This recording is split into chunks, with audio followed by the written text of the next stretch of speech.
It's Jeannie from In Loving Hands ASMR. How are you? So good to see you. I thought we would read the Bible tonight by candlelight.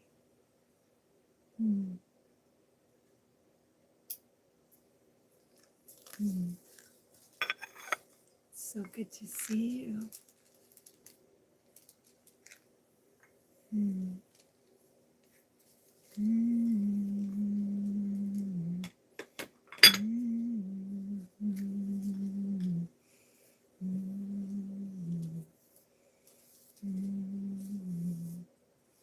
How has your day been? It's good.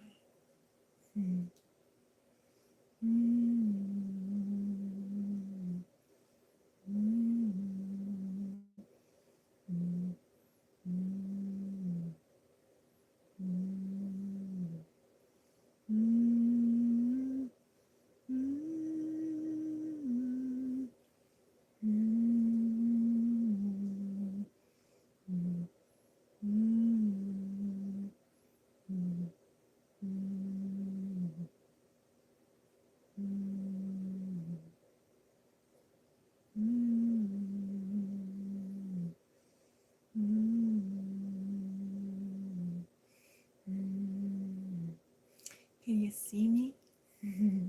Hi. I'm trying to look on my phone for the messages to see if you can see me, okay?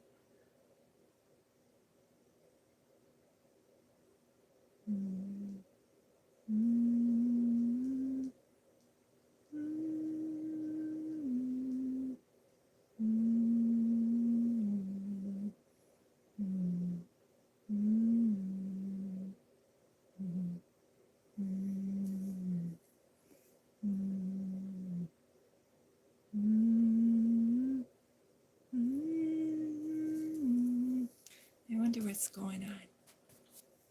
Hi. Can you see me, guys? I'm gonna go to the chat and see if I can. I don't know what's going on. Well, I'm just gonna go ahead and talk to you then.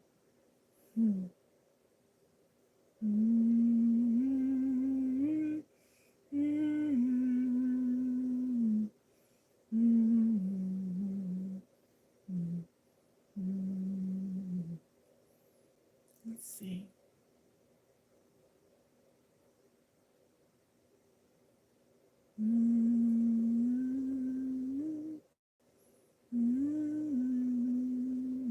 What I'm trying to do is I'm trying to get to the messages on my phone so I can see what you say.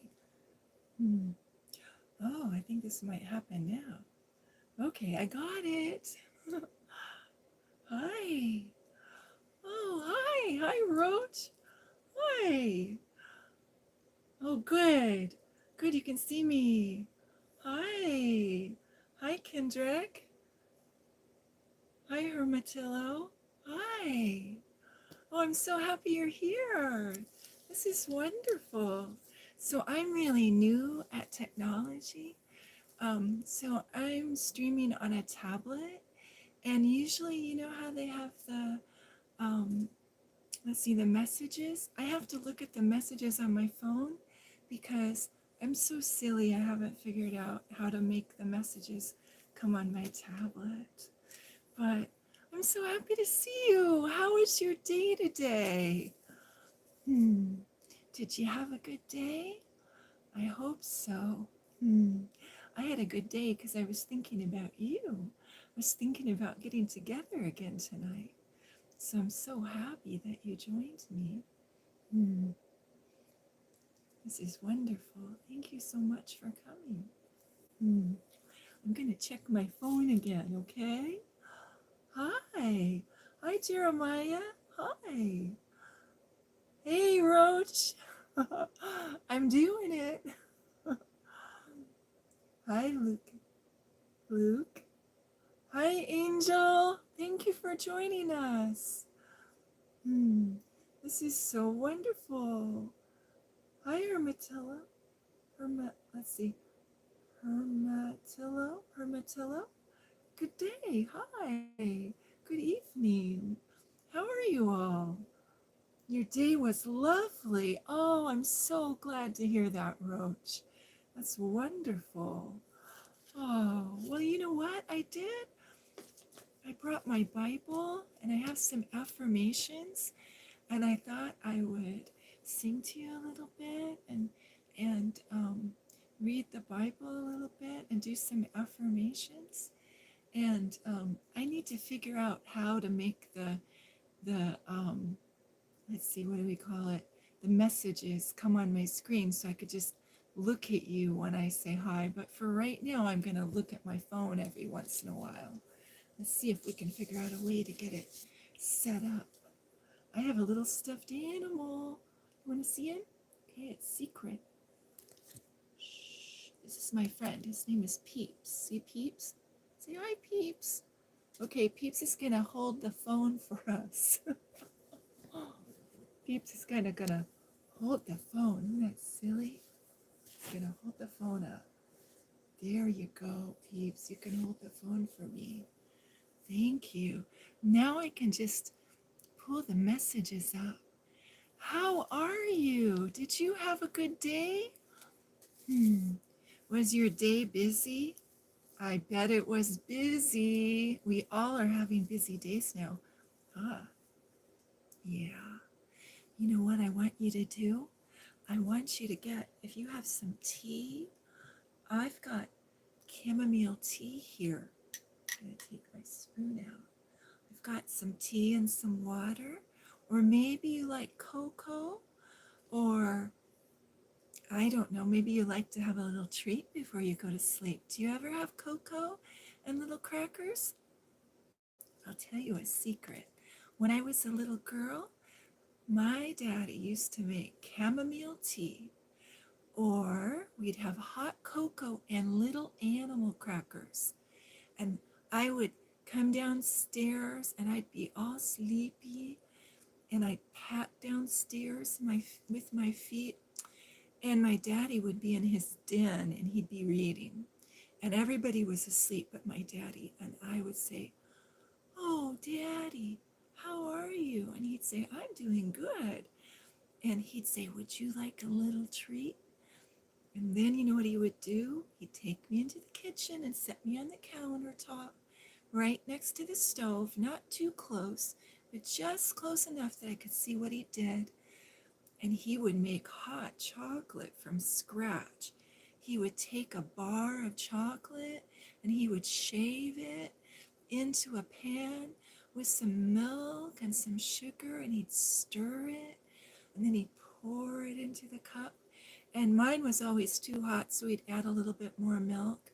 And then he'd give me little animal crackers, or sometimes for a special treat, he would make cinnamon toast. Oh, it was wonderful.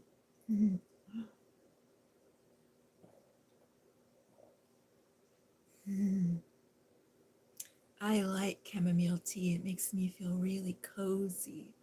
I like to feel cozy. My daddy would make cinnamon toast and then he would cut it into little tiny squares, and I would dip my cinnamon toast into my hot chocolate. Oh, it was wonderful. And then I would sit on his lap in his den, and you know what he would do?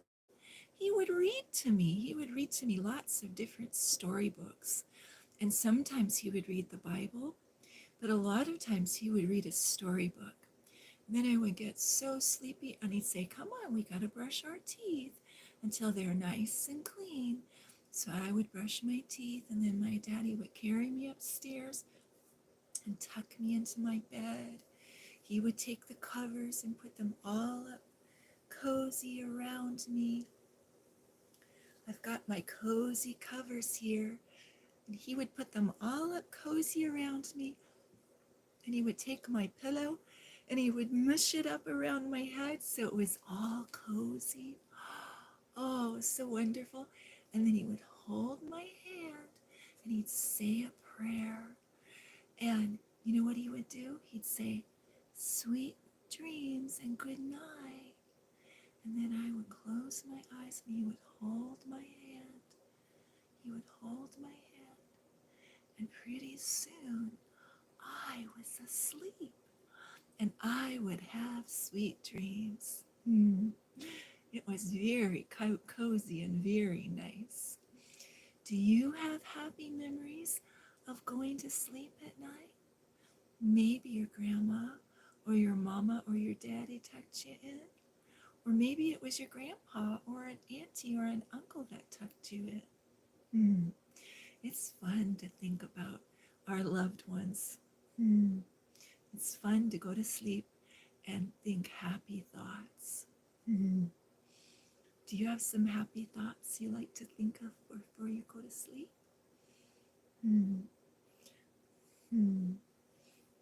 Well, I'm going to move my phone a little bit and show you Peeps again because Roach said Peeps is adorable. So I'll tell you the story about Peeps, okay? So here's the secret sound that Peeps makes. Did you hear that? Peeps, are you happy being here? Yeah? Aww. What do you think, Peeps? Is this fun?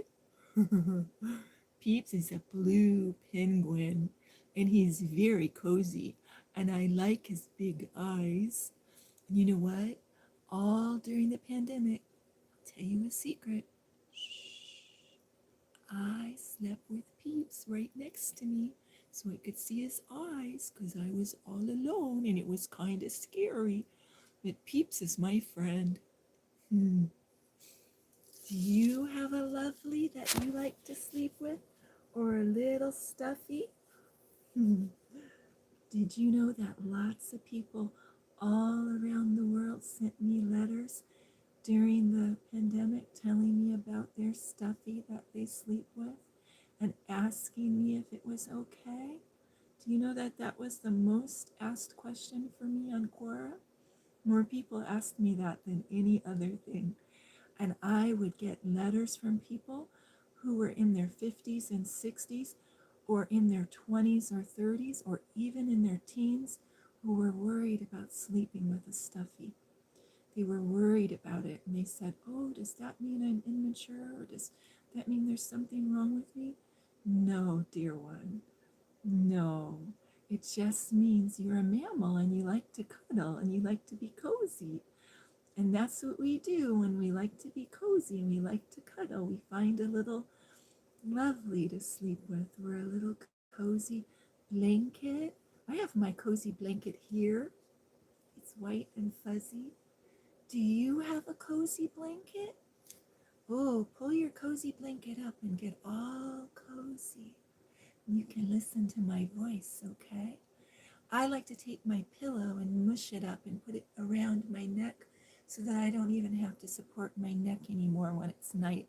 When it's late at night and I've had a long day, that helps me feel so cozy. Mm. You know what? I like to feel cozy. Mm. And sometimes, if we need to feel cozy, we can do this. It's called havening.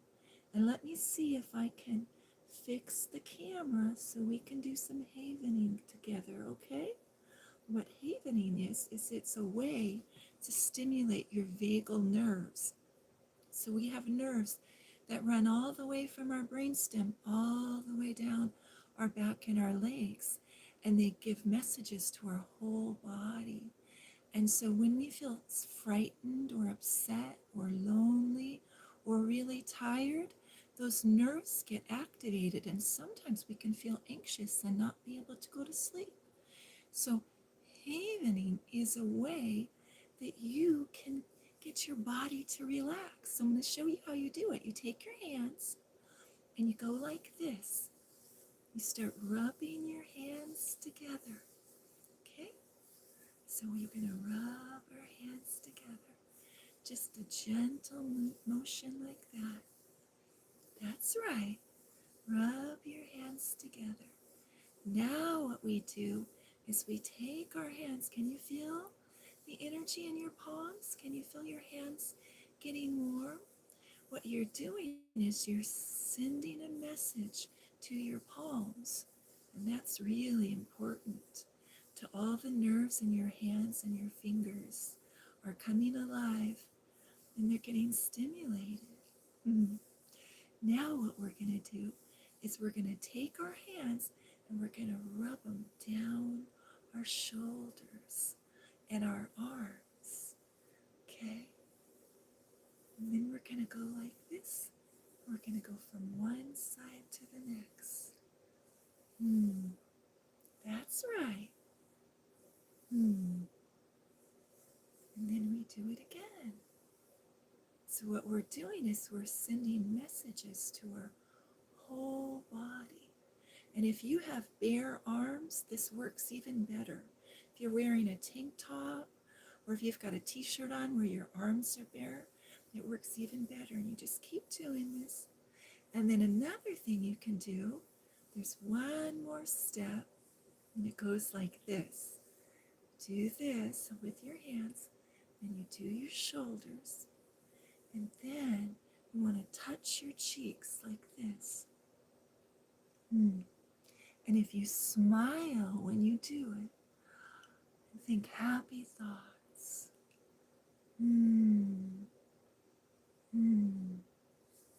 So if you're at work or at home or you're at school and you start to feel anxious, you know what? You can go into the ladies' room or the boys' room, and you can go into the stall and you can just sit and do this to yourself. It's called havening, and it'll stimulate your vagus nerve, and it'll help you to calm down and relax. Another thing you can do is you can hum while you're doing it. You can hum to yourself. Mm, mm, mm, mm. If you have a little tune you like, you can hum it to yourself. Or you can just do deep sighs. Mm, and it'll help you relax and calm down. And if you did that for about 5 minutes or 3 minutes, it'll interrupt the cycle if you're having feelings of anxiety.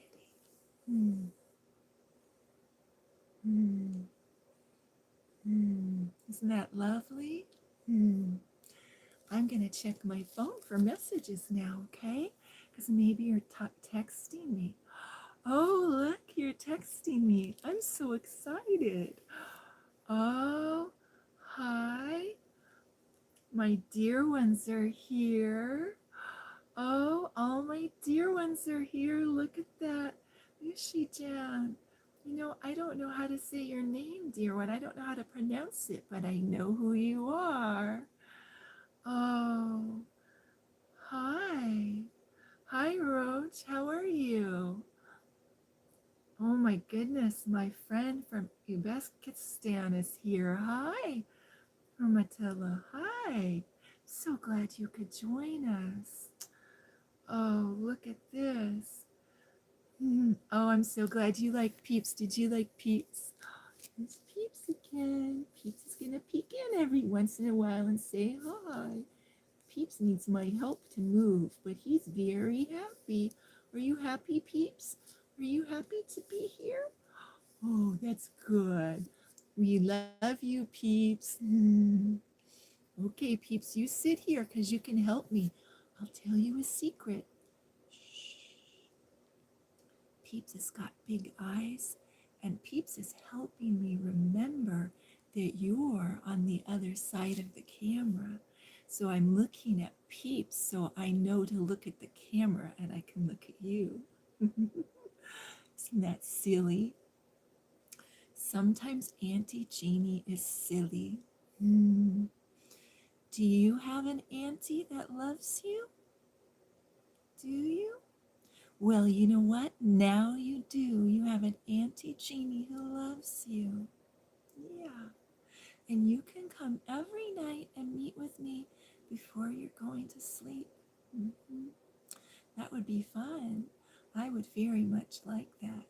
And we can talk, and you can text me in the messages, and I can read to you and sing to you. Hmm. I would really like that a lot. You know, when my children were little, I had a whole bunch of books that I would read to them every night before they went to sleep. And so I thought I was going to be able to do that, but YouTube says you can't read books that are under copyright without permission. So I just wrote 15 letters to authors to ask them if I could read their books on YouTube. So I'm hoping we'll get some answers back and I'll have some books I can read to you. And there's also a book called The Secret Garden, and I have a copy of that, and my friend just told me that it was out of copyright. And so I think I'd like to read that to you too. That might be fun. Have you ever read The Secret Garden? Oh, it's a lovely book. I read it, I think the first time I read it, I was in the 5th grade. And then I read it to my children when they were little. And then last year I read it to a friend, and it is the sweetest story. It's about a Victorian little girl who lives in a big old mansion. It's kind of a creepy, scary mansion.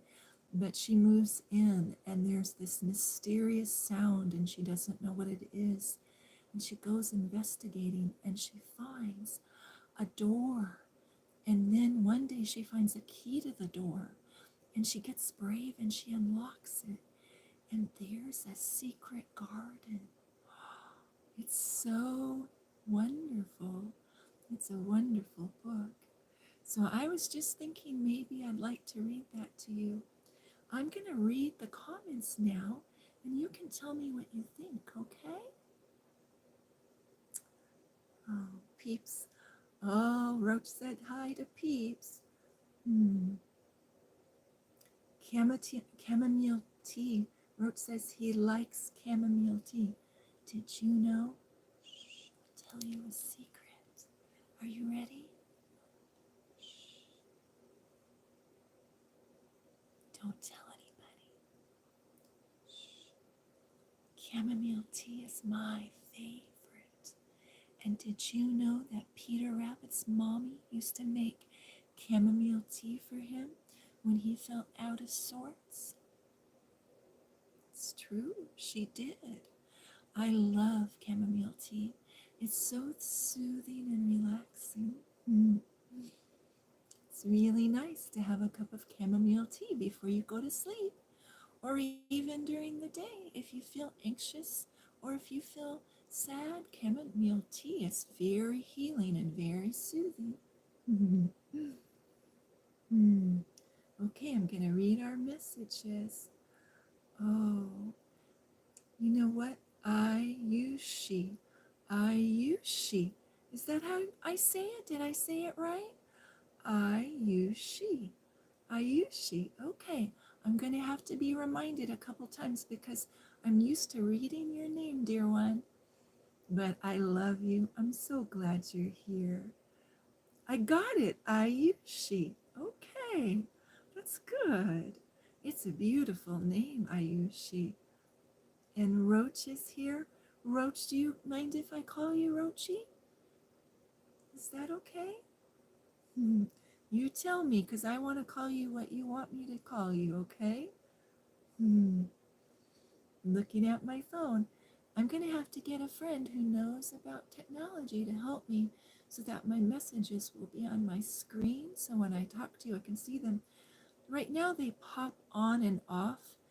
I don't know why. It's kind of silly. So I'm just looking at that. Ayushi means someone who has a long life. That's wonderful. What a wonderful name. Ayushi, what nationality is it, dear one? Can you tell me in the comments? Okay, Rochi, if you change your mind and you want me to call you something else, you let me know, okay? If you have a real name that you want me to call you, I'll call you by your real name. I won't tell anyone. Ayushi, you're from India. Is that it? India? Oh, I love India. Do you know what I have over on my wall? I have a picture of the Taj Mahal, and it's sort of, stereotypical that everybody thinks of the Taj Mahal when they think of India, but I think of it because a prince or a king made that palace for his true love, and it took thousands of workers, hundreds of thousands of hours to make it. And the story makes me feel so happy because he expressed his love by making a beautiful garden in a beautiful palace for his true love. And it's like a testament to love. And people all over the world go to the Taj Mahal. And I'm hoping one day I would like to go to the Taj Mahal. And I would like to go to the Ganges River. Hmm. My friend is a missionary in India for many, many years, and she came back to America when she was very old to pass away. And I'm a nurse, and so I took care of her. And she gave me a picture of the Taj Mahal with her sitting right in front of it. So it's my dream to one day go there. But let's see what you say, okay? Hmm. Hmm. Ayushi says, yes, it's a testament to love. Oh, I would love for you to take me, Ayushi. Thank you. Thank you for that thought. That's a happy thought. Hmm. Do you know what I like to do, dear ones? I like to collect happy thoughts. I do. I collect happy thoughts and I write them down in a journal. Hmm. I'll show you. Okay, I'm going to put my phone down for a little bit. Peeps is going to hold our phone for us. Thank you, Peeps. So let's see if I can find it. It's way over here someplace, underneath something. Oh, here it is. I set it over here so I could find it. This is my journal right now. I have many, many journals over there on a bookshelf. I have about 20. I fill them up. I fill about 3 or 4 journals a month. But this is a prayer journal, so these are people I'm praying for. And do you know who's on in this prayer journal? All my dear ones. And you know what? Your name is in this prayer journal. Rochi's in the prayer journal, and Ayushi's in the prayer journal. Lots of people I love are in this prayer journal. Auntie Jeannie keeps a prayer journal with your name in it. And every morning when I wake up, I look at it and I pray and I take your name before Jesus. I say, Jesus, bless Ayushi and give her a good day. And bless Rochi and give him a good day. And bless all my dear ones. I do. And if you want your name in my prayer journal, then you leave a message in my comments and I'll write your name in, okay? Hmm. Hmm. Hmm. I'm thinking happy thoughts. I'm going to write the Taj Mahal with Ayushi um, in my happy thought book. Well, Rochi says, wow, that's a lot of journals. Well, Rochi, I write books. So my books are written longhand in a journal. So that's what I do. So let's see if I can reach over and find one and show you what I mean. Well, maybe I'll do that later because I have everything kind of precariously stacked here and I don't want to knock it over. But if you think of what a composition notebook is, I just standardized on those and I buy them at the dollar store at Dollar Tree and they cost $1.25. And every year in September or August, I go to Walmart and sometimes they have 10 for $1 or 5 for $1 or 2 for $1. And I get like 12 or 15 or 20 of them. and I tuck them away because I use so many, so I like to get them on sale. And I fill them up with all my ideas. And my whole life I've had journals. And one day I realized, hey, I'm a writer. I like to write. And I read lots. And so my whole life I've loved to read. And so I thought one day, I'd like to write a book one day. And I told a friend of mine, she was very wise and very old.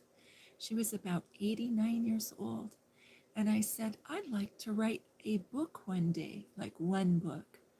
And she said, oh, beloved, you have more than one book in you. You have many books in you.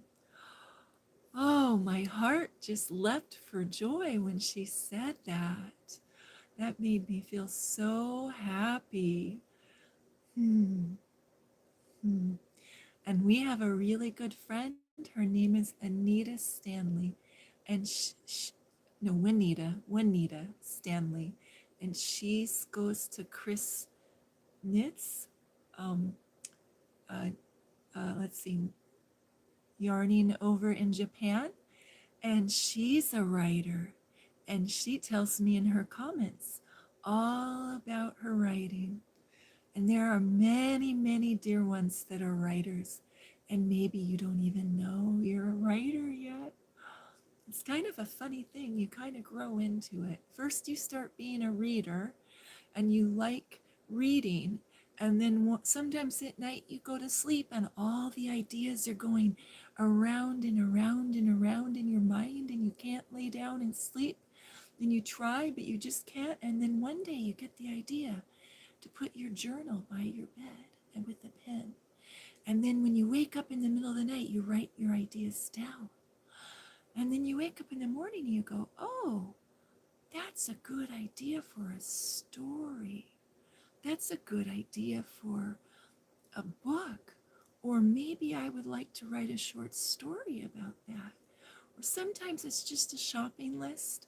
Sometimes it's just you want to write a letter to a friend, or you think, oh, I might like to look up a video about tree frogs, or oh, I might like to travel to the Taj Mahal and watch a video, a travel video about the Taj Mahal.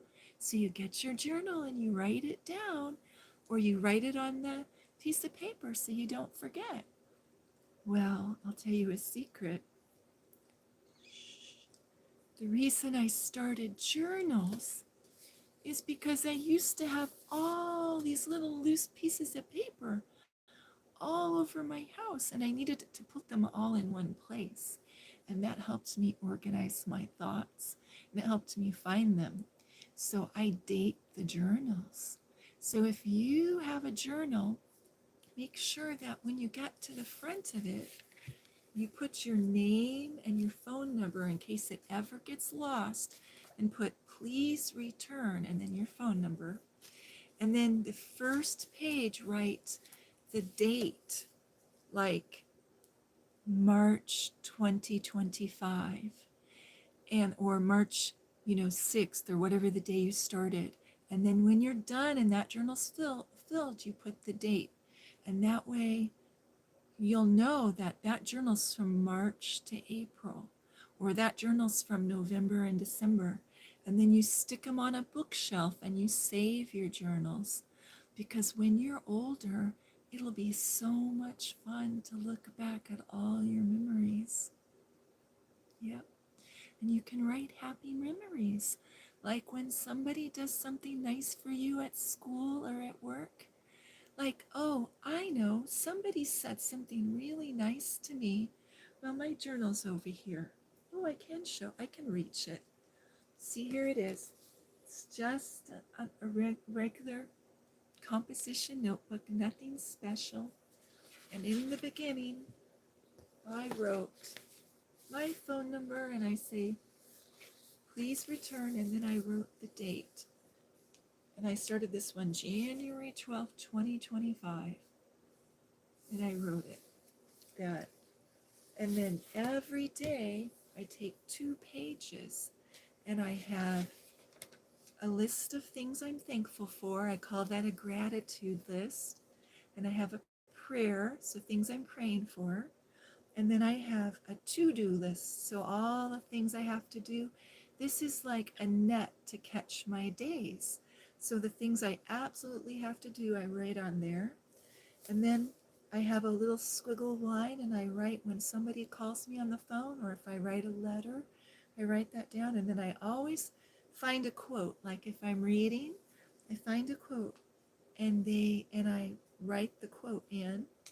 And then across the top, I rate my vitamins. So when I take my different vitamins, I mark them off.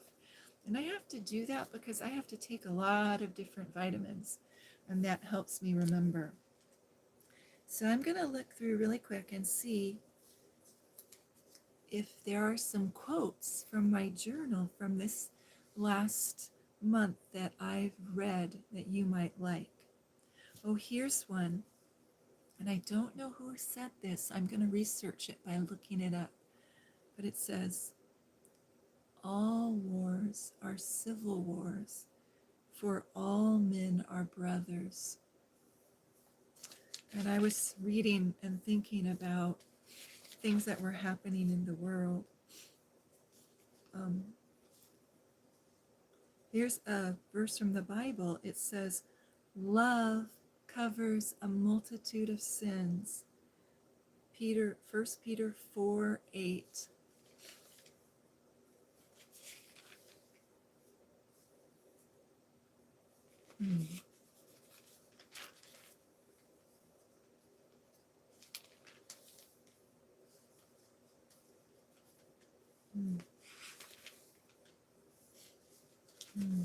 You know what? I have a puppy nose. I have to get a tissue really quick.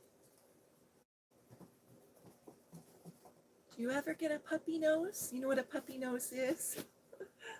Well, looks like my...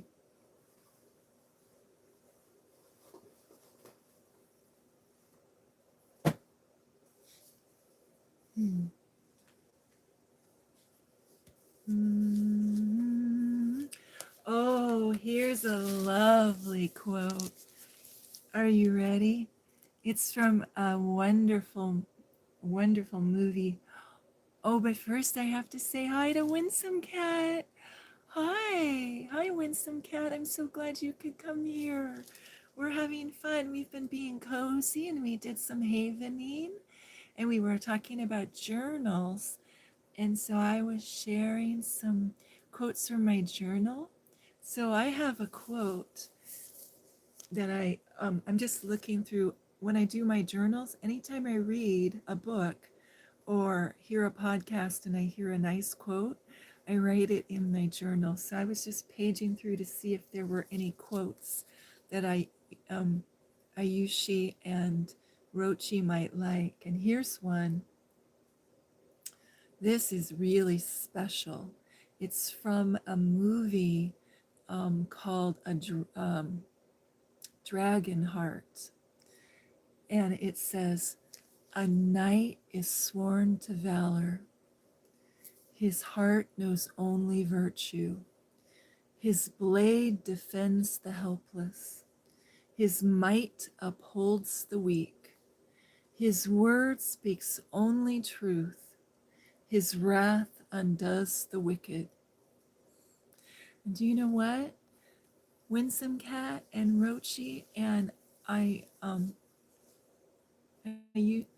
Ayushi, I was thinking of that quote. I want to share it with someone that you know that comes to Chris Knits Yarning Over Japan, because I go to another live stream called Go to God Daily sometimes. Well, I go every night, but there was a person there who was being really disrespectful, and I shared, and he had a name that was, you know how the people have their handle, there's probably a name for that, but I'm going to call it a handle.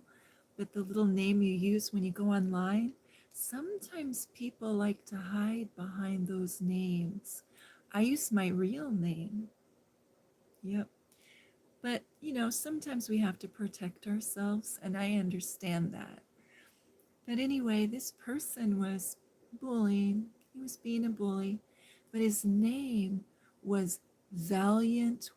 Was it? I'm going to change his name, okay? But it was something to like Valiant Warrior or Valiant Knight or White Knight or something like that. So it was like a medieval name. And so this is what I shared with him. And this was in January. I shared this with him. And I said, it's not honorable what you're doing. You're bullying somebody. And there's a knight's code. And he had never heard of the knight's code. And I said, yes, the Knights Templars had a code of ethical conduct. And this is what it is. A knight is sworn to valor. His heart knows only virtue. His blade defends the helpless. His might upholds the weak. His word speaks only truth, and his wrath undoes the wicked. And so knights were supposed to use their power for good and not evil to defend their the people in the community, to defend their lady or their the people at the castle, and the people in the community. They weren't supposed to be pillaging or going around the countryside stealing or harming people or using their words to hurt people. They were supposed to use their words to build up people, and they were honorable. So I shared that with him. And do you know what happened? Over a period of time, he became my friend, and he started to act more respectful to people in chat. And he was kind of transformed by love. Yeah. And so it makes my heart sing. Do you have quotes that you like? Do you like to read books? Do you like to read books and come up with quotes or find quotes? Hmm. Hmm. Well, my journals get kind of worn. I don't know if you can see this, but it's kind of worn because I have them on the bed next to me when I'm reading, and I write in them, and I record all my telephone conversations. Like if I make a phone call, I write it down so I can remember what day I talked with that person and that kind of thing.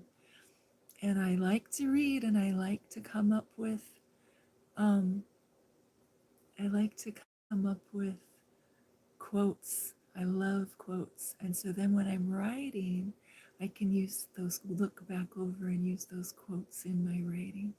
So it's really fun. Hmm. So, something I was thinking about today that I thought we could talk about. And I've got this little, I also write in calligraphy. And, I don't know how to turn it so you can see what I've written. But I made a list of some things I'm going to have to ask my friend who knows all about computers. And that's one of them. But let's see, yeah, no, it's mirror image. Well, this says, I am creating a nurturing home for my soul. And that's an affirmation. I am creating a nurturing home for my soul. And that's what we all need to do to be able to go to sleep and have sweet dreams. We need to create a nurturing home for our soul. And so I think about how to do that. And, when I was a little girl, I had a really stressful life growing up. And I didn't learn a lot of things when I was teenager. I was the oldest of many children. So I was sort of the mother. I took care of everybody. And so there are lots of things I didn't learn how to do. And I never really knew how to how to take care of myself. You know what? It's okay if you're falling asleep, Rochi. It's okay if you're falling asleep. That's what this is for. This is just softly spoken words and nurturing talk to help us drift off to sleep. And I love you, and I want to say sweet dreams to you. So if you fall asleep, it's okay. All right? I'm just going to talk for a little while, and then I'll read some of the Bible and pray. But I was thinking, I have friends from all over the world who have all different beliefs. So sometimes I don't want to say things that are going to upset people. You know what I mean? And this is nighttime. This is nighttime, cozy time. Mhm. Hey, what do you think if we waited for a second? We showed Winsome Cat how to um, how to how to haven. Okay, my time here. Let's see. Oh, Rochi's is 2:40. Oh, I'm not sure what time it is for Winsome Cat, but my time is 12:41. I'm going to try to figure out a way to live stream so we can all come and it's not uncomfortable for us. So I'm going to try some different times. So if you have a time that you would rather that I live stream, put it in the messages. Maybe if you write I'm at this time, like I'm at Pacific Standard Time, and I have a friend who is on East Coast time, so she's 3 hours ahead. So I'm trying to figure out what time it is for everybody, and then I'll try to figure out a way so it's like right before you go to sleep. So you don't have to wake up to see me, because you're so sweet. You're being so sweet to even come. So I'm going to show Winsome Cat everybody some havening so she knows what that is, okay? So Winsome Cat havening is something we can do to regulate our nervous system, to help us relax, to go to sleep. And if we're anxious or afraid, like if we're at work or school, then we can do this. Like you can go in the ladies' room or the boys' room in the bathroom, or go in a closet, or go someplace where you're by yourself at work, and in your office shut the door, and you can do this. You just rub your hands. You can, some people go like this to get started. They rub their hands really to make them warm, okay? And then you go like this, and this is called havening. And I like to hum because it's very relaxing to hum.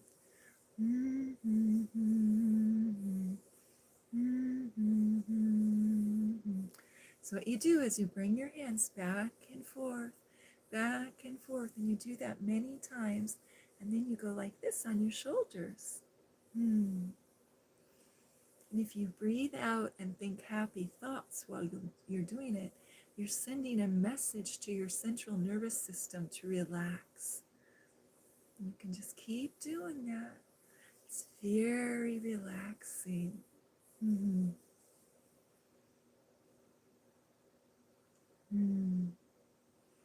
You can hum to yourself and think happy thoughts. And I have a friend, and he says, calm blue ocean. Isn't that great? He says, calm blue ocean.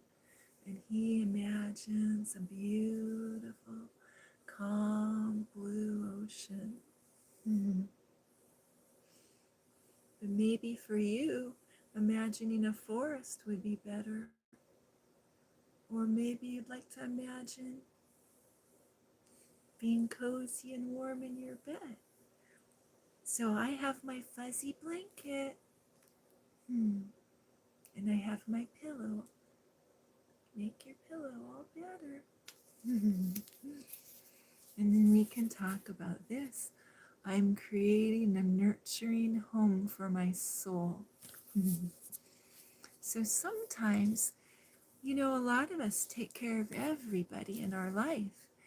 Sometimes we're moms, or we're big sisters, or we're big brothers, or we're daddies, and we take care of everybody in our life. And it's really important that we learn to take care of ourselves too. And one way we can do that is by deliberately creating a nurturing place. Oh, Winsome Cat says it's 8:40 a.m. for her. Wow, okay. So one of the ways that I create a nurturing space for me is I got a cozy blanket, and when I was a teenager, I asked my daddy and my mom if for Christmas I could get a cozy blanket. And so they got me a cozy blanket for Christmas. And now I'm a grown up lady and I got myself a cozy blanket. And then I have a special mushy pillow that I like to use. And it's really wonderful to have a special mushy pillow that just fits around my neck just right. And I've just been trying to create a haven of rest and relaxation. So I made just try to make my room pretty. Like I hung this, and let's see if I'm gonna try to pick it up and move it and show you what it looks like. But it's a kid. There, if you can see it. I, I think I better put that down. There I am. Sorry I lost you. Sorry I lost you. I think I better put it down. But I hung a canopy, and there's a little dove up there. Somebody gave me a little abalone shell dove, and a dove is a symbol of the Holy Spirit, so it's really special to me. And there's a rose up at top.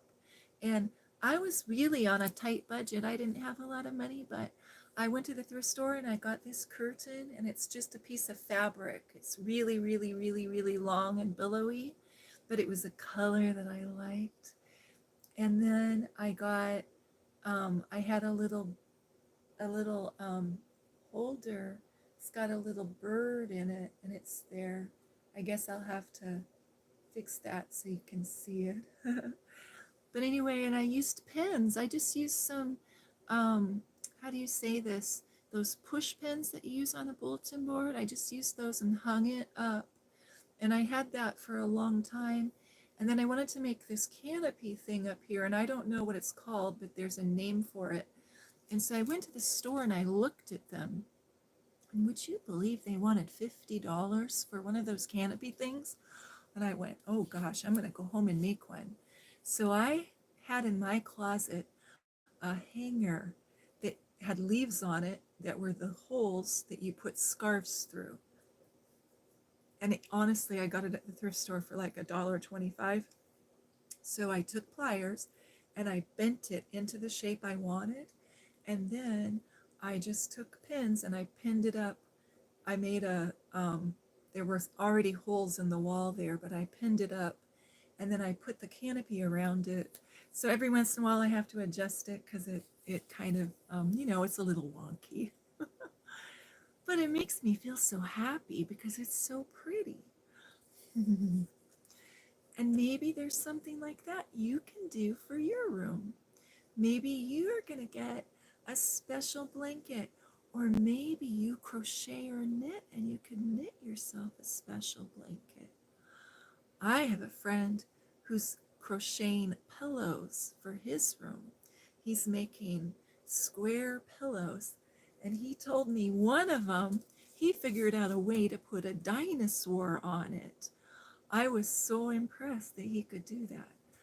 So we're just thinking about how to make a place of rest and relaxation, a comfort-filled haven of rest. A warm, cozy bed is really, really important. And then I like to listen to music. So a lot of times I just listen to music on my phone. You know how it is, YouTube's got music. And so sometimes I'll go to the grocery store, and on the way, I'll hear some music on the radio and I'll write down the name or I'll remember a couple of the words and then I'll come home and I'll Google it or I'll check on YouTube. And did you know that if you like lyrics to songs but you don't know the songs, you can Google it and they have like 6 or 7 different apps that are free that have you can just go there and they have all the lyrics. So you just type in like the words that you know, then it'll give you all the lyrics to the song. Isn't that amazing? And you know what I did? I took a notebook, and this is just a notebook I got at the thrift store, and somebody had like they had like even the first page they had drawn things on it, and then they didn't want it anymore. And gosh, it says here that I got this. It's really special paper with special lines. So what I do is when there's a song that I like, I take the notebook and I write the lyrics out for the songs. Isn't that fun? And then I learn the words to it. Because I like a lot of songs that are from the 1940s and the 1930s and just old love songs, old fashioned love songs. And I like all different kinds of music. So I put those words to the songs, write them out.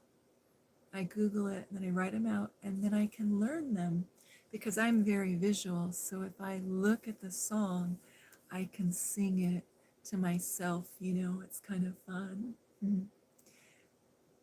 And then sometimes I used to have a radio in my bedroom when I was growing up. We didn't have cell phones when I was growing up. So I had a radio, and I had a couple different types of radios. Once for a while I had a little round bracelet radio that was very modern, and you could wear it when you walked.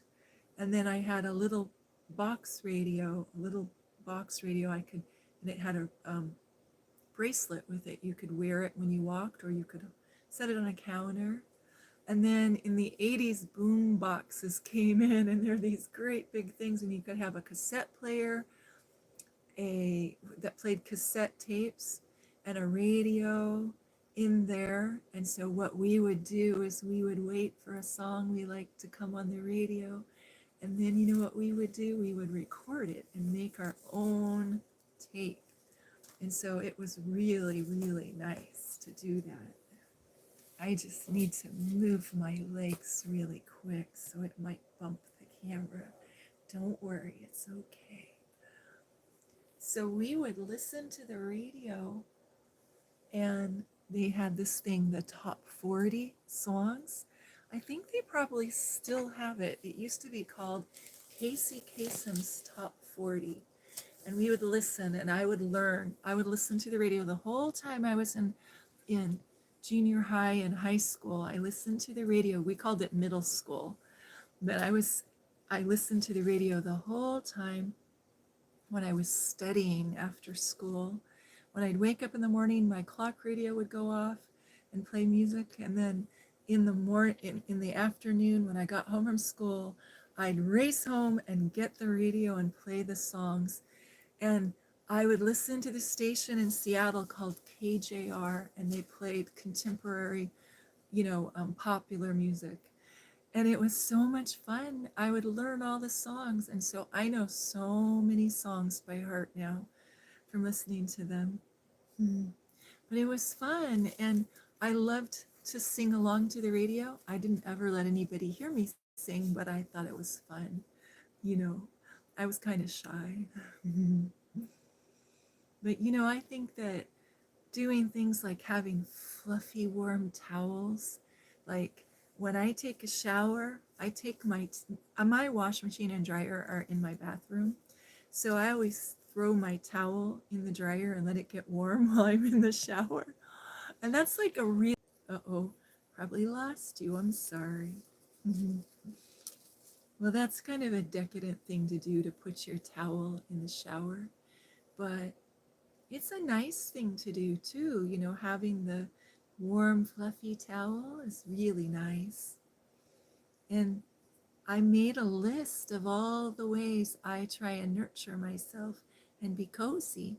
It's my cozy list. I'm creating a nurturing, cozy space for me. And so having a soft, colorful robe, I have a bathrobe and it's fuzzy, like like like this kind of fuzzy, but it's burgundy and gray. And I just got it at Walmart. It wasn't very much. And I actually got it for Christmas, and it's such a cozy feeling when I wear my robe. And, some people like cuddly blankets or big fluffy pillows. A lot of people put lots and lots of pillows on their bed. And you can just go to the thrift store and get cozy pillows and then bring them home and wash them really good and put them in the dryer for a long time. And then they'll be all clean. I like silky pillows. And I like to have cozy jammies. Do you have cozy jammies that you like to wear? I think it's really important to have cozy jammies. Sometimes they have these great big t-shirts that are fun to sleep in. The ones that are, let's see, how do you say it?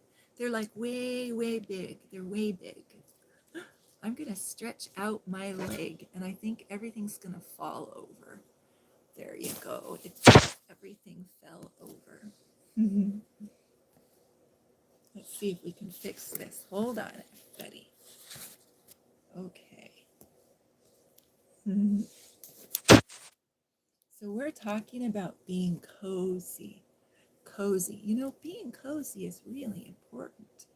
And now I'm going to look at the messages and make sure everybody. No cozy jammies. Okay, see Winsome Cat. This is for you. I was thinking about what to talk about today. And I thought, what should I talk about tonight? And this kept coming up to mind. Everybody needs cozy jammies. I have what I did was I like to shop at thrift stores. I'm a very unusual size because I'm so tall and I'm kind of busty, and they don't make clothes for me. So I have to get tops and bottoms that are separate. Some people can wear like um, one pieces and things like that, but I can't. So I go to the thrift stores and I look. And it's kind of fun because it's not like shopping retail where something like a top is like $30 or $40. It's like $1.50 or $2. So if you make a mistake or if you get something and you think you like it and you try it at the store and it fits you, but then you get it home and you go, oh, I'm not really sure if I like that. The thrift stores that I go to let you trade things back, or you can donate things back. But I just like to get things at thrift stores because it's upcycling. It's like recycling. It's being used again. And I think that's really amazing. So try the thrift stores. You might find cozy pajamas. I never had pajamas. I was always sleeping in a big t-shirt. And then one day I thought, excuse me, hold on a moment. I'm going to take a drink. Sometimes this happens where I burp.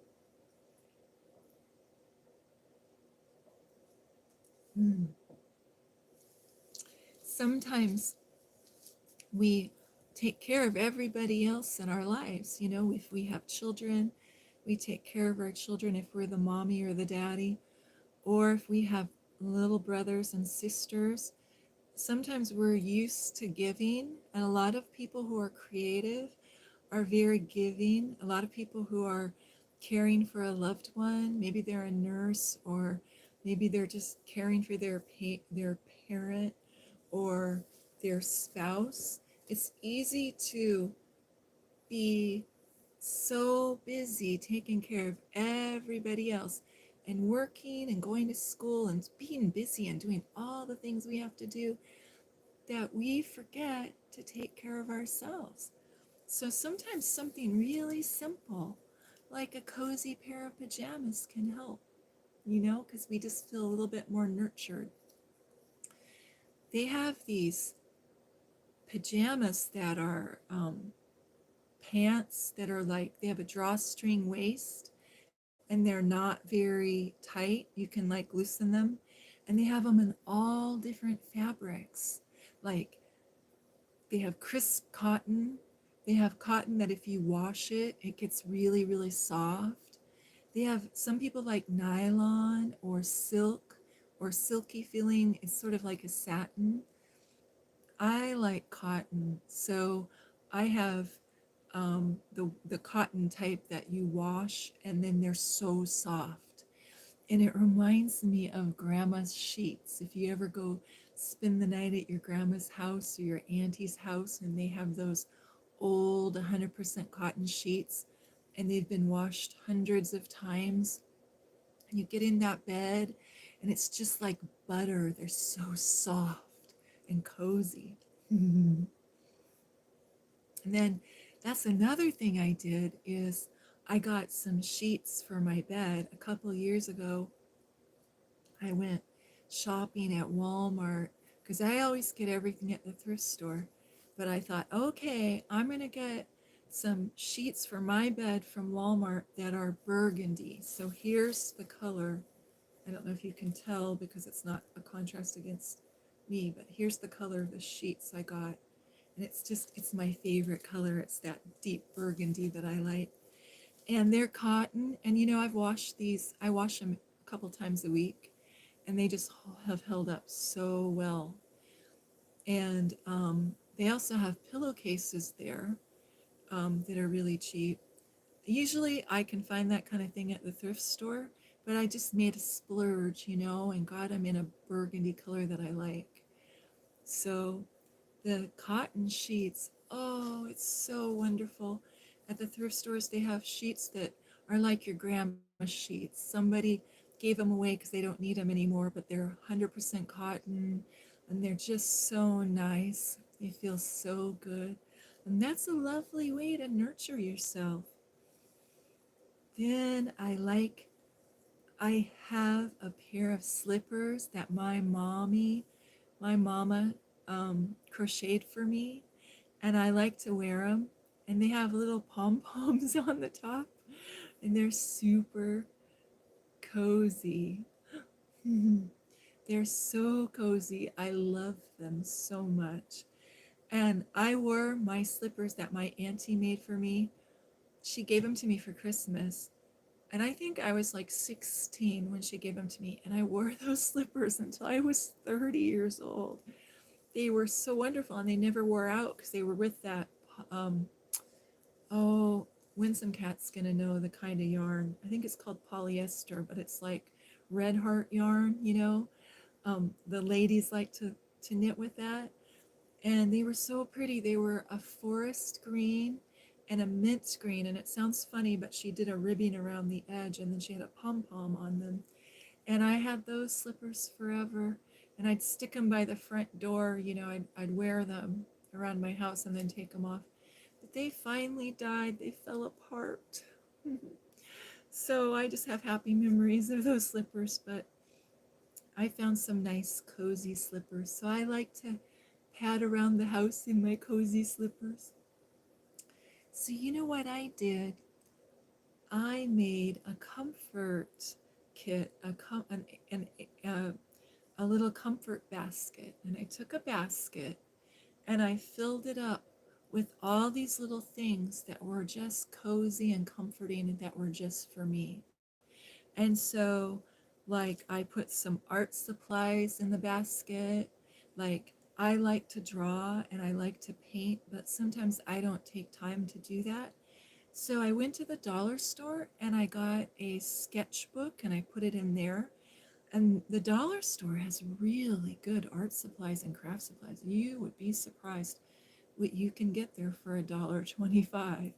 So I filled that basket up with a whole bunch of different art supplies. And you know, at the after school or before school sales at Walmart, I got magic markers and Crayola markers and crayons and the pointy markers, and I put those in there. And I got some journals. And then when I went to the grocery store, I look for sales for tea. And sometimes it's come a couple times, like sometimes it's in like once or twice a season, whatever the season is, usually in the winter or fall, tea will go on sale. And you know, everything's so expensive nowadays. So I would get tea, and I got little boxes of tea, and I should have brought these things over to show you, but I'm just going to make my little hand. But I got boxes of chamomile tea. And so I put a box of chamomile tea in there. I don't know, guess they had a 2-for-1 sale. So I put one on the shelf and one in the basket. So I know there'll always be chamomile tea. And I got some really special cookies. Shh, don't tell anybody. But I hid the cookies from my son. I bake, okay, I make cookies. But sometimes it's fun to have some store-bought cookies that you hide away. So, he's not going to watch this video, so I'll tell you. I hide them. I have a little basket and I hide them under my bed, and he would never look there. Because I have a growing son who eats everything. If I get snacks and have them on the counter or on the shelf, he'll eat them all up before I get any. So I got really special cookies. Like, these are so good. And they're these little dare cookies, and they're made with real maple syrup. And where I live, they go on sale. So I got 2 boxes and I hid them away. I gave one box to him and then I hid the other box. And so it's so nice just to have like 2 little cookies or 3 little cookies with my tea. And I feel very spoiled and it's very luxurious. So then I got some cheeses and some crackers. And when pears were in season, I got a pear, a couple of pears. I have a pear tree in my yard, so I canned pears. But when they were ripe, I would take a pear and wash it and stick it on a plate with a knife and then with some cheese. And then I'd take some crackers and I would go get in bed and pull my covers up all cozy. And I'd have a hot pot of tea and pour it into the cup. And I would enjoy my cozy tea.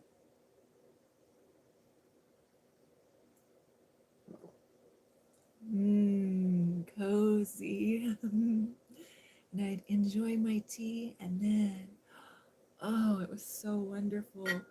I had to wait 3 years for my pear tree to make pears. And so I took the little pear and I would cut it with a little slice and I'd stick it on the cracker, the little bit of feta cheese, and I would eat it. And oh, it was lovely. And I just felt like so spoiled and so special. Winsome Cat says, "You gotta protect the cookies." Yes, yes. And I make cookies and I'm making bread and making all different kinds of wonderful things to eat. But sometimes, you just need to have chocolate or cookies. And if you're a mama or a big sister, you know what I mean. Because if you don't hide a little bit of something for yourself where they can't find it, here's a secret: hide it in your underwear drawer or with your bras. They will never look there. That's where I hide my chocolate. When my kids were little, if they heard paper wrinkling, when you open up a candy bar or you open up a package of cookies, if they heard the crinkling of the paper, can you hear that? Crinkle, crinkle. If they heard that, they would all come running. So I learned that I better hide my chocolate or I'm never going to get any. So I share a lot. So it's not that I'm not sharing, but sometimes a girl just needs some chocolate, right? So another thing I do is I have bath salts, like at the dollar store or at Walmart. They have Epsom salt. Now you want to make sure that you get, like at Walmart, a bag. It comes in a big bag. You want to either get plain Epsom salt, okay? And then if you have like an oil that you like real 100% pure lavender oil, or but you don't want to use a fragrance oil. You want it to be an aromatherapy oil, a real 100% oil. You can take and stick in a jar, like a mason jar. You can fill it up almost to the top, leave about that much at the top off of air, and fill it up with Epsom salt, and then stir it, and then add like 20 drops of lavender and shake it up. And you can make your own bath salts, and oh, they are heavenly. So sometimes just doing something simple like relaxing in a bubble bath, or having a bath with aromatherapy oils, or with Epsom salts, can be so soothing. And if you knit or crochet or garden or do something where you use your hands a lot and your hands start aching, you can take a bin, if you don't have a bin, take a bowl and get water hot in the microwave or in a tea kettle, and add a cup or two of Epsom salts. And then when it's the right temperature, you can soak your hands, and then don't throw that away.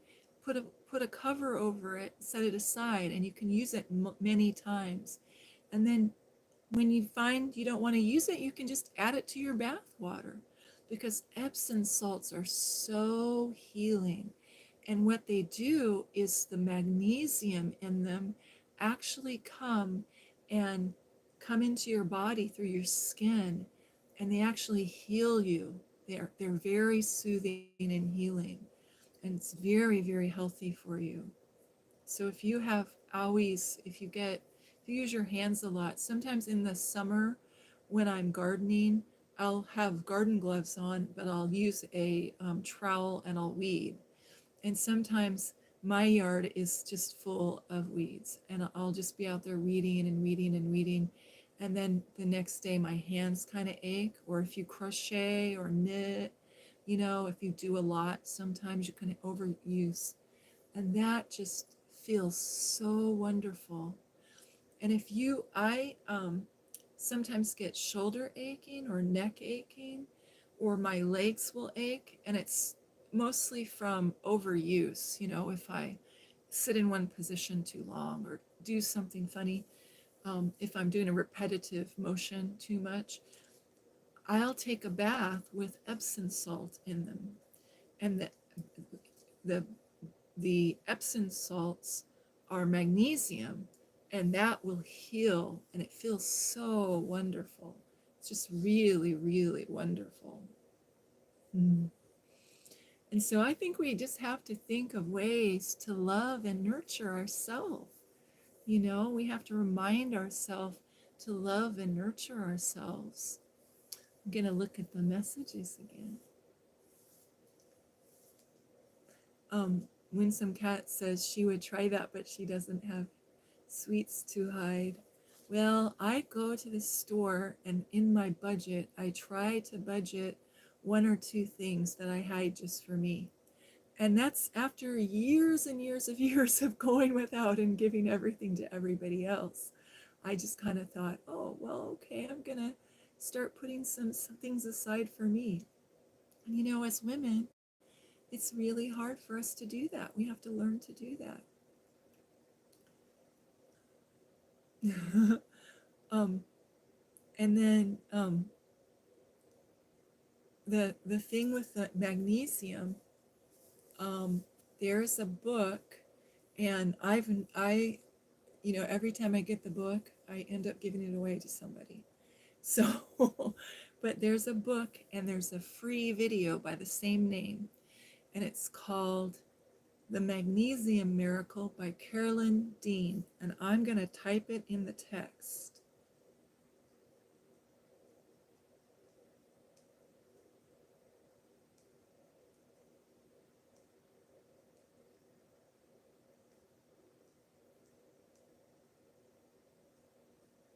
I'm just going to write it down so you can see that. And Carolyn Dean is a medical doctor and a naturopath, book and video. It's on YouTube. And she tells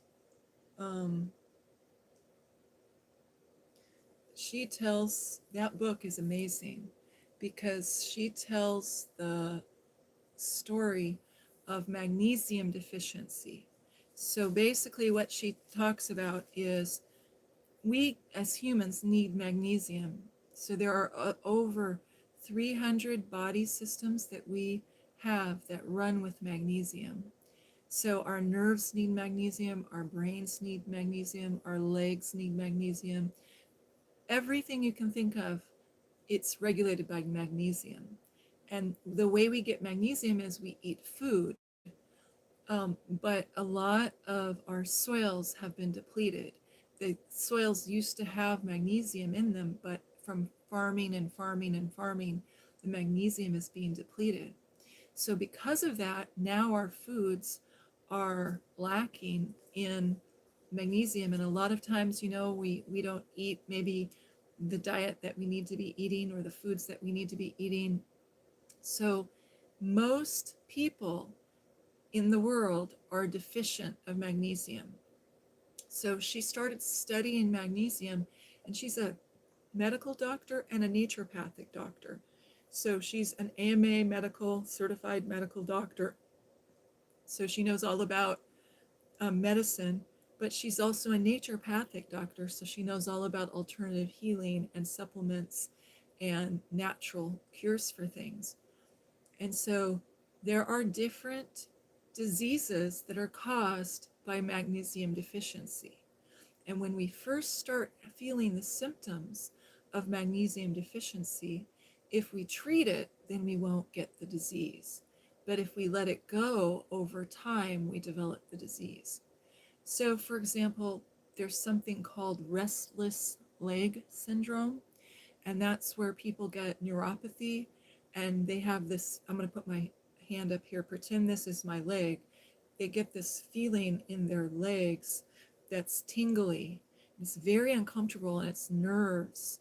And it's like at night, it's like you can't go to sleep. It's like your nerves are just going all the time, and it's very painful and annoying. And people of any age can get that. And it's actually a symptom of magnesium deficiency. So Epsom salt baths are very helpful. And you can take Epsom salts and just take a scoop of it, like a third of a cup or a fourth of a cup or however much you have, and stick in a glass of water. And you can stir it, melt it. You got to melt it. You have to have the water be warm.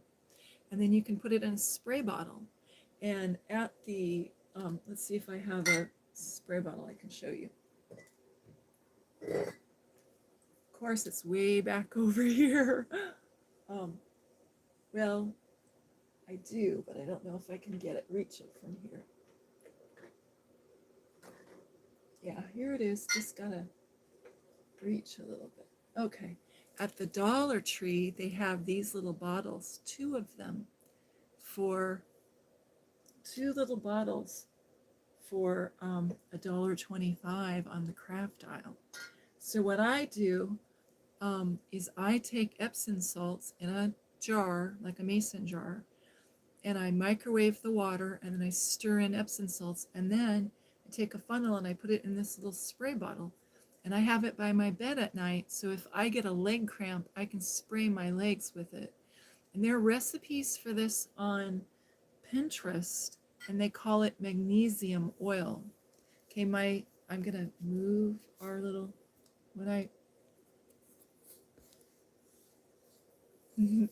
I knocked us over when I reached. So magnesium oil is, they call this magnesium oil, but it's not an oil, it's water-based spray. So you just go like this, like let's say my hand is aching from crochet, then I just do this. I have to make sure it's sprayed the right way. I just spray it, and then I let it dry. And you'd be surprised. It only takes a little while and it doesn't ache anymore. So if you don't have the time to soak your hands for 30 minutes or 15 minutes in Epsom salt, you can make that and just rub it on. If you're ever running or in the middle of the night you get a leg cramp, that's a lack of magnesium, and you can spray that magnesium spray and the cramps will go away. Um, so that's really also, magnesium is very relaxing. So I have all of my clients and all of my patients read that book or look at the video and start taking magnesium. She talks in the book and tells you for each condition how much to take and what type of take to take. And there's 7 different kinds of magnesium. So there's 7 different types. And so you want to take the type that is the best absorbable, more readily bioavailable or absorbable for your body. But magnesium will fight depression. Magnesium will fight anxiety and anxious. If you feel anxious or if you're having insomnia, those are all symptoms of not having enough magnesium. And so sometimes it's a real relief to know if you're having pain in your hands or in your legs, that's something simple you can do. And you don't have to take Tylenol or a pain medication. You can just use that mineral that God gave us. It's really exciting. Um, and in the old days, people used to go in the Victorian era, like the 1900s, the 1860 to 1900s, 1920s. They used to have health spas all around America. And there were places where there were springs, where they had like a natural spring. And people would go and take the waters and these mineral springs. And so they would go to a beautiful resort, and there'd be like a waterfall, and then they would have like a hot tub or a hot springs. There'd be rocks, and there'd be pools, and women would wear their special, it's really cute if you look it up online. Women had these bathing suits, and oh, it was just scandalous that women were wearing bathing suits. And the bathing suits, you guys, were from the neck all the way down to the ankle, and they had long sleeves. It was like a dress. There was no skin showing. And these Victorian ladies would go soak in the water. And they did that for rheumatoid arthritis or for asthma, for all different kinds of illnesses. And doctors would prescribe and say, you need to go to the resort, to the spa, and soak in the waters. And so Niagara Falls, over by Niagara Falls, there's a famous spa that's like that. And in Seattle, there's one called Rosario Resort. And these were all based on mineral baths. People would have mineral baths, and it was a way to get healing. And it really works. I mean, if you soak in a hot bathtub with Epsom salts, if you have aches and pains, like if you run or if you garden or if you are doing a lot of exercise when you first start out and your body has aches and pains, it'll make a huge difference. Hi. I'm reading the comments. Hi, Arethysis. Hi, how are you? We're having a talk about um, creating a nurturing place for our souls. We're talking about nurturing ourselves and making self-care a priority and how important that is. And so we were talking about the Victorian era and how ladies used to go to spas and soak in mineral baths, and doctors would actually prescribe that.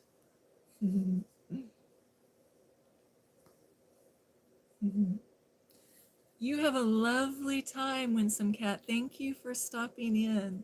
Thank you so much. I hope you have a lovely day. Mhm. Mm.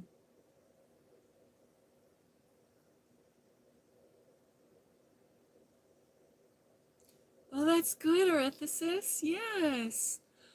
Well, I'll tell you what I just was talking about was pain relief, and self-care. And magnesium is really, really good. It's really important for self-care.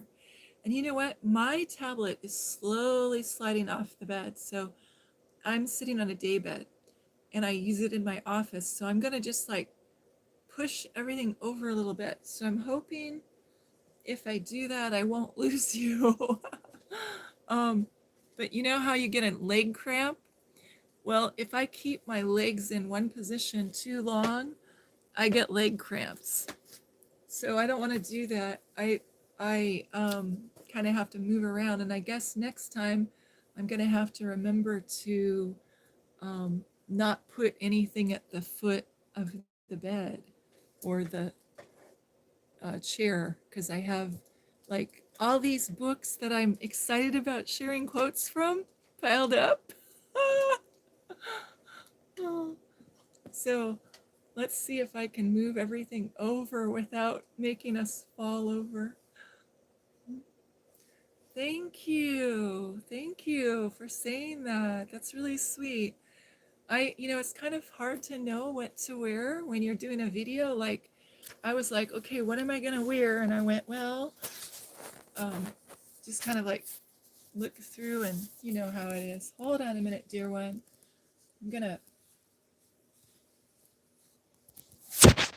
I have, sorry, I have my tablet, I have my tablet propped up on some blankets and some um there's like boxes. So it started sliding off and I was like, okay, we're gonna have a landslide.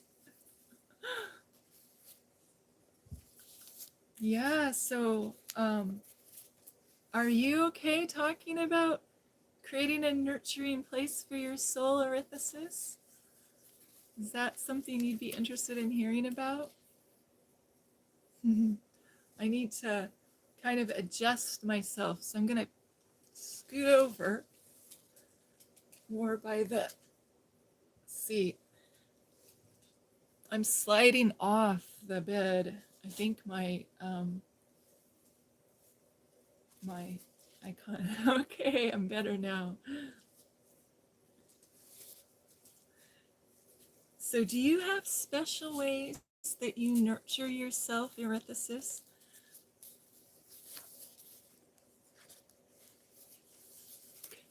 I'm really, over the years, I've really learned how important self-care is. And I think especially in the Christian church, women of faith, it's very hard um, to, like, because we're taught to sacrifice.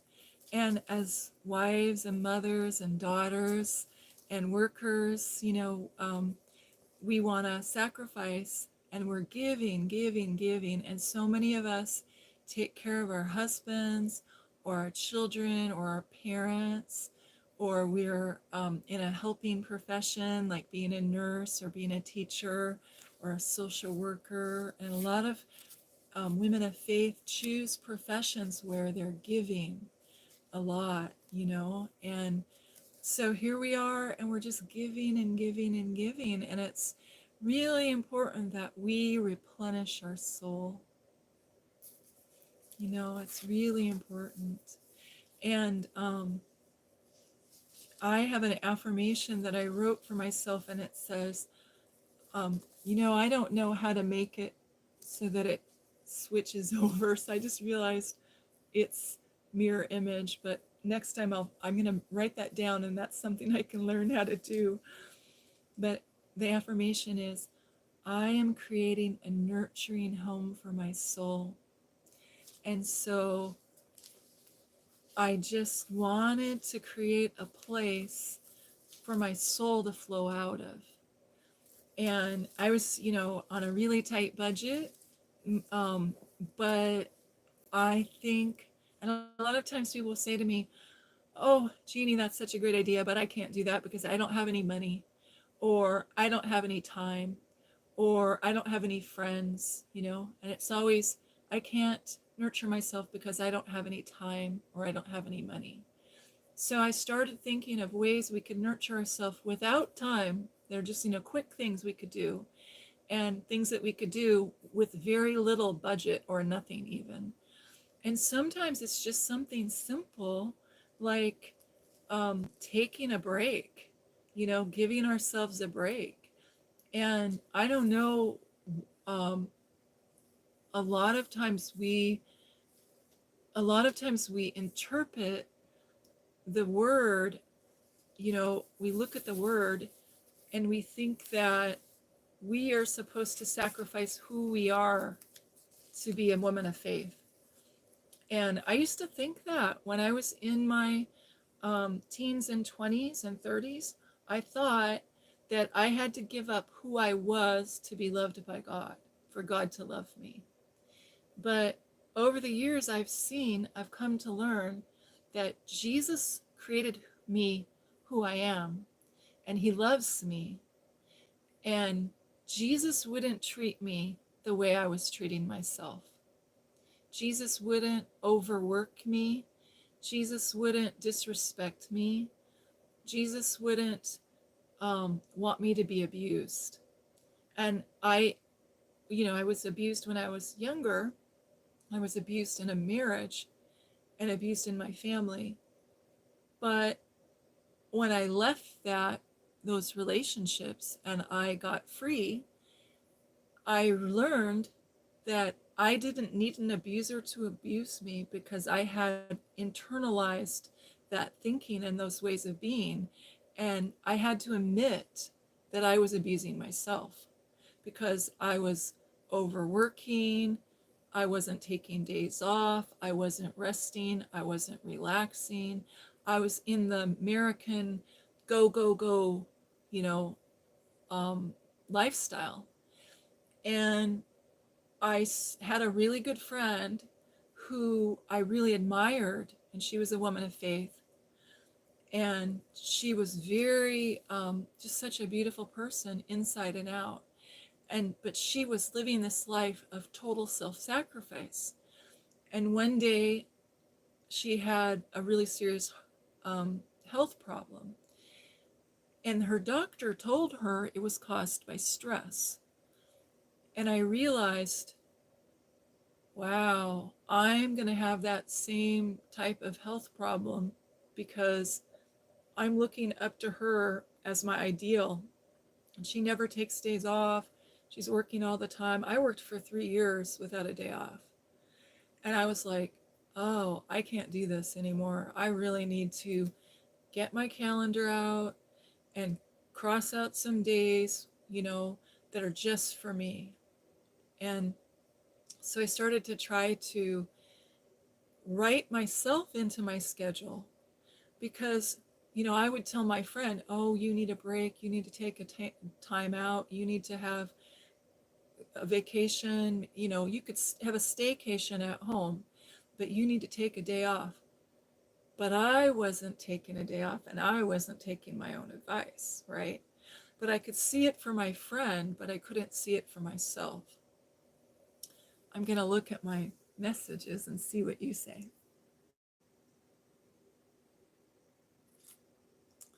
Oh, this is lovely.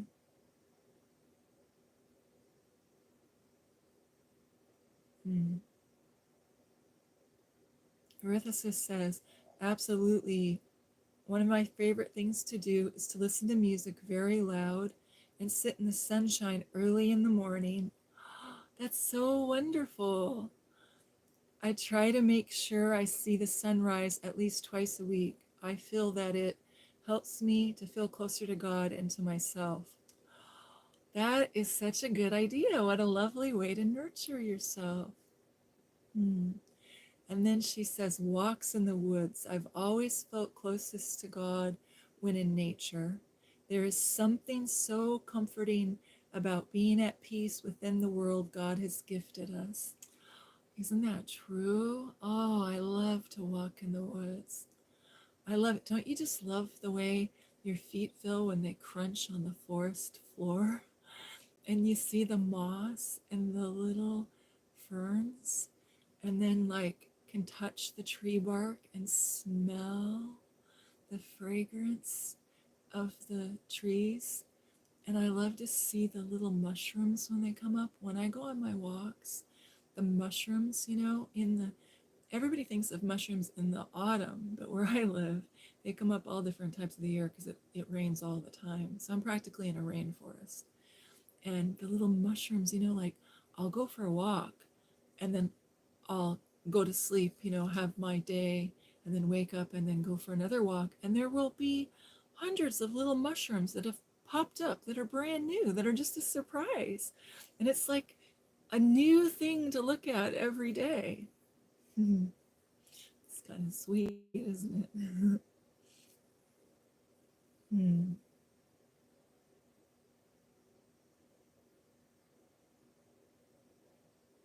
She says, walks in the woods, I've always felt closest to God when in nature. There is something so comforting about being at peace within the world God has gifted us. Hmm. Isn't that sweet? And then Erythesis says, I've always imagined it's a longing for Eden. I think we instinctively miss our home. I think you're right. Hmm.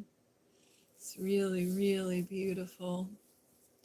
Where I live, I live in the Pacific Northwest where the weather changes at the drop of a hat. It'll be rainy, rainy, rainy, and then the clouds will go and you'll have sun for 30 minutes, and then it'll be rainy again. You never know what you're gonna get. But most of the time it's misty rain. But I live in a place that has mountains, oceans, valleys, forest, all tightly together. So I can go walk out of my forest right across the way and there's a beach. So it's just like a whole new world when you go to the beach. It's really amazing. Mm. And I just love walking on the beach, and I love the sound of the shore. I love the waves crashing. And for part of the day they go out and then they go way out and then they start coming back in. And I used to love to walk the beach and then pick up seashells and I put them in my coat pockets, or the water on the rocks. I like to look at the way the rocks sparkle in the water. And so I pick up pretty rocks. And so I had to get to the place where I'm only picking up one rock or two rocks on a walk because I have all these rocks. So at my office, I had a bowl. It was a wooden bowl, great big wooden bowl. And every time I'd go on a walk, I would pick up a rock and maybe it was heart shaped, or maybe it looked like a dragon, or maybe it was just like a teardrop, or smooth, or rough, or sparkly, whatever was cool about that rock. I'd wash it really well and I'd put it in that bowl. And then when people came to my office, if they were nervous or upset, they could pick up a rock and hold it. And, they could take it with them if they wanted. And then another thing I did with my rocks is someone gave me jars, and they were the most beautiful apothecary jars. Like in the old days, in the 1960s and the 1950s, women used to put bath salts in these jars and set them in their bathroom, or tiny little soaps. And they're clear, and you can find them at the thrift stores now, like great big jars. And this lady gave me this jar, and it was so special because she gave it to me. And so I wanted to figure out something to do with it. And in that, when she gave it to me, I lived in a house that had a big window, and there was nothing in the window, but it had a big ledge.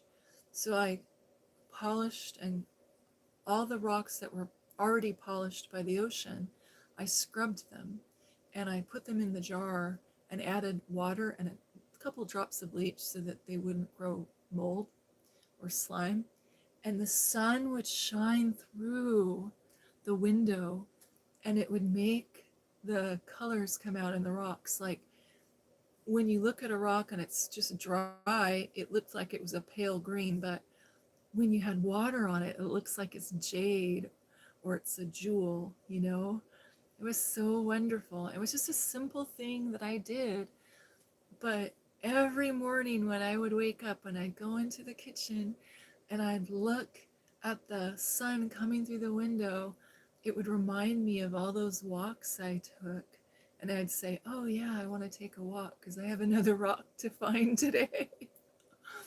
Mhm.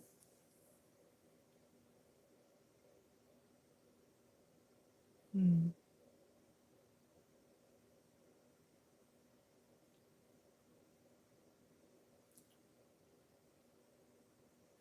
mm.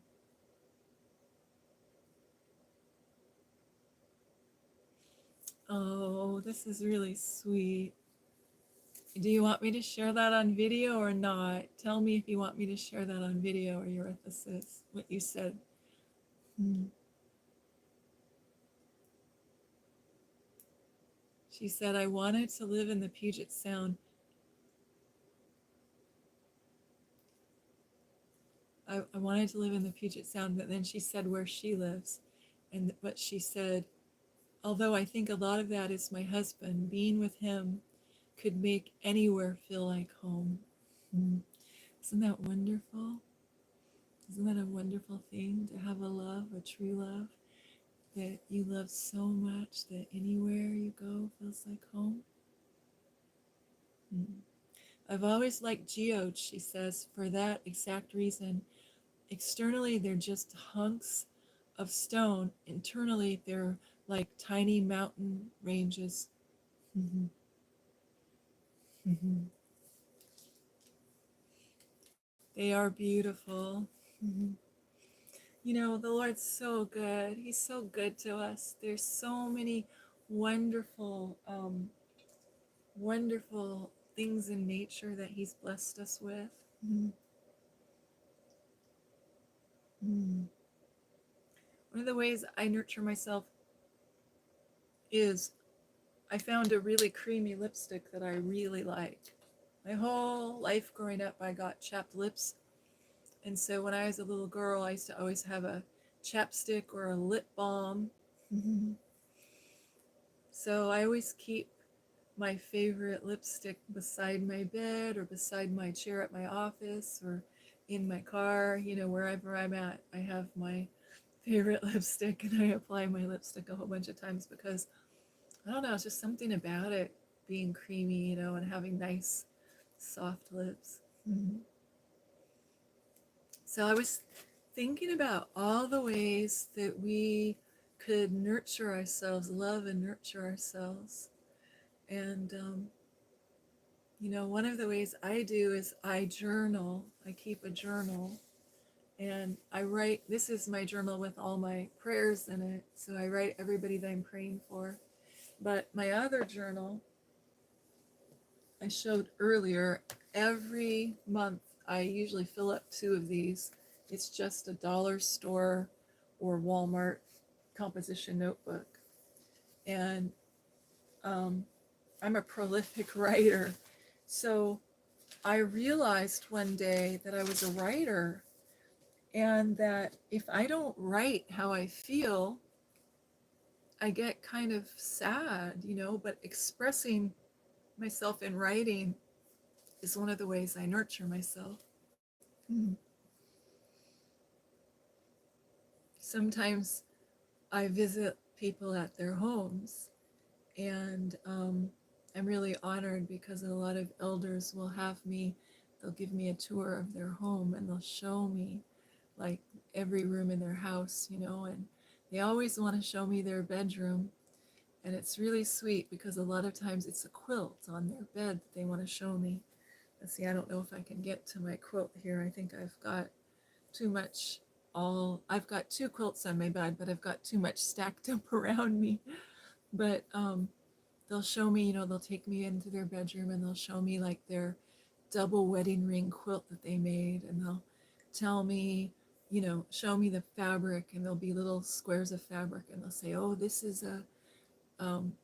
was a dress of my mother's, and oh, this was my daddy's overalls, or this was my sister's, a piece of my sister's graduation dress that we made a special dress for her, and these are the scraps of that dress, and they'll tell me what each piece of fabric on the quilt is.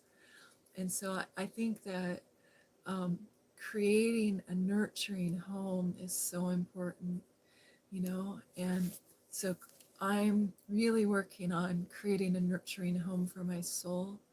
And I encourage you to do the same. I encourage everyone to just kind of go within and think, what do I like?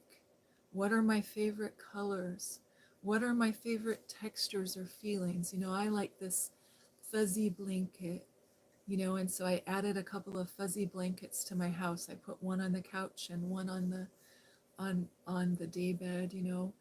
I come in here and I have my tea and I have my desk and I do my office work here, and I have one on my bed, and it's just like a real nurturing thing I can do. And it was such a simple thing to say, what I need is important, you know? And I think there are affirmations that we can give ourselves. And one of them is, what you need is important to me. What you need is important to me. And I think we need to give that to ourselves and say, what I need is important. And I can make room for me in my life.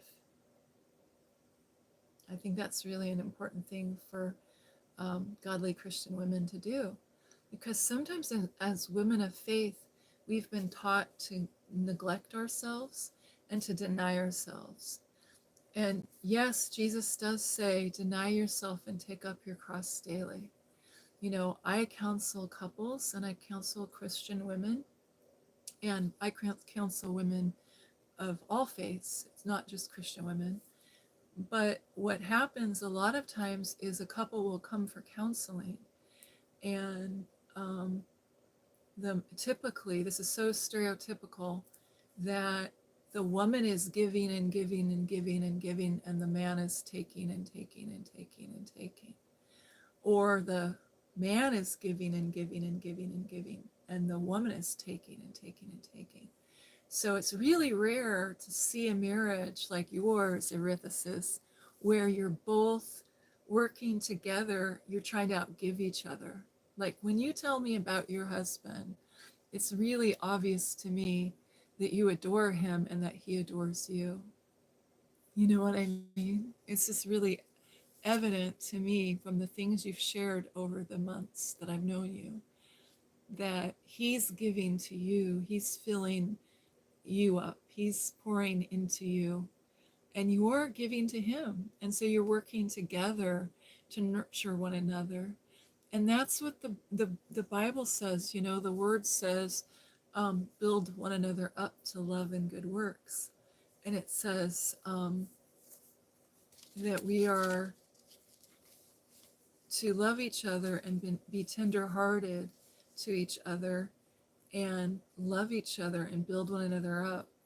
And I think sometimes we misinterpret the verses that say, pick up your cross and deny yourself and follow me. Because yes, we need to deny certain aspects of our old nature, but we need to also realize that Jesus Christ of Nazareth is our creator. He made us, and he made us to be who we are. So I'm going to check my messages again. Hi, Joe Edwards. Hi, how are you? Oh, I'm so glad you can come and join us.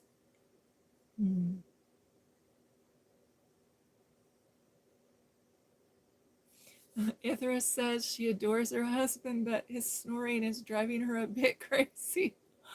Okay, so Ithras, go look up Dr. Eric Berg snoring.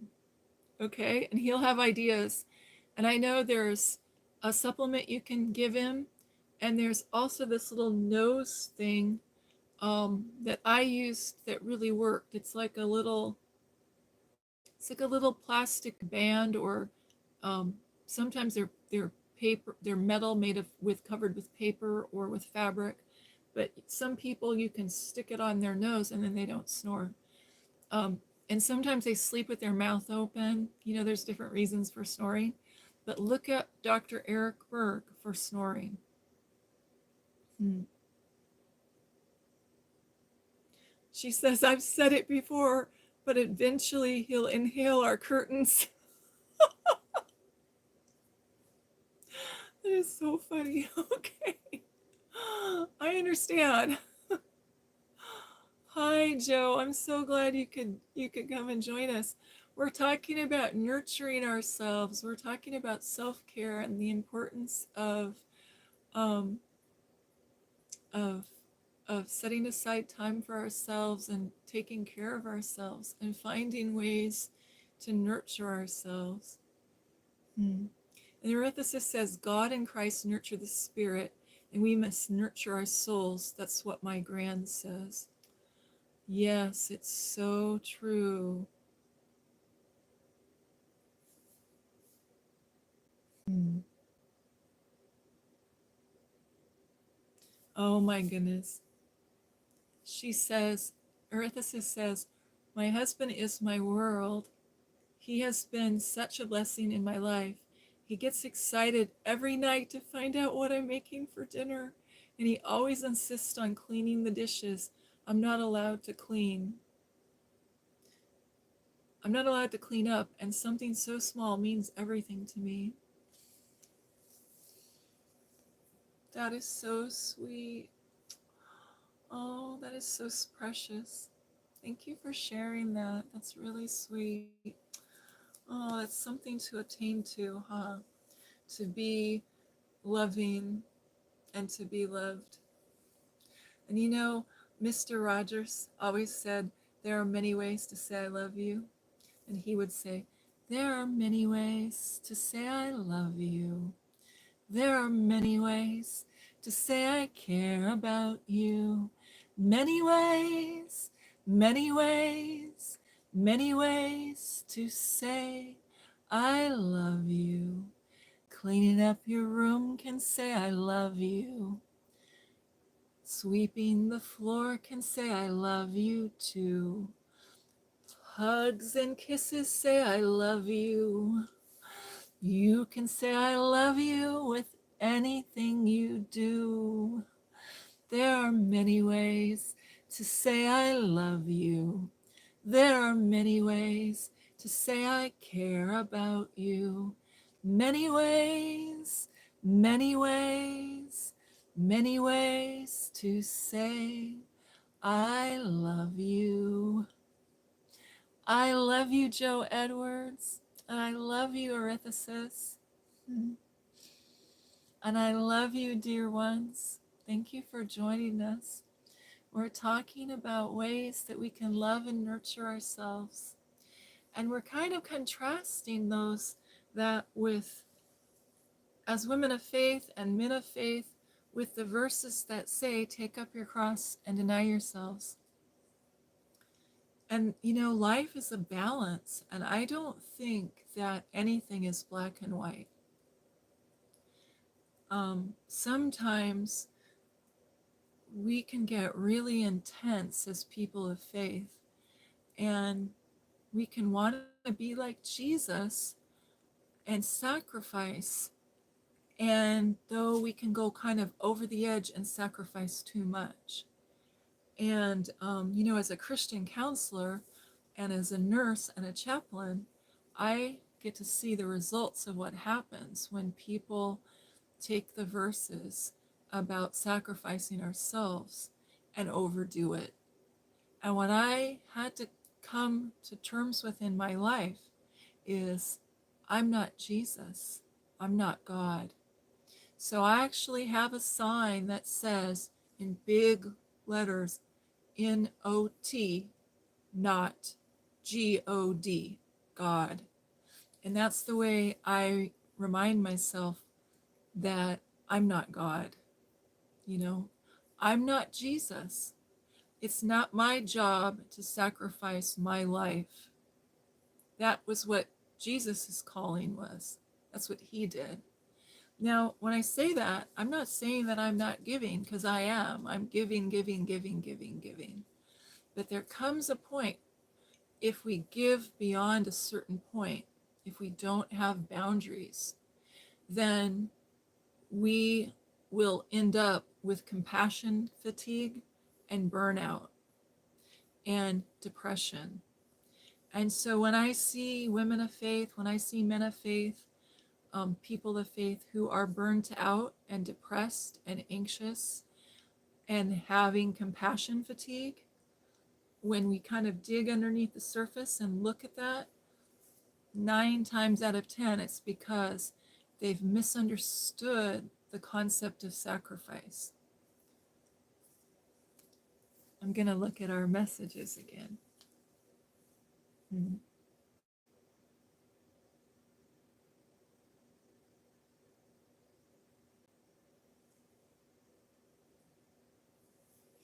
Eurythis says, it's easy to fall into sorrow in life, and I think the sharing the good, no matter how small, can bring a little light into others' lives. Mm. It's really true. I was talking about that earlier in this live stream. We were talking about happy thoughts. And do you have happy thoughts? You know? And sometimes, even when we're going through sorrow, like there are many sorrows in this world, we all know that, you know? Um, as a nurse, when I take care of a patient who's um, getting ready to transition across the veil, they're getting ready to leave this earthly life and go to be with the Lord in heaven. They're getting ready to die, and their body's dying.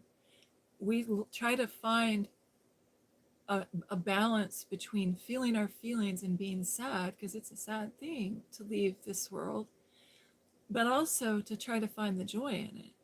And usually, you know, they say it's kind of trite, but they say there's always a silver lining to a dark cloud, you know. And I think I spent a lot of my life as a younger person kind of being Pollyanna. And so sometimes when it's like a pendulum, sometimes when we go over to one side, we can swing back to the other. So don't want to overdo and be on any, you know, you don't want to be all sweetness and light and ignore the sorrows in life, because the Lord says that we're to rejoice with those who are rejoicing and to grieve with those who are grieving, you know. So we're supposed to be with people where they're at, and sometimes we have to join people in their sorrow. If you have a friend who's grieving a loss, if you've lost your mama or your daddy or a sister or a brother or your true love, then you're going to be sad, and that's normal and that's healthy, you know. And sometimes when we have friends that are in that position, we just need to go and sit with them and be with them and be where they're at, you know. But I do think that it's wonderful to be able to find happy thoughts. And I have a journal. I have a bunch of journals, but this is my prayer journal. And then in my regular journals, I keep a list of things I'm grateful for. And so, like the other day, it was really cold and it had snowed, and the snow was melting. And I was walking, and there was a little teeny tiny English daisy, one of the little teeny ones, coming up out between the by a puddle with snow melting. And it just filled my heart with joy. And I went, I want to remember that. So I wrote it down in my list, my gratitude list. And then every day I try to find 5 things to be grateful for. And I probably find more than that. But, you know, I have to train my mind to be positive. I have to train my mind to find those 5 things to be grateful for. And then when I started training my mind to look for things to be grateful for, I found more. And so I write those things down, and then I look at them when I'm praying, and I say, Lord, thank you for that little daisy. I was on my walk, and I knew the Lord left that daisy just for me.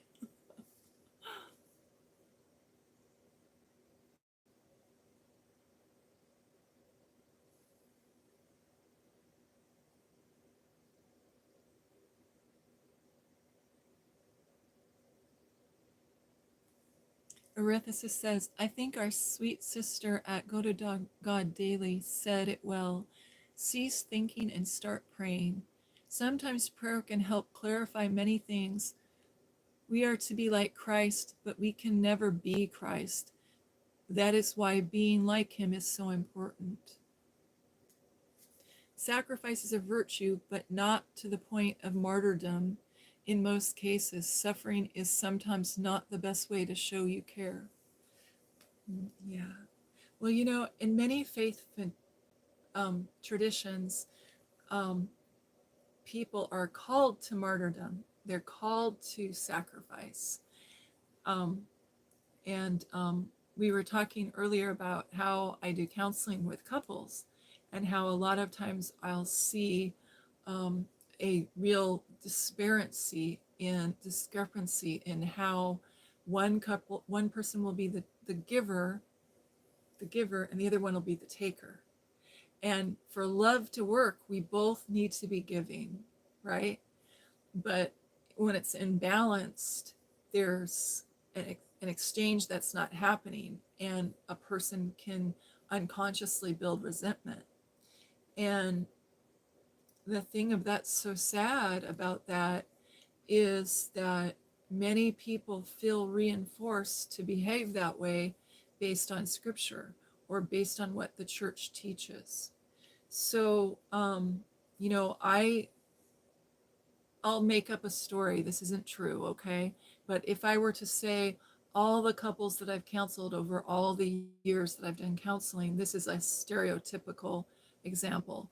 The husband will be upset about something, and the wife, and he's making a list of how she's not measuring up, and the wife is, you know, barely treading water, barely keeping her head above water because she's pregnant. She's got a toddler and a 4-year-old, and she's trying to keep the house clean. And they made her go on bed rest because she's having some troubles with the pregnancy. And the doctor sends them to me, and the husband's like, I come home and she doesn't work. I'm here, and I come home every night and the house is a wreck, you know? And the wife will be crying, and she'll say, I have a schedule, and I pick up the playroom, and I try to have dinner on the table when he gets home, and I try to have the kids fed and happy, and, we're going to get the kids ready for bed, but then something always happens, and the toy box gets emptied on the floor right before he comes home, and I'm scrambling around to do it. And it's just this kind of an attitude and it can be the other way around. It could be the wife complaining about the husband's behavior, but usually it's one or the other complaining about the other spouse. And the idea is you need to sacrifice more. And when women go and try to tell their story and say, this is what's happening, I need help, and they tell their pastor or their priest or their spiritual leader, and that spiritual leader could be the pastor or priest, or it could be an older woman that they're looking up to, that they're discipling with. And then this well-meaning religious leader will say messages that say you're not enough. Like, they'll show them the verses on sacrifice and say, this is just part of marriage. You need to lay down, take up your cross and follow Jesus. And I have seen so many people abandon the faith, leave the faith, give up, despair, do terrible things because they have been told that this is the only way that you can love Jesus. And I know this is Lent, and it's the time of sacrifice and giving up things for Lent, and I'm giving an opposite message. I'm saying, you know what? I'm not God. I'm not God. That mother who is pregnant and has the toddler and the 4-year-old, she's barely treading water. She's doing all she can do. And the sacrifice that needs to happen is the husband needs to come home and hold the baby and say, honey, let's make you a bubble bath, and you go take a bubble bath. And he brings some roses home, or he goes for a walk and picks some wildflowers for her. Or he comes home and does what Eurythus' husband does. He's excited about what she's made him for dinner and washes the dishes and says, hey, how about if we put the kids to bed and we get a movie and we watch a movie together, and look what I brought. I brought you some chocolate, and I want you to take a bubble bath and just relax, you know? And so I've spent my career teaching couples how to love and nurture one another. And I've spent my career teaching women how to nurture themselves, because if we try to give from an empty cup, we won't make it, because we're just human. We're not Jesus. We're not God. And when you're young and when you're first a believer and you're idealistic and you read the idealistic version of self-sacrifice, you think, oh, I can do this.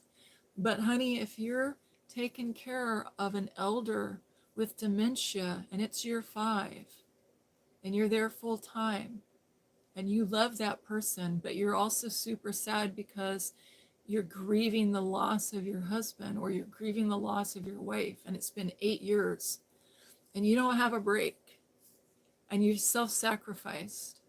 Having the message told to you that you need to sacrifice more is not helpful, and it's not godly, and it's not spiritual. And there are many well-meaning priests all over the world, and many well-meaning pastors, and many well-meaning Bible study leaders that have never taken care of a person with Alzheimer's. And they don't know how incredibly draining it can be to be the full-time caregiver. There are many priests that have never had a baby. They don't know the kind of sacrifice a woman has to do to have a baby and nurse a baby and raise a baby and a toddler and to be full time for 3 years nursing. They don't know what that's like, you know?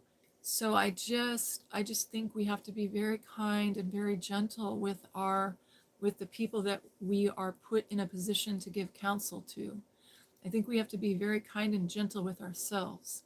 I think we have to be very kind and gentle with, if we're a pastor, if somebody is a pastor or a priest or a Bible study leader or a book author, they're a person who's a leader, they're a role model. We don't need to be showing Instagram photographs of our perfect playroom and posting, perfection for moms who feel like they don't measure up, because comparison is the thief of joy. And what we're sowing is despair. We're reaping a harvest of despair in the Christian community among women. And there are traditions. I come from a tradition where women have many children. And I'm talking, if you have 5 children, it's like you've only got 1 or 2. Okay? So I come from a tradition where women have big families.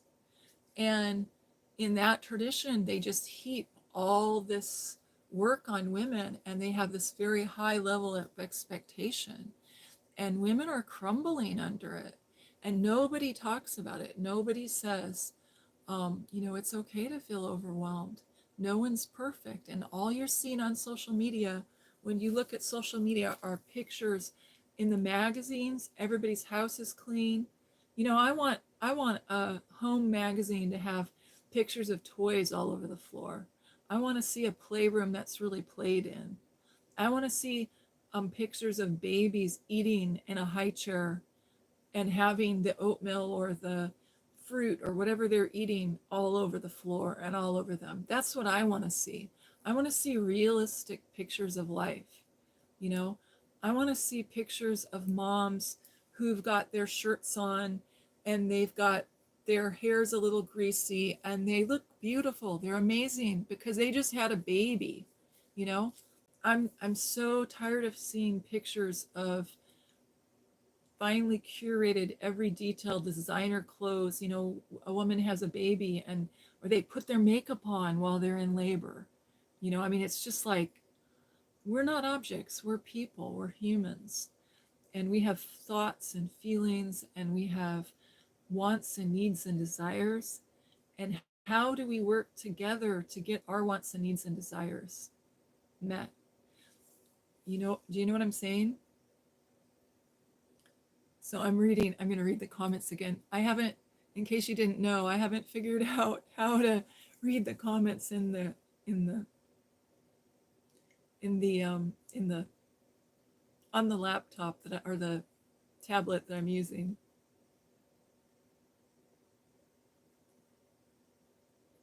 Erythesis says, I agree 100%. I've been asked before how my marriage is as happy as it is, and I always give the same answer.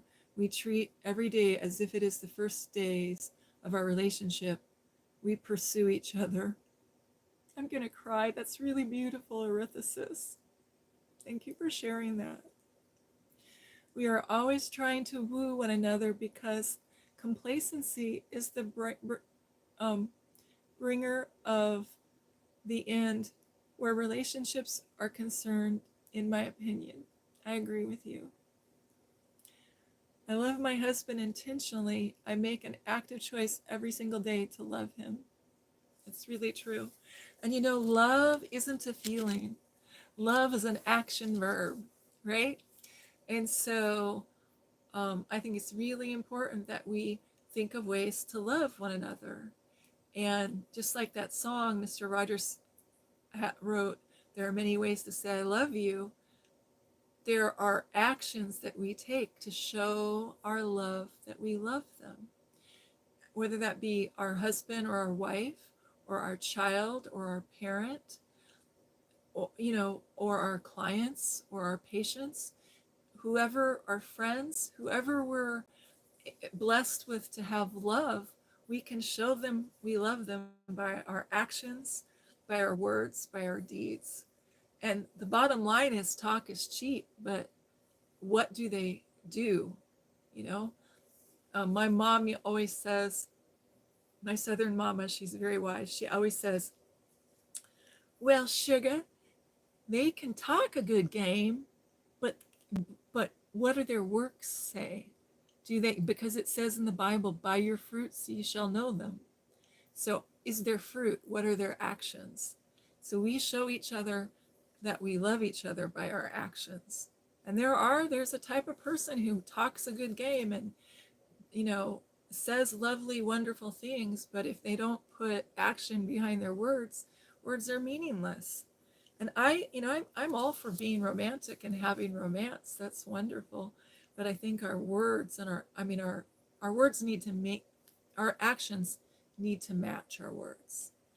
And but this whole idea of sacrifice, the thing that concerns me about the trend, there are traditions that believe that we need to sacrifice continually. And the thing that concerns me is I see people burning out in the Catholic Church.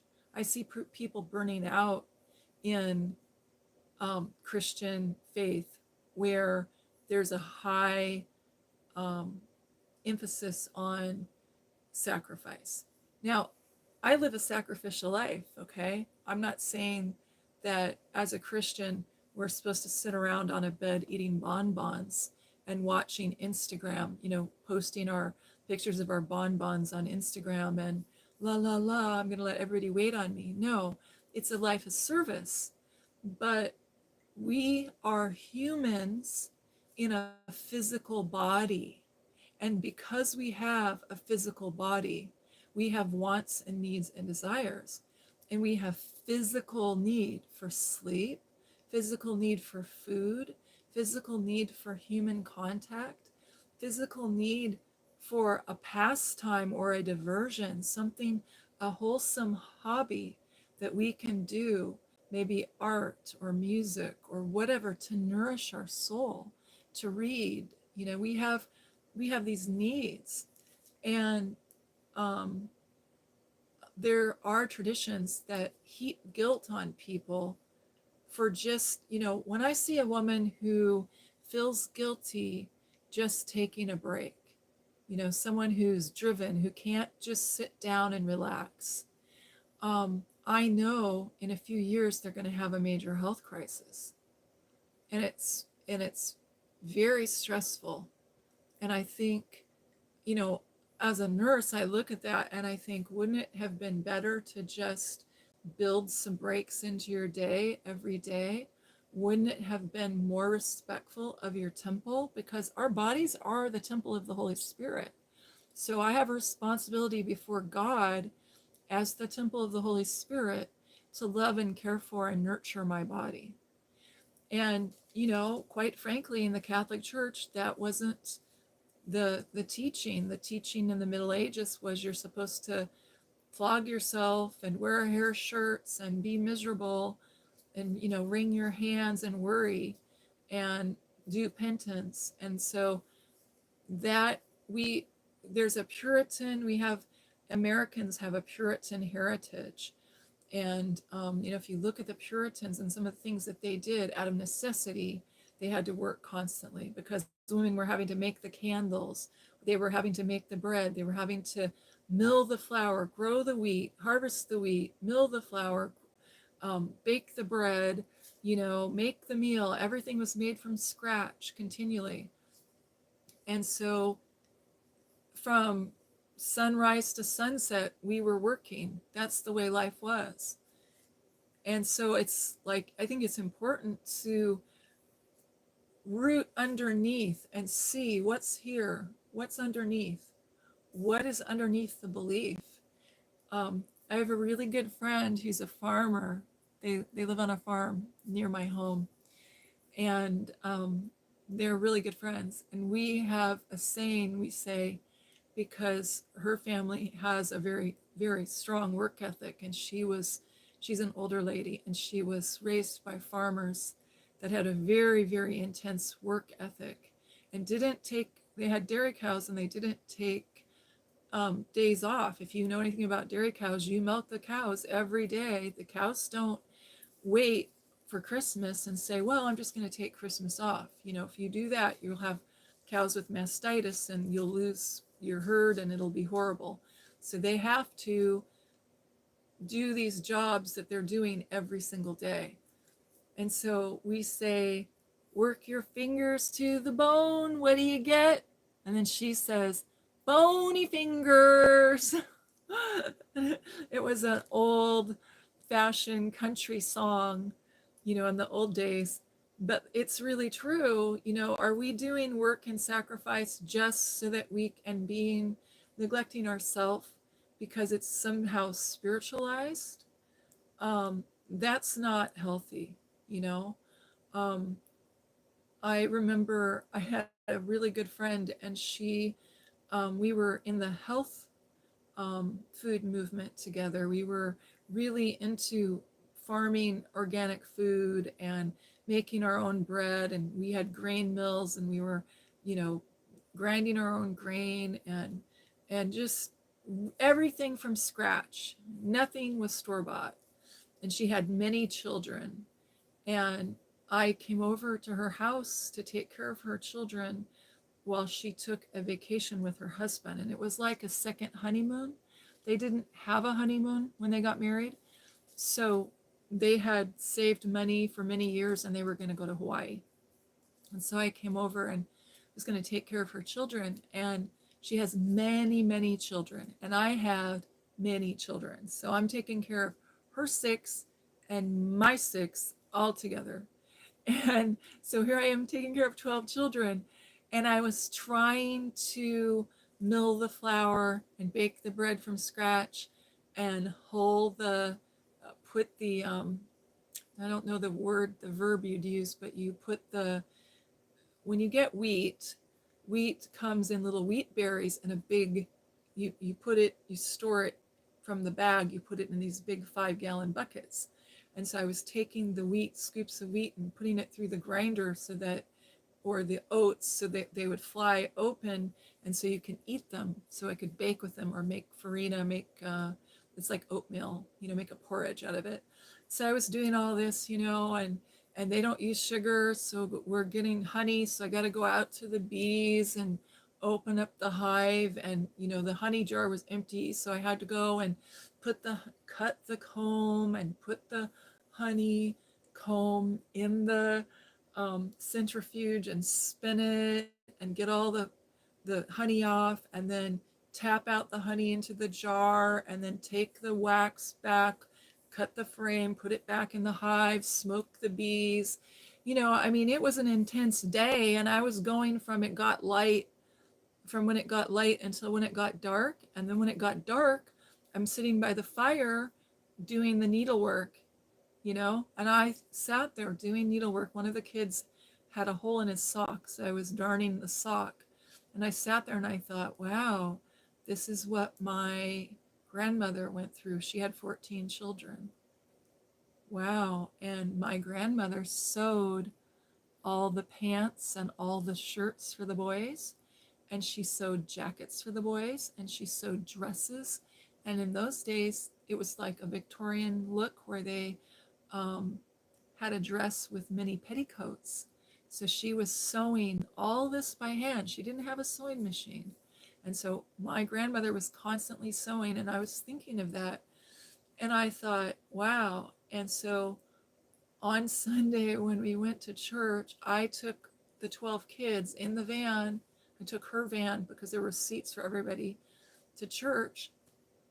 And on Sunday, the pastor preached about sacrifice.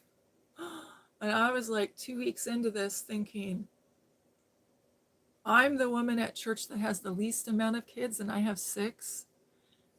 And there's women here that have 14 children. And he's preaching a sermon on sacrifice. And one by one, over 4 years, there were like 20 women in that church that had major depression, psychotic break, major mental illness, had to be hospitalized, tried to take their own life. One lady had an affair, one lady ran off, one lady um, a couple of women got horrible diseases, and they were all about the same age. And it was like, I said to an older woman in the church, I said, what is happening? What is happening? And she said, well, the focus switched from service to sacrifice. She said, when we got this new pastor, the focus switched from service to sacrifice. And he's really, really obsessed with sacrifice. And so every Sunday, he has this sacrificial, he's, 5 years, 6 years of every single Sunday preaching sacrifice, sacrifice, sacrifice. So none of these people were setting boundaries. If somebody asked them to do something, they would say yes. You couldn't say no. If you had a calling, you couldn't say no. And I'm like, well, where's the freedom in that? If you can't say no, then you're not at choice. And Jesus gives us free will. And the major component of free will is choice. And so I began to ask these questions, and I was looking at my life, realizing that I was raised as the eldest daughter of 6 children, 5 girls and 1 boy, and I was the de facto mother because my mother went away to work. She left our home and had to work outside our home.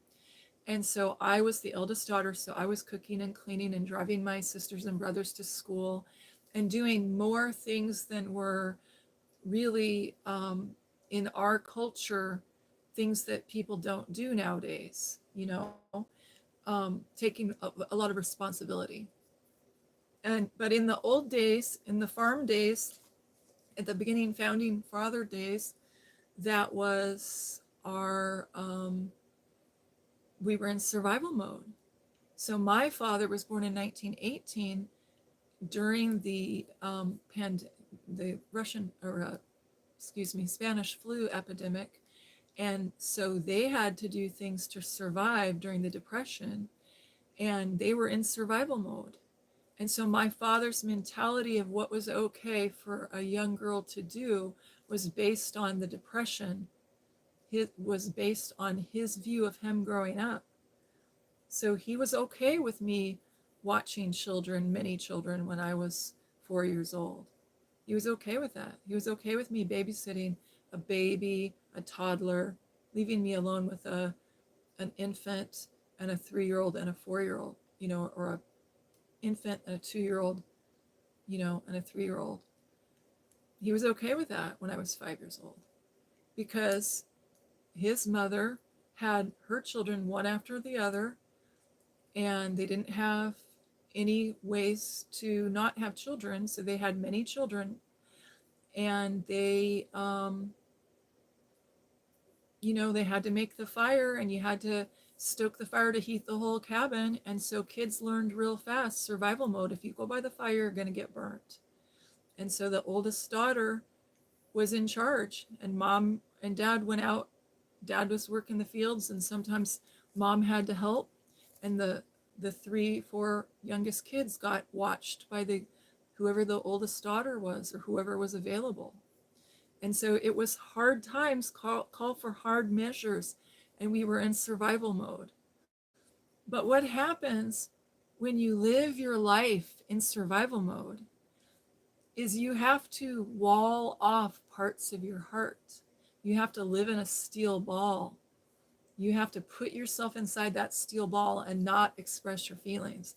So when you see people from cultures where there's a lot of snow and there's a lot of cold, hard winters, and people are in survival mode a lot, you see people who are more reserved with their emotions. If you look at the Scandinavian, look at people in Alaska, look at people in Scandinavia, look at the Netherlands, they're very strong people, and they're not out there expressing their emotions being touchy-feely.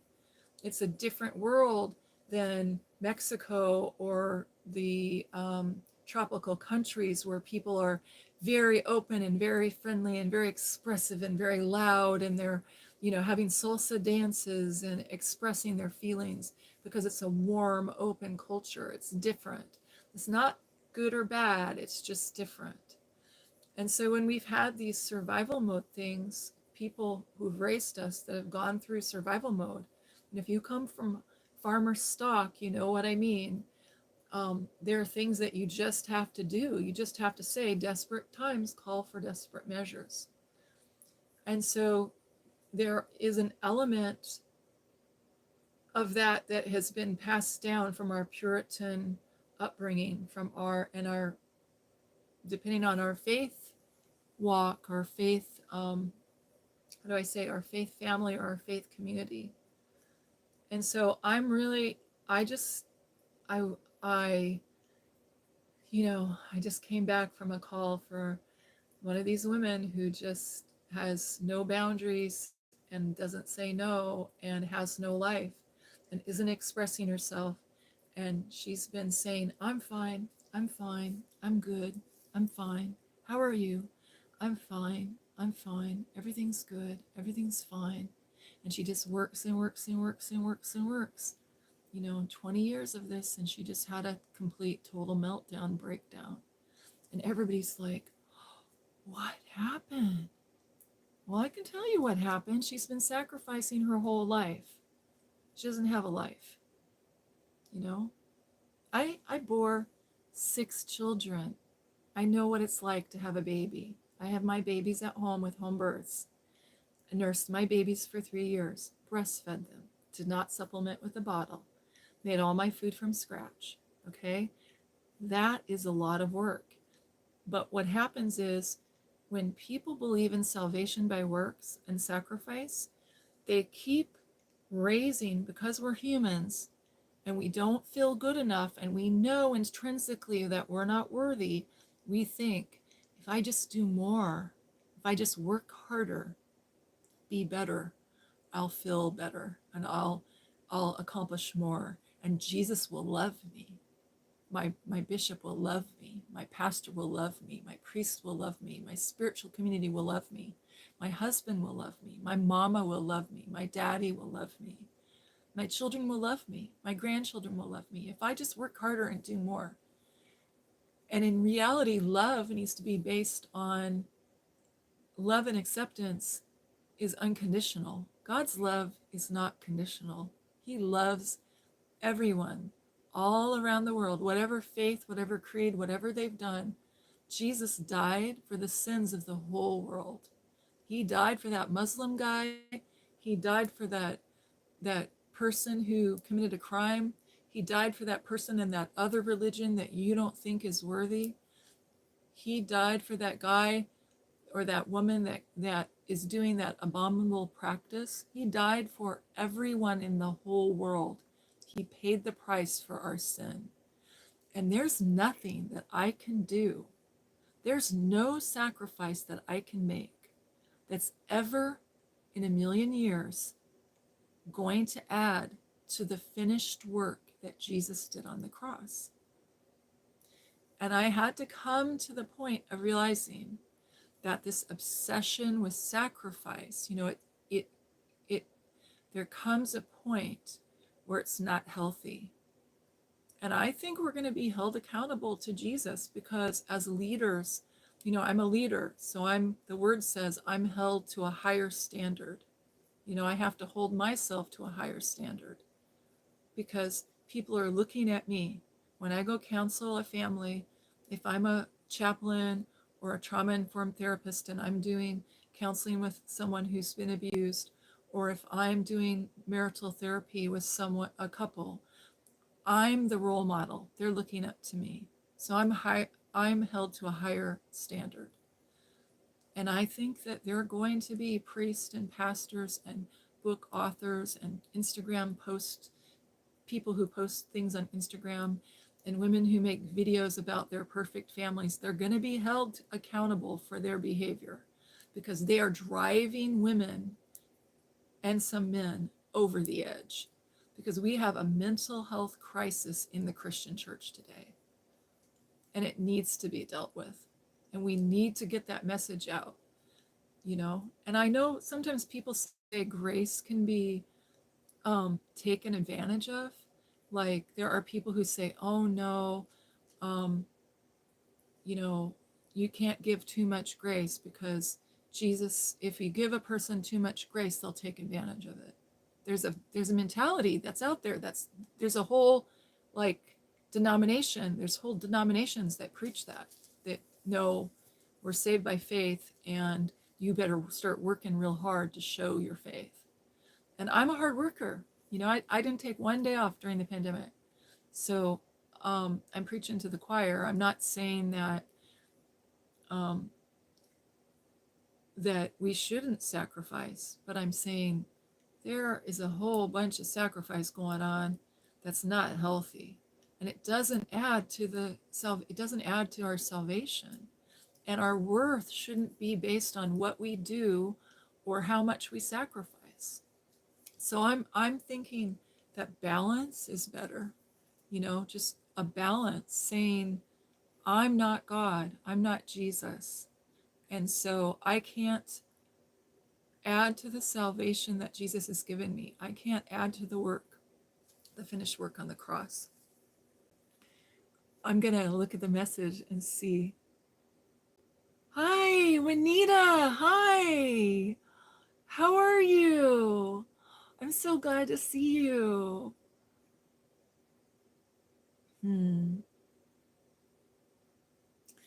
Arethysis says, I think my dad for teaching me that lesson. He always said that he loved me with intention, that it wasn't just that he is my father, but who I am as well. I'm very lucky that my husband is the same. That's amazing. Yes, you are very blessed. You are blessed, Eurythesis. You are blessed. That is exactly what happened to me. I was already ill, but I worked for about 2 years straight, did irreversible damage to my spine, and it will never be the same. Very hard lesson to learn young. I don't think I deserve to take breaks. Now I'm permanently disabled and I'm not even 30 years old. That's why I'm such an aggressive advocate for taking care of yourself the way you do for others. I'm so sorry. Yeah. You know, I understand, like, I'm trying to communicate something like eurythesis. Juanita, we're having a discussion about self care, and it's kind of countercultural because we're talking about the importance for Christian women and Christian men to take care of themselves during the season of Lent. And Lent is a season when Catholic people and people of some of the other traditions in Christianity sacrifice. So um, there's a big emphasis right now on sacrifice. And so we're talking about ways, we started out talking about ways we can love and nurture ourselves and ways we can take care of ourselves because our body is the temple of the Holy Spirit. So we were talking about some ways we can nurture ourselves and take care of our physical body because we're spiritual beings in a material world. We're spiritual beings inside a physical body. So this is the only body I get on earth. So we're talking about caring for that. How have you been, Juanita?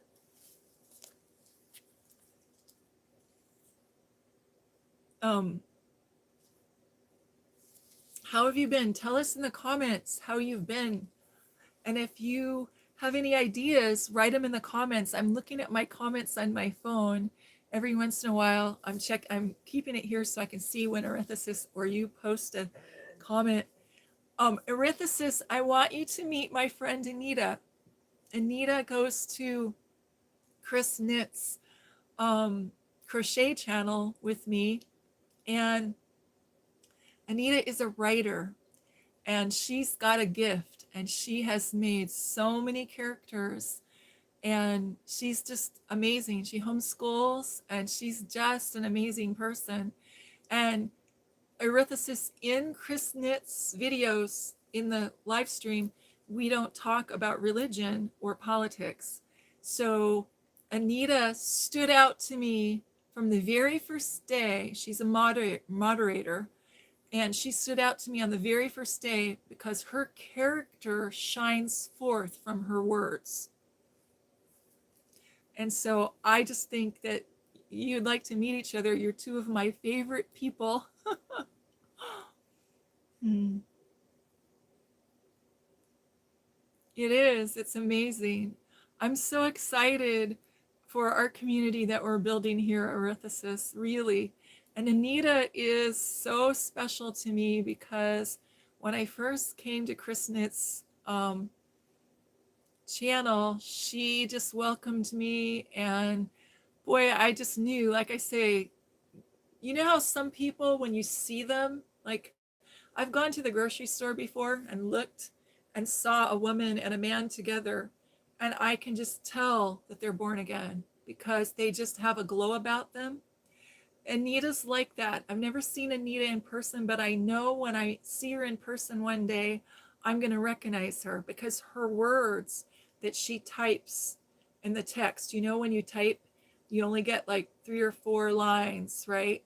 And she just always has the right thing to say, and she's respectful and kind, and she greets everyone. And there's a kind of a situation with some people that are fighting in the chat, and she just knows how to calm things down, and she'll take the side of the person who's being abused or bullied, and she's just a really good person, and I'm so honored to know her. So I'm really glad that you get to meet. Yes, it is the glory of God. It is. So we are talking about this idea of sacrifice. And, you know, Erythesis, we were talking about this a while ago in the chat for Go to God Daily. Some of the practices, some of the dogma or beliefs that are traditions of men that aren't taught in the Bible that the church teaches. And that to me is very disturbing. And I mean, every month, I get 3 or 4 couples who, I was working at a crisis pregnancy center for many years. And so there are people in the community who know that I worked at Crisis Pregnancy Center. And then we had another group, it's got a different term, but it's a counseling for pregnant women. So I'm well known in the community. There's like 50 different agencies and people that refer me, anybody who's infertile, anybody who has any kind of struggle in pregnancy, they'll refer them to me. And it's so sad. I get couples who are just heaped with shame because they're infertile, or heaped with shame because maybe the wife has a health problem and they can't have babies right now until they get that health problem taken care of. And the church will say, well, you're not supposed to be using contraception. And they'll heap all this guilt on them, or they'll have a health problem, and because of the health problem, they have to be in bed a lot, or they have to rest a lot, or they can't be exposed to the congregation. They can't, maybe they have cancer, or maybe they have an autoimmune issue, or maybe they even have a mental health issue. For whatever reason, they cannot physically attend church. And so they take some time off, and people in their congregation don't understand, and they're judging, or the pastor will visit and say, you look fine to me, you need to come to church. And I'm like, let me handle this. I will go talk to him for you.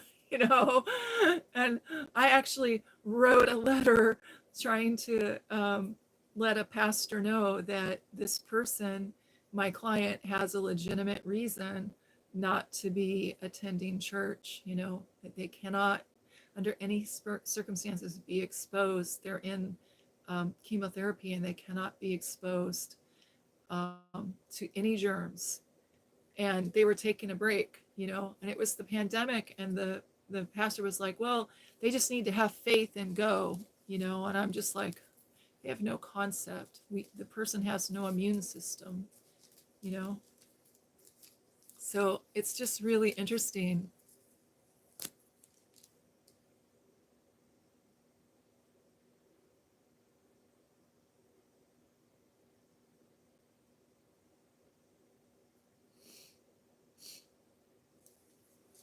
Oh, that's really hard. That's really hard, Erythesis.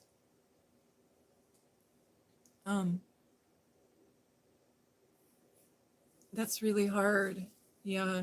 But the thing about it is you dodged a bullet. You know that? Because my experience has been, as a counselor, I counsel couples. I've counseled, worked at Crisis Pregnancy Center, counseling single women and couples who have crisis pregnancies, because sometimes people have a pregnancy and they don't want to be pregnant, and they can be married and feel that way. So that's what a crisis pregnancy is, a pregnancy that happens during a time when a couple are not ready, they don't feel prepared, and they could be single or married when a crisis pregnancy happens. And so because I was at Crisis Pregnancy Center, I counseled all the people who were infertile. I counseled all the people who wanted to adopt. I counseled all the girls who were relinquishing for adoption. They were relinquishing their very much loved child, because of their situation.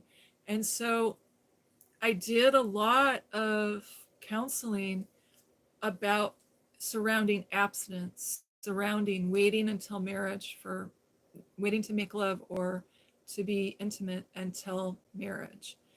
And I did a lot of counseling about second virginity, which is where somebody has been in a relationship sexually, and then they have a crisis pregnancy or a pregnancy scare, and then one of the counselors would present the gospel to them, and then they'd go, oh, okay, I want to ask Jesus into my life. And then we know when we ask Jesus into our life, there's lots of changes we have to let go of the old man, the old ways of living. We have to let go of the flesh. And the Holy Spirit works in our life, and he convicts us of sin. And the Bible teaches that sex outside of marriage is not acceptable, that it's missing the mark. And so if we want to live a godly life, then sooner or later we come to the point where we want to be abstinent until we get married.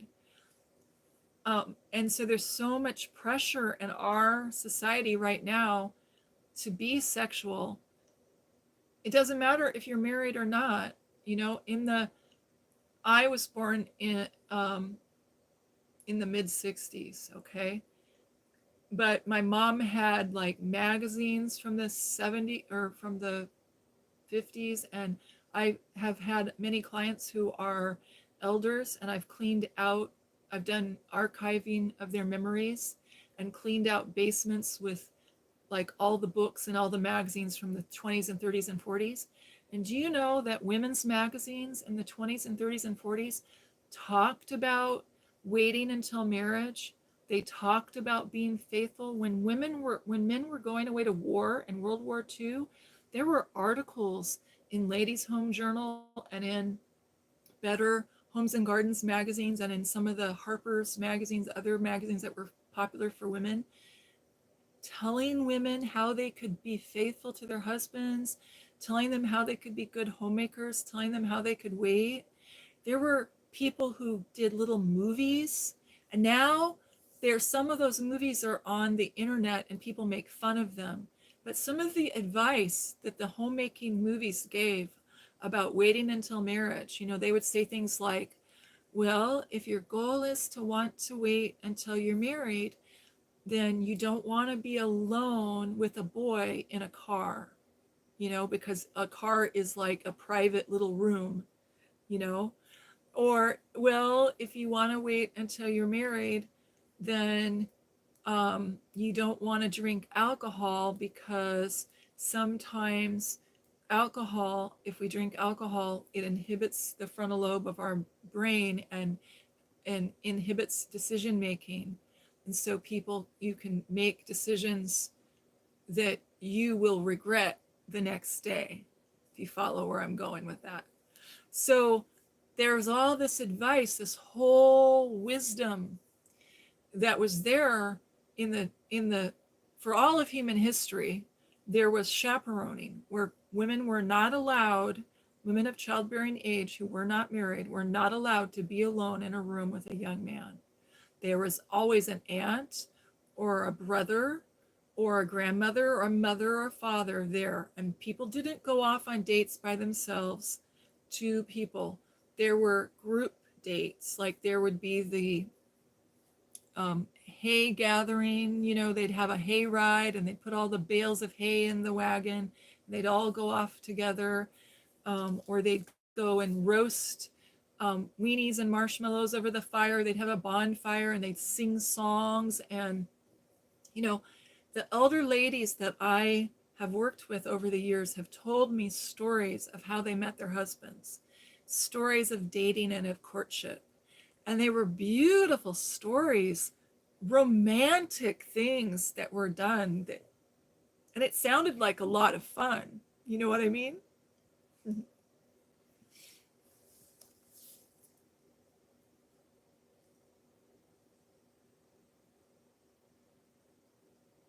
I'm reading the comments.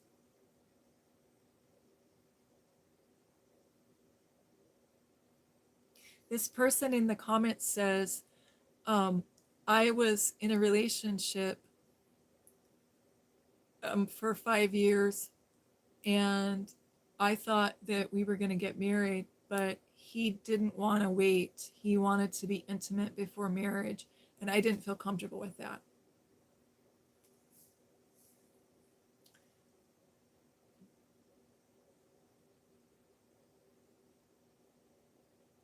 And then she says,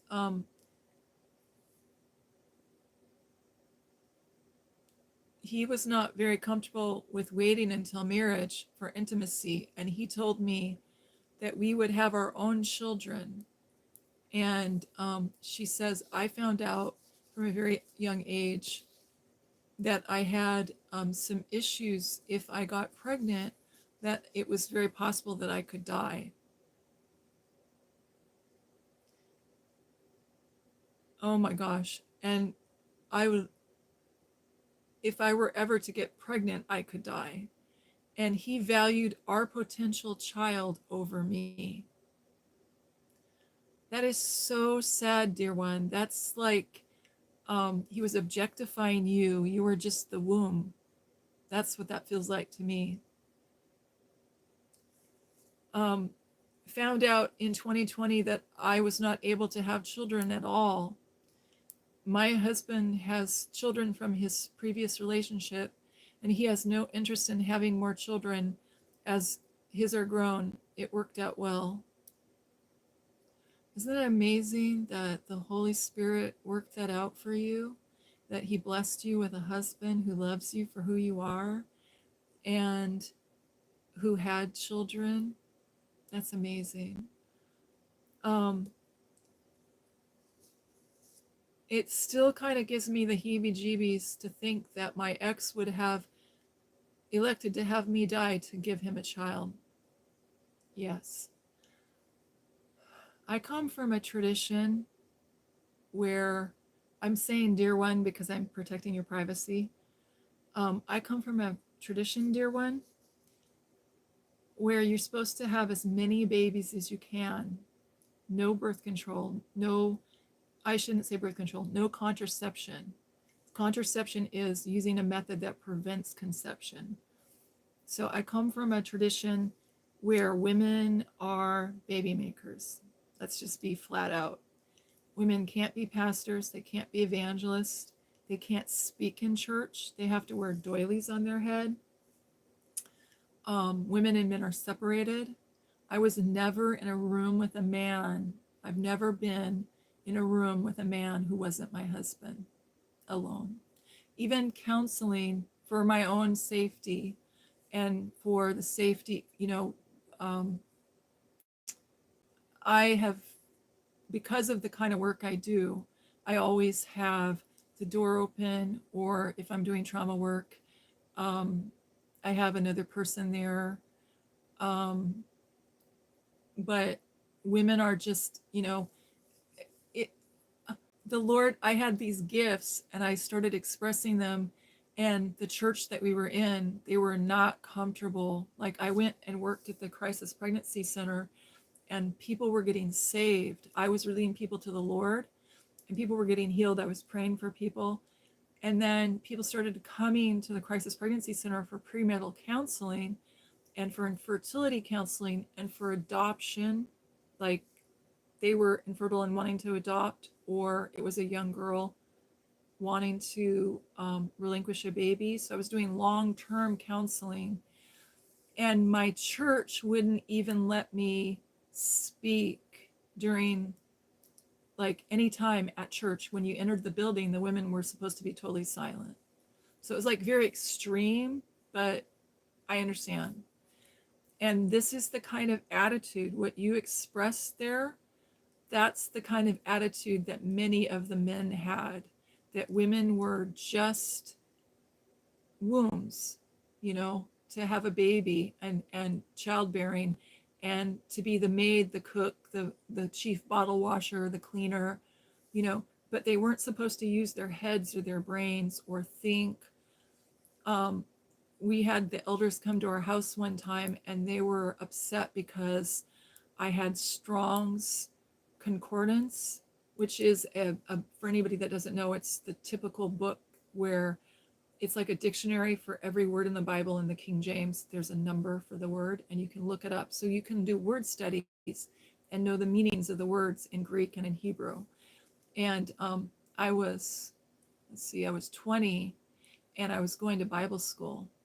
And I had that and a whole bookshelf of all the different books that I was using because I was going to be a counselor. I wanted to be a Bible counselor, so I needed to, learn the Bible. And I was doing cult exit counseling, helping people leave cults. And the church flipped out. They were like, yeah, you can't do that. You're a woman.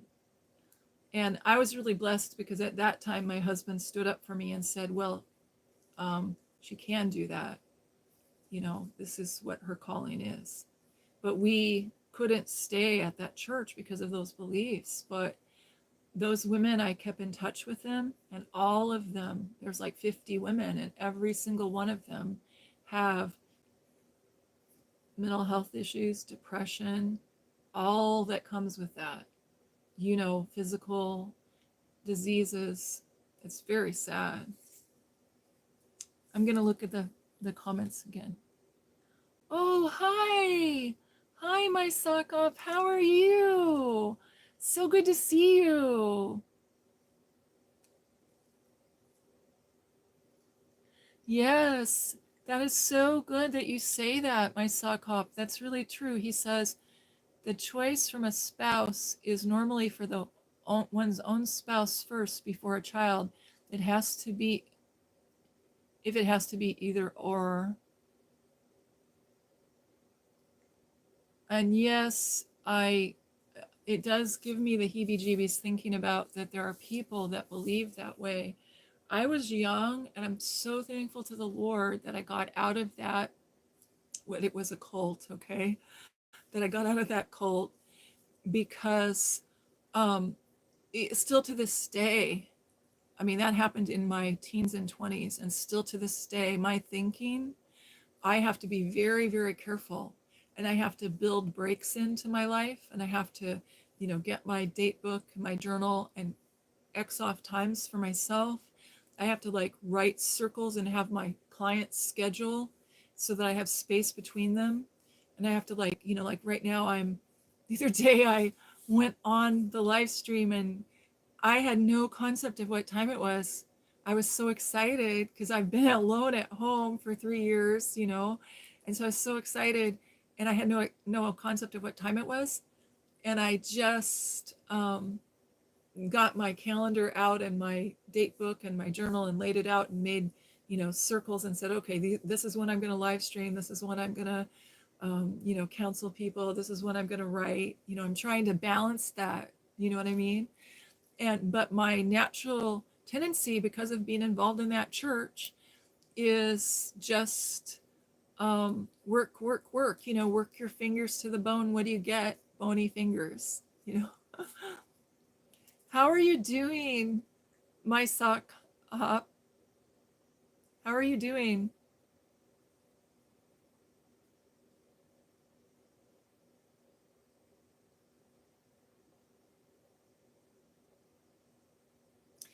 Um, and my friend says, I appreciate it. I'm comfortable sharing because I want other women to know that others have been through these things, and it is something that you can recover from.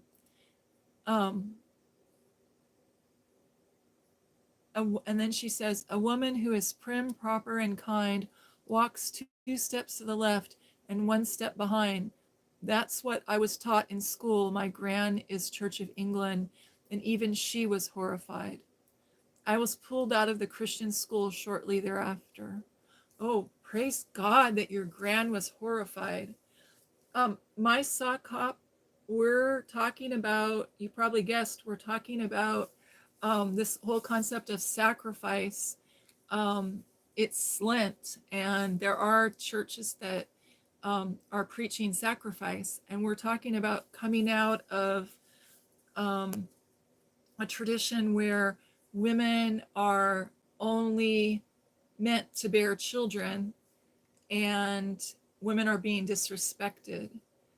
We were talking about the importance for self-care earlier, and how it's so important to take care of our bodies because our bodies are the temple of the Holy Spirit, and how we're spiritual beings in a physical body. So because we're spiritual beings in a physical body, we have physical needs. Our bodies have physical needs.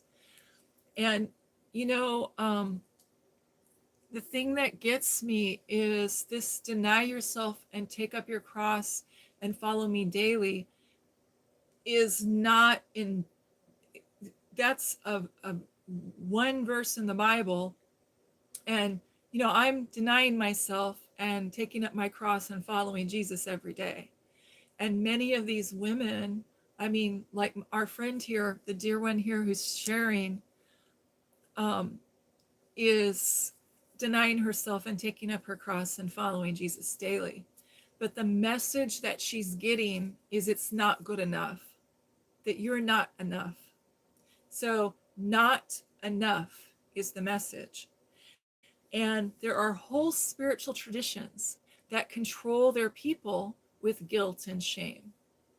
So I think we need to realize that this is gaslighting. This is spiritual gaslighting. This is spiritual manipulation. Excuse me for a minute.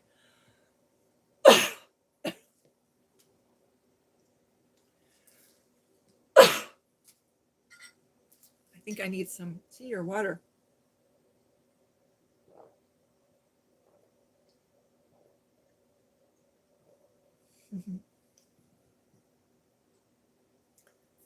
So,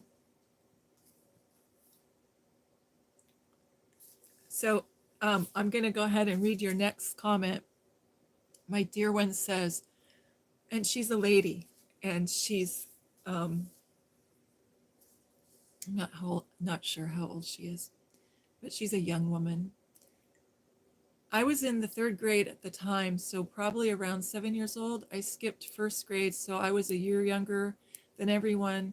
But it's super crazy to think that at that age we were being taught to submit in a way that is not at all in any way biblical. Yeah. So I don't know if you know what the shepherding movement is, but I was in a cult that practiced the shepherding movement. They had a lot of, there was a book that was very famous in 1980s, and the book taught that um, when the man says jump, the wife says how high, and that women were supposed to submit to their husbands even if he said to sin. So the results of this were, just think of some horrible sins.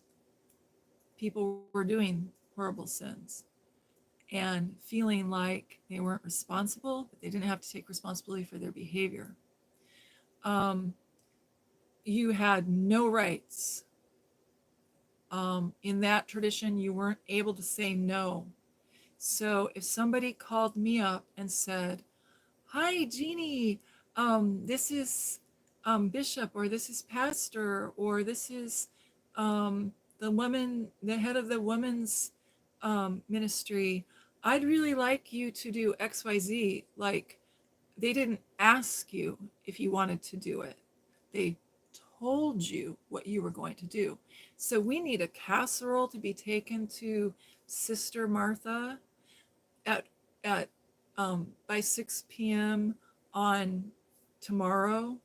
Like, somebody's canceled. Like, usually they have a schedule with 2 weeks worth of casseroles when somebody has a baby or they die, or there's someone who has a loss of a loved one in their home, or they have chemotherapy or something, which is wonderful. And I think it's wonderful to have community do that. But to be in a place where you're raising 6 or 8 or 10 or 12 children, and you're told you don't have any ability to say no. Like, if you are teaching Sunday school, this came up all the time, where they have Sunday school teachers for all the different grades, and the boys and girls are separate.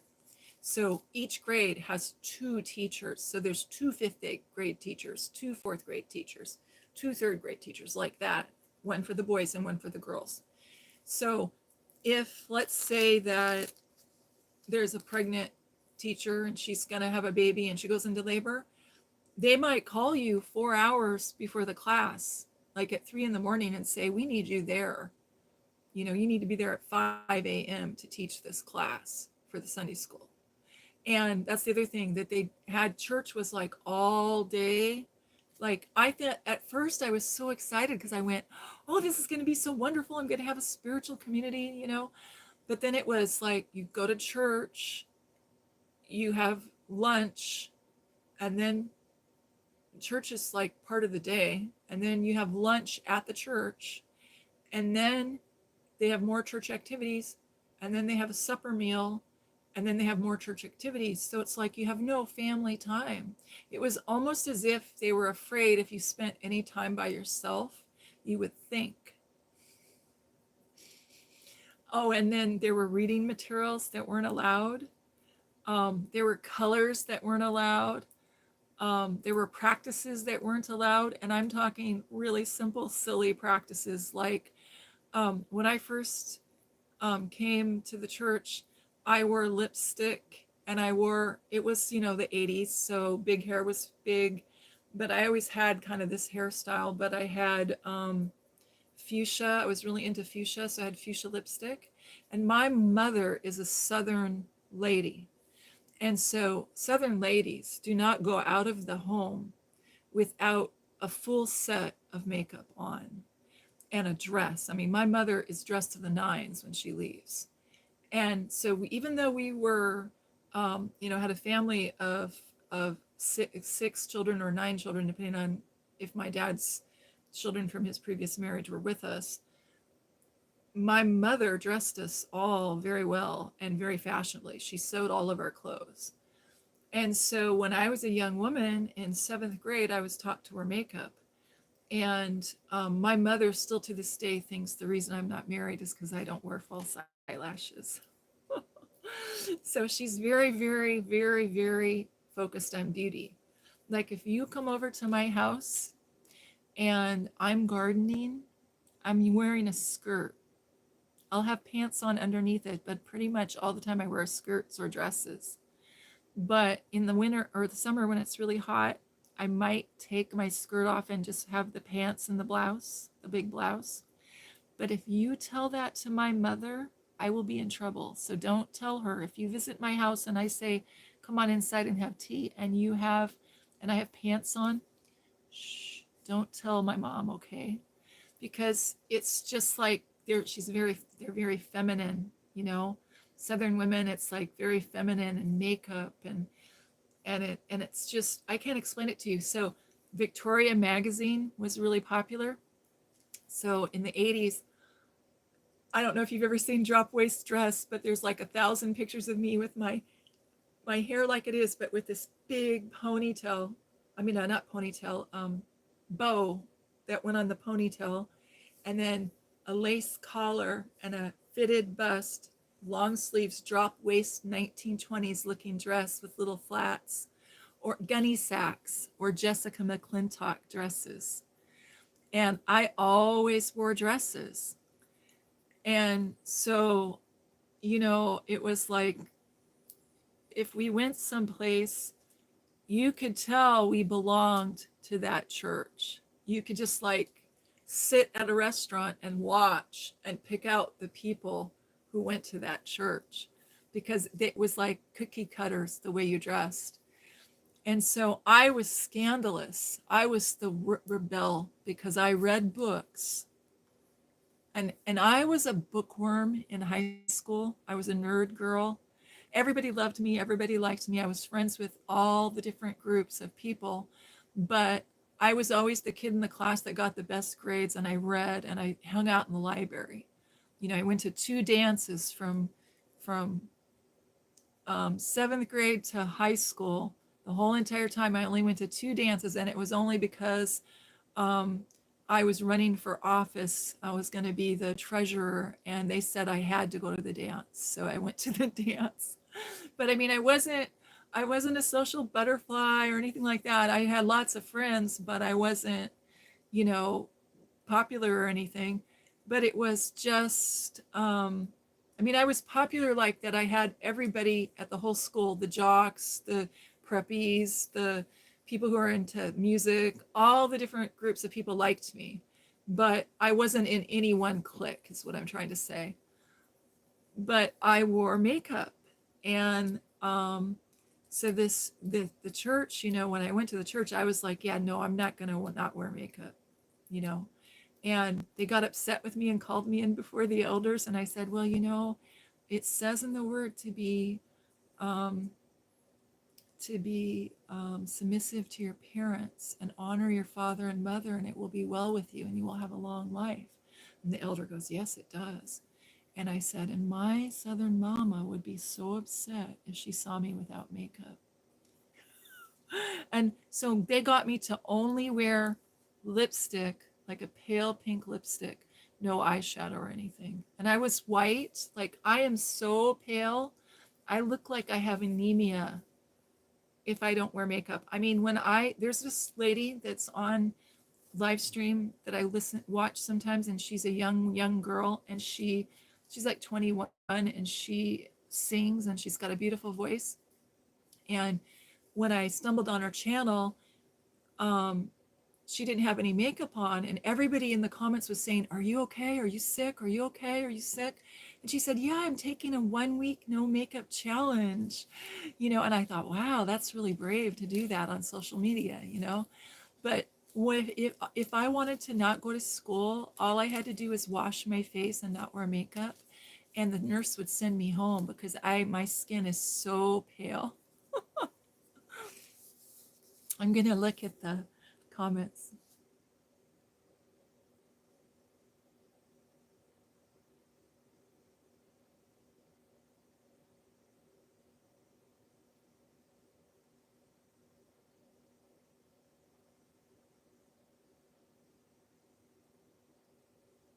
Well, that's wonderful, dear one. She says, I'm not going to read it because it's kind of private, but she says, I'm 25, very young. Hubby is in his early 40s, which people love to give a sideways glance. Ha ha ha.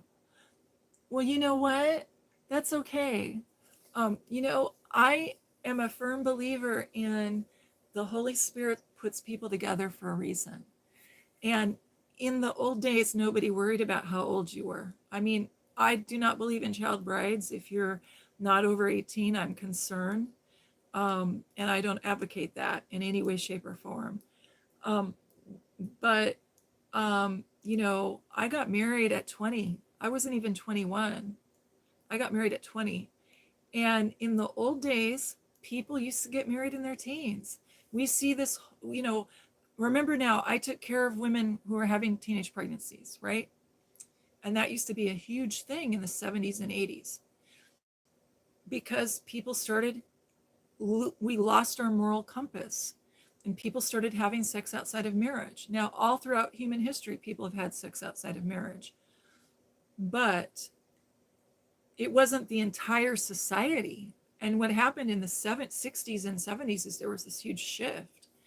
And so in the 80s, 70s and 80s, celebrities like movie stars started and music, I don't know what music artists that were famous started having children out of wedlock. So that's what happened. And movies started promoting having sex before you were married. And so because that was being promoted by the culture, it became the cultural norm. I mean, if you watch movies or TV, like when I first started watching television when I was a child, Brady Bunch, they had separate beds. There were different TV sitcoms. Father Knows Best, Leave It to Beaver. They had separate beds. And I remember my mother and father would not let me watch the Brady Bunch. And the Brady Bunch, was this story about a pretty lady who marries, who has 3 daughters, and she marries this handsome man who has 3 sons. And they're both widows. They weren't even divorced. They were both widows. And they get married. And it was the first TV show that they showed a married couple in a king size or queen size bed together. And at the end of the show, a lot of times, or some point in the show, they would sit there and they would read a magazine or a book. They'd be in bed, fully clothed. The husband was wearing pajamas that buttoned up to here. The wife would have a granny nightgown on, and they would have the covers up over so you couldn't see anything. And they would be reading a book and talking about the children, oh, the little child did something mischievous, kind of a thing. And what are we going to do about this little child? And that was it. And a couple of times, when he would come into the kitchen, he would kiss his wife. And it was scandalous. It was scandalous. My parents wouldn't let me watch because there was this couple that were married in the same bed. And so all the other TV shows, they were always married people, but they always had twin beds. So when I grew up, I thought that my parents were weird, that they were the only married people that were sleeping in the same bed, because there were like, the TV shows always showed the married couple sleeping in the twin beds. But that was the age. And that was what we were promoting in society. And I mean, there were actresses that did have children out of wedlock and that were drinking and drugging and living wild lives. But the studios covered it up. They made them get married, or they hired an actor to pretend to be their husband. And, on the outside, the shell, everything looked moral. But general society, if you went and confided in your high school teacher and said, I'm thinking about being intimate with my boyfriend, the teacher would say, oh no, don't do that. It's not worth it. You'll throw your life away. Don't do that. Wait, it's good to wait for marriage. And it didn't matter who you asked. You could go down the street. When I was a little girl, you could go down the street and the neighbor lady would tell you that, the pastor would tell you that, the Bible study leader would tell you that, your gym teacher would tell you that, there were after school specials telling you that. It was all abstinence, wait until you're married. And they even had movies that came out where they sort of discussed it, but it was between the lines. Like you had to kind of read into it. Like maybe Sock Hop knows the name of the movie. It's like, I want to say it's American Graffiti, but it's the famous movie where Ron Howard, there are all these, it's 1950s and they all wear the poodle skirts and have the hairdos and they have the fancy cars from the 50s. And there's a couple scenes in that movie where they go to the drive-in theater. There's like all these kids that go to the drive-in theater and there's a boy and girl in the drive-in theater. And then they kind of real fast go to the back, go past the scene, but there's two people in the back seat and they're kind of implying what's happening. And then they kind of imply that she might be in a family way. And then they kind of have a problem, but I saw that movie. I was 9 years old and a neighbor boy had a crush on me and he was 13 and he asked me to the movie and I said, okay. And I didn't know anything. Like, I wasn't like, oh, I'm sweet on him. I just thought a friend. I didn't think he's a boyfriend. Right.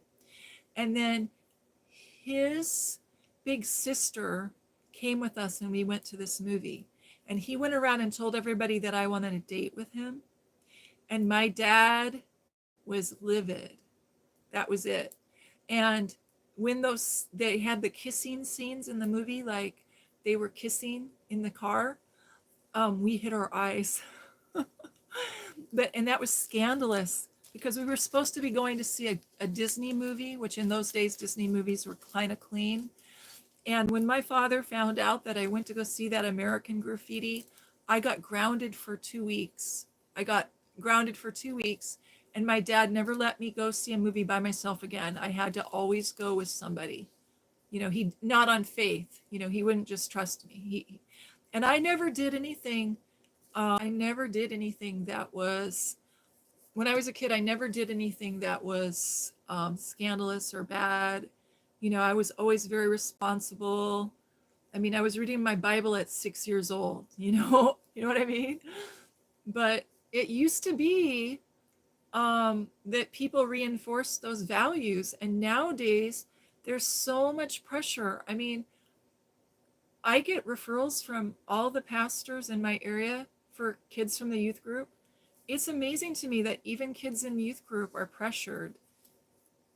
It just is sad. I'm looking at the messages, dear one.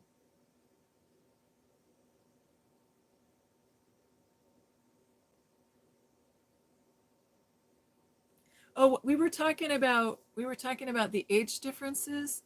That's not a big deal. Your age difference, I don't think it's a big deal at all. My mom and dad, my dad was 20, let's see, 25 years older than my mother. And that was very common in the 50s. Um, there was a movie star, Cary Grant and Audrey Hepburn, and they called it a May to December relationship. And all throughout human history, beautiful women who are young, men who have good jobs or made a lot of money or were wealthy or were kings or whatever would marry young women. Now I'm not I don't think child bride is okay at all. I'm totally against that. That's human trafficking. But I have no problem with an age difference. Um, and that's not a big age difference. Do I know zinc? Oh, hold on. I lost my comments. Do I know zinc ointment? Yes. Do you have a situation that you need to be using zinc ointment for? You can write it in the comments.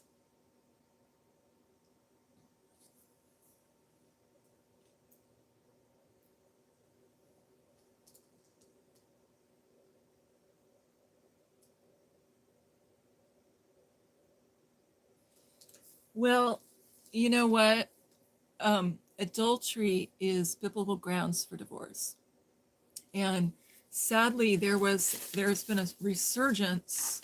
There was a, I don't know if you say resurgence, but a surge of people. Right now, I'm a Christian counselor, so I study trends in the church. And in the 20s, there were many 1920s. There were many people who deserted their spouses because of the Great Depression. And but when so I take care of a lot of elders. So for the 70s, 80s, 90s, when I'm, taking care of elders, I'll talk with people, and one of their biggest regrets was leaving their wives during the Great Depression. And so on their deathbed, these men will tell me their story. And it's all across the board, most of the time, probably 80% of the time, was because they had felt ashamed that they couldn't provide for their family because it was the Dust Bowl. And you're in Oklahoma, you know about the Dust Bowl, about how they pulled up all these trees and planted crops, and then the wind came and blew it all away. And there's no topsoil. And so their land was barren. They couldn't farm. There's no money. So they go to a big city to try to have a job so they can bring back money for their wife and their kids on the farm. But something happens. They get sick, or they get depressed, or there's no job in the big city, or they start drinking and they get depressed, and then time goes by and they're too ashamed to go back without a job. And so they just live their life without their family. So that was probably 80% of the men that I've taken care of that are elders that were alive during the 1920s that happened to them. And some of them would remarry. Some of them met someone, after 10 or 20 years and remarried, and a lot of them that did that never got their marriages annulled, never got divorced. And that's their big toxic secret that they're worried about.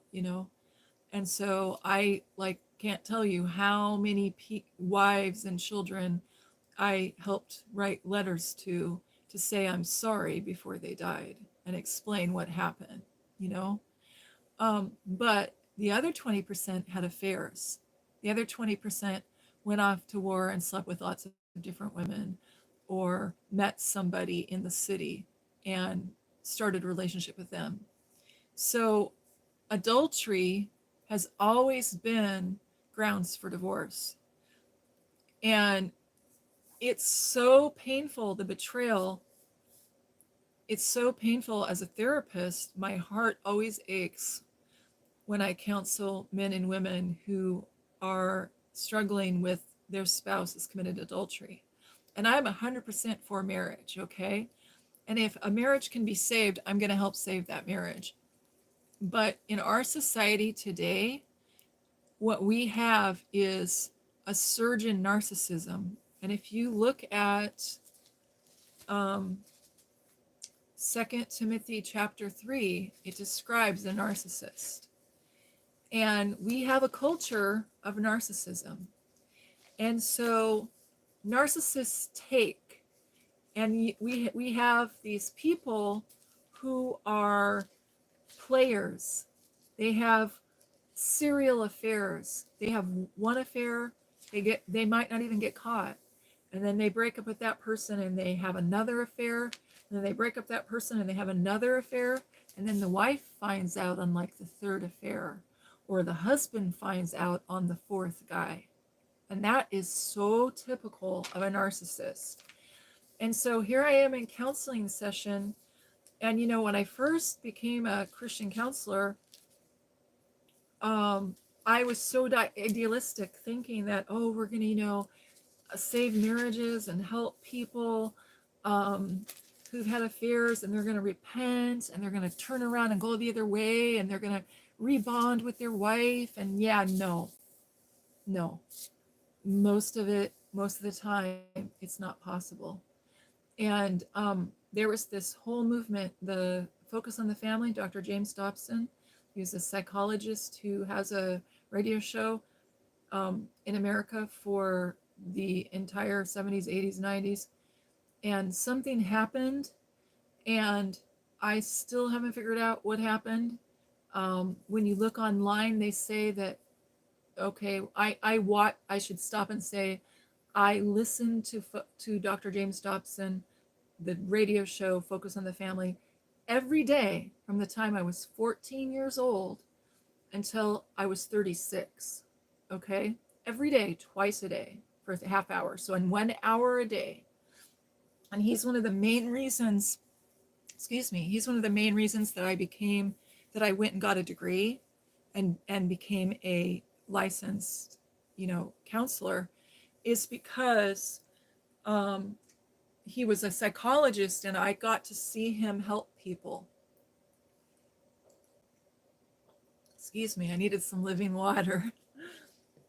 So I got to see him, and I was doing the type of therapy that, because of the nature of trauma work, because of the kinds of things that happen, that people get traumatized, that I have to counsel them for, which you can read between the lines and figure that out, I would have to go to court. So I went to court as a Christian counselor, and they had no respect for me. So I said, well, dang, you're going to respect me. I'm going to get a degree. And I did. And then it was like, I never lost in court when I had that degree. And so I was taken seriously.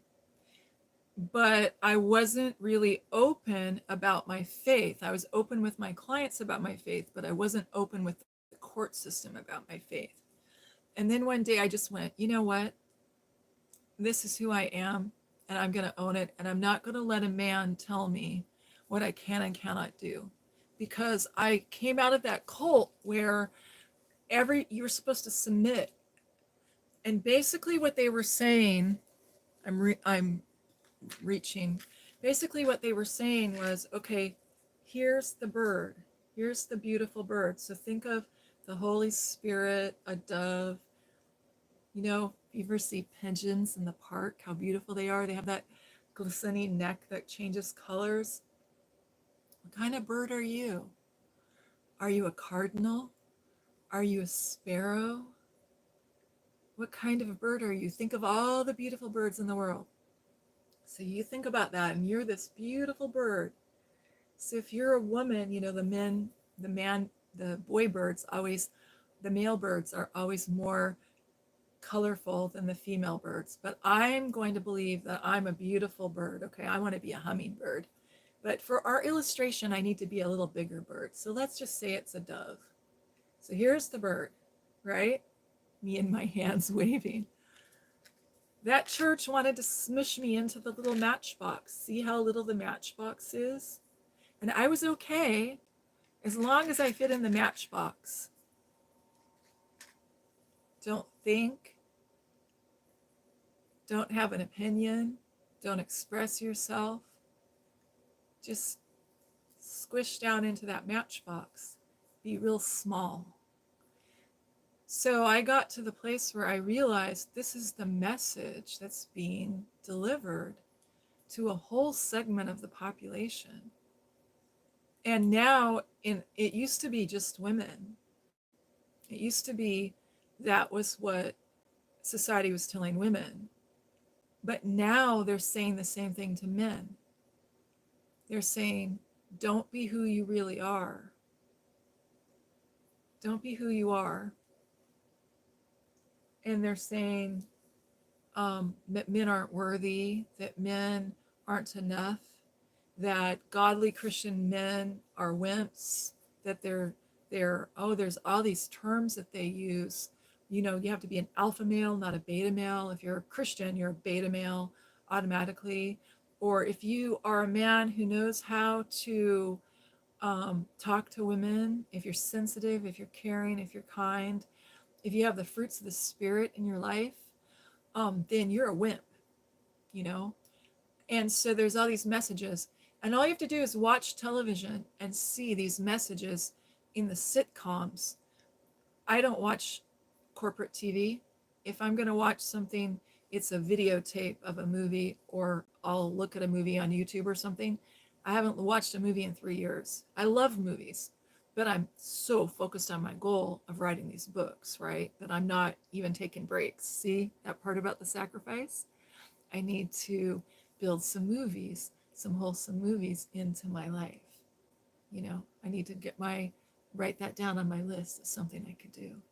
But if you do look at sitcoms on ABC, NBC, CBN, all those, whatever all the channels are, the father in the 80s started to become a doofus. You know, he's a doofus. He's a ne'er-do-well. He's a drunk. He's the laugh. He's the punchline. There's a laugh track behind him. So systematically, male and female have been destroyed, and it's like deconstructionism. It's not like, that's what it is. It's deconstructionism. First they want to destroy the woman, and then they destroyed the man, because they're trying to reconstruct. They want to build bionic women and bionic men. You know, it's human 2.0, human 2.5, like our computers. They start showing TV shows with superpowers. People have superpowers. There's TV shows about mutants. There's TV shows about people who have technology integrated into their brain or their body. Because the message is you're not enough. The way you are is not enough. You're not smart enough. You're not bright enough. You're not pretty enough. You're not good enough. You're not wholesome enough. You don't make enough money. You don't measure up. And they keep telling us that, telling us that, telling us that. And why would they do that? Because they can manipulate people. Because if I don't think I'm enough, then I need makeup, I need dresses, I need jewelry, I need a refrigerator, I need appliances, I need a car, I need a house, I need to remodel that house, I need a summer house, I need a special workshop, I need a gym in my home, I need a special TV room that just has TV and movies in it. I need a garden, I need a home gym, I need a workshop with every tool imaginable. You know, it's advertising to sell products. And the way advertisers sell products is they sell them by saying, create a need. You are not enough. And so for me, like, I really like makeup. I wear makeup, but I go to the dollar store and buy an eyeshadow pan, and I go buy a fancy Revlon lipstick, you know, and I'm good. Get some concealer at Walmart, you know. I'm not going and spending, you know, 150, 200, 300, $400 at Sephora for pans of eyeshadow and all that. I have a friend, um, I had a client who, I've had many clients over the past 10 years who've had wives that have spent their life savings or their whatever they're saving for, like maybe they're saving for a home, or maybe they're saving for a car or a vacation, but it's something that the husband and wife agreed on together that they're saving money for. And they're both working really hard for the money, or the husband's working really hard for the money and the mom's at home. And she goes on a spending spree and spends all this money. And they'll be upset and there'll be conflicts. So I'll say, okay, bring me your expenses and we'll sit down and we'll look at a budget. I cannot believe what people are spending on makeup. I mean, I'm a makeup-y person. I have a lot of makeup, but I love makeup, okay? But I just cannot believe it. It's unbelievable. I can't believe that Christian women are going and getting Botox, okay? I'm meeting Christian women in their 20s, who are going and getting Botox. Okay, let me give a little rant about Botox. Botox is botulism bacterium. There is a chart. You can Google this if you don't believe me. I know you believe me, but you can Google this. There's a chart and it lists the most toxic substances on earth. Do you know what the number one most toxic substance on earth is? Botulism. And dumb Americans and dumb Europeans are injecting it into their face just so that they don't have crow's feet or a little wrinkle here. And now they're getting younger and younger and younger women to do that. And it started out with celebrities and it started out with models. And now average women are doing it. It used to be 10 years ago when I would be doing budgets, it would be only very rich women who were like in their 50s and 60s and 70s and 80s that were doing this. Now I'm seeing women in their 20s. Now, why would a woman in her 20s think that she has to do something about wrinkles? Because society, oh gosh, Facebook, Instagram, social media, has convinced her that she's not enough, that her natural beauty isn't enough. Injecting yourself with the most toxic substance on earth.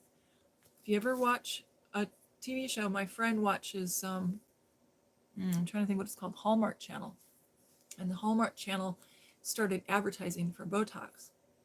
And we're sitting there, she's an elder. We're sitting side by side in our rocking chairs and our recliners with our cozy blankets. And she's saying, we're watching she talks back to the TV and I find it delightful. I love it, okay? She has Alzheimer's. This is a while ago. And we're watching a Hallmark movie. And, I'm not a big Hallmark movie fan, okay? But my friend likes it, so I'm watching it with her. And it's a romance. And all of a sudden, they're advertising Botox. And they show this woman, and she comes in and she's talking, oh, it changed my life. And she's a young woman. She's 20 years old. And I'm thinking, what are they selling? They're not telling me yet. And she's in this chair and they're acting like there's the green screen behind her, like she's a model, and they're having the fan and she's having her makeup done. And she's telling Ken about how this changed her life. And I'm thinking, what product is that? And it was Botox. And they had this whole series of people that were having Botox. Now, no offense, but some of the older women that have Botox done, I live in a place with many very wealthy people, and people here are very, very conscious about what they look like. And these women marry men who are 20 years older, or they're young and the guy's older. And so older women, or women of a certain age, women much younger than I, are very concerned. And I walk down the street and they're running, They're exercising, they're at the gym, they're working out, they're going to a lot of work, okay? Because they know that if they don't keep their body perfect, he's going to trade them in for a newer model, for a younger model. And so they're looking in the mirror and they're fussing over their crow's feet, or they're fussing over this little line, or wherever it is. This isn't a line, this is a shadow from my light, and I need to figure it out. But anyway, it's very dehumanizing. And I feel like women are just objectifying themselves. We had all this time where men objectified women, and now we've moved into women objectifying ourselves, you know? And it's like when you're abused and you get abused so much, you get put down so much that after a while, you can, even if you stop and leave the abuser, after a while, you don't need that person to abuse you anymore because they live free rent in your head. And that critical parent will play the tape in your mind and abuse you. Or that critical spouse or that critical boss will just play and have free rent in your head. And so you don't need the boss to abuse you. You don't need the husband to abuse you. You don't need the wife to abuse you. You don't need the parent to abuse you because they're living free rent in your head. And I feel like that's what's happening with this objectifying women, you know? And what's really, really, really, really, really frustrating to me, I expect this in the world, okay? I expect this in the world. I've lived with it my whole life in the world. My sisters are all very, very, none of them were Christians, and they were all very, very obsessed with what they looked like and their weight and their age and every little thing they ate, and dieting, and obsessed with exercising and with cosmetic surgery and the whole 9 yards. They were all into that. But they're in the world. I expect that from celebrities. I expect that from music artists. I expect that from models. I expect that from people in the world, okay? But it's invaded the church. I don't expect that from Christian women. And so the other night, I was like, before I did my live stream, before I did the first live stream, for a couple of months, I've been watching other people's live streams to kind of see what's, like, I didn't know how to live stream. I didn't know anything about it. So I wanted to know like basics of how does the comments work, and how does the moderator work, and what do they get rid of people for, and what do they put people in timeout, you know, the ins and outs of that. And I'm a nerd, so I study like all the details. And I don't know why um, I was on this channel. I was just scrolling to find somebody to listen to, and it said that they were a Christian. And the woman was older, and she was going on about what she was going to do with her facelift. And I'm like, I take care of people when they're dying, and I take care of very wealthy people, okay? Nobody cares what you look like. Nobody cares. You care more what you look like than anybody else. When you're older, after a certain age, nobody cares. And it's like this vanity, right? And I'm looking at this lady, and I have been with people as a client, as a counselor, who've had facelifts. Many of my clients have had facelifts. Like, they come to me and they have all these issues, and one of their issues is they don't feel like they're enough. And it's so sad to me because I don't see a difference before and after. It's kind of like, I'm looking at your heart. I'm not looking at your outward appearance. You know what I mean? So if it makes the person feel better, that's great. But a lot of this is just women being told they're not enough. But now it's not even just women, it's Christian men. And I'm just like, I cannot believe it. And I used to work at a retreat center. And I went to the retreat center they asked me to come and speak to this group of pastors. So there were like 50 pastors. And then there was like 150 pastors. And so I went and speaking to pastors about how to take care of people who've been assaulted, okay? And now, because of the movement that's happening, the movement of deception that's going on in America, we're seeing boys who are getting assaulted. So I'm talking about a really sensitive topic with pastors, and they're all men. And so, and they're kind of, some of them are kind of offended that I'm a woman, and it's kind of like, well, you go ahead and find me a man who works with people who've been assaulted, that that has experience. You won't find one. There aren't very many, because women don't feel comfortable talking about that with men unless they're married to them, or unless it's their father, or a kindly police officer who's understanding. But anyway, so I was doing that, and I went there. Out of 150 pastors, I have an eye, I can see this. At least 20 of them had work done on their faces. And there's this little thing that happens right here. There's like a telltale line, because when they tuck, I couldn't believe it. I looked at my lady friend, and I've known her my whole life, and we're really close. And I said, "Do you see what I see?" And she goes, "Yes, I do." And I said, "I cannot believe this. It's unbelievable." So how are we going to tell women? How are we going to tell young women? How could I tell Juanita Stanley that she's beautiful? How could I tell Erythesis that she's beautiful if I went and had work done? When I was in foster care, I was in foster care when I was a teenager. I put myself in foster care after something horrible happened in my family. And I did it to keep myself safe. And I had to go to court, and I did it legally. My sisters ran away and got involved in prostitution. So I've always been really proud of myself that I went through the system and went through the Bible steps to get help for my family. And when the church didn't help me, I had to go to the courts and get myself removed from the family. So when I was in foster care, I had this beautiful foster mom, and she's an amazing woman. And oh, she's the lady that uh, let's see, how do you say this, prayed the sinner's prayer with me. I was a Christian my whole time, from the time I was 4 years old, but nobody had ever prayed the sinner's prayer with me, and went through the steps of salvation. And she went through the verses and laid it out in the pamphlet, the bridge. I don't know if you remember the bridge from Billy Graham. It was that bridge pamphlet, and she was just amazing. And I had come to their house to kind of have an interview to see if they wanted to accept me for a foster child, and I had asked my caseworker for a Christian family, and I asked the judge for a Christian agency.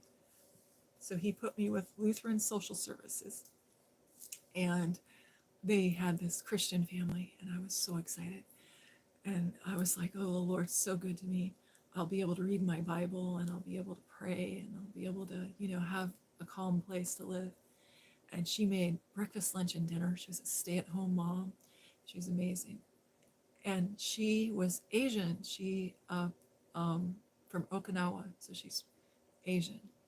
And so she has beautiful skin, and she's, it's a type of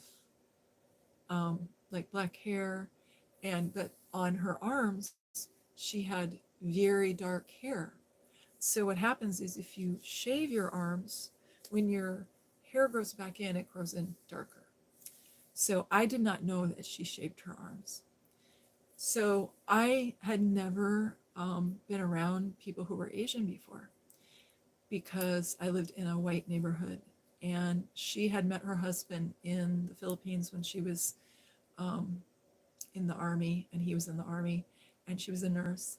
And so she's one of the reasons I wanted to be a nurse, because I admired her so much. And so anyway, she's an amazing person. But I had never been around anyone who was Asian, so I didn't know that Asian people had hair on their arms, because she didn't have any hair on her arms. And I'm really hairy. I have thick, thick hair. I kind of thin my hair out. It's so thick. If I comb my hair out, I'm curly hair. I'm like this. It's like an afro, okay? And I have hair on my legs and hair on my arms. And so when I was a little girl, my mom was from the South, and we shaved. So I didn't shave my arms though, but I had very hairy arms. And so one day, you know how it is when you live in a family, you accidentally open the door and somebody's in the bathroom, and I pushed the door open, and there she was shaving her arms. I didn't know what she was doing, and I just went over to the sink and washed my hands, and I didn't worry about it. And she started apologizing to me, and she said, well, I'm really, she had a little boy and a little girl, and the little girl was 8 while I was there, and I was 16. And she said, well, I'm really worried about my daughter and her self-esteem and her body image. So I've decided that I'm going to quit shaving, but I have to just touch this up a little bit because when your hair grows back in, it grows in stubbly. And so she was embarrassed and ashamed that she was shaving her arms. But, you know, she kept saying, well, I should just accept my body as it is. And I said, well, I don't think there's anything wrong with shaving your arms if you want to shave your arms. And then when your daughter gets older, you can teach her to shave her arms.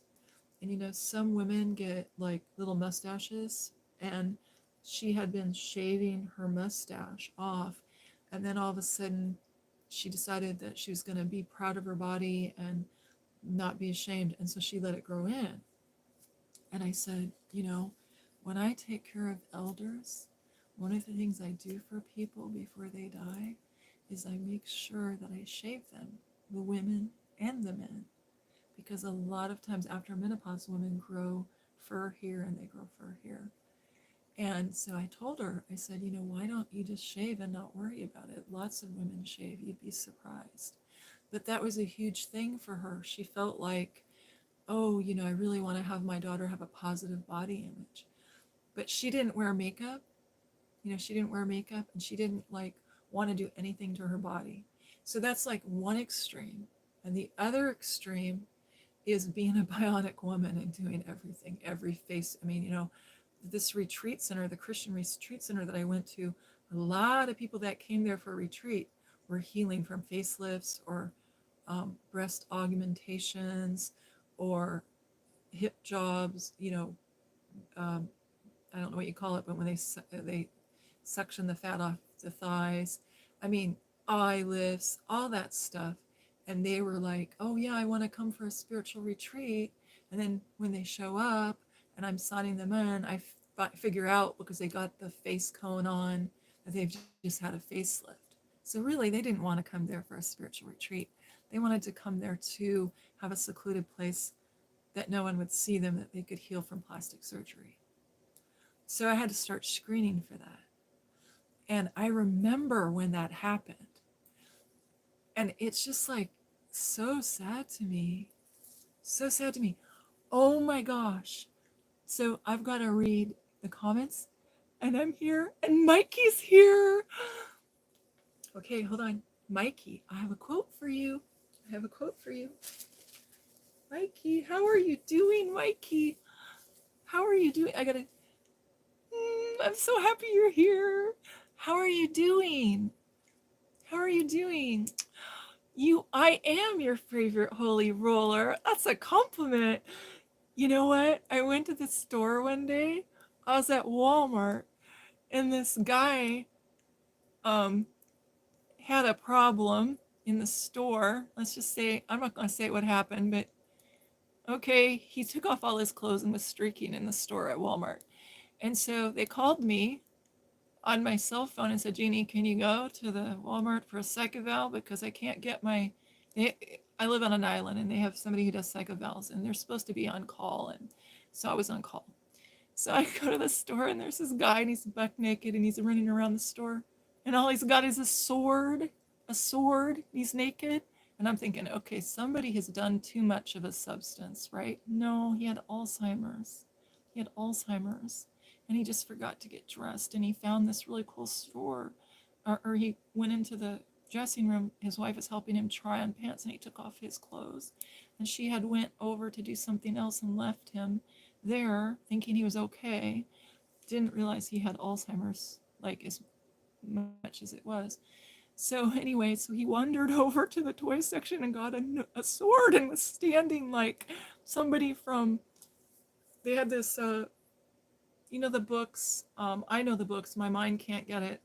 You know the books, Tolkien, you know, where they stand with a sword? He was standing with a sword by the books, trying to do what they were doing on the cover. And the the all the workers are like, what do we do? What do we do? Oh no, we can't touch him. We can't mess with him. No, no, we have to leave him there until the person comes for the second veil. And I walk right up and I'm like, somebody needs to give me a coat. I didn't have a coat with me. My coat was in my car. And if I'd had one of these on, it's a duster, I would have just taken it off and put it around him, but I didn't have one. So I have to like saunter over to the towels and the bathrobes and put a bathrobe on him and bring him over. And they're like, you can't do that. You can't do that. You can't do that. And I go, and nobody can get him to do what they want him to do. And I say, I pretended he was Aragorn. He was pretending he was Aragorn from Lord of the Rings. And I go, Aragorn, I need you to come with me. There's a mission. I need you to come with me. There's a mission. And he goes, what's the mission? And I'm saying, it is I, Princess Jeanne, the Lady of the Loch. I need you to come with me to the dressing room. We have armor for this valiant warrior. And he's like, okay, I can do it. I'm trying to get the quote for you. He's like, okay, I can do it. And the police officer standing there, he's like, you're amazing. How did you do that? And I get him to walk over there. And his wife shows up and she's crying and upset. And I'm like, it's okay, because they're going to charge him with indecent exposure. And I'm like, no, you're not. He has Alzheimer's. And she goes, how can you tell? There's nothing wrong with him. And I go, he's waddling like a duck. Okay, there's a gait. They call it a gait that people with Alzheimer's get. And he had it. And his poor wife, you know, she's not all there. And she's crying, and I said, it's okay. And I go over to the bathrobes, and there's this beautiful bathrobe. And like God provided the prop for me. It's beautiful burgundy bathrobe with gray around it, and it's furry. And I just folded the collar down so it looks like it's a king's collar, you know, and I stick it on her, and I say, I asked her last name, and I told him the last name. I said, the lady of this castle, their last name, needs you. You're a valiant knight, and she needs you. And I'm like, I turn to the Walmart employee and I say, where's the manager? And he comes and I say, can you buy that sword for me? Because he won't let go of it. It's like a $5.99 plastic sword, right?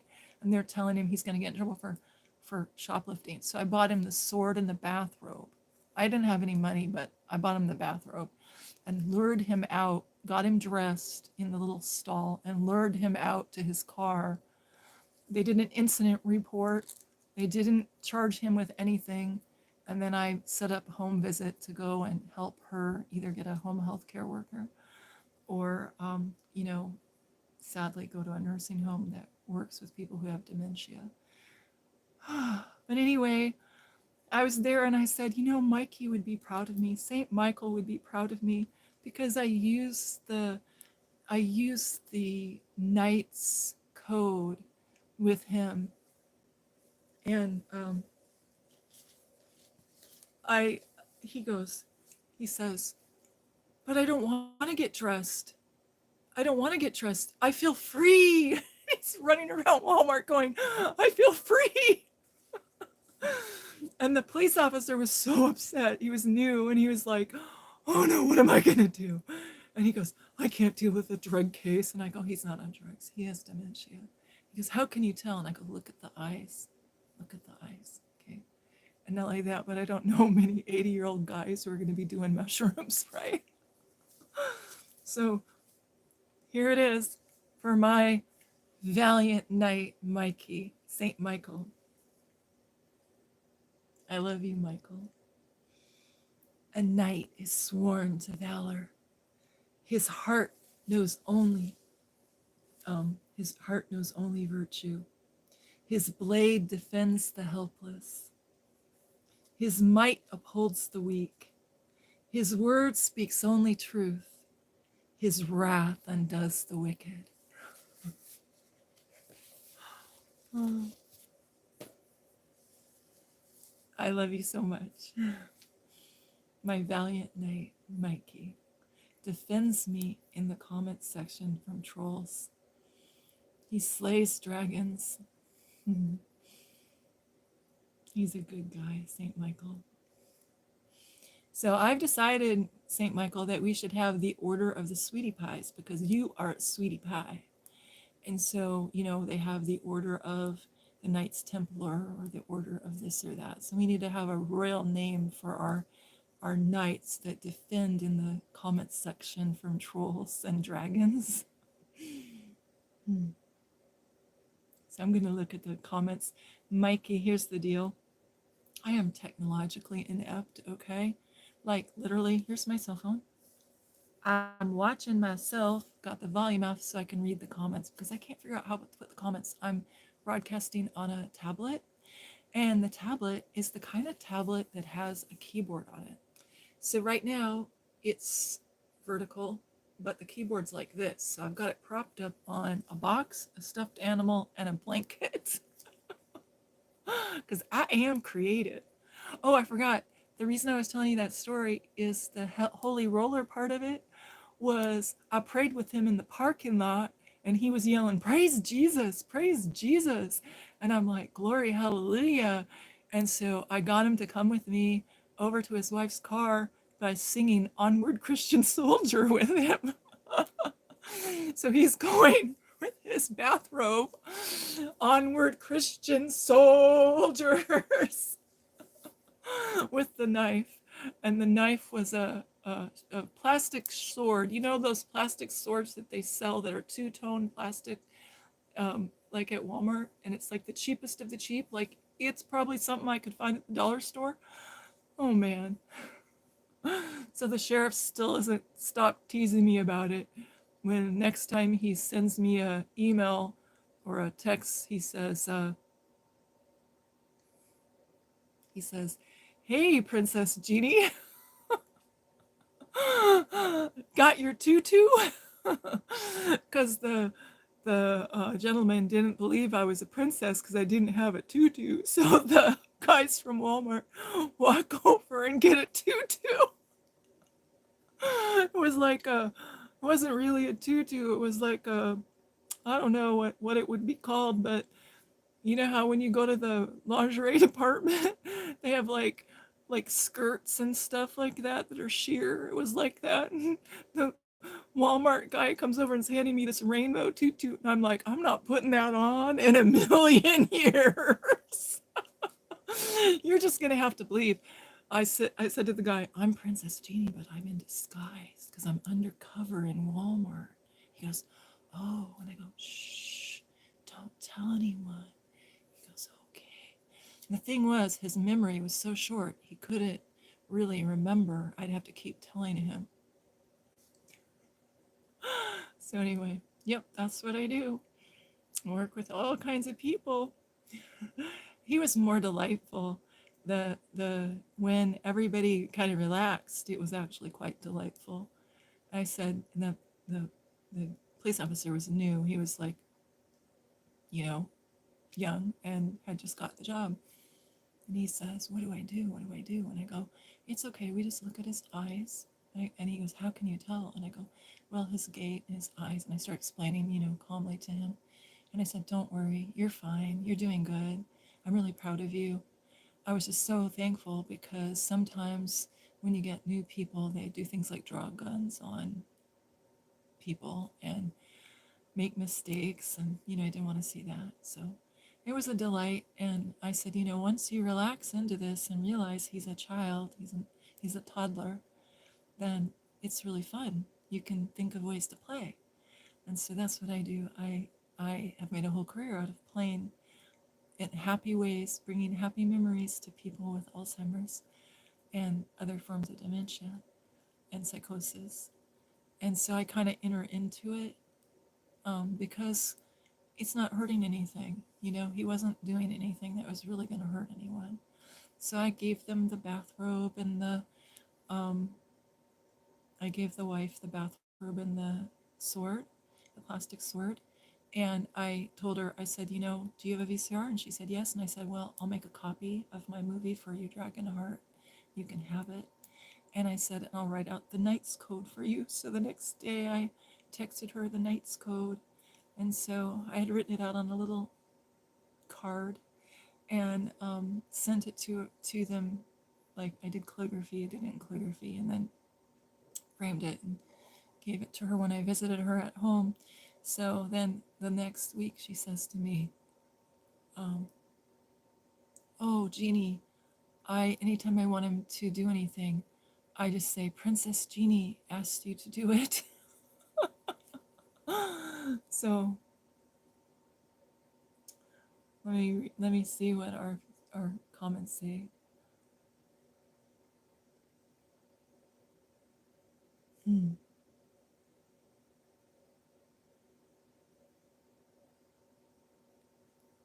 So I love the way you're taking care of each other in the comments. Hmm. That's really sweet.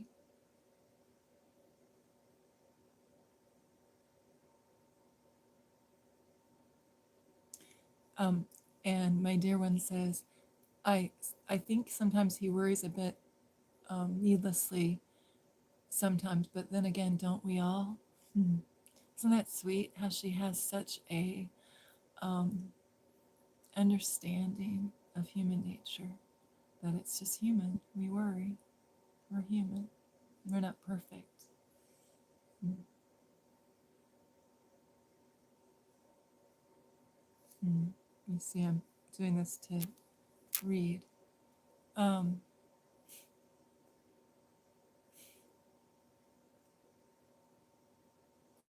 okay.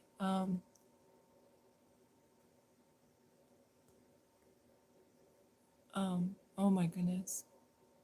So she's talking about a situation where her husband slept with, not her husband's first wife slept with someone else. And so they have biblical grounds for divorce. And then the brother in the comment says to me that narcissism is not a grounds for divorce. And I would say to you that right now in America, we have a epidemic of narcissism. And if you want to know more about that, you can go read. Um, I could read it. 2 Timothy chapter 3. And it basically, I've got puppy nose, guys. Hold on. Um, Basically, it describes narcissism. And the thing is that all pedophiles are narcissists. All people who commit domestic violence are narcissists. All people who are serial um, adulterers are narcissists. Narcissism is a specific clinical has a specific clinical definition, and you have to have so many, like 6 of the 9 traits to be a narcissist. Okay, and the traits are they lack empathy. So someone who's going to have an affair on their spouse, right, cheat on their spouse, doesn't care how their spouse feels. That's being a narcissist. Okay, someone who is going to cheat on their spouse is putting their own need for gratification, for immediate gratification, above their spouse's needs. That's narcissism. Someone who is a narcissist, a lot of times, are obsessed with what they look like. And I don't just mean their physical appearance, that too, but what they look like to other people in the community. So there's a lot of lying and cheating and stealing that goes with narcissism. Um, People can be a covert narcissist. They can be a church pastor. Many church pastors today in America are narcissists. Remember when I was telling you about the retreat center that I go to, that I speak at, and pastors from all over the world come there? There were 150 pastors, and 20 of them had face surgeries, facelifts. Um, and it was actually a little higher than that. It was like 23 to be exact. These guys are in their 30s. These guys don't need surgery, you know. I have a dear friend who's, I want to say 84 maybe, who had to have facial surgery because he had skin cancer on his nose, and it was a melanoma. And they make a slit here and a flap, make a T, and peel this off, remove this part of the nose, and then they build a new nose. And a facial surgeon who is so good, you can't even tell that he's ever had surgery, reconstructed his nose, and it grew, and he had stitches and everything, and then they took him out and they did laser on the stitches. But that's different. That's for a health reason, that if he didn't have that nose surgery, he would die from the melanoma because it goes down through all the tissue and then dissipates into the bloodstream. Um, there are a lot of people who have to have nose surgery for a deviated septum, or they have to have their nasal cavity enlarged because they can't breathe, or they were in a football or car accident injury and they have their nose crushed. That's different. I'm talking about these were men who were having cosmetic surgery, facelifts, for vanity purposes, for vanity. If they want to be, a worldly guy, want to do that, that's fine. But a leader of a church is so concerned about his physical appearance that he's going to go get a facelift and cosmetic surgery. That signals to me that we have a serious problem in America. So the thing about narcissism is grounds for divorce if they're physically abusing you or if they are having affairs. And one of the key things that narcissists do, about 98% of narcissists have affairs, multiple affairs. And most of the women that I've counseled don't find out or figure out that they've been having affairs for anywhere from 10 to 20 years. And, I go into accident scenes where somebody's dying and I talk with the family. And then I go to the hospital when they rush the person to the hospital. And then I talk with the family. We call their next of kin. Do you know how many times I've had Christian women come to the hospital and there's been the husband is unconscious and two girlfriends show up because one of the nurses gets his phone and they have been, texting these people and she thinks they're his children because they're young. And they turns out he's got 3 side pieces. He's got 3 women he's sleeping with that are not his wife. Yeah. Narcissism is very toxic. It's soul annihilating. Okay? Narcissists destroy churches, they destroy families, they destroy companies. They commit most of the crimes in America. And heaven help you if it's a malignant narcissist or a psychopath or a sociopath, because they have no moral compass whatsoever and they will destroy anybody to do anything.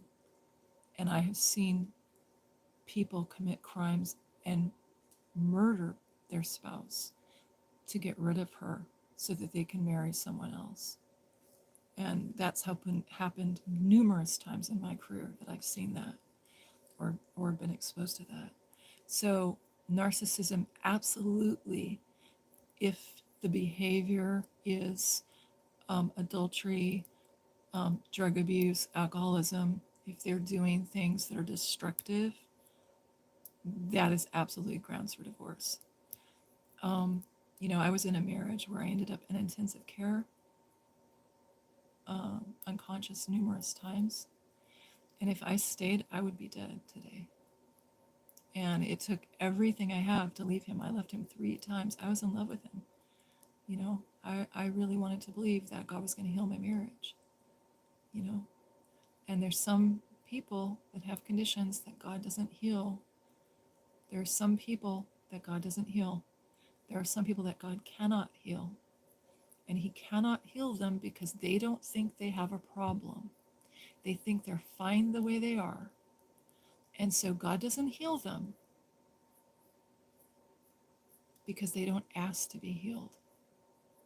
They don't lift a finger to do anything to be healed. So I think as a Christian, we have to be really careful telling people whether or not they have spiritual grounds for divorce because we don't know what goes on behind closed doors. We don't know. Okay. And it's easy. We want to judge, you know. And I'm in that position where I'm the person who has to tell people when they have spiritual grounds, or I'm the person who has to break it to that woman that her husband's a pedophile and that there's no hope and she needs to stop holding out hope. And it's really difficult when her whole church is surrounding her, and her boss and her sister and her mother, and everybody's saying, oh, he's such a nice guy. It'll be okay. Jesus will heal him. Yeah, no, Jesus won't heal him. Jesus won't heal him because he does not believe he has a problem. He feels entitled to assault little children, and he thinks it's okay.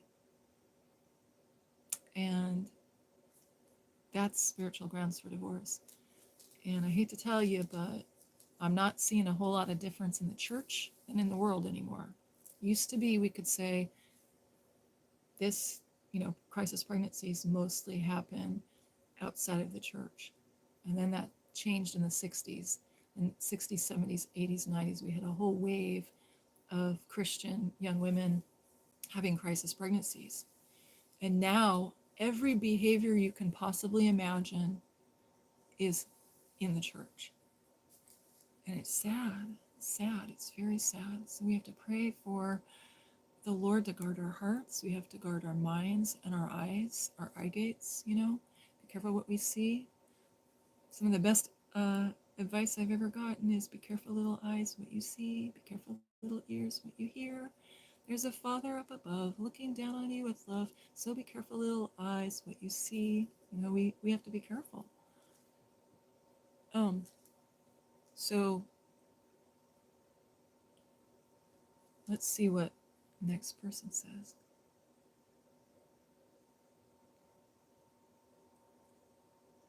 She says, I swear there was a period of my life, 8 months, where it was like a soap opera. It was absolutely crazy.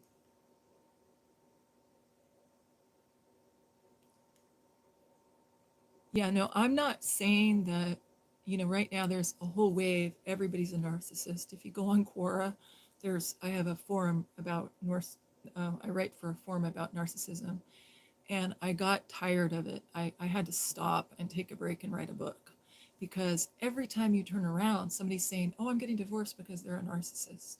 Because everybody's a narcissist, because we have a me centered culture. But no, I'm not just talking about somebody saying, oh, my husband's a narcissist, or oh, he's a butthead, or oh, he's a blockhead. No, I'm not talking about that. I'm talking, um, if you look at the clinical term, the meaning of it, um, people who can abuse others, who abuse children and women and animals, they are psychopaths or they are narcissists. I'm talking about that way.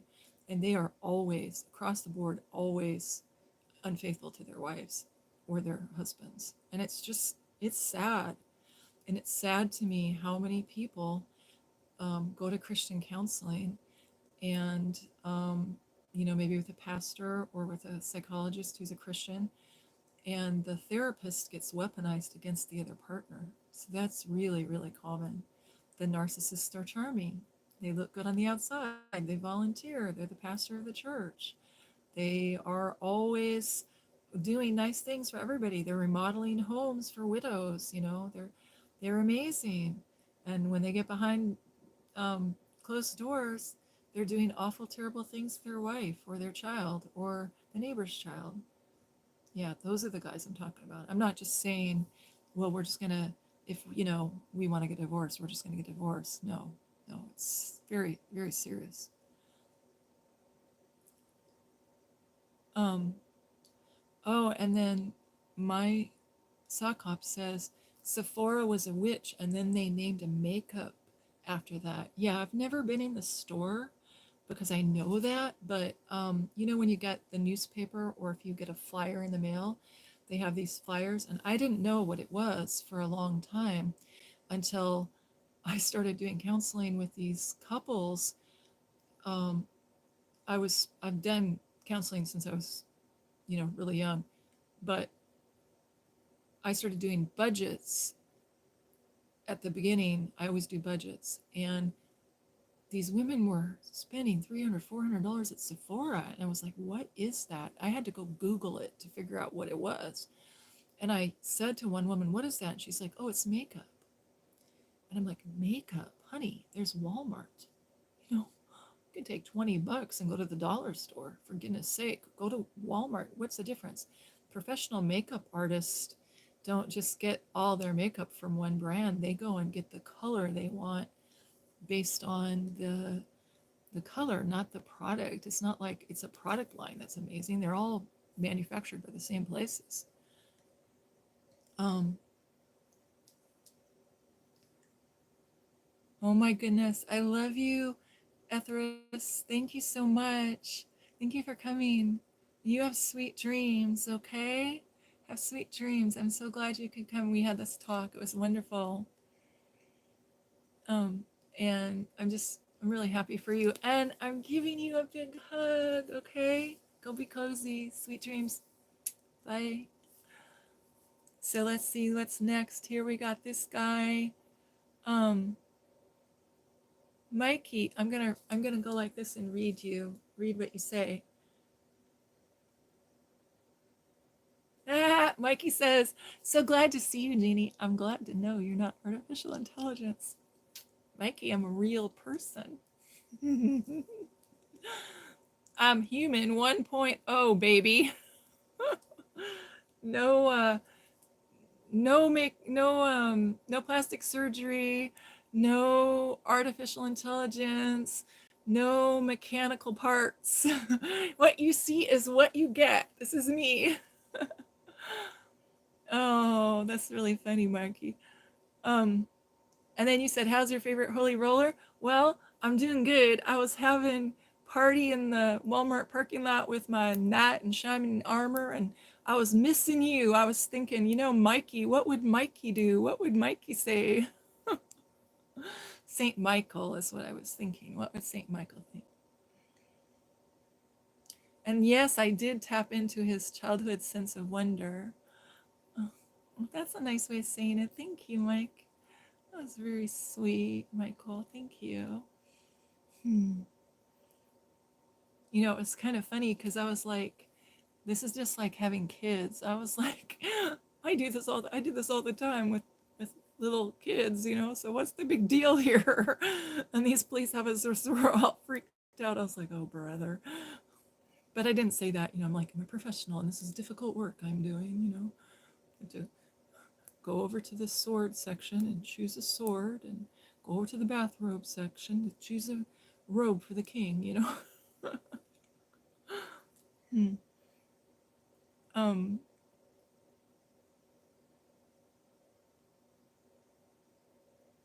there's a lot of indifference in this world, Mikey says. I'm glad we have people like you in this world, Jeannie. Oh, you're such a sweetie pie. I love you. Queen Jeannie in a tutu. Yeah, you know what? They brought over one of those rainbow tutus, if you catch my drift. And I was like, I looked at that worker, and he was kind of like tall, but a little bit tubby. Like he had a little bit of a belly, and he was kind of a dad bod kind of a thing, like he's a dad. And I just looked at him, gave him the stare, and I went, "There's no way I'm putting that on. Not in a million years." Now, maybe I would have if I was working with 3-year-olds or something, but not in public in Walmart. And they have cameras. So I went into the security and I said, "If you put that on the internet, I will sue you for every penny, and I will be a very wealthy woman. Am I understood?" And he goes, "Yes, ma'am." Hmm. And then Mikey says, "Yeah, they are trained to see everyone as the enemy and have to unlearn it to become a good officer." Exactly, exactly. I work with law enforcement, and I have a wide range of friends. Let's just put it that way. Um, I, um, some people are brilliant, and some people are in the dumber than boxes of rocks category. And it's always fun because I never know what I'm going to get. It's like a box of chocolates. But I have the deepest respect for law enforcement. And so I'm all about training. So I go do seminars and train people how to deal with people who've been assaulted and how to talk with them. And, it just depends on the situation. And one of my really good friends, the sheriff, says that he always says to me, when we get to a situation, sometimes that he told me this the other day, I'm not armed, okay, when I go to work. I should be, but I'm not. But sometimes I am, another job I have. So anyway, so I go to work and he says, yeah, when I get there, I always look and see what Jeannie figures out first. And I'm thinking, excuse me, you guys are armed and I get there and you're waiting for me to tell you what the deal is. I did not feel safe when I heard that.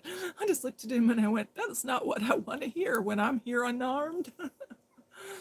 So, yeah, that was kind of shocking. And then he kind of backtracked and said, well, I'm trying to say you have good assessment skills. I was trying to give you a compliment. I go, yeah, I understand that. But we're coming into a situation. We don't know what's happening. But the police dog, it's really cute. The police dog loves me and has a crush on me. This police dog is not supposed to, it's okay for him to like love his handler, but he's not supposed to like show any affection to anybody else. And he comes up to me when he sees me at the accident scene beside a car, and I'm down on the ground, and he put his head on my breast, and I was like freaked out for a second, and then I realized who it was. It was the dog. And then I went, oh, it's like he's a baby. He's trying to tell me, like in dog pecking order. My friend who's a breeder, she goes, he was telling you that he sees you as an authority. And I was like, wow, that's amazing. And like I look at animals and I always command animals in the name of Jesus if I have a problem, because I have been attacked by dogs a couple times. And we've had bears here.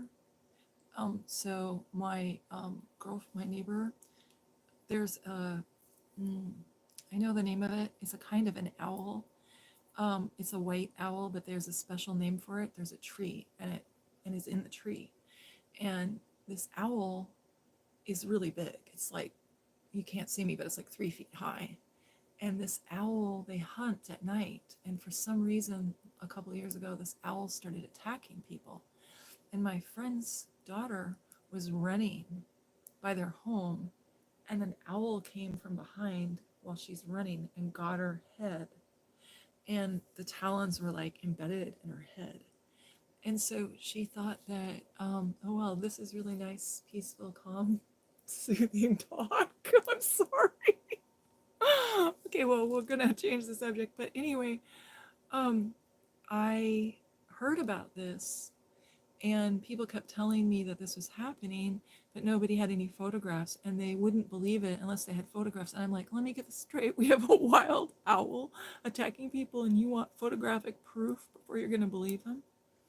But the Fish and Game can't do anything. Like they can't put it down. It's protected species and everything. And I'm like, okay, that owl could have rabies. Okay, you don't even know what's wrong with that owl. Turns out the owl, the girl was running with a hoodie on, and on her hoodie, it has, I know this is called, um, oh, you're going to know what it is. You know, Mikey, what anime is? When they have a character, it's some kind of a name of a character from a like an anime show. So it's like got the character printed on the hoodie so that she's supposed to, kind of like when you see somebody who has bear ears on their hoodie or puppy ears or something. It was like that, but it was this scary character. And on the back, it's got eyes. So the owl thought it was protecting itself from a predator. That's basically what happened. So I did this like little investigation on this. I'm trying to figure out what's going on. Like, do we need to not let any kid in the neighborhood go to the bus stop alone? Do we need to have armed guards at the bus stop? What's going on? You're gonna walk 3 feet out of your house and you get attacked by an owl. And they're like, oh no, no, it's not. They're like, oh no, no, it's not that, it can't possibly be the hoodie.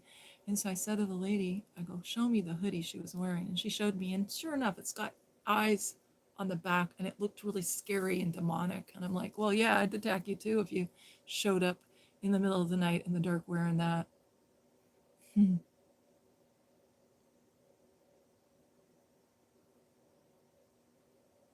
Hmm.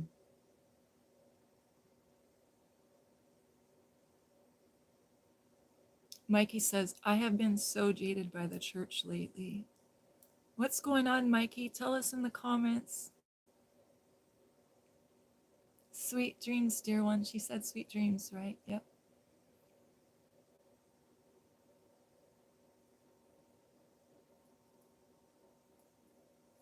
Oh, I don't think it was a snowy owl, Mikey. Um, I'll find out. I can look it up. But it was whatever kind of owl it was. It was beautiful, but it attacked a young girl who was jogging. So it was dark outside. She gets up early and jogs, and then she goes to this, like, goes inside and takes a shower and goes to school, goes to the school bus. But there's like all these elders that walk this road. Like everybody on the block is an elder. And then another block over, there's all these little kids. So they all wait for the school bus. So I was like, let me get this straight. We have this owl who's attacked you every time you run in the morning. This girl told me that he had attacked her 3 times. So I'm like, 3 times a charm. You know, I'm gonna shoot it. Okay, you attack my kid, you're gone. That's it. Well, they informed me that it was a protected species and that there's nothing you can do.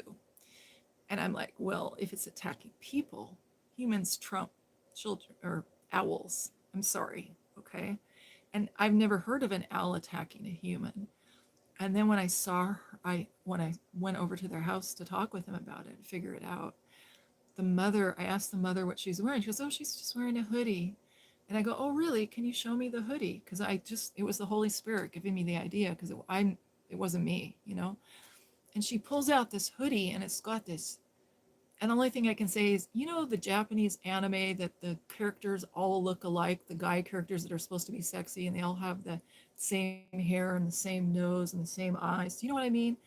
Like teenage girls that are into anime want to draw those guys, and they're all over YouTube drawing them. And anyway, it was some character from one of those animes. I don't know the name of it. I don't know the name of the anime, but it was on the hoodie and the back, like so that when you're walking away, it looks like it's a person, but the eyes glow. And so here's the owl thinking this evil entity is coming by its nest. That's what was happening.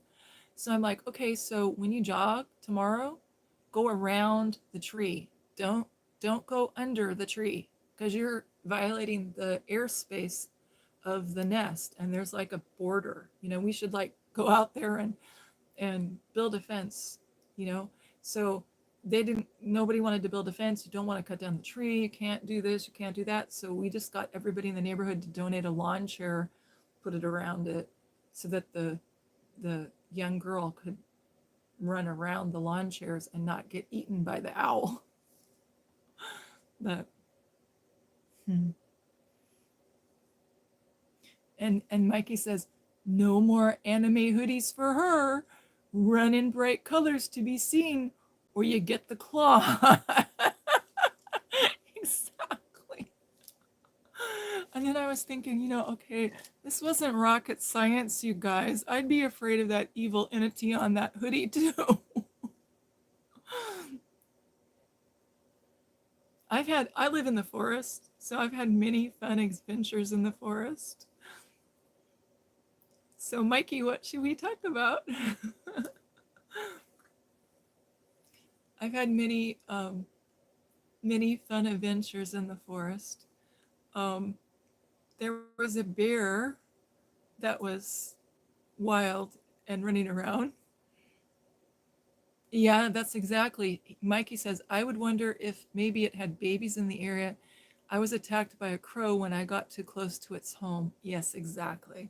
See, and when I went over there and did the forensic psychologist thing, asking the mother the questions, interviewing the girl, looking at the whole area, and there's this tree, and uh, the branches go all the way to the ground, and but there's one part of it that the branches are missing by the road, and so she's running right by the nest with the little babies in the nest. And so that mama was like, or I don't know if it was a mom or a dad that attacked her. They're like, stay the heck away from my babies. The thing that got me, okay, with the whole case was, let me get this straight. You get attacked by an owl, they put their claws in the back of your head, and you're dumb enough to go back there 2 more times? I'm like, I don't care if you are running, run around the tree. Don't run under the tree. She's running under this tree, and this thing is attacking her. But, well, it was interesting. That's exactly it, Mikey. They have no common sense. Yeah, yeah. Well, and it was sort of also an egocentric way of looking at the world. Like we were talking about narcissism, like we have this self centered view and we're training people to be narcissists. She was so self absorbed that she thought, you know, even though there's a tree there, even though there's the owl's nest, this is the way she's always ran. And she kept saying to me, but I run there every day, and it's never been a problem before. And I'm like, honey, it's time to troubleshoot. You get attacked 3 times by an owl. The first time you should have been saying, I'm going to go to the other side of the street to run. And this is a rural area. This is not a busy street. There's wide open place. She could be running, uh, I don't know, 150 feet that way and not hurt any owls. So, yes, it's the internet has ruined us. Hmm. I'm so happy you're here. It's great seeing you. Hmm. Hmm. He says, when a machine does all your thinking for us, your brain gets weaker and weaker. I'm first generation internet, so I've seen it from the beginning. Yes. Yeah. I remember we had such high hopes for the internet when I was a young girl. I was 16 when Mount St. Helens erupted. And it erupted a couple days before my birthday. And so I remember my dad telling me when I was in the 6th grade, okay? When I was in the 6th grade, my father, who was brilliant, my father was so, so wise and so smart. He said, one day, Jeannie, we used to watch the Jetsons. And I don't know if you've seen the Jetsons, but they have cars that fly. So everybody was convinced that by the year 2000, we'd have flying cars. And then they have a TV that is a intercom, like a computer that they talk to each other on. And there's a man in Seattle who actually invented a telephone that you can talk on like a TV, so it's like the computer, but this is before computers and laptops. But you would have to have one and I would have to have one for it to work. So it never took off. It's too bad that guy didn't talk to Apple or something and make a computer. But he says, oh, yeah, I always thought I'd grow up to be Elroy.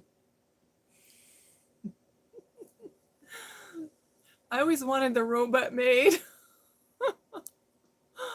Well, my daddy said to me when I was in the 6th grade, he says to me, Jeannie, one day we were shopping. We were shopping for shoes, and my daddy was so sweet. I wrote an article about it on Quora. He took me shopping for shoes, and he took me shopping for a dress, and he had me put the dress on once we bought it, and then I went over with him to the shoe store and bought shoes to match. And I felt so grown up, so grown up. I think it was 12 or I said in the article for Quora how old I was.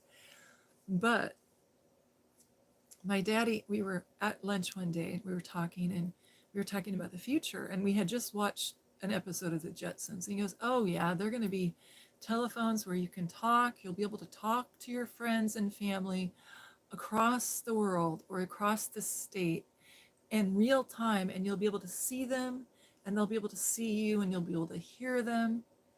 And I was just like, wow, that's so cool. And then my daddy said, "And you'll be able to have a computer the size of a notebook, like a school notebook." And he said, "And you'll be able to order clothes.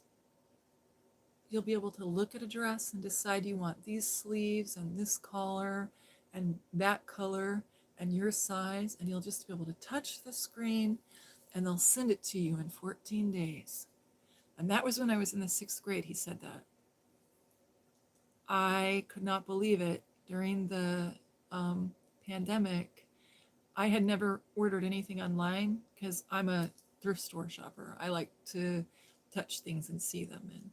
But it was the pandemic. The world's coming to an end. I'm convinced it's the apocalypse. And dang it, if I wasn't out of lipstick. So, and I also needed jeans. I don't wear regular jeans. I wear the black kind that are like they're woven and they're stretchy and they feel really soft and buttery. They're all cotton, but they feel really amazing, like taper leg. And then they have like boat loops so that I can put my keys and my piece and everything, because I can wear and I can wear a swing top and nobody can tell that I'm packing. So I get online with my computer and I'm looking at these dresses, and I like this one but not that one, and I want different sleeves. So I touch the screen, and all of a sudden I remembered my dad saying one day I would be doing this, and the dresses came in 14 days.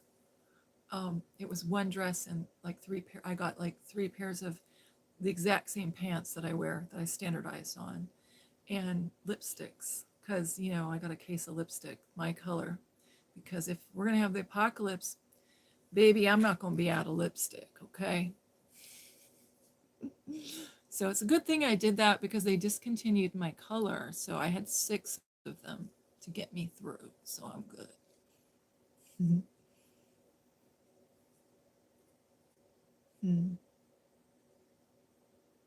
Oh, my dad was an amazing man. You would just really like him. He was brilliant, he was smart, he was tall, he was dashingly handsome. My mother is very beautiful woman. My father was very handsome, and people would stop on the street when we would walk by. And I never knew why, until I grew up and I realized they are so charming. My dad, he's a man's man, 6'2", muscular. He was a contractor, so he, did construction work, had his own company. And he was a salesman. You had to be a salesman. You have to be a salesman if you have your own company. Businessman, you have to be able to make sales and convince people that you can do the job. And he always wore suits. He's very dashing and very handsome. And he'd wear suit pants and dress shoes, and he'd wear a tie and a dress shirt and a suit coat, and he'd take his suit coat and he'd fold it and lay it on the seat of his station wagon. And then when he met with a client, he always wore a suit, but then he'd give them the what's it called, the bid. And then when he would work, he would take his tie and go like this, so that his shirt would be like a little bit open, but his tie would still be on, and he'd roll up his sleeves, And he told me, he said, the secret at work is you always roll up your sleeves because people know you're working if they see you with your sleeves rolled up. And he used to tell me that it was cheaper for him. Now, this was in the 70s. So polyester was like the new fabric. And he's always said it was cheaper to buy suit pants, men's suit pants, than it was to go to the work clothes store and buy work clothes. And that people respected him more if he wore a suit. And they knew that he was the owner of the business, so they expected him to wear a suit. So I thought that was really clever, you know? Hmm.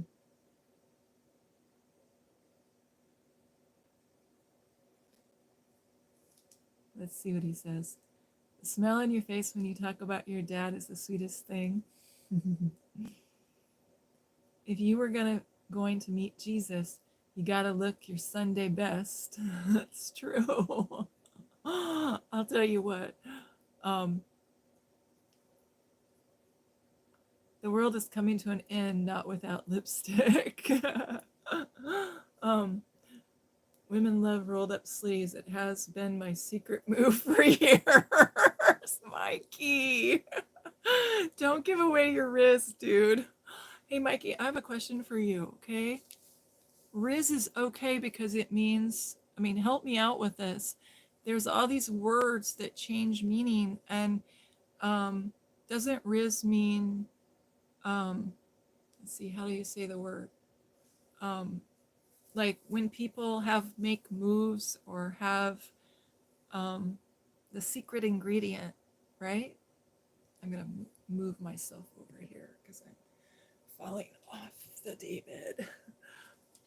I'm in my office with the daybed. I've got a canopy over the daybed and my desk and everything. And Riz is just high charisma. Okay, yeah, that's what I thought. I was kind of worried because I thought it was, at first I thought it was another word. And I thought it meant something else at first, like a word it rhymes with. And I got kind of worried because there's this guy that comes to a whole bunch of the live streams, and he always uses that word in his name, Rizonator. And sometimes he's, I'm gonna come over here for a second. Sometimes he's a little spicy with his words, so I got worried that if it meant something bad. And sometimes you can look it up. You know what I mean, Mikey? Sometimes you can look it up online. But sometimes when you look words up online, they don't mean that. Does that make sense? And then he says, there's nothing new under the sun. Mikey says, Riz is just high charisma. Yeah, yeah, yeah. My parents both have a lot of charisma. They had a lot of charisma. Um, and my mom, oh my gosh, she could get anybody to do anything for her. She was just gorgeous. She was like a combination of Jackie Kennedy and Marilyn Monroe. She could turn it on and turn it off. She's still alive. She had a stroke a couple of years ago, and she's feisty as ever. But my mom was drop dead gorgeous, so breathtakingly beautiful. But she has charisma, and she just knows, like, just like this really sweet Southern voice, and she just knows how to talk to men.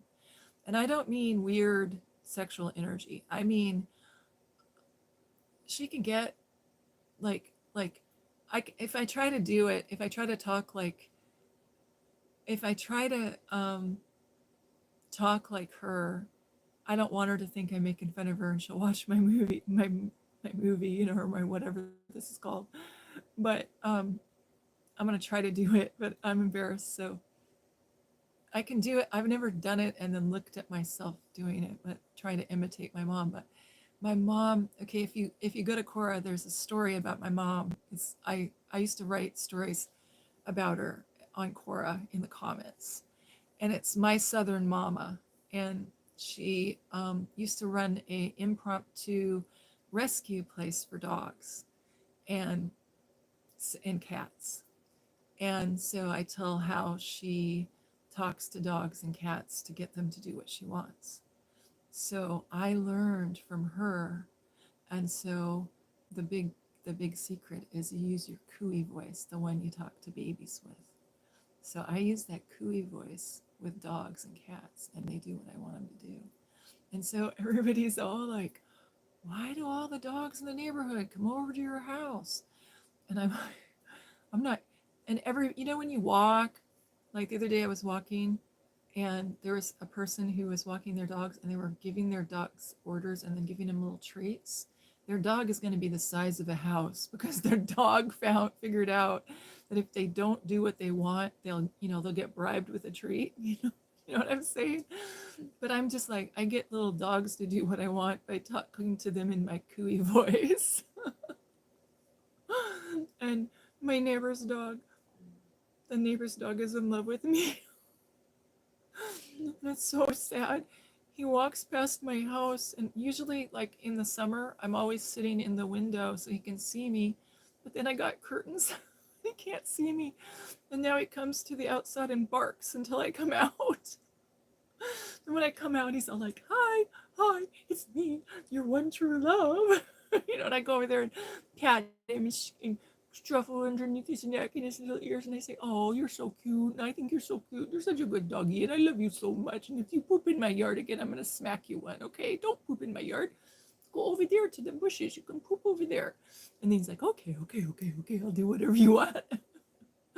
Then he goes over there and he poops where I told him. And his owner goes, "How did you get him to do that?" I go, "It's all in the voice. You got to talk in the cooey voice to the doggy. And also, if you do this under their neck and under their ears." I know, it's so true. He says, humanity doesn't deserve their unconditional love. It's so true. It's so true. Hmm. Hmm. Riz just high charisma. There's nothing new under the sun. That's such a great comment. Oh. And then he says, "I am also the product of two very attractive parents." Ooh, Mikey, that's good. Um, and then Brother Sakop says, "God does not call someone contrary to the Christian laws in the Bible." Um, and then Mikey says, "Southern Bells could get me to do anything. It's like involuntary. I laugh out loud. I love the accent." Well, my mom she always said, "Oh, I was just a lady when I was in the South." But when she came to Washington, she was like really something because all the guys in the northern climates weren't used to the Southern accent. But my mom can speak perfect English. But when she was in sales, she would just use her voice. And she's such a sweet lady. She's just really a good person. Mhm. And I used to love to listen to her talk to the dogs and the cats. And this is really funny, but sometimes when I call her, she forgets to hang up the phone. And so I just sit there and listen to her talk to her dogs and her cats. Because I'm just like, and then sometimes I get jealous because the little girl in me is like, "I want you to talk to me like that. You're talking nice to the doggy, but how come you're not talking all cooey to me? I'm your baby still." Hmm. So, Mikey, what should we do? Should I read to you um and talk to you, and we do affirmations, or should I read the Bible, or should we pray about something? What would you like to do? Hmm. We were talking earlier about creating a nurturing home for our souls before you got here. Um, that's what we were talking about.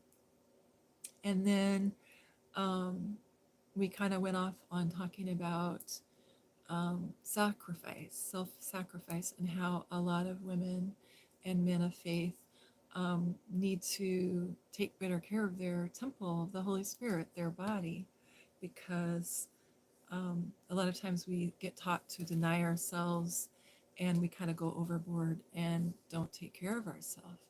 So that's what we've been talking to. Mikey, can I ask you in the comments what you do for a living? Or should I, if you don't want to answer, you don't have to. Because I'm just curious. I'm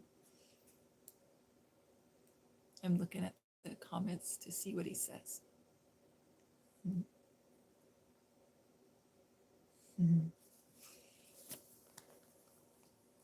Well, I'm going to put my phone right here. Okay, Mikey, you want to see my friend Peeps? This is Peeps.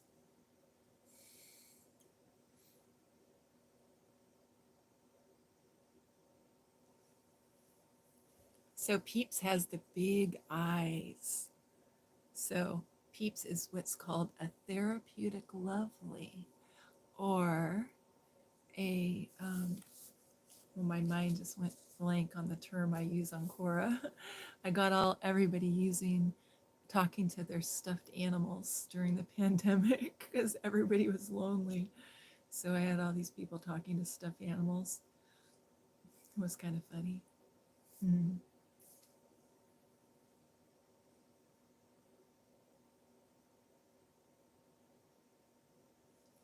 Yeah, actually, Peeps, he's little. What happened was he was my daughter's stuffy, and okay, this part Peeps can't hear, so we have to cover his ears. No listening, Peeps. You're not listening, are you? Okay. So my daughter threw him away when she decided she was too old for him. Peeps doesn't know. I found him in the garbage. Okay, Peeps, are you okay now? All right. Can you dance for us, Peeps? Yeah, it doesn't work on the camera. That's all right. Don't worry. It gets all smeary on the camera. Let's see what he says. Hmm.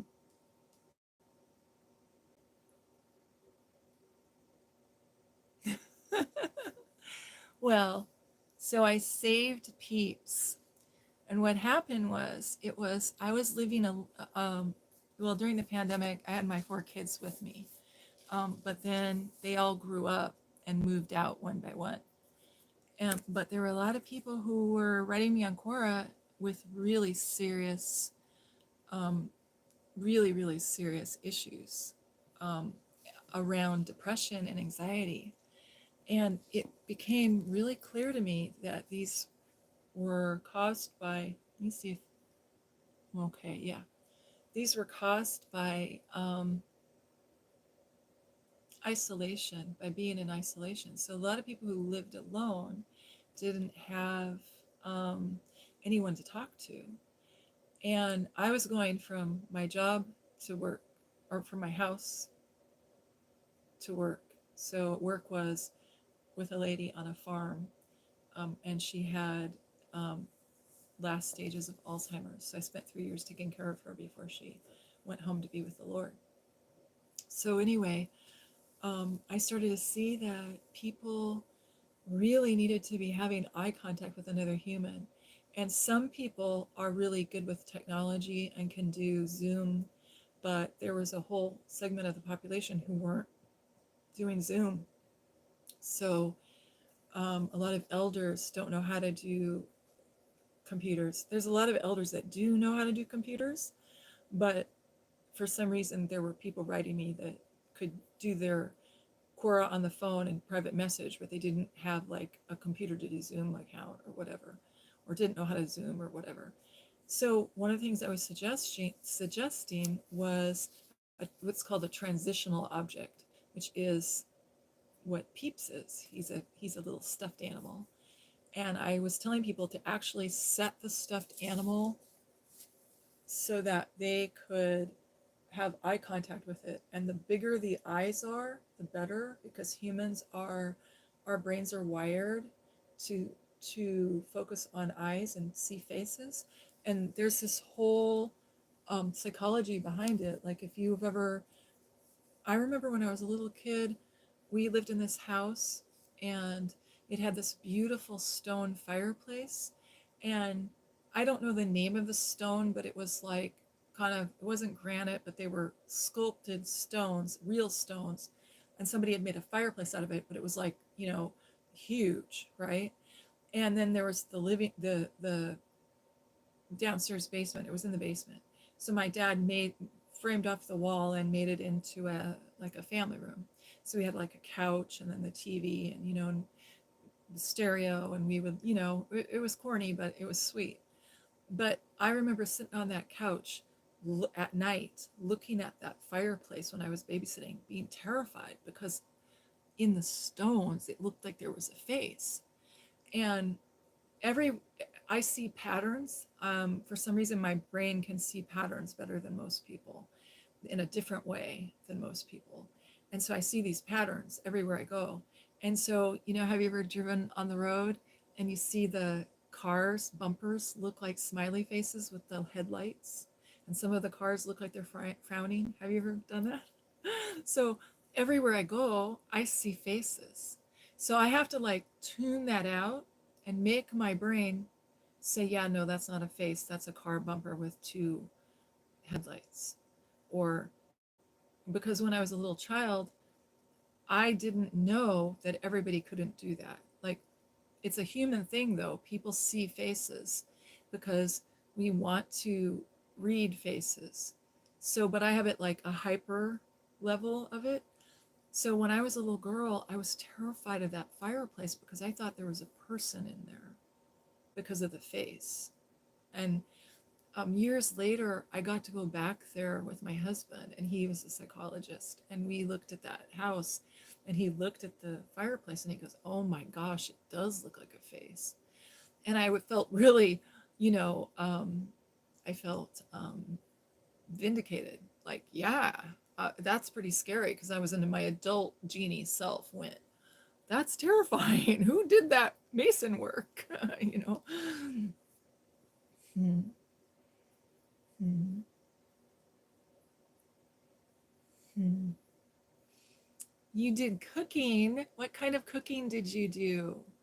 What kind of cooking did you do? And I'm curious about you too, Sock Hop. What kind um, of, if you don't mind, what kind of what do you do for a living? That is so cool. I love to cook. I love to bake. I love to bake. Um,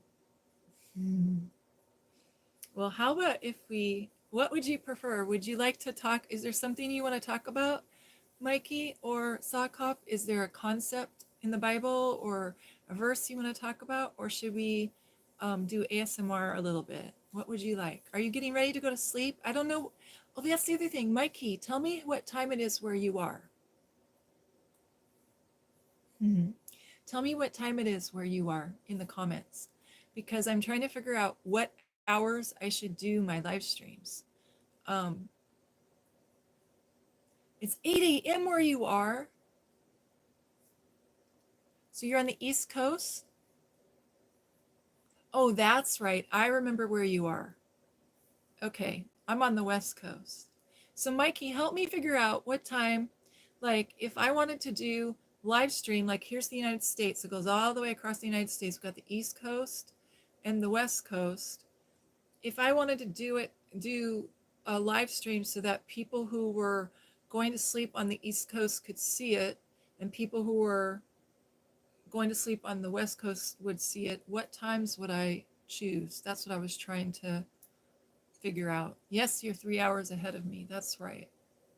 Well, are you going to sleep or are you waking up right now, dear one? I go central. It's between the two. Very clever. You're good. Okay.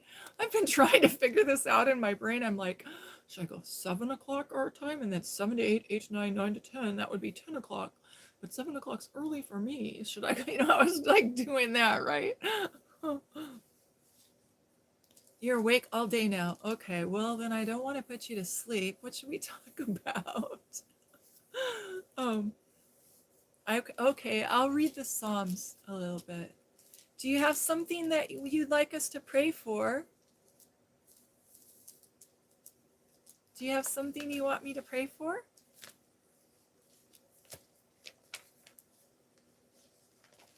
Hmm. I have to my Bible, Mikey, this is so funny, but I don't know if I showed it to you or not. Where is it? Oh, peeps, you gotta stay still so the phone doesn't fall. Okay, so Mikey, this is my real Bible. Do you see it? So all the different colored post-it notes are because I write books, and so like blue is one book, pink is another, and so they're the verses that I'm using right now a lot, and so I'm flipping open to see it, and then I have some notes on it, and it's like totally falling apart, right? But it's my Bible that I love. And this one was like my pretty Bible that I keep in the office. But the problem with the pretty Bible is it's got those annoying thin pages. They're like paper thin. And so it's already starting to get worn. Like, look at that. The Psalms are already wearing out.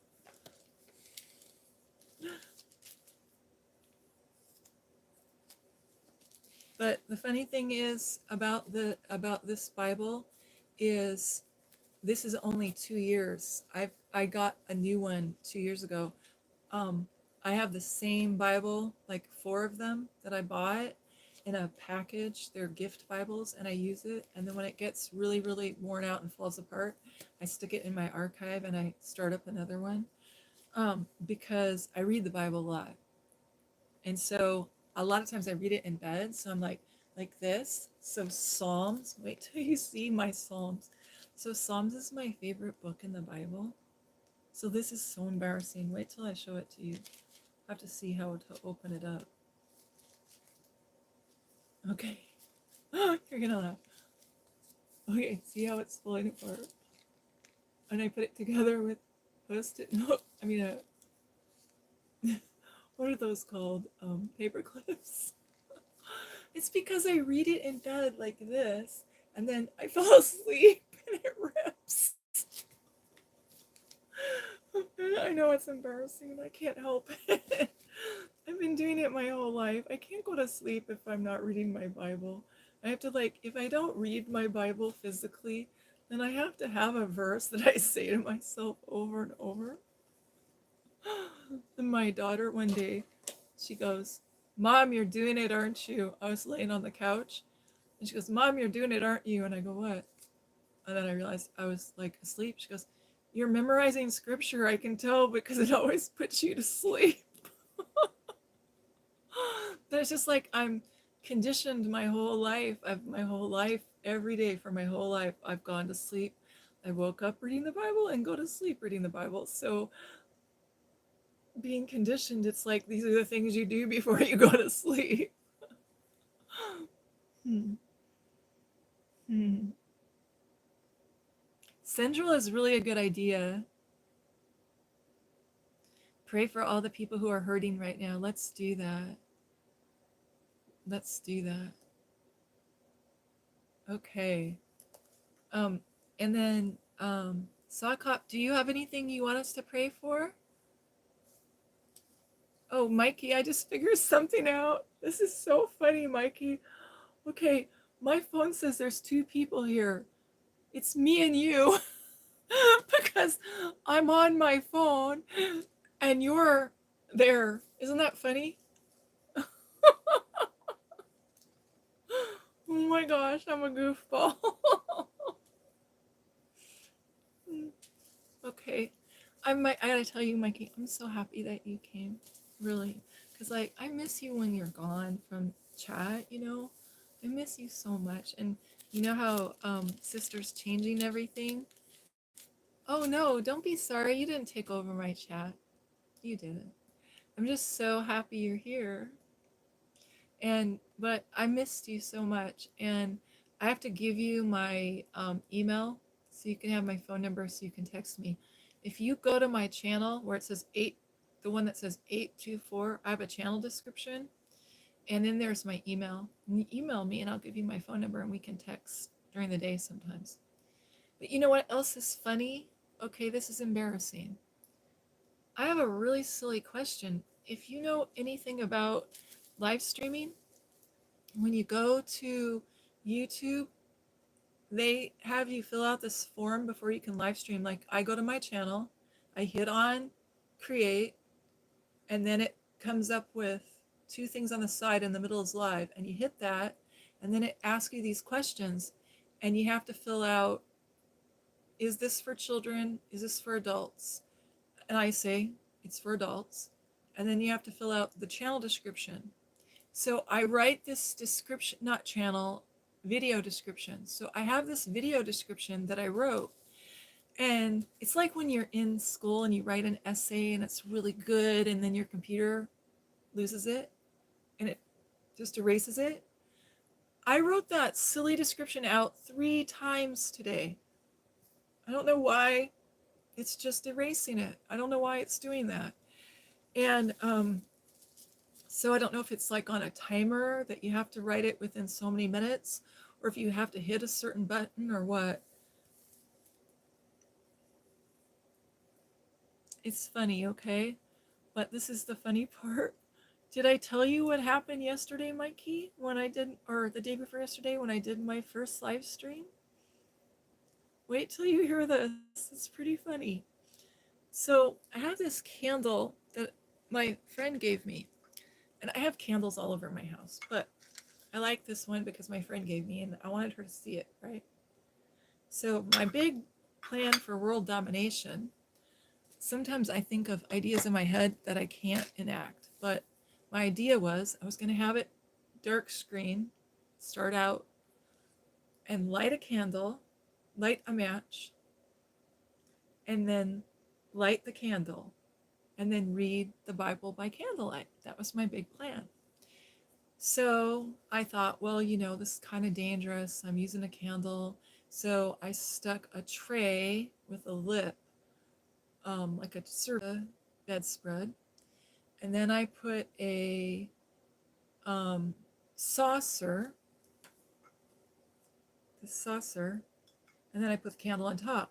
So there's 3 layers of things that are not fire, that won't burn, right? So it's really safe. So I light the candle and look at the screen, and there's not enough light for me to see the Bible, to read the Bible. So I went, oh, dang, okay. So I paused everything, and I went down the hallway and dug around in this closet and got this lamp out. And it kind of looks like a lantern, but it's very bright for me. I don't know if you can see it. It's really pretty, but I'm using it. It's not like I don't have lights. I've got like 2 ring lights and this light and that light and a special sad light, and I've got lights everywhere. Light over there, but they're so bright. I was going for candlelight. I was trying to get an ambiance, right? So here I am, and I'm there's a pretty funny part. So I come back into the room and I sit down in front of the computer, and I have my little cushion that I put my Bible on so that it's a little bit higher. And I'm all excited, and I start over, right? And right when I touch the screen, the bedspread burst into flames. It goes poof. And I went, and I was holding the Bible, so I threw my Bible on it, and it put it out, and it made a little, like, if you've ever seen somebody who's had a cigarette burn in something, now it has like a little cigarette burn in it. And I did forensics to try to figure out how that happened, because it's not the candle. And then I realized the match, the top of it was dark, and the top of the match, when it became charcoal, the ember, it fell onto the bedspread, and you can't see it because it's burgundy. And then I realized that the little ember burst into flames on the bedspread. And so look at my Bible. There is not a burn mark on my Bible. Isn't that amazing? Like, I put that out with the Bible.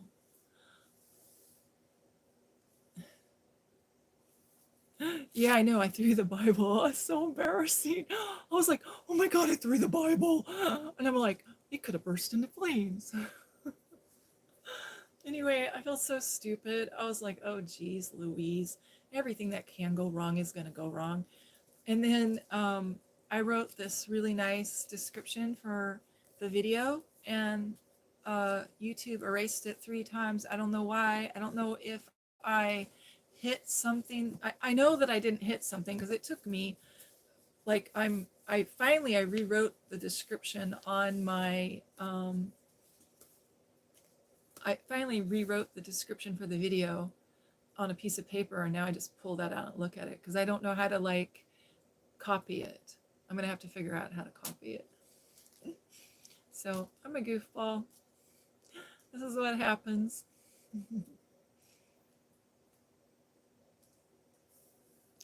Yeah, um, I like the idea of having it be black and then the match. So when I go to the dollar store, I'm gonna get long matches, so I can light it without burning my fingers. But mm, yeah, the description.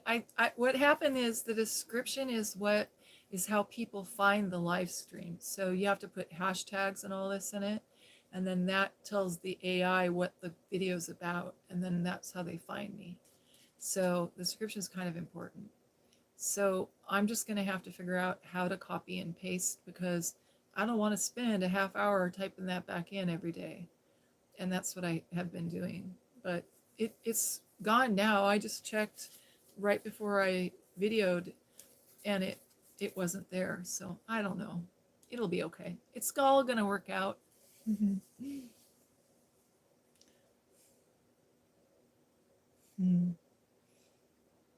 So, well, how about if I read us a couple of Psalms and then we should probably go? But I'm so happy that you're here and that you visited me, and I'm just like really happy. It's like my big dream is coming true. I have my own channel. I can't believe it. Mm, yeah, exactly. Yeah. Um, it's kind of hard because there's like, um, it's like, how do you sometimes what'll happen is I know the people in the chat that come to visit. So sometimes what'll happen is we'll be on a topic, like somebody will ask a question in the or say something in the comments, and I like to reply to the comments. And then somebody will come to the chat who like the topic's not appropriate for. Like there's a young woman who comes to the chat and we were talking about something that kind of wasn't appropriate for her. And I went, oh gosh, what am I going to do? How am I going to? So we kind of changed. Your ethicist and I were talking, and she and I kind of changed the topic kind of to adapt to her. Does that make sense? Hmm. Hey, we can hang out all day. I'm good with that. Oh, Mikey, I have to tell you something else funny. Okay, so it so helps me to tell you this. This is so embarrassing. Okay. Gosh, I'm covering my face. I'm so embarrassed. Okay, so yesterday I set the bedspread afire. The the um the next door neighbor is the fire marshal. Okay. So I was like, oh my God, I can't believe I did that.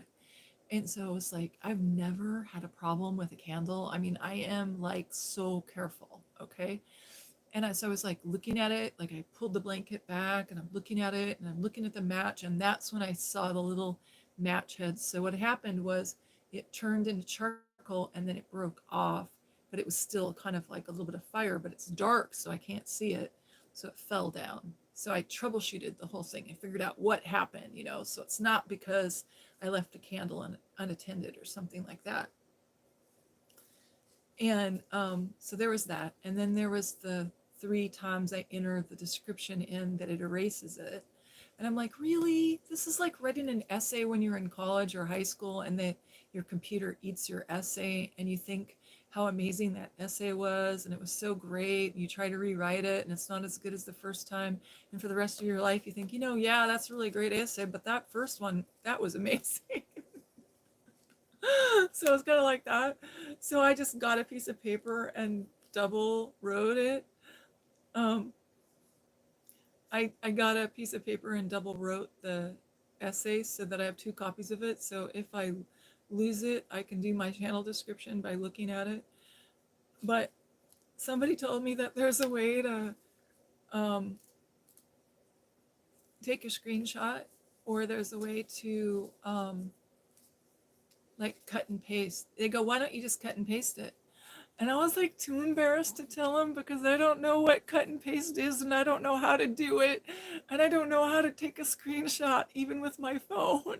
So and then yesterday when I was doing um my live stream, I kind of got hyper and I kept going and going and going and I had no idea what time it was. And Mikey, I live alone, okay? I have my son who lives here with me. He just moved in like July, but he's like always in his room. Like he comes out for like 5 minutes, okay? um, so I'm like always alone. So unless I'm like talking to a client, okay? So I don't have like anybody to talk to. So all of a sudden it was like, I've been alone for 3 years. I'm going to tell you every story I know. It was so funny. So the funny part about it was I was trying really hard. I was thinking, okay, I have to end this. I have to end this now, right? I didn't know how to turn off the computer. I was pushing all the buttons and it went green. I was like, I don't know. I still, right now, I don't know how to turn off the computer. But anyway, what's really funny is YouTube does this thing where they take this automatic, like an automatic segment of your video. And I don't know if they're doing it automatically or if I accidentally hit something or what, but it's something called a highlight. So it's like a 5 minute highlight of your video. So, you know what they chose for my 5 minute highlight of my first video? It was me telling everybody in stream that I didn't know how to turn my computer off. And it's looking, my computer is looking up at the ceiling and I can't figure out how to turn it off for 5 minutes. Isn't that sad and pathetic?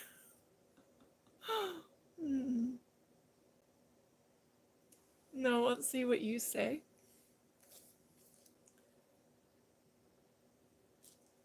If you highlight the description with your finger on your phone, you can hold the highlighted word and it will give you the option to copy. Then in an empty text box, you can hold your finger there and press paste to add the copied text.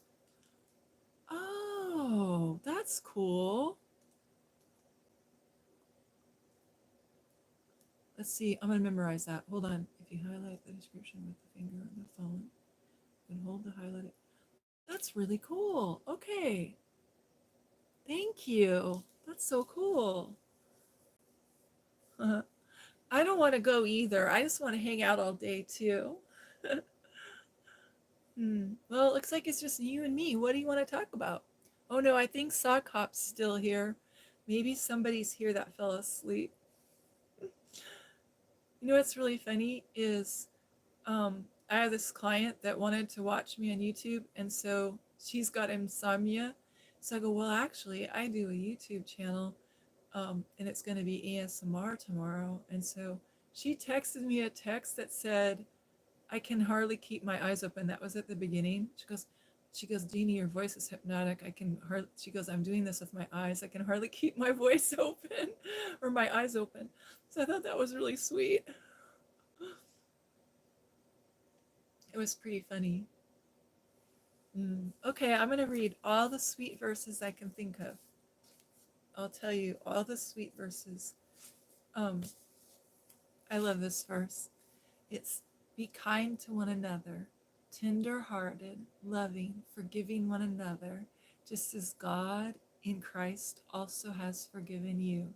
Ephesians 4:32. Would you like to try some ASMR? Yeah, if that's okay with you.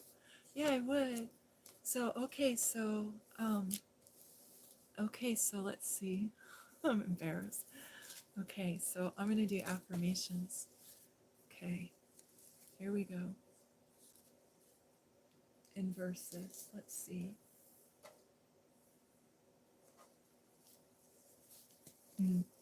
Let's get them. I just need to grab another one over here.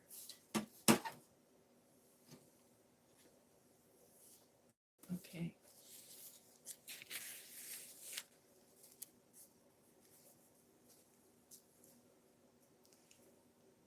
I don't know if I can whisper. I'm gonna try, okay? Also, I have like 2 microphones and podcasting equipment.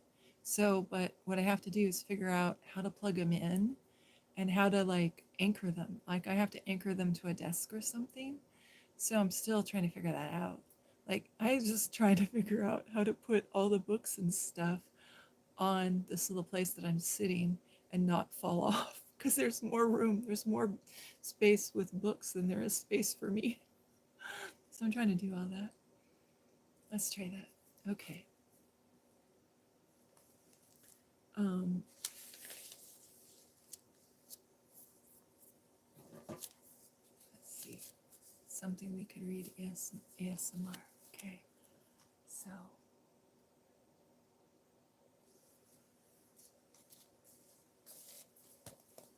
these are okay, so I'm gonna try it. Can you hear me whisper? Can you hear me, Mikey? Can you hear me whisper if I whisper? Let's see, okay. I'm glad you are alive. What you need is important to me. You can feel all of your feelings.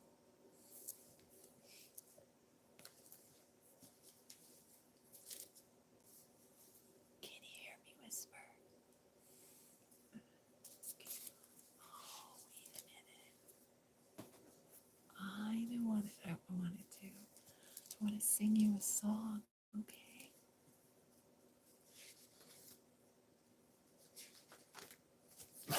I know the song by heart and I wrote it out so I wouldn't forget the lines. Here we go.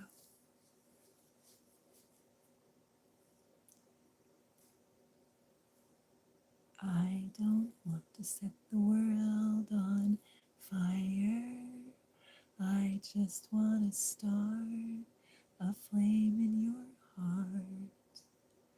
In my heart I have the one desire. That one is you. No other will do.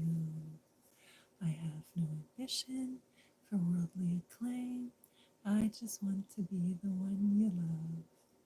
And with your ambition, that you feel the same, you'll fulfill the goal I'm dreaming of. Believe me, I don't want to set the world on fire. I just want to start a flame in your heart. Stars shining bright above you. Night breezes seem to whisper, I love you. Birds singing in the sycamore tree. Dream a little dream of me. Say nighty night and kiss me.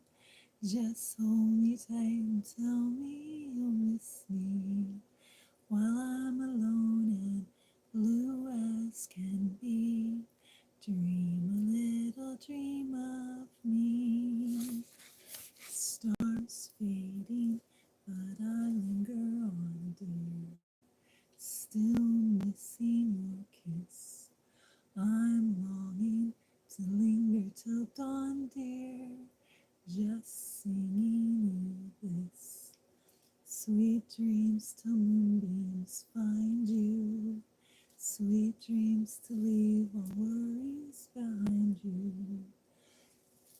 But in your dreams, whatever you feel, dream a little dream of me, 'cause I'm your baby. Dream a little dream of me. Well, there's other stuff, but I can't say it. 'cause I'm your woman. Dream a little dream of me, I really love you. Dream a little dream of me, stars fading, but I linger on, dear. Just craving your kiss. I'm longing to linger till dawn, dear. Just singing you this.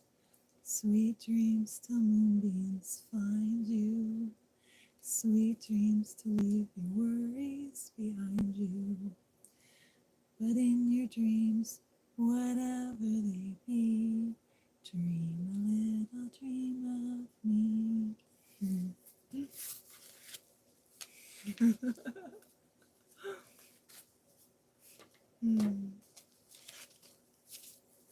The life you have been thirsting for is within reach. Living water, fill my thirsty soul. Holy Spirit, come. Breathe new life in me, Lord.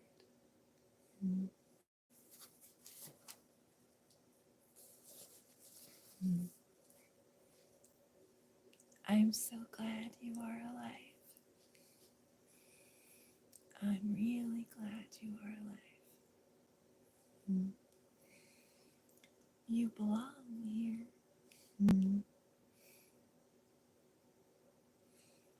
What you need is important to me.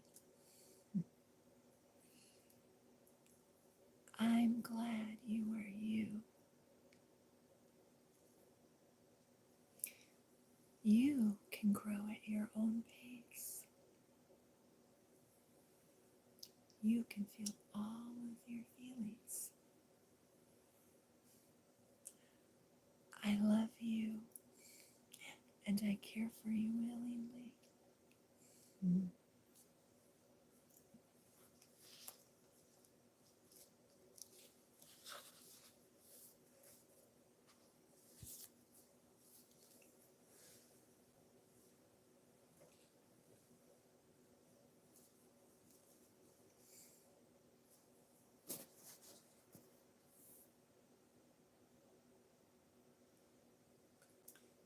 Do you have tea?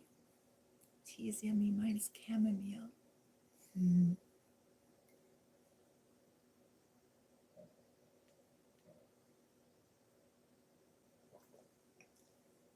Cozy. You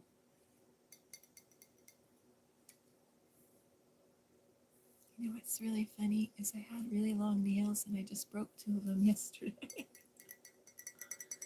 Can you hear it?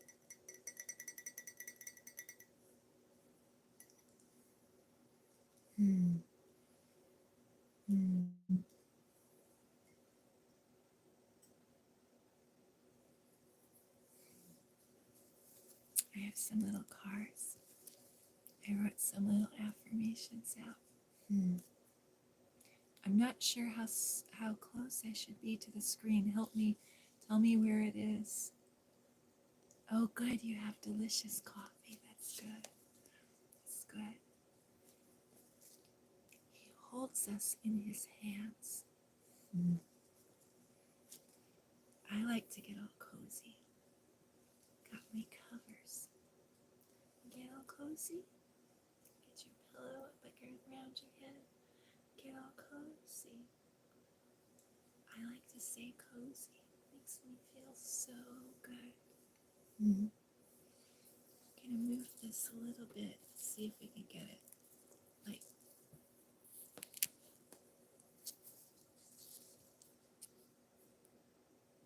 you can see.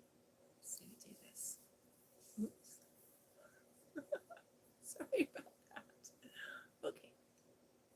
Be very serious. Now we're gonna do havening. So havening is how we can regulate our nervous system when we feel afraid or anxious or lonely or sad. We can think happy thoughts. Breathe.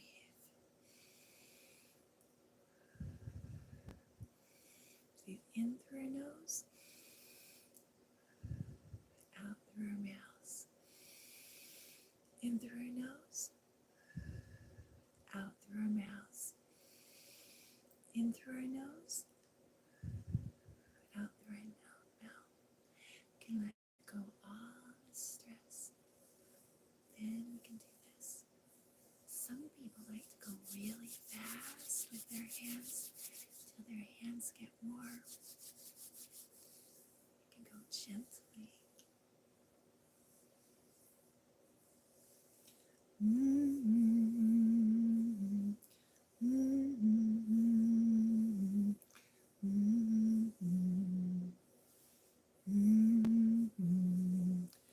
Little baby, go to sleep, go to sleep. This is called havening. And what we're doing is we're regulating our nervous system. And if you have bare shoulders, it's really good. If you wear a t-shirt or a tank top and you get skin on skin, we're mammals, and so our bodies need to be regulated by having someone touch us.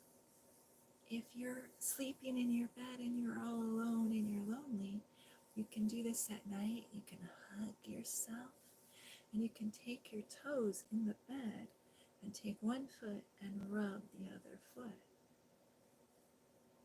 And it sends a signal to your brain that you're not alone. Another thing you can do is sometimes when we're afraid, we do this with our neck. We get down and we hunch over. So if you sit up tall, you want to have a space between your neck and your shoulder. When you do that, you move myself back a little bit so I can show you what I mean. When you do that, the space between here and here, it automatically calms down your nervous system and it tells you that you're safe. And the reason is because this is our jugular and this is the place where we're the most vulnerable. So when we bare our neck, we're telling our brain that we're safe. Because when we're not safe, we cover up our neck or we huddle down.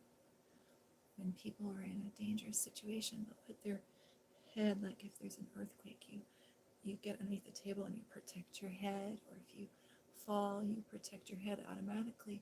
And if dogs run up to you, most people, we don't even realize that we automatically protect our jugular. So if you want to calm down, one of the things you can do is make sure there's space between your neck and your shoulders. You can do the havening motions anywhere. You can go into the little boy's room or the little girl's room, go to the bathroom, or be in your office by yourself, or you can go into your room and nobody will know what you're doing. You're just regulating your vagal nerve stimulation is what we're doing. You can smile to yourself in the mirror. While you do it, you can watch yourself in the mirror, and your mind, your eyes will think that you've got another person mimicking you. And when you go into the bathroom, you can give yourself a high five. You can say, "Good job. You're doing a good job. You've been working so hard. I'm so proud of you. That's great." And be very expressive with your face, and your mind will believe it.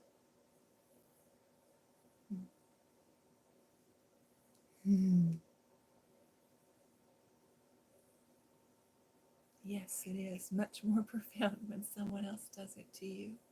The other thing is, I love having my cheeks touched, and I never really knew it, but when a man takes a woman's face, her hands, face in his hands, before he kisses her, or when you take your child's face in your hands, it's a primal thing. It's very soothing. It's very soothing and relaxing. And if you use bare shoulders, it's skin on skin, it's even better.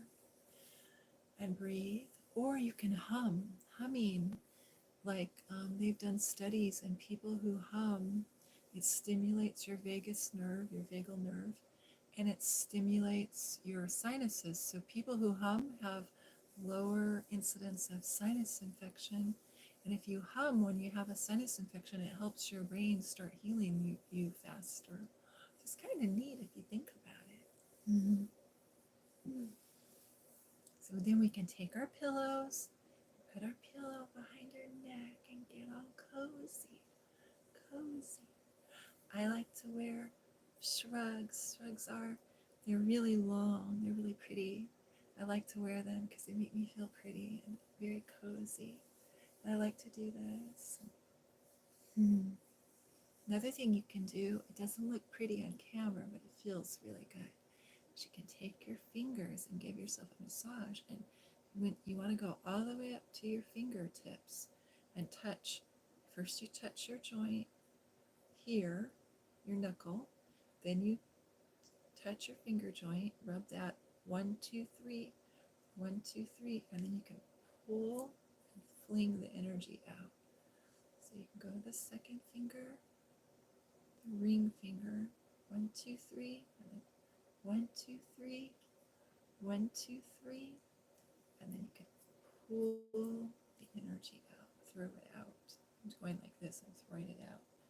I don't want to throw it at you, but if you're in pain or you have used your fingers a lot or you get a cramp in your finger if you're at work, you can do that.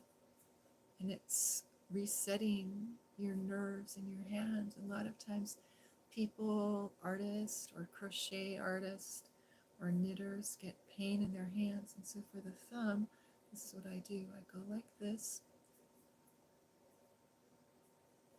and rotate, and then this part right here that's kind of fatty, that part, you want to massage that. And if you go from one end to the next and just massage it, you can let out tension. A lot of times the hand that we hold our phone with, will have a lot of tension. So another thing you can do is you can flay your hands and you can shake. And there was a song, used to go, shake it out, shake it out, shake it out, shake it out. You know, haters gonna hate that song, shake it out, shake it off, shake it off. That was it. So you do this side and then you come over here and you do this other side.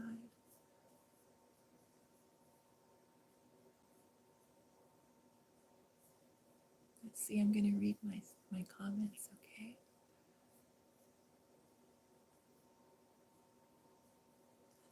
Oh, I have to tell you about a time I fell in love in 5 minutes. Oh my gosh. I was working as a cook. This waitress came up and gave me this hand massage that rocked my world. I know, right? I know. This was years ago, and I think about her all the time. I guess hand massages are the way to my heart. You know what is really funny? I don't tell people this but everybody has tells and everybody has like erogenous zones that are really like their little way to get excited, right? And so when I'm doing therapy, I like do couples. A lot of times, the problem that couples will have is um, they're Christian and they're married, but they haven't consummated their marriage or they're not getting busy, if you catch my drift. So I have to teach people like what to do, like how to figure out what their erogenous zones are. But it's really funny, some things that people, like I have to talk with both people separately and figure out what it is that they need and want, and then teach the couple how to do that. And I don't mean in a sexy way, but I mean just like talk them through, well, you know, women really like it when you open the doors for them.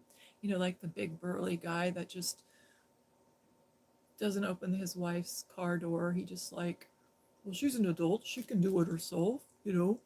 And I don't see why I need to do that. You know, it's like Mr. Blackhead, right? And it's like it's their anniversary, and she would like to have like a card and flowers, and they've been married 32 years, right? And he won't give her a card and flowers on her anniversary. And I'm like, how many times has she washed your shirts for you and ironed them, do you think, in 32 years? How many times has she packed your lunch for you? How many times has she done your laundry? You know, it's like, dude, you need to go to Hallmark or the dollar store. You know, you could go to the dollar store and get 2 for 1. Let's go. We'll just like go shopping and get stuff for Valentine's Day and Christmas and Easter. And I got him this little, I don't know what it's called, but my mom gave it to me. It's like a little planner where you have the month and it's a pocket and you put all your cards for that month. Like February, all the Valentines go in that. And so it's like in a spiral. So it's really easy, right?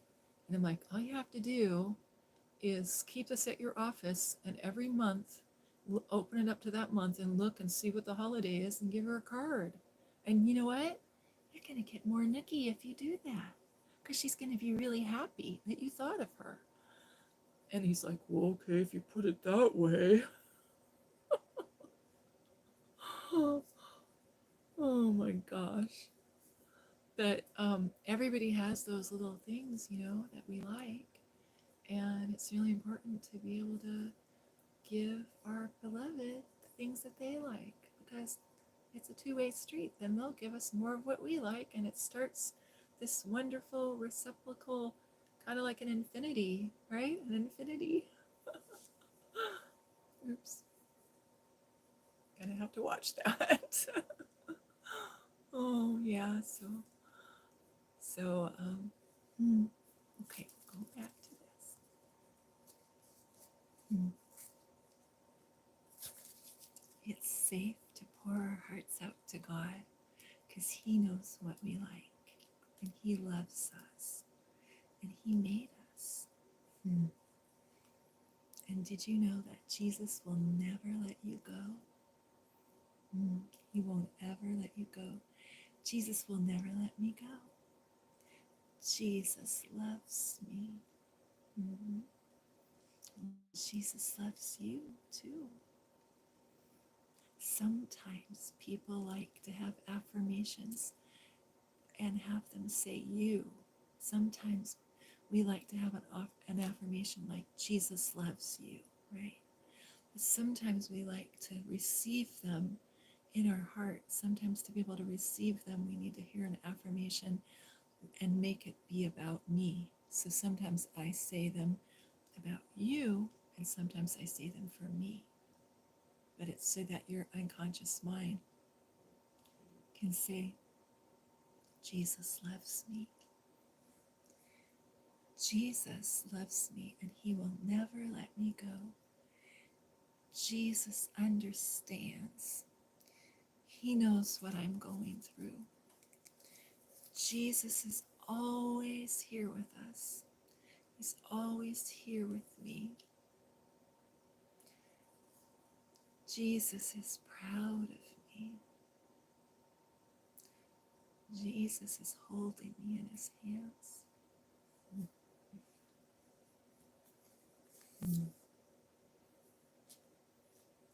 It's fun to be cozy. It's fun to think of ways. Did you ever play? Oh gosh, this is so funny. I'm going to tell you this. Did you ever play Mr. Alligator Man? Did you ever make a shadow? I'm going to have to figure out how to make the light so I can make shadows. Let's see. Because with my kids, you know what I used to do? I used to make Mr. Alligator Man and Mrs. Alligator, and they used to kiss. And also,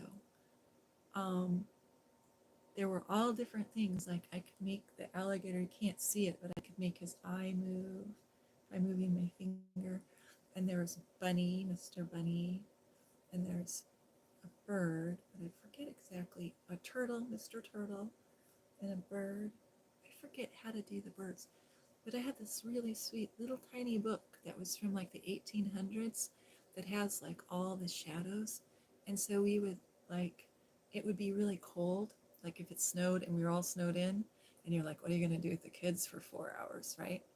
We'd all pile in the bed, and I'd put the covers over our head, and I'd take a flashlight, and it would make a little shadow, and I would do little shadow puppet things with my fingers and tell them stories. It was really fun, actually. It's kind of silly, huh? Hmm. Hmm. Me too. I wish you and I lived closer too. Hmm. Hmm. Over there, I have a really cool thing that I can go get that I can do ASMR with, and I'm gonna go get it. Okay, it's gonna take me a second, but when I get up, the camera might fall over, so I'll be right back. Hmm.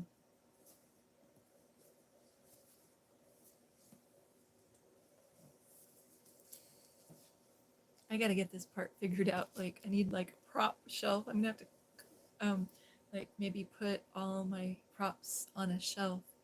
And right now all my shelves have books on them, but I could clear off one shelf from all my ASMR props. Okay.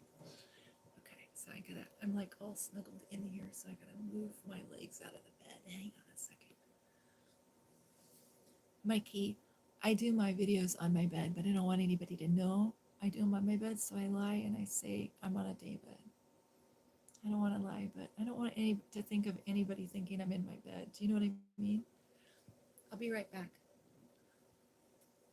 Okay, I'm moving the lantern. I'm like, it's wrapped around my leg. Hang on.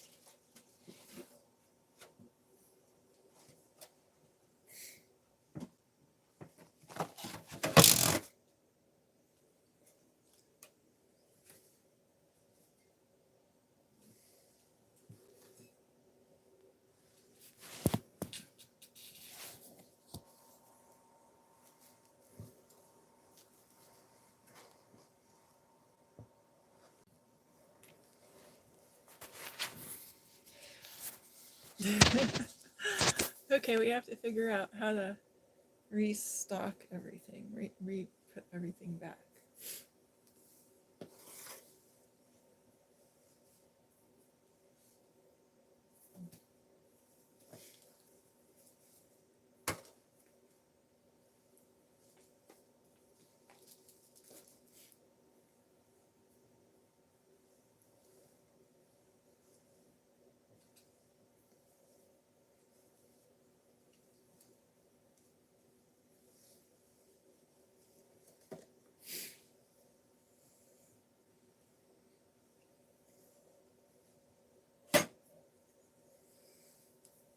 So that if you saw there's a big pile of all my books right over here. So I'm like got this little narrow place to sit. So tomorrow I'll like move everything and start over because this I had like one plan yesterday and it didn't work, and then today this plan didn't work, so it might take a little bit before I get it. So I'm using books to and pieces of sheet or a blanket to put my phone up with. Not my phone, what's it called? Tablet. It's a tablet that's linked to my phone. It's kind of cool. I can write my books on text and it sends it to my tablet and formats it. So that's kind of cool. Okay, let's see. Now we got to bring you back so I can read you, see what you say. Hmm. Hand massages.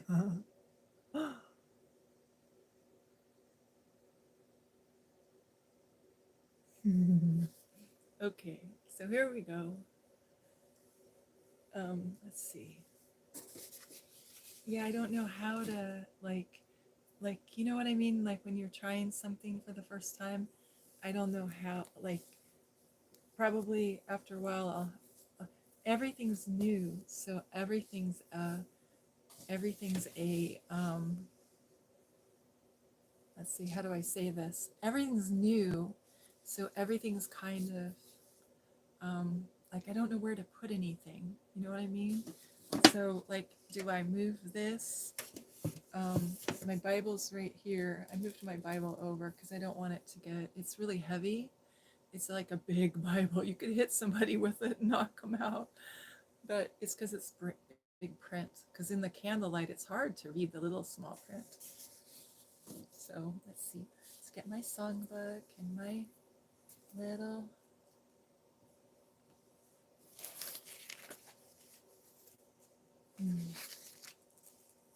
Oh, here you go. I'll sing you some songs too.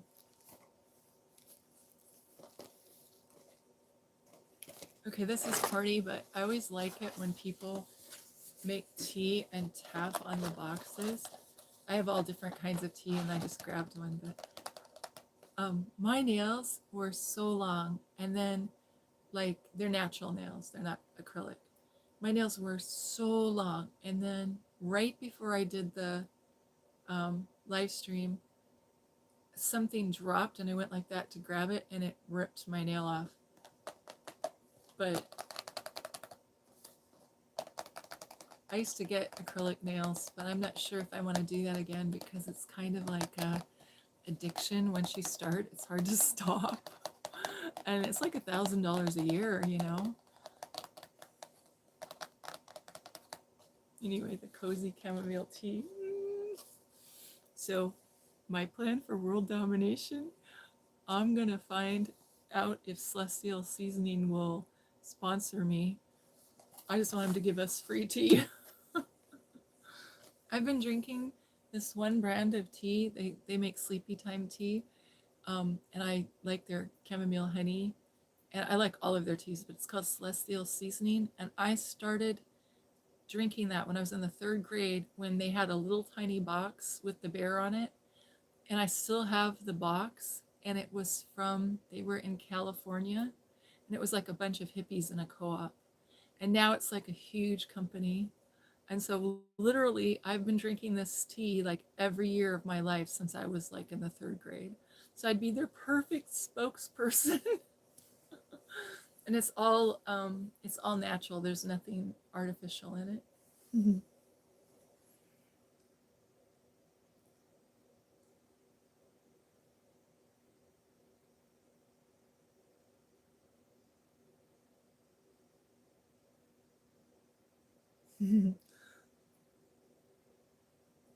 You said, what a shame, hope you aren't hurt. Oh, the finger nail? No, it was okay. It didn't hurt. It was just one of those things where you kind of go, natural nails can only get so long. But these were like, they were so long, I couldn't believe it that they lasted that long without, breaking. It's just sort of a girl thing. It's like, dang, I broke a nail. I'm a girly girl, okay?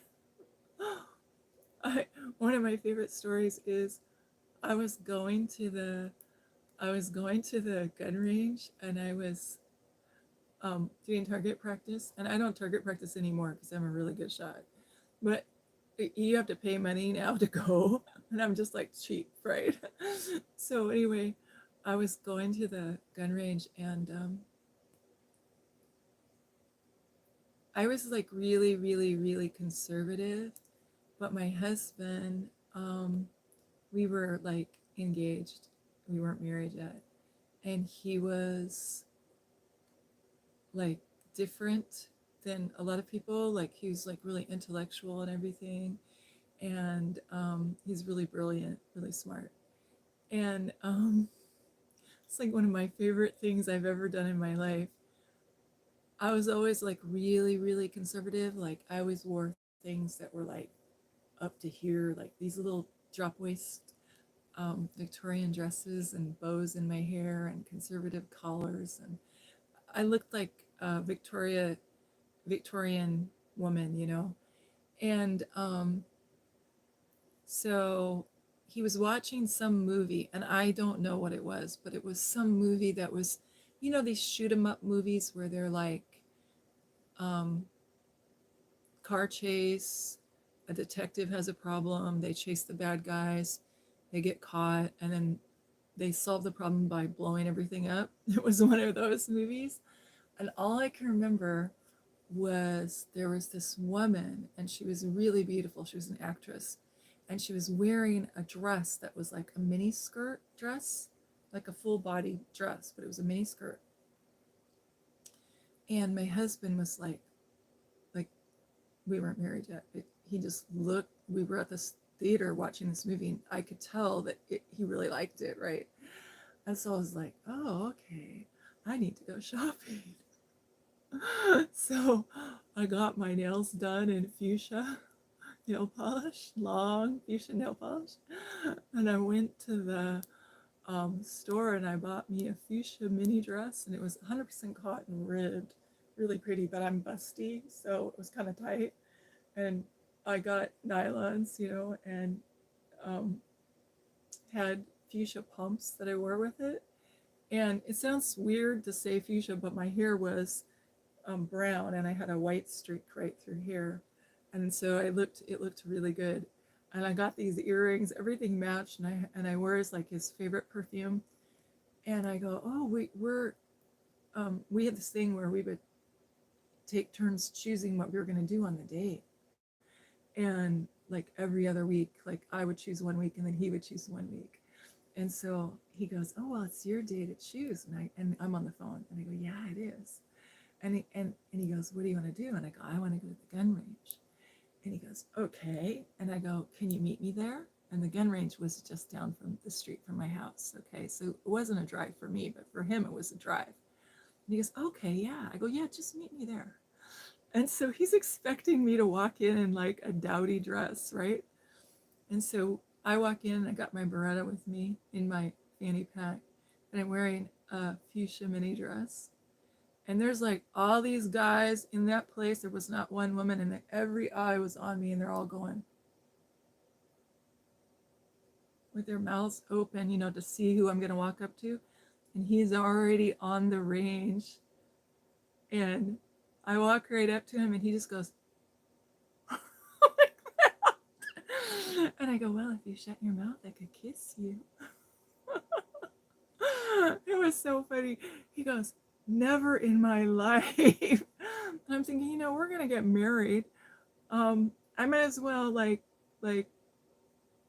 dress up, I'm gonna get married, and might as well. I've never wore anything like that before in my life. I was so afraid to wear that dress. I was so afraid. But it was so fun. It's a good memory now.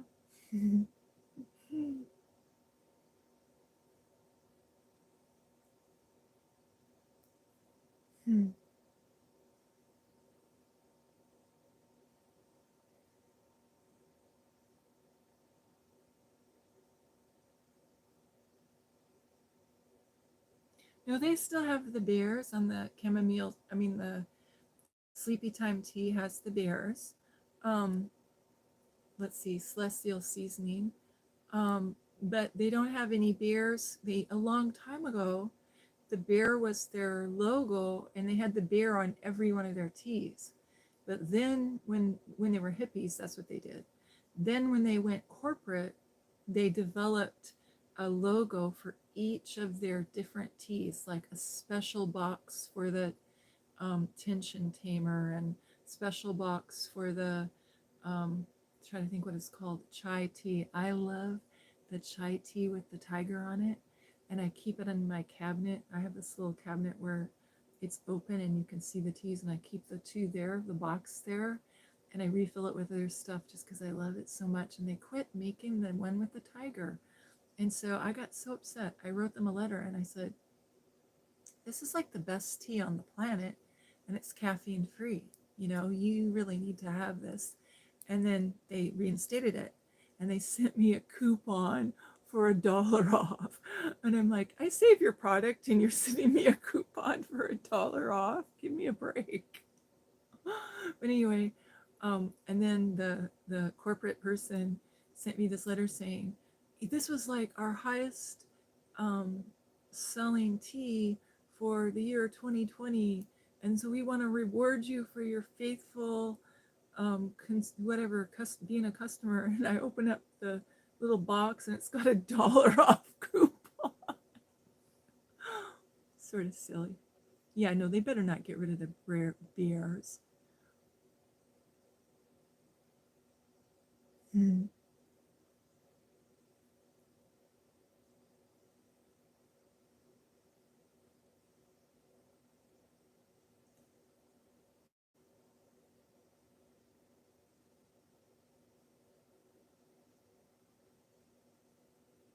Chai is my favorite. You know what I love to do? I should have showed you the box, but I don't want to go in the kitchen. But this the one with the Bengal spice, and it's got the tiger on it. And what I love to do, and this is like really funny, but it's my favorite way to make it. So I make like a glass measuring cup with hot water and put the tea bags in it, one or two tea bags. And so I make it really, really, really, really rich, like really spicy. And then I pour it in the blender with ice and whirl it and add vanilla ice cream. And it has to be vanilla bean ice cream. Because, see, I'm lactose intolerant, so I can't have milk in my chai. But if you go to India, or if you know somebody who's Indian, the way they make it is they add like half milk and half tea. And so you have this really creamy, milky tea, but it's like so flavorful. So I've made my own chai.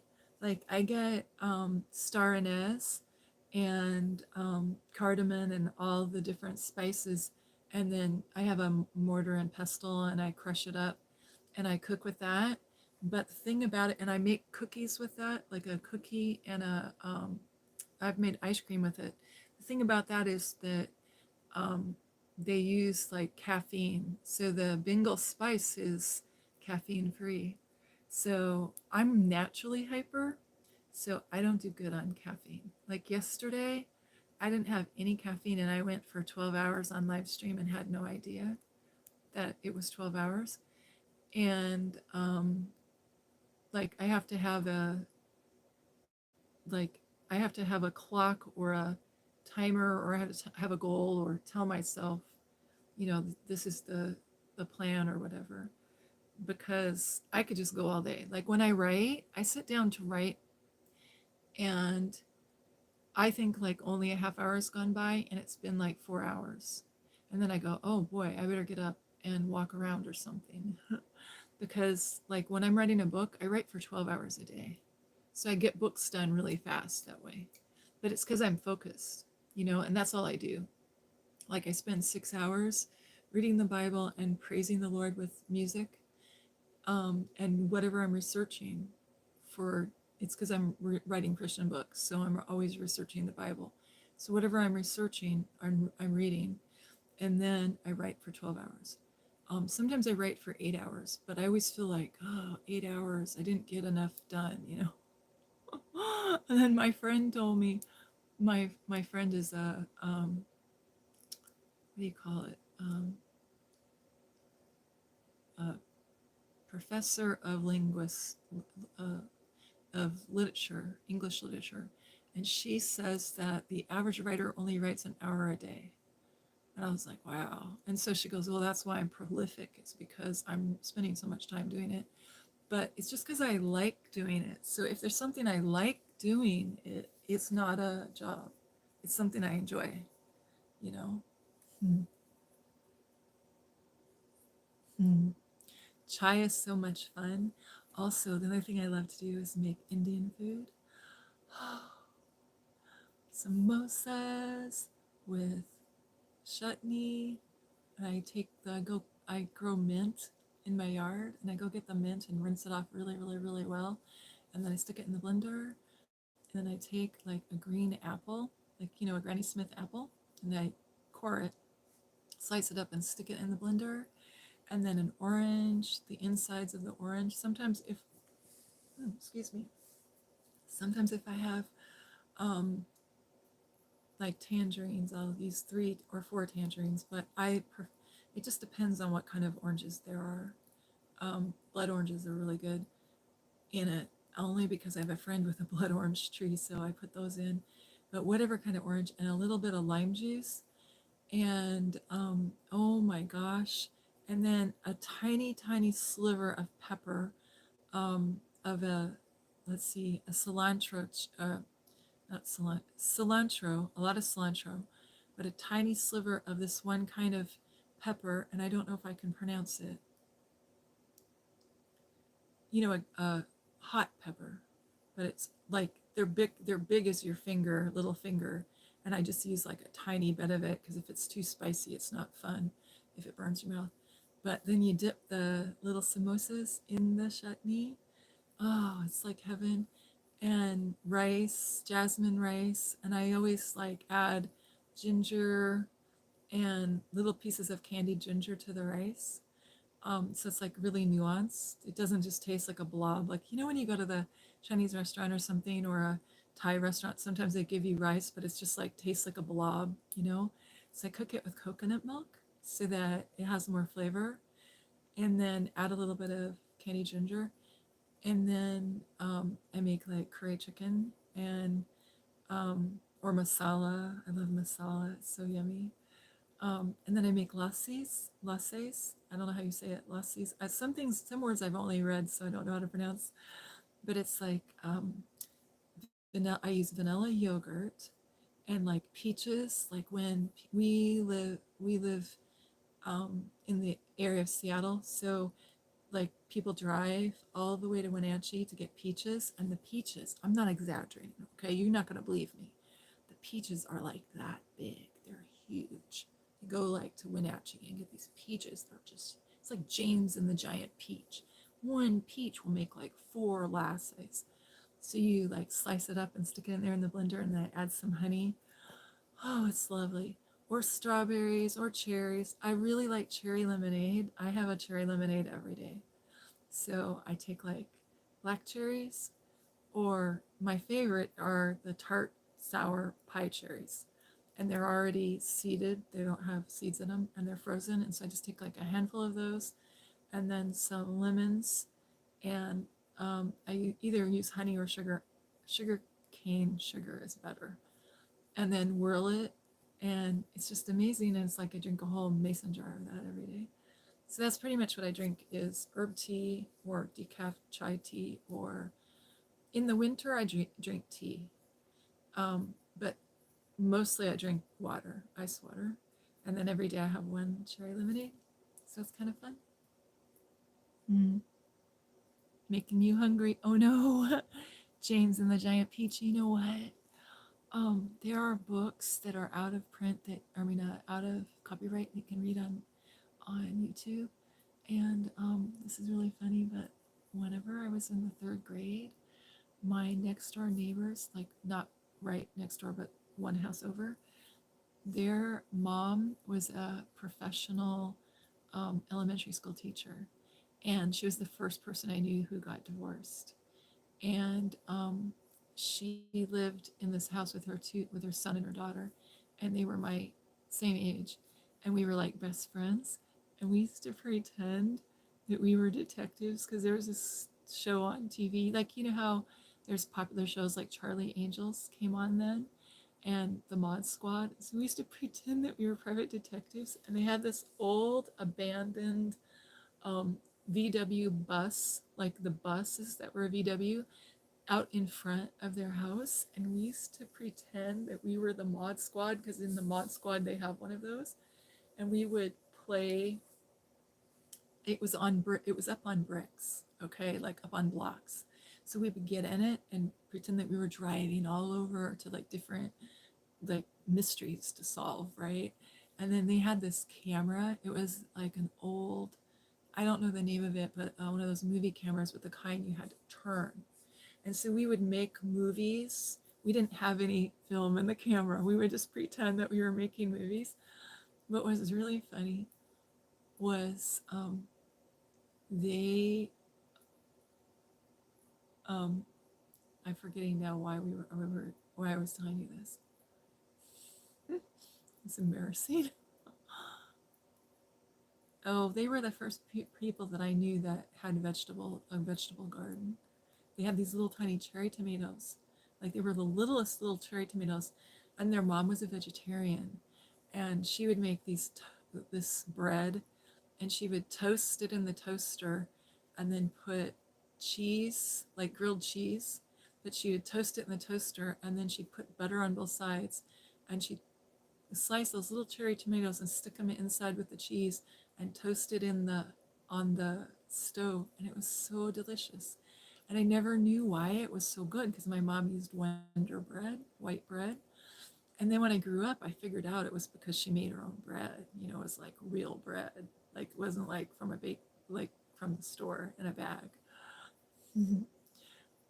Yeah. And they were the first people that showed me herb tea. And so she had, that was the first time I ever had chamomile tea. The thing about chamomile tea is that Peter Rabbit's mommy gave him chamomile tea. So chamomile tea is like my all-time favorite. Chai tea, chamomile. Also, I love sleepy time tea. That their tea is, they have a blend that's really good. Their sleepy time.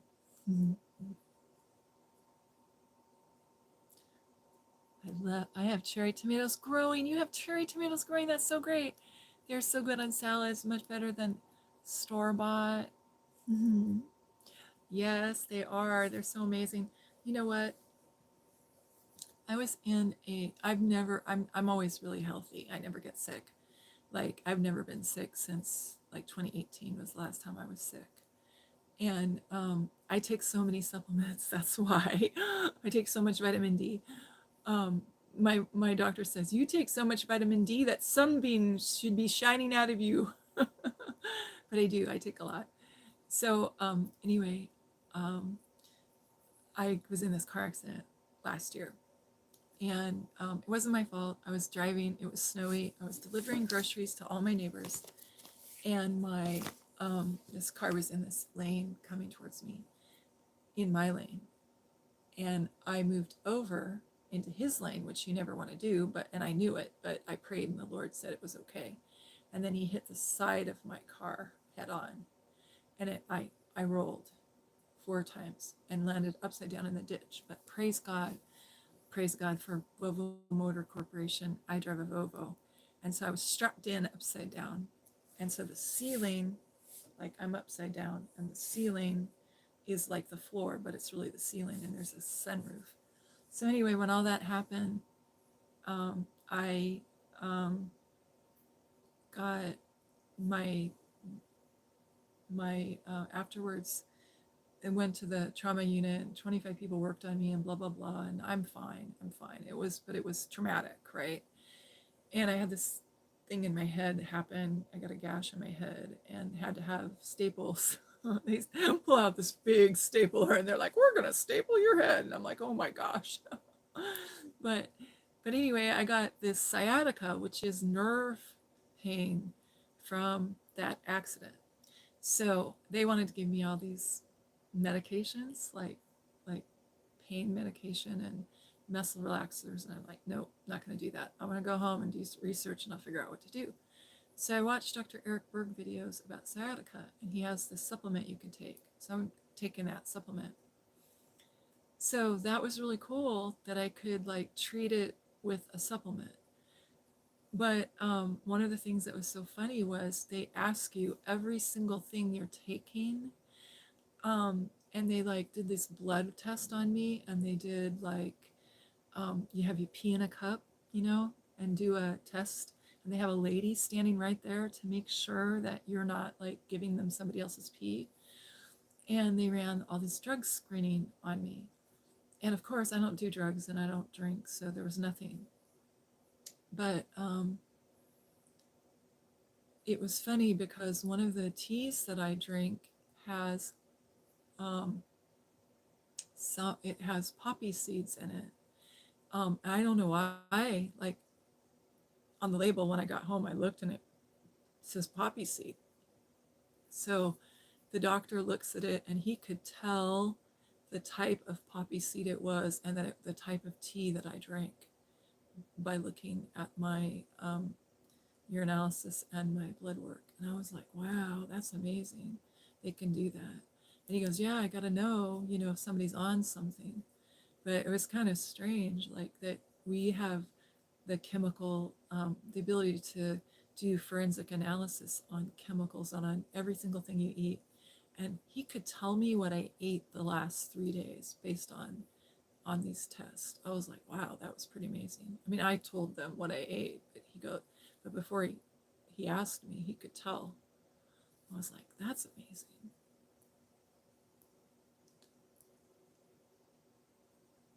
Oh my gosh, you had to have 38 staples in your head as a kid. Oh my gosh. Oh no. I have to go back for a minute and read. Okay, I know why I was telling you this. Cherry tomatoes. Okay, I'm embarrassed. Told you the whole accident sob story. The reason I was telling you that was because I was in pain from the accident, and they told me not to eat potatoes or tomatoes, and that the pain, the inflammation would go away, because potatoes and tomatoes are nightshades. And so I had this whole um, yard with a whole garden full of tomatoes. So homegrown tomatoes, like 12 different kinds of heirloom homegrown tomatoes. I had Cherokee purple tomatoes. You know what those are? They're this big and they're purple, like like crimson practically. And so I gave all those tomatoes away to my neighbors because I didn't want to be tempted to eat them. And so I went totally off of tomatoes and potatoes for one whole year. I didn't eat any potatoes or any tomatoes. So I wasn't having any pain. And then I went to my friend's house and she made me lunch and there was tomatoes. And it's like, I'm not the kind of person that's going to say, oh, I can't eat with you because I have this or that. No, I just prayed over it. But then the next day I had pain. I was like, oh, geez, I can't eat tomatoes right now. So apparently there's this thing that happens with grocery store tomatoes, but homegrown tomatoes are okay. So when I was all done, I found that out. I was like, I gave away all my tomatoes. I had the cutest little cherry tomatoes. I was giving them away.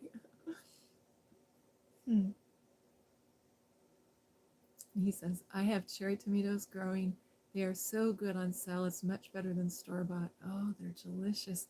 You can just like eat them like candy. They're so good. Oh, you have a blueberry tea. That's nice. Oh, if you figure out the brand or whatever, show me sometime. I don't know how you'll show me through the screen. I forget we're not on Zoom. Um, but yeah, I've never um had blueberry tea, but that's cool that you know the sampler packets that they have. There's a whole bunch of blueberry in it, so I'll go try it and see if I like it. Yeah, I'm okay. It was crazy. It was, and you had 38 staples in your head as a kid, and you have a sweet scar.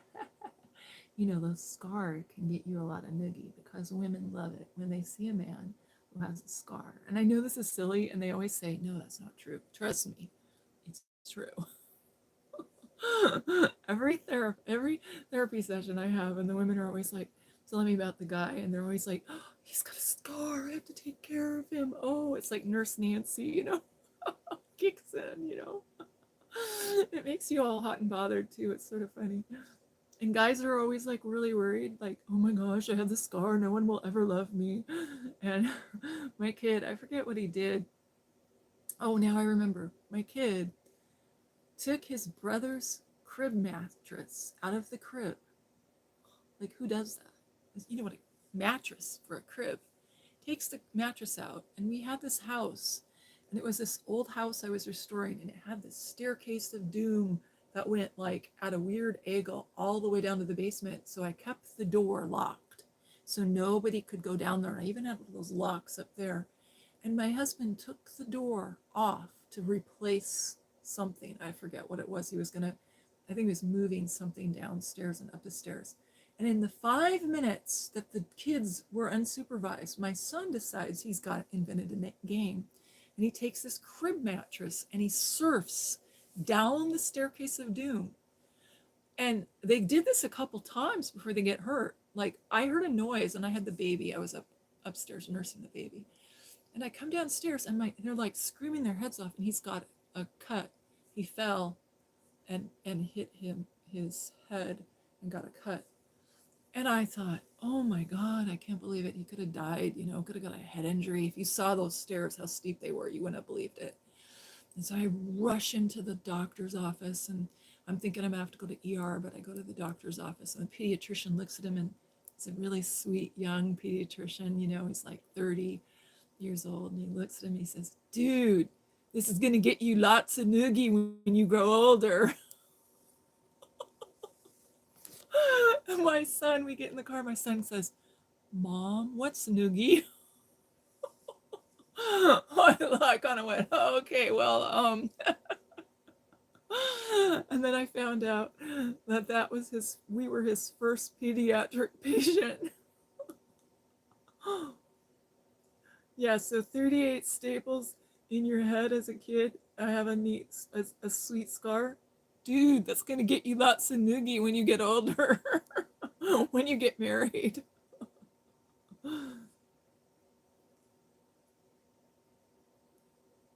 My father got into trouble for opiates in the same way he eats a poppy seed bagel every day. Yeah, you know what? That was the first thing they asked me when I got in the ambulance, was if I had drank anything, because they're like always assuming that you're drinking. I'm like, yeah, no, I don't drink.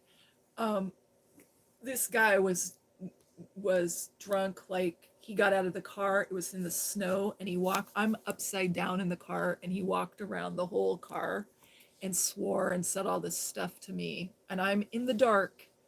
It's bright daylight, but the car is in a ditch, so it's upside down and it's dark, and this guy is like saying all this stuff to me, and he's like, I can't do it, but he's like, think of somebody slurring their words. So it was obvious, you could tell by his vernacular that he was using, that he was young, and he was swearing his slurring his words because he was drunk. And the first thing they do is they ask me if I'm drinking, and they go inspect my car to see if there's any alcohol. And they know me. I'm a first responder here, right? And so, but the person who came didn't know me. And so the sheriff shows up and he's like, oh, yeah, no, she's a straight arrow. And as soon as they found out I was a first responder, they're like, first responders don't take other first responders to the hospital. You're going to the mainland. So I went on a ferry. They first tried to call a I don't, can't make my mind say it, hospital ambulance, the helicopter, but they were all busy. So they took me by ambulance all the way up to the ferry, and he raced. And the blood bank, he called the blood bank, and they brought blood, and they dropped 3 bags of blood in me before when we got to the ferry. And then, and I was like having visions of Jesus. Um, I've had visions of Jesus for real, like when my son was born. And I know that it was real and that I was really there. It wasn't a dream. And but they're telling me that it was just a dream and that I was just hallucinating. But I know beyond a shadow of a doubt that I was really in the presence of the Lord. So that was cool. I was like totally calm the whole time, and I was talking to God, and I wasn't afraid. And I knew when I was rolling over in the car that I could die. And I said, oh, is this how it ends? While I'm going, over. And then all of a sudden I went, hey, I have this thing in my car on the side pocket. Here, my friend gave it to me. It's supposed to be the safety tool that you break your windows out if you ever get caught in your car, like underwater or whatever. Yeah, that safety tool gave me a huge gash in my head because it went flying. And when it hit me, I said, oh, I should probably claim a verse. So I had been reading about Jesus sending the 70 out, commissioning the 70. Um, so in there it says you'll be able to walk on serpents, tread on serpents, and cast out demons, and nothing shall in any wise hurt you. So I said, right after it hit me, I went, oh, I need to claim a verse. And then I said, nothing shall in any wise hurt me, while my car's rolling over 3 more times. Nothing shall in any wise hurt me, nothing shall. And see, it was in the snow. So the car slid, and then it hit this. After it hit me, it slid, and then I took out one of those poles that they use to to say, with a metal reflector on it, to tell you to keep on the road. And then when the car flipped, it just kept rolling because it was rolling in the snow. So I ended up upside down in this ditch, and the windows were all covered by salal, which is a kind of a bush that's really common in the forest. And my car, when I went to go see it at the junkyard, it had this huge branch sticking out of it, and there was like bits of salal like this big in the different places in my car. So my car was like totally into this ditch. It had went into the, like they had planted bushes of salal in the ditch, but it was a ditch. So it was crazy. The whole thing was crazy. But yeah, nightshades. Um, and he says, my father got in trouble for opiates in the same way he eats a poppy seed beagle every day. Yeah, I didn't get in trouble because the doctor knew what I was eating because he could tell. Um, but I can see how if somebody like the other day I went to the store to get, my son said he wanted granola, and I don't, right now I'm not doing any grain. Um, I was doing carnivore for a while, and um, so I got granola, and I'm like, there's like 30 different kinds of granola in the bulk food section. And so I got the one that had strawberries in it.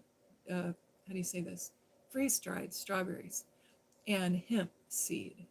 And then when I was driving home, I'm thinking, oh, wow, hemp seed. If we eat that, are they going to, what, like my mind just kind of went down this whole trail of thought. Like, what if I had been eating hemp seed um, at the accident, like that day? Would they have said, oh, are you on cannabis or are you this? You know what I mean? Would it come up the same? I don't know, but I bet you they do, because I was so impressed. Like I had goji berries, and I had only had goji berries twice. They were freeze dried, and my friend had invited me over to her house, and it was snowing, so I couldn't. I walked over there, and we had this little, she's really one of these fruit and nuts people that are really into every single thing has to be organic and every single thing has to be just perfect.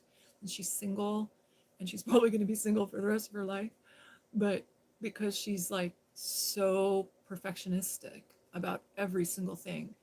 And she like has these goji berries that she orders online that are freeze dried, that are like imported from someplace, and she made this cookie out of them. And so I tried it, and it was good.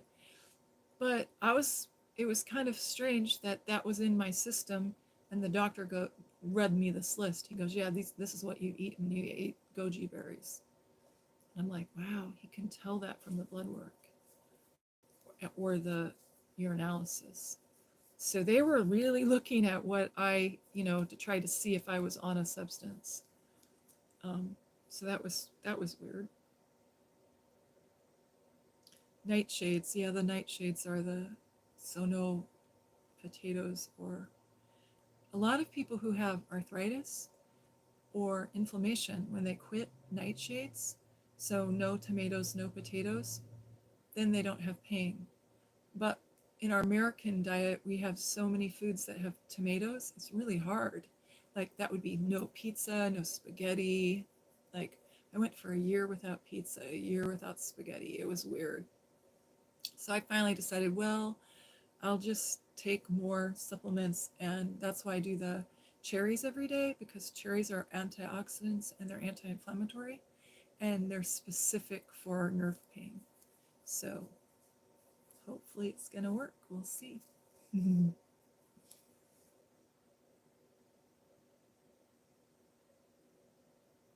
He says, as an Irishman, there's no chance I can ever go for a whole year without taters. Oh, it was so hard. It was so hard. In fact, the other day, I started cheating, like, I don't think it was like a month ago. I started cheating, and I have an air fryer. I got this really great air fryer for 20 bucks at Walmart. I'm like, yes.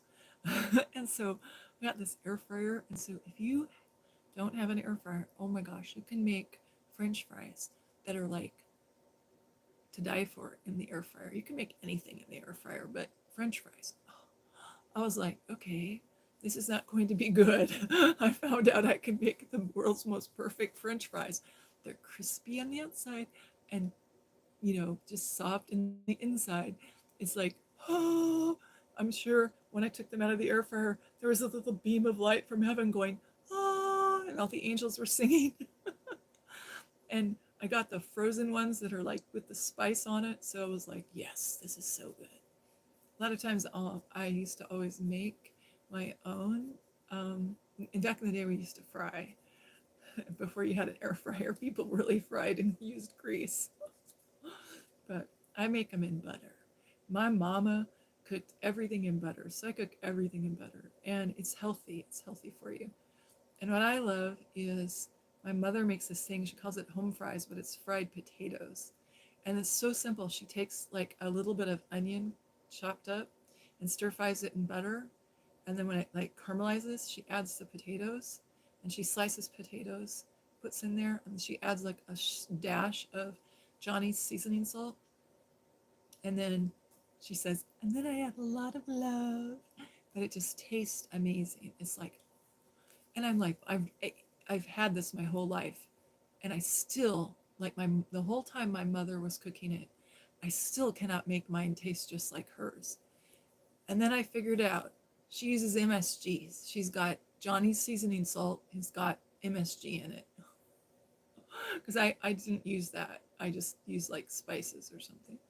But oh my gosh, it tastes so good. And it's like really buttery and really potatoey and really filling. And you just feel like, it's like a warm hug. It's nice. Mm. Do you think if you had a different kind of car, the outcome would be different? Oh yeah, I'd be dead. My car was total. If you saw my car, I took pictures. At the accident scene, I took a picture, and this lady came up to me. She took my camera away from me. I mean, my phone. And I'm trying to figure out why she would do that. I think that she thought I was posting on social media. My father taught me as soon as you're in an accident, you get out and you take pictures because the time of day, the road, if there's cars on the road, the whole road, you do a whole 360. So that's what I was trying to do. She took my phone away from me. Now I was bleeding profusely from my head, and I didn't know it. And there's snow on the ground, but the ground, the street just had a little bit of ice. There wasn't snow on the street. There was just like one little patch of black ice. But the accident wasn't because of the snow or the black ice. It was because a drunk driver was driving in my lane on a two-way country road, paved, but two-lane country road, doing like, he had to be doing like 65 or 70 for how he hit my car.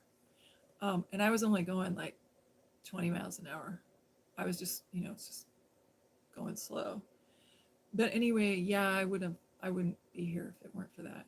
Um, the Lord is so good to me. I will never drive another kind of car again as long as I live. Last three cars have been Volvos, and I have the most amazing mechanic in the universe who rebuilds Volvos. He buys Volvos from all over the United States and he rebuilds them. And he just so happens he was who I bought.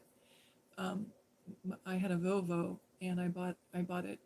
I needed I needed a good reliable station wagon car, and I bought this Volvo used, and not the one I have now, but in the past.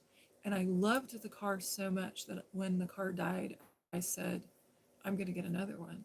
And they're like safe. It's a luxury car. It's amazing. I've never been pulled over because it's such a high end looking luxury car. And people think you've paid all this money for it. And it's like, they're cheap. I mean, they're cheap. And they are like premium engineering. Everything works like just everything works together. Mechanics always say, oh, but everything's so pricey, like when you have parts, but they don't break down. You don't have to replace things. And so I've had 4 Volvos. Well, more than that, 5 Volvos. because I had a Volvo in 1999. But I love Volvos. They're just amazing. But I love this one model, a Volvo V70. And so I've had every color that they make because my mechanic, I told him I always had a silver Volvo, and I told him I wanted a silver one. And he goes, okay. And he found one, and he goes, I had a head injury from the accident. And he calls me up and he goes, I found you a new car. And I go, oh, that's great. He goes, do you like this one or this one? You know, we're texting, and he sends me a picture. They're both the same car. And I go, yeah, that'll be great. Because it's like I needed a car. I couldn't mess around. And so it's blue. I'm not a blue person. Like, I'm just not, I don't do blue. But now I have a blue Volvo. Um, and the inside of it, the color on the inside is orange. So it bugs me. And I'm like really into color. Color is really important to me. So I've always bought silver Volvos with a gray interior. And so this one's like blue with orange. But I'm thankful I have a car and it's a Volvo. And I'm thrilled, you know? But I just love them. I wrote a love letter to the engineers at Volvo, and I took pictures of my car at the junk lot, and the man who opens the gate for the junk lot showed me around, and he goes, Jeannie, I just want to show you how lucky you are. And he doesn't believe in the Lord.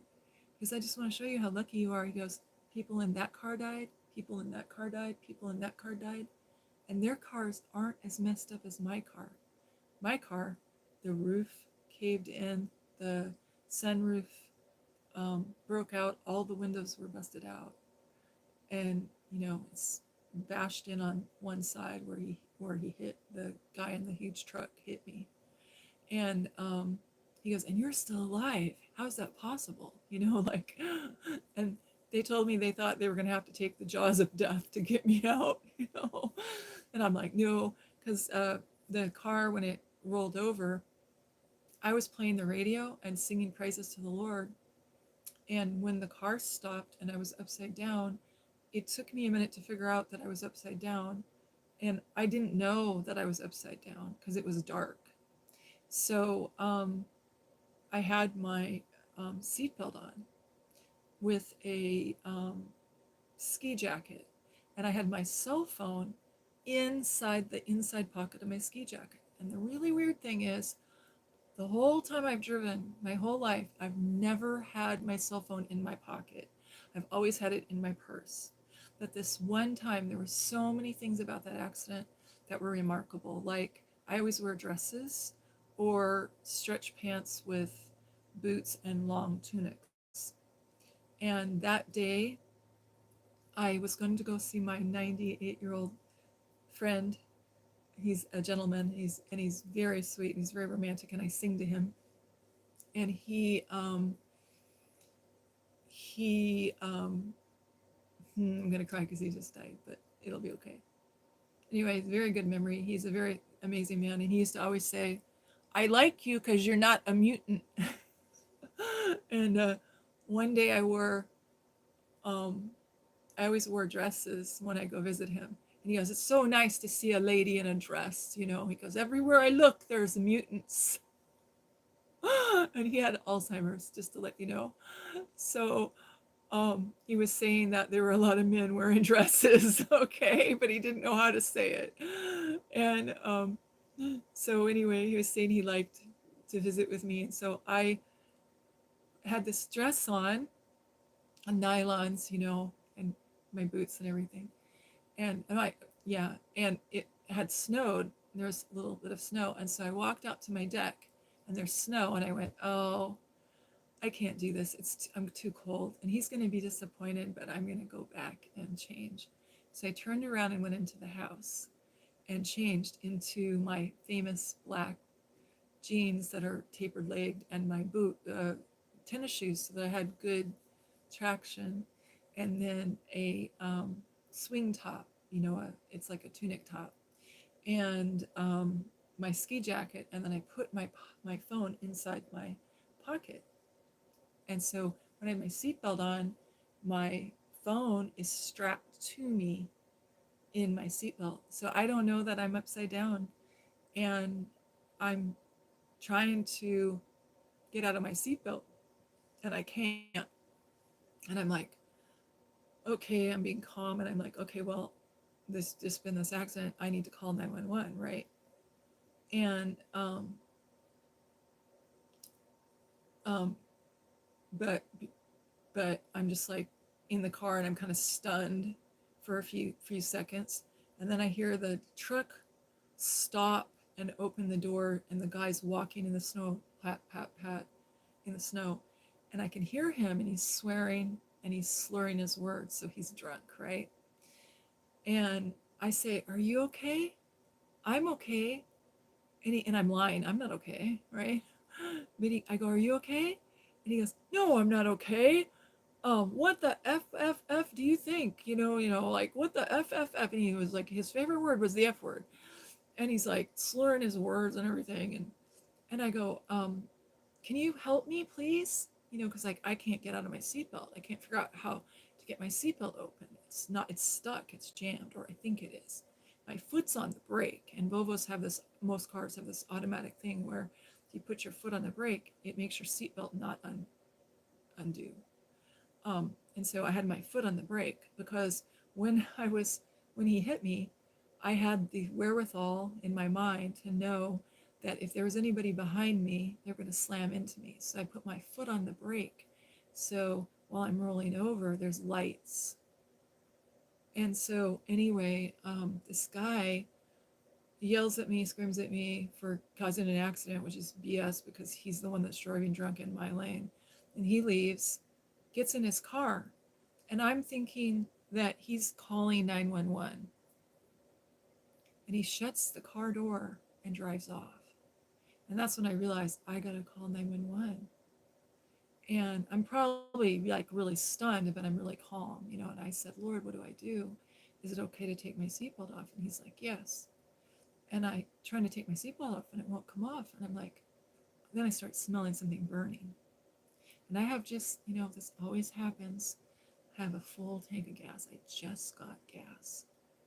And I'm like, oh my God, I'm in the middle of nowhere on a country road that nobody's going to drive down for 4 hours.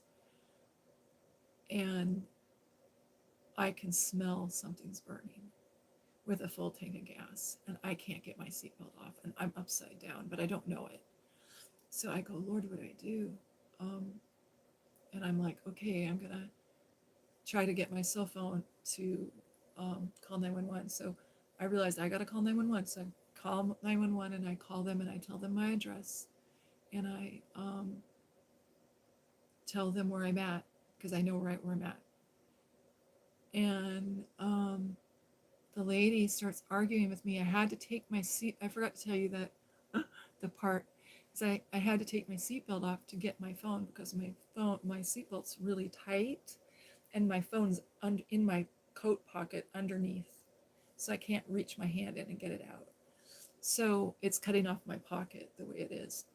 And so I push the seatbelt, it won't come undone. So I'm like, "Lord, what do I do?" And I smell the the fire and I'm totally calm. That's the thing that's so weird about this is it was like calm, no fear, no anxiety. I'm just totally calm. And so the Lord says, "Take your foot off the brake." And then I go, "Oh, okay." Take my foot off the brake. I punch the seatbelt and I dropped from the ceiling to the floor. The car's upside down and now I'm on the ceiling and there's broken glass everywhere.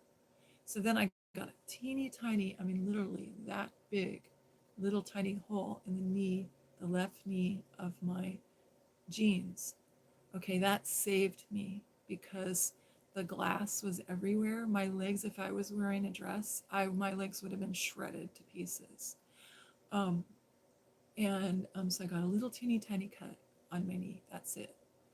And the big gash in my head from the tool that was supposed to save me. So, yeah, it was crazy. Um, hmm.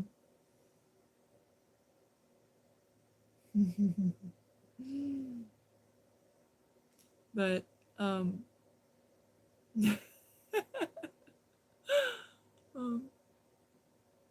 I had a green Volvo. Okay, let's see. I've had a silver Volvo.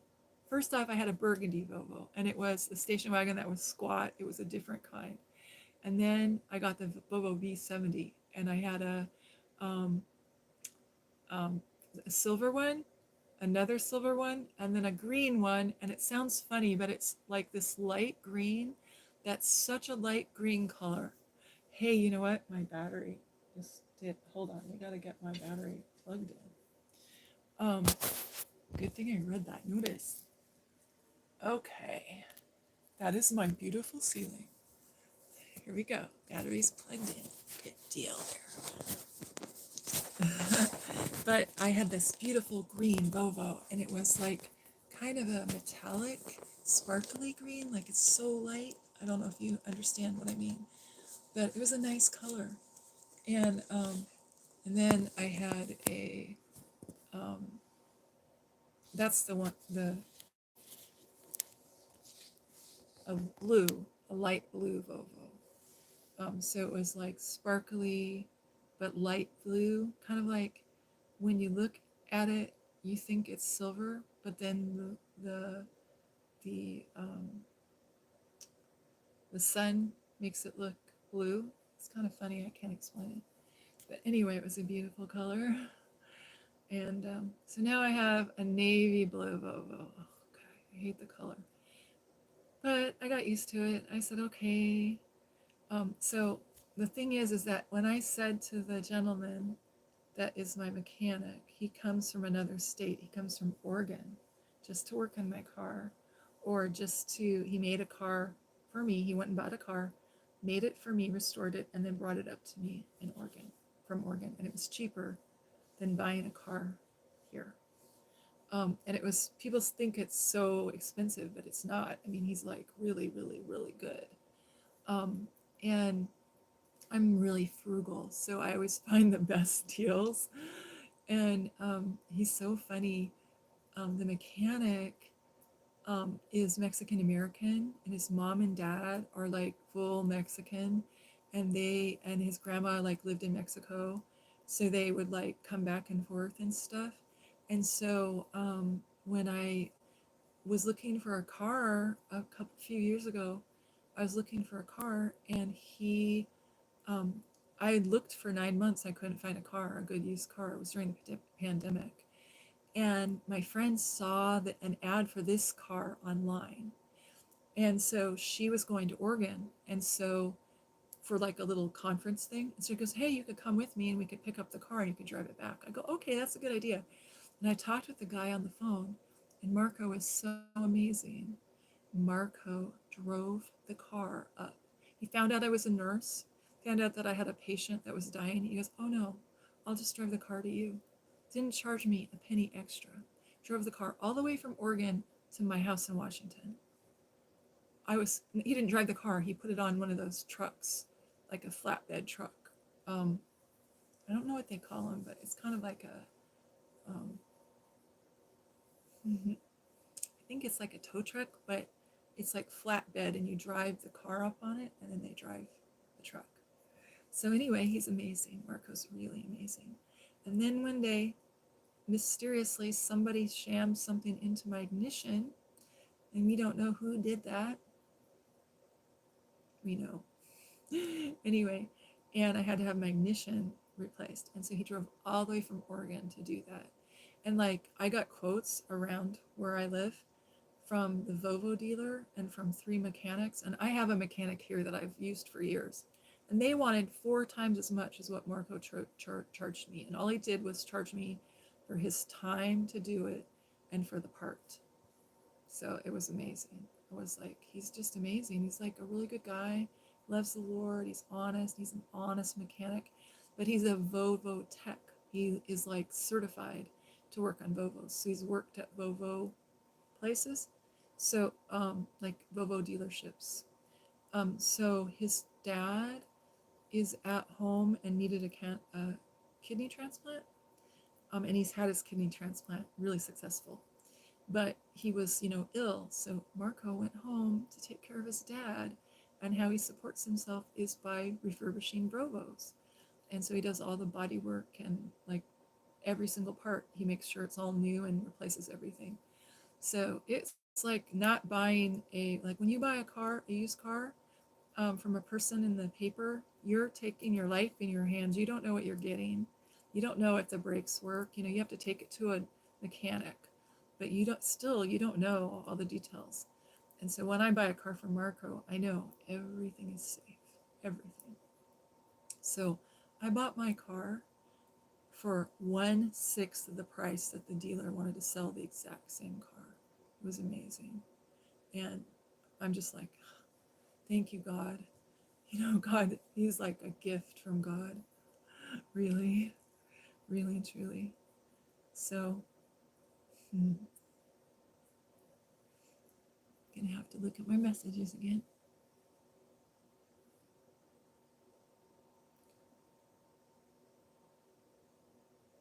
I think it's called British Racing Green. That is the most beautiful color.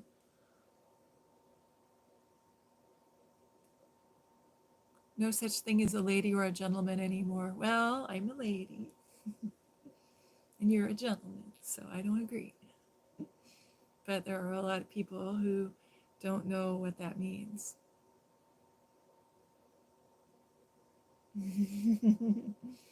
Hey, I was just thinking about what I was going to wear, for my next live stream, and I have lots of dresses, so I'll wear a dress. Mhm.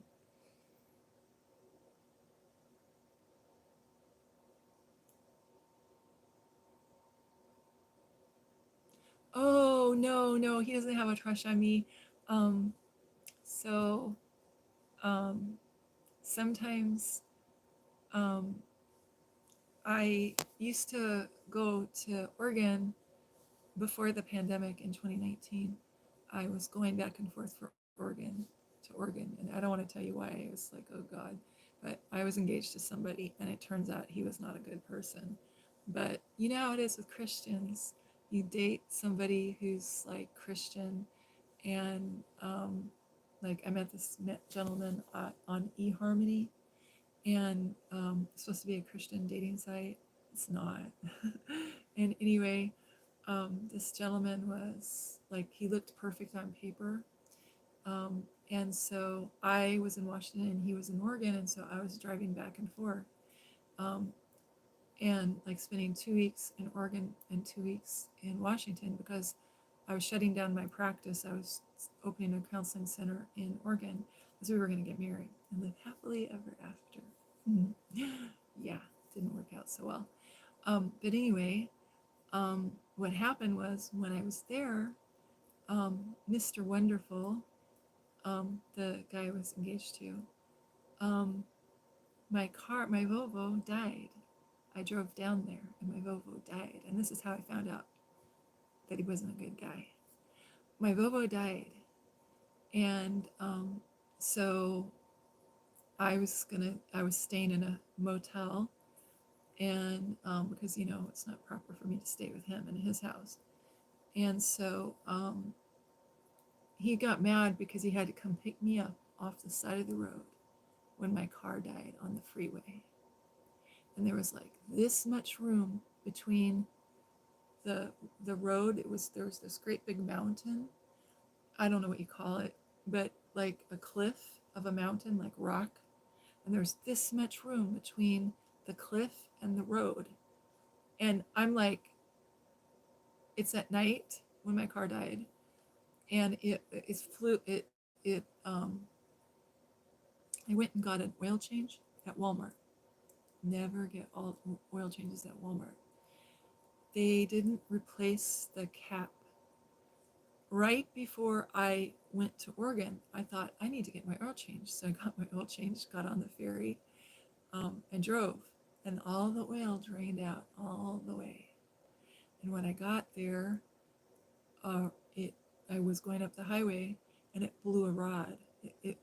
My engine died. Um, and the oil light came on, but there was nowhere to pull over. It was a single lane highway by this mountain. And so people are going like 55 or 60, and I didn't want to get hit. So I didn't know what to do. Now, if I had my life to live over again, I would have stopped in the middle of the road so as not to kill the car. But I had no idea that all my oil could drain out. And I had no idea that you could blow a rod or whatever it's called that happened. Head gasket, that's it, a head gasket. So, and I had the perfect Volvo with the perfect color and the perfect interior and not a scratch on it. And this happens. So anyway, it was a blessing because it showed me the true character of this person. Because what he did was wanted me to take a cab from my car being broke down to his house, which was 10 miles away. I was 10 miles away from his house. And I'm thinking, like, what's wrong? This is weird. That's just, I mean, if you true love whom you're engaged to be married to, and I'm dressed to the nines, I'm wearing this really pretty, beautiful burgundy dress with beads on it and drop earrings. I got my hair up, and I'm like, yeah, I'm coming to see my baby. It's wonderful, you know. And he wants me to take a cab. And also, I baked all this bread. Like, I baked bread, and I baked all this artisan bread for him and this huge thing of lasagna and all this food. And I was, coming to visit him. And he wanted me to take a cab. And I thought, that's really weird. Why would he want me to take a cab? And this police officer, I have a sticker that I keep in my car. When you're a first responder, you have these little stickers. And it's like, I forget what it says, but it's like from the fire department. And it says first responder chaplain or whatever. And it's on there. And this police officer pulled me over, or comes up to me, and it's dark. And so I'm thinking, okay, my dad said, get out of the car. My dad, when I was a kid, taught me to drive. And he said, if you ever in an accident, or if you ever have your car stall at night, get out of your car and go hide in the woods and watch to see who comes, because you don't know a predator could come. So I'm getting ready to do that. And I'm in high heels, okay? So I'm hiking up this hill, and the state patrol comes up and he says, are you okay, ma'am? And he's got a southern accent, so I know I'm good now because there's a knight in shining armor who's come to rescue me, right? And he's really handsome, and he's tall, and he's got the hat. And dang, I wish I knew that guy was a bad guy, because this guy was just sweet as pie. And he goes, ma'am, are you okay? And I said, well, my daddy always told me to hide in the woods and wait to see who was coming to, before I. And he goes, yeah, that's good advice. And especially here, And I said, well, I'm sorry. I go, my car, I don't know what's wrong. And he got underneath my car, and he goes, well, they didn't replace the bolt, and all the oil drained out. Oh, jeez. So I get my stuff out of the car, and the nice police officer, the state patrol officer, drives me all the way to the motel, and I check in. And my true love, who I think is my true love, he's the false true love, he's the counterfeit, doesn't show up. And I'm thinking, what is going on? Well, I was kind of naive. I didn't know what was going on, but something was going on. But it wasn't going on with me. It was with him and another babe. But I didn't figure that out for another month. So I had this horrible feeling in my heart that something was wrong, But I'm like, always positive, Pollyanna. There must be a good reason. He's a Christian, and he goes to Bible study, and he leads men's conferences, and there must be a good reason. He's an astronaut, he's a good guy. And yeah. So what was going on was he had a blonde and a brunette and a redhead, and I was the redhead. So that was sad. But the way I found out was, but something cool that happened, though, what I was trying to tell you, I guess I told you this story because of Marco. So I went to this hotel, and a lot of the people at the motel, because I'm on a budget, were Mexican Americans that were working the cherry fields in Oregon. And so somebody was having a baby, somebody had a problem, and they were having a baby, and she went into labor. And I've had 6 babies. So I know how to have a baby. I can do it blindfolded, right? And so the hotel manager knocks on the door and says, "Are you a nurse? You're a nurse. Can you come and help?" And I go, "Sure." And I went over and I caught her baby. And so then they don't speak any English, and I don't speak any Spanish. I mean, I can shop in Spanish, but that's it. I can't deliver a baby in Spanish. So, we called 911, and the 911 people came and they did what they did. And she went away and went to the hospital, and they came back like the day later. And I went to go visit. I was busy delivering the baby. And apparently, he came to the motel while I was busy delivering the baby, and he thought that I was up to no good or doing something wrong or bad or whatever. So then there were all these people that were Mexican Americans and or just Mexicans, and they were having problems. And the owner of the motel spoke Spanish, and he said, "If you want to come and counsel someone, I can translate for you."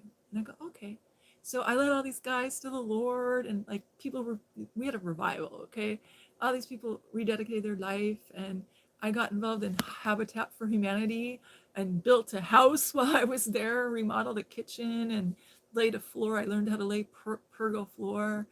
And the owner um, figured out right away. He's this little tiny guy, and he figured out right away what was going on. And I was slow; I didn't figure it out. Um, and so he felt sorry for me, and he goes, "Well, could you come help me choose colors for you dress really pretty, and you have a good sense of color. Could you help me choose colors for my apartment?" And I go, "Sure, no problem." So we went to Home Depot, and first he took me to the apartment, showed me all the apartments that he had just bought, and I made a palette and showed him, and we went to Home Depot and made him a little chart and said, "This is this color, and this is this color, and this is your tile and your cabinet and your wall." And we did the apartment together. And he goes, "If you do this, I'll give you free rent at the motel." So I had like $186 in my bank account. And so this was an answer to prayer because I'm stuck here now, you know, and I don't want to ask anybody for help. I'm independent. So I traded him work doing design for his apartments. So it was really amazing. I had a great time, met all these people, and this guy, he's from Peru. He and I are now best friends. And my boyfriend, my fiance, was mad because it was summer, and one day he drives by the motel, and I'm sitting outside they have those little tables, like it's a 1950s kind of motel, sleazy, but they have these little tables by the pool where you can sit and have like you can sit there. And I didn't have any money, so I went inside. I had the kitchen apartment with a microwave and a blender, and I made myself a drink, and I came out.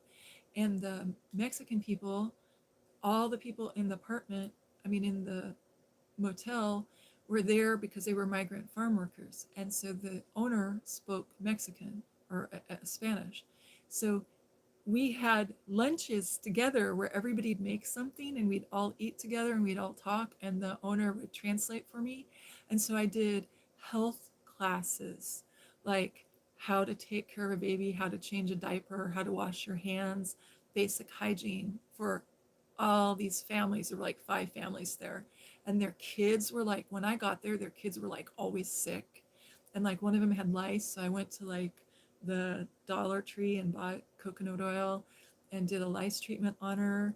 And then you have to wait 4 days and do it again. And so we're like having a public health clinic. And then we started having Holy Ghost meetings in the parking lot. And I'm thinking, my boyfriend, he was my fiance. And the worst part was, it was 2 weeks before the wedding. We had, um, well, we had printed invitations and had everything all planned out. And he is gone, and I don't know where he is. And he calls me and he's telling me, "Oh, he got called away for work. He works for NASA. And he got called away on a business trip." And I was so dumb that I believed it. I believed him. I believed every word he said. So the manager of the apartment and the own was a Christian, and he was from the South. And the owner of the apartment was a Christian, and they figured it out way before I did. And so they're giving me all these projects to do to keep me busy, to keep me away from the fiance. And I don't know this, I haven't figured this out. So they keep bringing me all these Mexican people to counsel or to do a public health thing. Or I had pregnancy class, I was doing labor and delivery classes. We were like having a public health service, free public health service at his motel. And so this is like a week and a half I'm there. And finally, I just said, at 2 weeks, I have to go home. And I haven't even seen my fiance yet. And he drove by and he calls me and he goes, "What the heck are you doing?" And he didn't say heck. He goes, "I don't understand you. You've only been here 3 days and you met everybody." He goes, "I just went to my doctor and my doctor said, oh, Jeannie's so cool. And she helped my client who just had a baby." He goes, "What are you doing? How do you make friends so easily? I don't understand you." He was mad. And I should have known, because that's being controlling like that and being angry when you have somebody who makes friends easily and wanting to control them is a red flag for narcissism or for an abuser. But I didn't realize it because I was so in love with him. So it was really fun. I had a wonderful time, and I learned a really important lesson when my car broke down in the middle of nowhere in Oregon. I learned that I can make friends anywhere. You can put me anywhere in any situation, and I can make friends. And see, I had been abused in my marriage. So I had been told over and over and over that I was nothing, that I was stupid, that I couldn't write, that I couldn't think, that I was dumb. I was always being put down. And I learned that I can go anywhere in the world. And it doesn't even matter if they don't speak English. I can pray and God will bring me somebody who can translate. And I can make friends. And those people, those Mexican people, loved me and cared about me. And here I helped these ladies have babies. And after into the 2 weeks, I cried when I had to leave.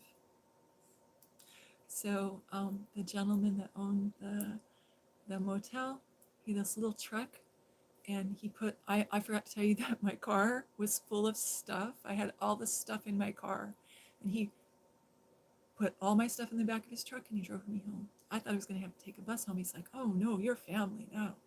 Well, his wife, um, also, I forgot to tell you that his wife um, said, "Oh no, you can't let." She wanted me to come for dinner, so I came to their house for dinner.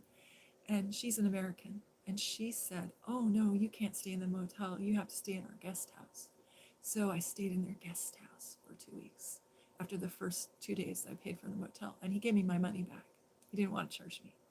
So it was like, oh, so wonderful. I met all these friends, and I got to work with Habitat for Humanity because he volunteers there.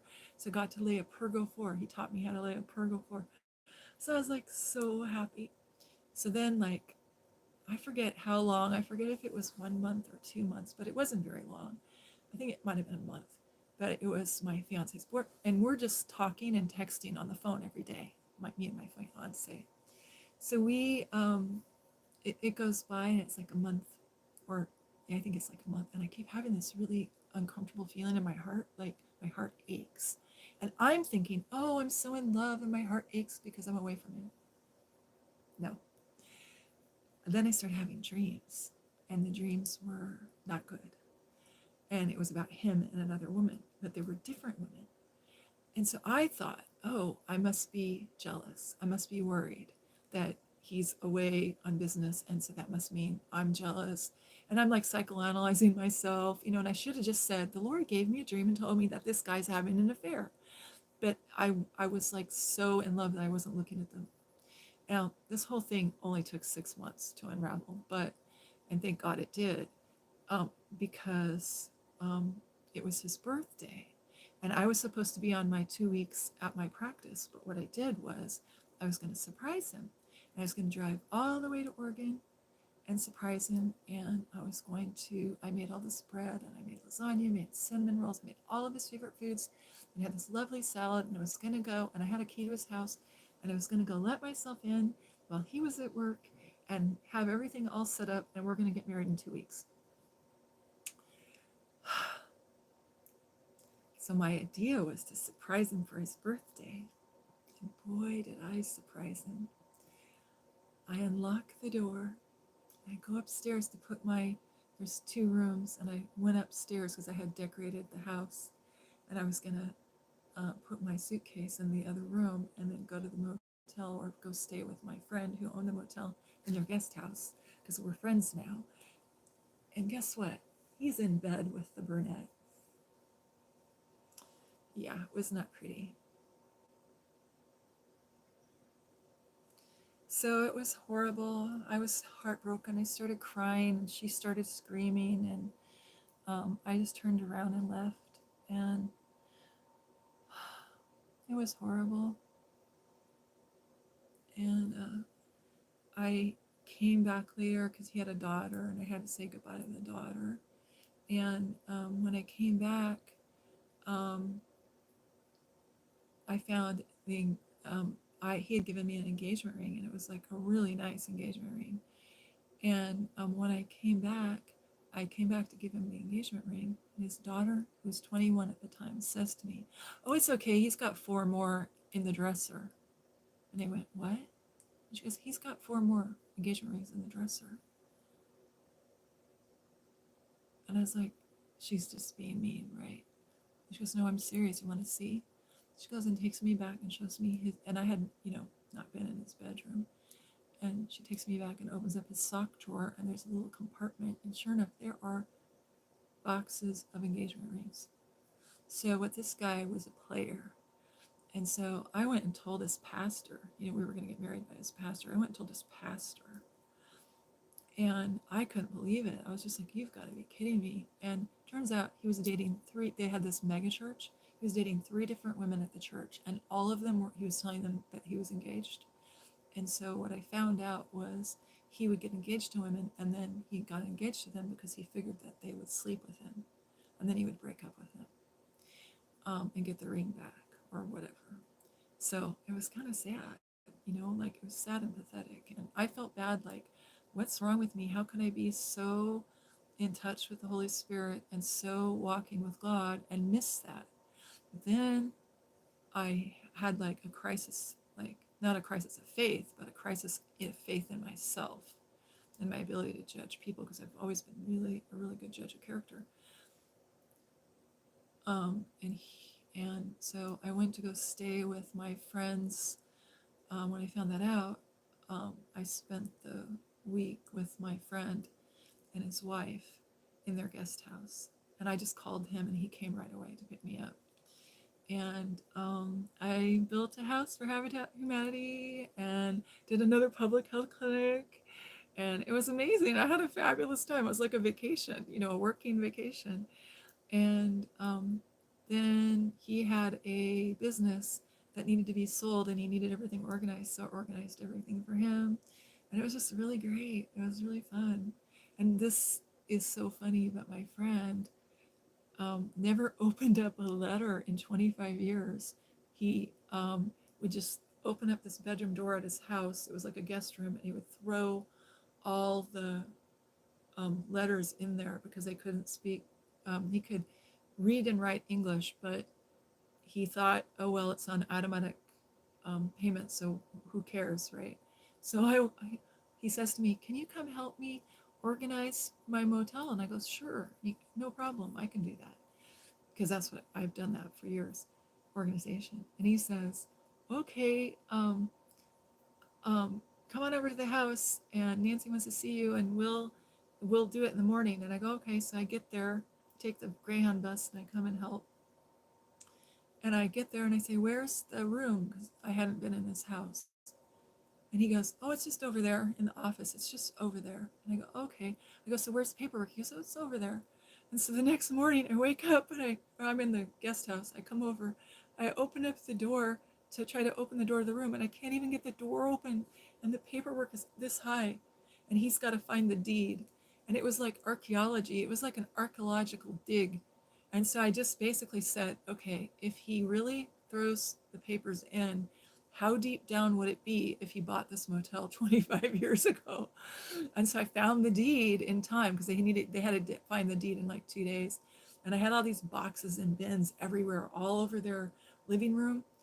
I put a bin, and then I would put all the power bills, all the phone bills, whatever the bills were, and then opened up all the envelopes. And I had like little cuts on my fingers from opening envelopes, hundreds and hundreds of envelopes. And I had like a garbage can, and then I put everything in plastic sleeves and binders by year, so you could tell the power bills. And because when you buy a property, people, most or a business, most people want to see the income and the power bills, and they want to know all the expenses. So I set it all up like that, and so it was really great. And so I felt so proud and happy that I did that. And then Nancy got cancer, and so right at the beginning of the pandemic, I went over and I stayed with her while she died and did hospice nursing. And Portland, they're really close to Portland, and Portland had rioting. Portland was having rioting. They were rioting there, and they lit the police station on fire. And the whole time I was there, I saw two police officers, and I was there 3 months. They were right across the street from the police station, and I only saw cops 2 times. And all the houses in the neighborhood got robbed by the rioters and the looters. And I always travel with my piece, and so I went to the hardware store. I bought bullets, and I asked for some target practice. They have these things you can get at Walmart. They're like target practice sheets. They come on a tablet, and they put them up at the gun range, and you shoot them, and they're like rings. And so there's all these looters. And so went to the hardware store. I got um, I know what it's called, plywood, and a drill, and I drilled plywood over the windows. And then I went to the gun range and practiced, and I always hit the center. And I did a couple, right around here, because if you always hit the center, then people just think you just stabbed it or something, but they have to see the bullets are all in a really tight center. And I got the ones that have the guy and hit the head and the heart. And so I hung them up on the windows, on each of the windows and on each of the doors. And I wrote stuff like, "Go ahead and make my day," in fuchsia lipstick. And I also wrote, what was the other one I wrote? "I dare you," or "Don't even think about it." And I'm on the other side of the store. And, and one of them was, oh, I know, my favorite was, um, "I hope you believe in Jesus, because you're going to be meeting him if you come through that door." Meeting him real soon. And so one day we got this knock on the door, like after 2 weeks. There was all this rioting and all this. The only time I saw a police officer, and here it was, the two police officers were going door to door with a clip bat, how do you say it? A list, a roster, taking names and phone numbers and for insurance, because all these houses had gotten robbed, and so they wanted to make reports to say, what did you lose? And I go to the door, and Nancy's in the bedroom, and I'm taking care of her because she's getting ready to pass away. And they say, "What did you lose in the robberies?" I go, "We didn't get robbed." And he goes, "What? Everybody on the street's been robbed. You're the last house on the street." And then all of a sudden the other officer starts laughing. He goes, "Have you seen this?" And he's like pointing at my sign that says, "If you want to meet Jesus, go ahead and come through this door, because I'm on the other side with a loaded gun, and I mean business," or something like that. I forget what exactly I said, but it was that kind of a thing. And he goes, "Look at this." And he like walked around the house and read them all. And they were like giving me high fives, and they're like, "Dang, girl." And I'm like, "Yeah." I go, "I was, desperate times call for desperate measures." I go, "But, when they lit the house on fire across the street, I was kind of worried." And so I went and bought a shotgun and more bullets. And he's like, looks at me. He goes, "What?" And he goes, "That's you?" And I go, "Yeah." And he goes, "Oh, dang." They were like, they were impressed. So I was like, I'm not messing around. It's not funny. And I just thought it was so sad. Like, they defunded the police department. I had a really nice talk with these guys, and I was like, I got to tell you, I'm mad, because look at this neighborhood. Look at this. It's like a war zone. I can't believe that you guys let this happen. And they go, ma'am, we didn't let this happen. We want to stop it. Our hands are tied. If we arrest anybody, they'll just let them back out, because we go out and arrest people and they just let them back out. So it was so sad times at this. So I just stayed there until Nancy died, and then I left because I could not stand Portland. I mean, I took a bus there, and on my way back, they closed. I used to always go into this terminal that was beautiful, old-fashioned building, white marble. Like, just think of a like a period style, like 1909. I don't really know, but right around there, building, and it was all the floors were marble, and they had these big pillars. It was just gorgeous Art Deco. It was gorgeous, gorgeous building, and that was what the bus station was. And so I would come in and out of that bus station, so I knew it, how to come and go there.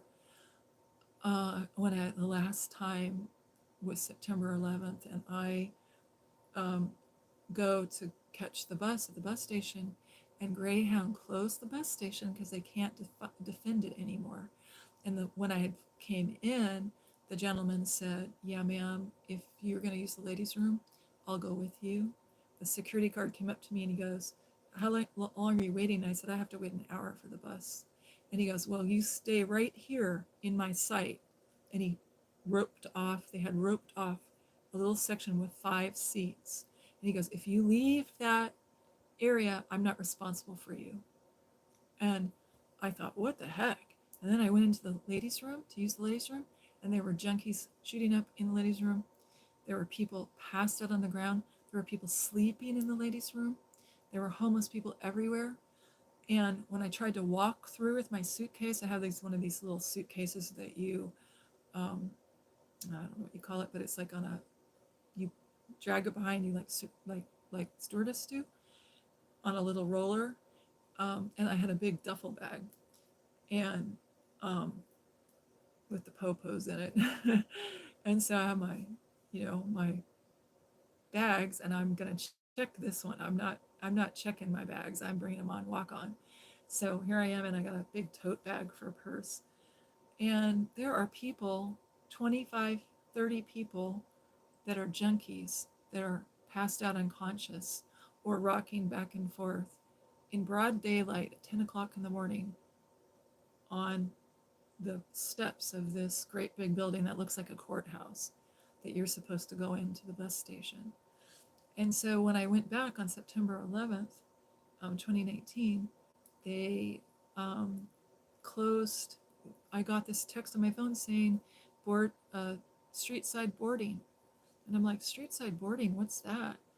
I texted customer service, and they say, "Oh, you have to meet the bus at whatever the location."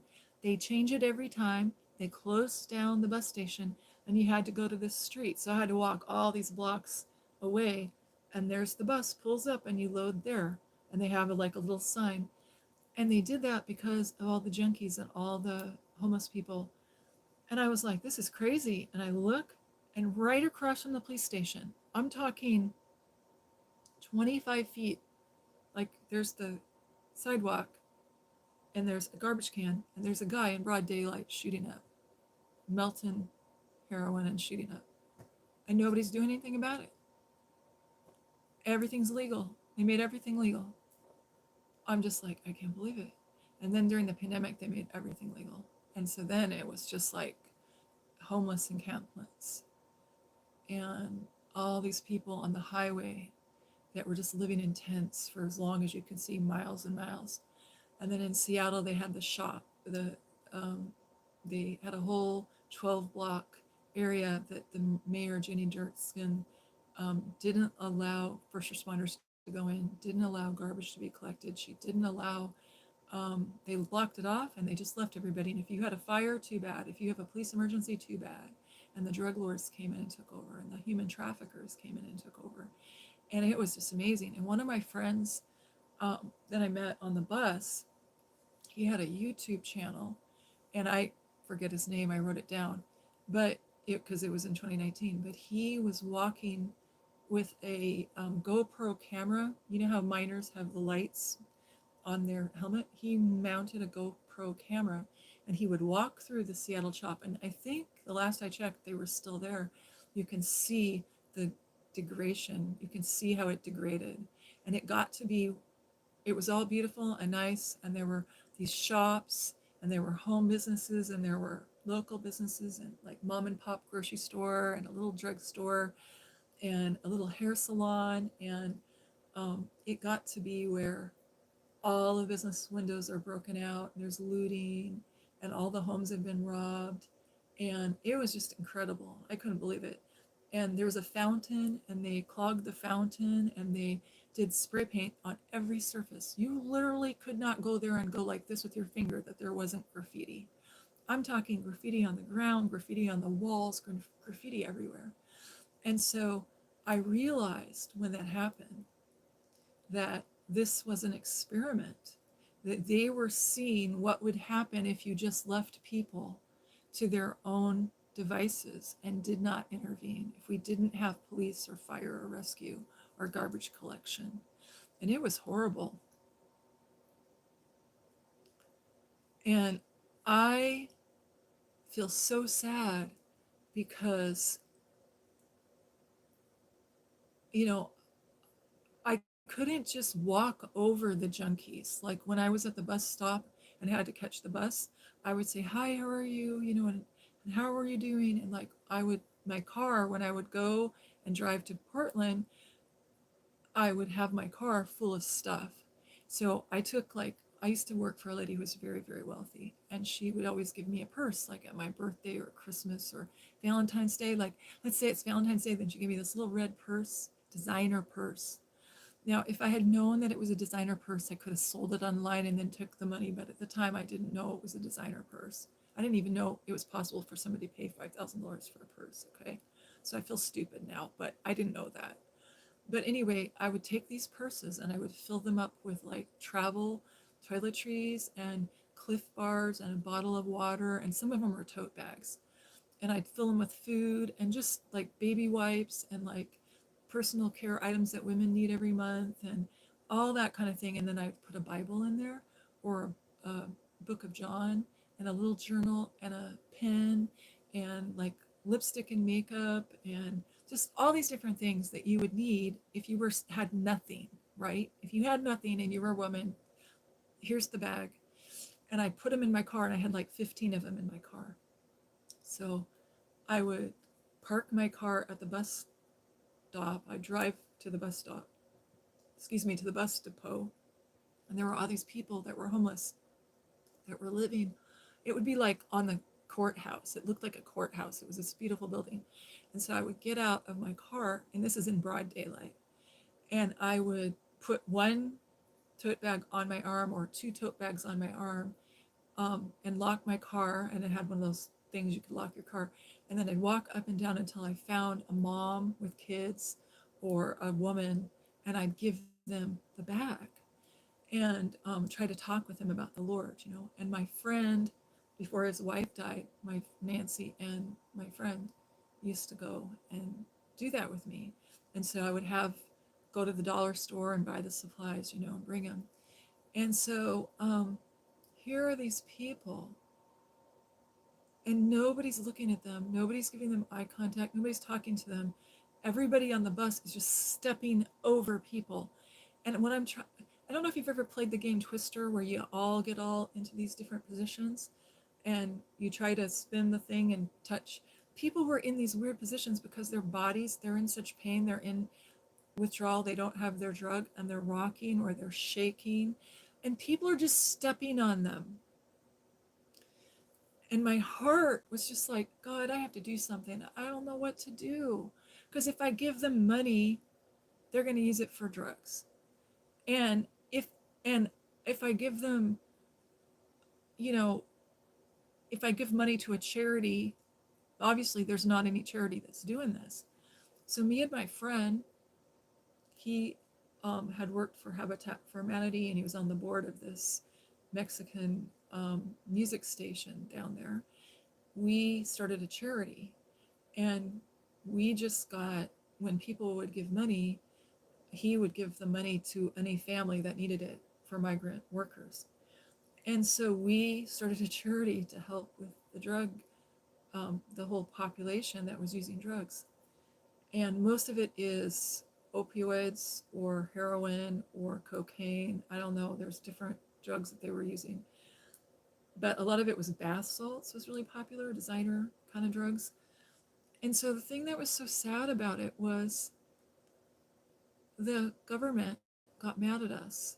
The mayor of the area got mad because we started cleaning up the population there. It only took me 2 weeks, you guys, okay? And I got those people to be like in half. I found housing for them. We got them into rehab. I called their mom, whatever they needed. We got them cell phones. And the governor and the mayor got mad because they are giving millions of dollars to fight homelessness, but really somebody's on the take. And so it was very frustrating. I'm going to read my comments. I'm sorry, Mikey, I went off on a tangent.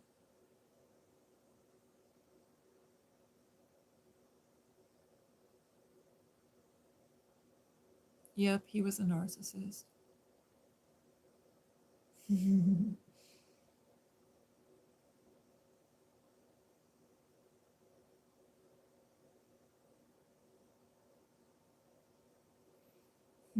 Mikey, nobody smiles me. See my lip? Except for my mommy spoiled me. You want me to show you? Oh, it's too far away. I'm too lazy to go over there and get it. Because I'll have to like read. I've got my silly lamp, but another time I'll show you. My mommy gave me a really pretty scarf. She sent it to me in the mail. It was supposed to be for Christmas, but I got it yesterday. It's gorgeous. And one of these days I'm gonna pray with it on because it's a head covering kind of a scarf. Well, I don't know if there's a name for it. It's like a pashmia or something. They're from India, but this one's made in China, but it's really pretty. My mommy gave me a burgundy scarf and it's got flowers on it. It's really pretty. Mm-hmm. But nobody spoils me. I need to be spoiled. And that's the thing, we were talking about that earlier, Orthosis and I, and some of the ladies that were in the chat. We were talking about like self care and how important it is. And like, this is the time of Lent, and everybody says, well, what are you giving up? And all these people are sacrificing, like a lot of traditions, people sacrifice. And I was saying, you know, I'm counterculture. Um, I don't believe in giving things up for Lent. I think that there's nothing I can do that's going to add to the sacrifice that Jesus did for me. And none of my work is going to ever make up for the sacrifice he gave. And like during the pandemic, I worked every day during the pandemic. I didn't take a day off. So I'm not a slacker by any means. But so many women and so many men of faith, so many women of faith give and give and give and give and give. And I think it's really important that we realize we're the temple of the Holy Spirit and we have physical bodies. And Jesus wants us to take care of our physical body. And Jesus doesn't want me to be miserable, you know? And when I like study and think about the sacrifice over and over and over, maybe it's because I'm INFJ and I'm like 3% of the population. I have red hair, blue eyes. I'm weird. I have all these very strange characteristics that are very unique. But maybe it's because of that. But I get really depressed when I meditate on the sacrifice. I get really depressed because like there are so many people that are that have needs, and it's like, remember when Jesus was, before he was crucified, there was the woman who brought the alabaster box of perfume, Mary, and she um, broke it and washed Jesus's feet with her hair, and she was anointing his body for burial, is what it says. And Judas said, why is she spending all that money on that? We could have sold it and given it to the poor. And he didn't really want to give it to the poor. It says in the scripture that he pilfered from the collections. So that's all he really cared about. They could see his heart. So But Jesus says the poor will always be with you. Leave her alone. She's doing the right thing. The poor will always be with you. And sometimes I think about that. I say the poor will always be with us. But some of the people, some of the happiest people I've ever met in my life are poor. I've worked for some of the richest people in the world. And there was a couple of families that I worked for that were very, very rich, that it destroyed their children, it destroyed their family. They're spiritually impoverished. Um, they are materialist, and all they think about is money. Um, and they don't pay their workers well, and their workers are suffering, and everybody around them knows that they're miserable. They make everybody around them miserable. I've also worked for some people that are just amazing, that love the Lord, that use their money for good and not evil, that pay their workers well, that give and give and give. And like I had one lady I worked for, and my job was to figure out where to give her money away. And she told me that. She goes, I'm hiring you as my personal assistant, and your job is to figure out all the charities that are okay for me to give my money to. And I want you to do all the research, and I want them to be born again Christians, spirit filled Christians, and really doing work. And so I used to like disguise myself and go there and find out if the people were really giving their money to battered women, or if they were really giving the money to the food bank like they said they were. What were they doing with this money? And I would help her figure out where to give her money. So that was a fun job. I'm going to read again.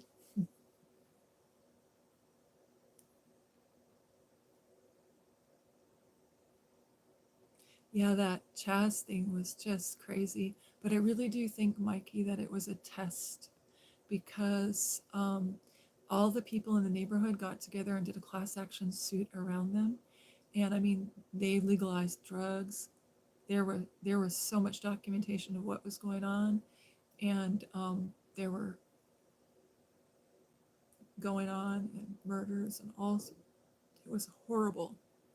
And one of my friends, I was taking a class to do a YouTube channel, to learn to do a YouTube channel, and one of the guys in the class learned how to do a YouTube channel, and his idea was to walk through that Seattle Chop every day because he lived in there. And he said it got so bad that he couldn't even walk with his girlfriend. And he's a big guy, he's like 6 feet tall. He said he couldn't even walk through it with his girlfriend and feel like she was safe. And I was like, wow. He goes, yeah, I make her stay home. I lock her in. I won't let her come out, you know. And he was telling me this, and I was like, yeah, well, when you see how bad it got, you understand. But I really think it was like a test case. Like they wanted to see the Democrats and the Marxists, the people that were doing it, that were behind it, were Marxists. And I think they wanted to see how far society would degrade and what would happen. And they let it just degrade so far. And finally, these people filed a class action suit. So finally, the governor told Jenny Jerkson that she had to resign, and he told them that they had to send troops in to fix it. And they had, I don't even remember how many billions of dollars it was to repair all that. And some of those businesses, those were mom and pop businesses in the inner city. Some of those people will never recover, and they don't have insurance. And there are people in the paper were saying, oh, well, they have insurance for their business. Yeah, no, inner city people don't have 500 or $1,000 a month or $2,000 a month extra to pay for insurance when they have to pay $2,000 or $3,000 a month for a building. They don't have that. They're just on a shoestring. They're just doing their best. And people were rioting and looting, and they were in broad daylight, taking sledgehammers and breaking windows in down, and they were filling up black garbage bags with like whatever was in the window, like if it was purses or designer clothes or whatever, and they weren't arresting them. They were allowing it to happen. And I was just like, when I saw that, I just knew. I said, they're gonna let it burn. That's what they're doing, is burn, baby, burn. They're just letting it burn. And it's like a little test case. And there's other states that had this happen too. there were other states that were where it wasn't being reported on the news, and they were acting like it was over, like it they did like 2 or 3 reports on it, and it was still going on for months. This went on for like 9 months, and I was so sad, and I felt so bad for the people that lived there. So many people. I mean, think how you would feel if you worked at a job 9 to 5 and you saved all your money and you moved into a neighborhood and you got a house and it was ran down, and you mowed the lawn and did a remodel and cleaned it up and raised your family there, and then hooligans were allowed to just go through and trash it, and there was nothing you could do to fix it. And you can't even get the garbage service to come in, or if you or your husband have a heart attack, you can't even get an aid car to come through. People were dying because they couldn't get first responders in. And all the first responders, we were all just so sad. We were just praying and grieving, and just, we wanted to help those people. And there was nothing we could do. Our hands were tied. So I know that in the last days, this is going to happen more and more. And so I'm prepared. I'm like, okay, there may be a time when we have to take care of ourselves, where we can't rely on first responders. We won't be able to rely on the gas company or the water company. Do you know how to make water? Do you know how to treat water? Do you know how to do first aid? Can you treat bullet wounds? Can you defend your house? I went out and bought, during that when that happened, I went out and bought boards for my house and a drill, and said I might have to put boards over my windows and protect my family. I'm willing to do that. And one of my friends lives in Chicago, and they delivered bricks. There were people delivering pallets of bricks overnight. Pallets of bricks were showing up in downtown Seattle. So somebody planned this. This was not a spontaneous thing that happened. And Candace Owens did I haven't watched it yet, I just have seen clips of it on YouTube. But Candace Owens did a Black Lives Matter um, expose, and she talks about the different riots and what was planned and who's behind it and everything. But it's Marxism. There's Marxists that want to overthrow our government. So I think we dodged a bullet. I think that God intervened in this last election, and who knows what's going to happen in the next after this. But we know who wrote the end of the book. We've read the end of the book, so we know what's going to happen, and Jesus is going to have victory. And I'm trying to help as many people as I can in the meantime. And where I live, people go and live in the woods if they're homeless. And for the first time ever in the last year, there have been people that are visibly homeless in front of grocery stores. And this is a very, very wealthy community. And there are so many resources. And I always hook people up with resources. There's so many resources. And so there's some people that are like living on the sidewalk in front of one of the major grocery stores. And there's a guy, and I keep visiting him on my way back and forth. Like if I'm going out, I'll go past the grocery store, then I'll stop and I'll bring him something, and I'll talk to him and try to get him to go get some mental health help, because he really needs some mental health help, but he won't do it. But I keep praying and asking the Lord to intervene, and I found him a place to live. I found him a shelter. We don't have a shelter here. So we have a couple of safe houses for battered women, but we don't have like a shelter. Like in Seattle, there's Union Gospel Mission. In Everett, there's Union Gospel Mission. But we don't have a shelter where I'm at. So people would have to like leave the island and take a ferry and then go really far to get to one of those shelters. But I even found this guy transportation. I even found a really nice police officer that says any time of day or night that this guy wants to leave, he'll take him to the shelter, but he won't go. And there's nothing they can do about it unless he is a danger to himself or society, unless he says he wants to end it, or unless he wants to harm someone. So they're just letting him live on a park bench on a sidewalk right in front of a grocery store. And it's so sad. And like it's winter, it was snowing, and he was out there with a blanket and a tarp over him. And my heart was just breaking, Mikey. I didn't know what to do. I was like, Lord, you got to do something. You got to show me something. And I said to the sheriff, let's go get him. You know, maybe you could arrest him for something and we can put him in jail, because at least in jail he'd get 3 hot meals and a bunk, you know, he'd have a place to live. And the sheriff's really law abiding, so he wouldn't do that. But I was like, serious. I was like, well, what do? You gonna let him die of exposure? And I went out there and I talked to the guy and I did reality orientation. That's where you tell the person the reality of their situation. And I just said, you know, it's gonna be so many degrees below zero tonight and you could freeze to death. And he's like, I don't care, you know. And if he had made any threat to me or to the sheriff, or if he had made a threat to someone else, or if he had threatened himself and said, well, I don't care, I want to have something bad happen, then we could have hospitalized him or had him go to the jail. But he didn't. And so it's just so sad. You know, when I told him about the Lord, and I don't know, I do my best, like bring him, you know, banana bread and a cupcake with frosting, or, you know, I try my best. I try to go by there and do something for him.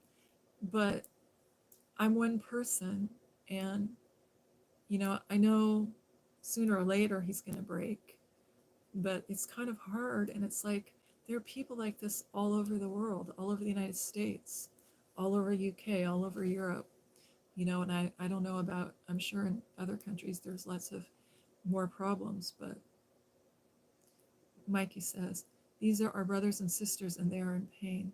Exactly. And this has become the philosophical question of the modern age. How do you help these people? Well, sadly, Canada legalized euthanasia, and so did the United States. It's legal in like 49 states, 48 states. So a lot of people are encouraging people to do MAID. They're encouraging them to euthanize themselves. They go to treatment, or they go to the jail, or they go to the hospital, and they get a little nice little colorful brochure about um, harming themselves, and legally, or death with dignity is what they're calling it. And they're doing that for people in hospice and people in nursing homes. And if somebody gets a diagnosis of dementia, they're doing that. And so it's really sad. And, you know, I worked with dementia patients my whole life, like since I was 17. So well, 14, I guess, because I lied about my age to get my job in the hospital, in the skilled care facility. But, you know, it's sad that it's come to this, that human life has no value. But I think it's turning, at least in America, because um, our president is now very pro-life, and he's working very hard, and he's got amazing staff that are working really hard. And Robert Kennedy Jr. is trying to get help for people who, he's got a whole plan for people with, he's developing for people with dementia. I actually received a questionnaire, because I write on Quora, and I received a questionnaire saying, if you were going to revamp the medical system, what would you do? And if you were going to revamp the mental health system, what would you do? And if you were going to revamp the care for people with um, mental illness, or with dementia, elder care, you know, it had all these questions, and I answered like essay questions. So I felt really honored that they would ask me. And I do believe that Robert Kennedy Jr. cares. I do believe he really does care, and he wants to make a change. And I'm just hoping that, there's so much corruption, I'm hoping that they will root out that corruption and be able to have the money go to where it's supposed to be going. All they need is someone to care, but nobody wants to take the time out of their own life. Yeah. Well, I think though that there are people who are helpers, you know, Mr. Rogers, always my favorite person. he's my role model, my hero, is why I'm doing YouTube. Mr. Rogers always says, look for the helpers. Wherever you are, look for the helpers. And I tell people that a lot. Where I live, there's a huge population of people who have immigrated here from Ukraine, from the war, during the war, the beginning of the war, 3 years ago. So I have neighbors, and I go, when I first met them, came over to their house and brought them, like, a basket with different things, foods and different things that they might need for their house, because they had nothing when they got here. And I had no clothes or anything. So I went through my wardrobe, and my daughter was the same size as the wife. So I gave her a bunch of clothes. And there's a little girl, and I have a granddaughter who outgrew her whole wardrobe. So I gave her my granddaughter's wardrobe, and we became friends. And we went for a walk. I go for a walk every day. And we went for a walk. And where I live, um, planes sometimes fly over. And a plane, a medical helicopter fell over, and the girl freaked out, and she's obviously got PTSD. And the mom told me that the little girl, that they lived in an apartment building, and the apartment building got bombed and totally destroyed, and they ran for their lives. So she's terrified of airplanes, she's terrified of dogs, she's terrified of, like, there's a whole list of things that she's afraid of, because they have these wild dogs that are roaming around. And so we've been working on that, together. And so, like, I can't do something for everybody who's at war. I can't do something for everybody who's dying in Russia. I can't do something for everybody who's dying in Ukraine, but I can help one person. And there's a saying, each one help one. And so I can help that family, you know. And it's sometimes Americans think, well, you have to have a lot of money to be able to donate at charity. No, you don't. You could go read to somebody in a nursing home, or you could smile at someone in the elevator. You can have a chat with someone in the elevator. In Seattle, when I go to Seattle, and I go in elevators, like these buildings, people always flip out because I talk to people, and I'm happy, and I'm friendly, and I say hi, and I make jokes, and I talk to them in the elevators, and my goal is to get everybody to talk to each other in the elevator in Seattle. Seattle is like the coldest city. People are so cold. And it wasn't like that when I was growing up. I remember, what it was like. It wasn't like that. And it just kind of evolved into this faceless, mindless, cold place. And everybody looks at their phones like this. When they're walking across the street, they're looking at their phones. And I've seen, first responders get so mad when they see people doing that, because we go to accidents that are caused by some Yahoo texting while they're driving, or worse, walking down the road looking at their phone, and we walk into traffic, and some young person, that's it for them. And it's so sad. And there's all these things that happen, but I can make a difference in that one little girl's life. I can make a difference in that one mom's life. I can make a difference, and okay, like one of my friends said from church, I have this really good friend, but she's like really pessimistic. And she said, oh, you're just wasting your time giving the homeless people those bags, because you're just prolonging their homelessness, because if they don't have anything, then they'll decide that they want to go to work. And I'm like, really? Are you that uneducated? I cannot believe that. And then she said, oh, and all you're doing is feeding the problem. Like, I go visit that guy I told you about on the park bench, and I bring him like a sack lunch and food, or I talk to him, or I bring him a book to read, or try to think of creative ways to reach out to him so I can have a little conversation. It's because I want to wiggle my way in there, make friends with him, and convince him that he's better off if he goes to the shelter, or gets into public housing or something, or gets to a counselor and gets some counseling. And he's a veteran, It's so sad. But all I can do is what I can do. So I just pray and I ask the Lord what to do. And I think the world is full of people like me, or I'd like to hope that it is. I'd like to hope that I'm not the only one. I never talked about it before.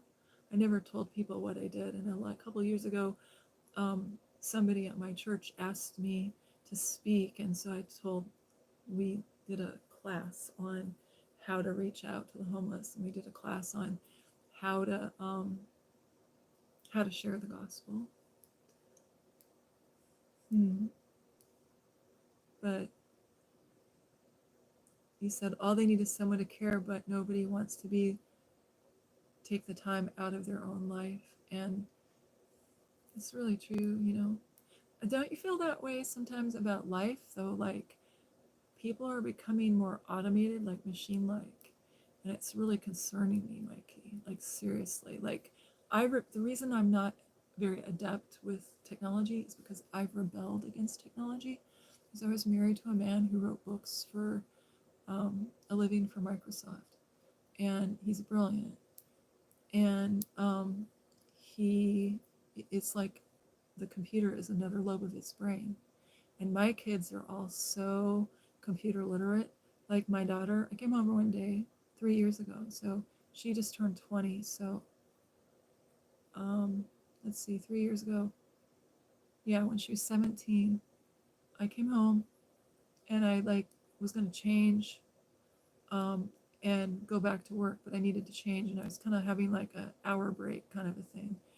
And so I drove home and decided to change, and she didn't know I was gonna walk in, and I walked in, and here she's got her computer laid out on my dining room table, all the little pieces, and she's got one of these little miniature vacuum cleaners and a dust brush, and she's very carefully cleaning it, and then she just put it back together like it was nothing. And in our family, everybody's really into technology and they're really into screens. But the reality is, they spend all of their time in front of screens. And they think I'm weird because I don't. Like, I go outside and walk in nature, you know? And they think I'm weird. And that's not how I raised them. I raised them on an island with a beach and with a forest. And we were on the beach all day, or we were in the forest all day, or we were cooking. And, you know, and so I don't know what clicked in their brains that now they just want to be online or um, doing computer games or surfing the web or learning online all the time. I would much rather be talking to people. You know what I mean? I don't understand. So I'm kind of, it's like kind of like a rebellious thing for me. Like, I was like, okay, I'm not going to ever learn computers because I hate screens, you know?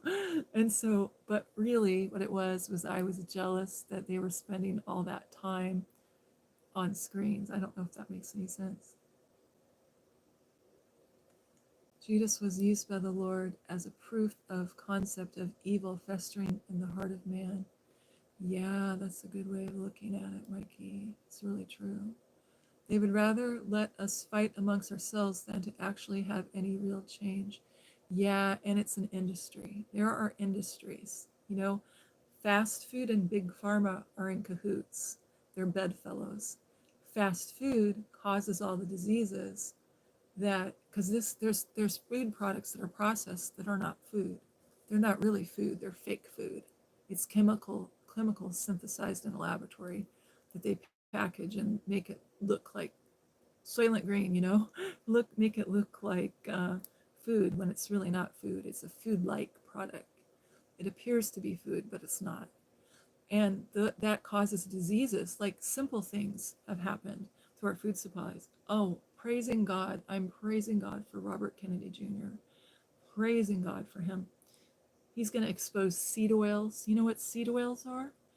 Um, Before, just recently, until the 80s, the 70s, people used to cook with butter, tallow, which beef tallow, so beef fat, butter from cream and egg. You know, you take the milk and you make butter.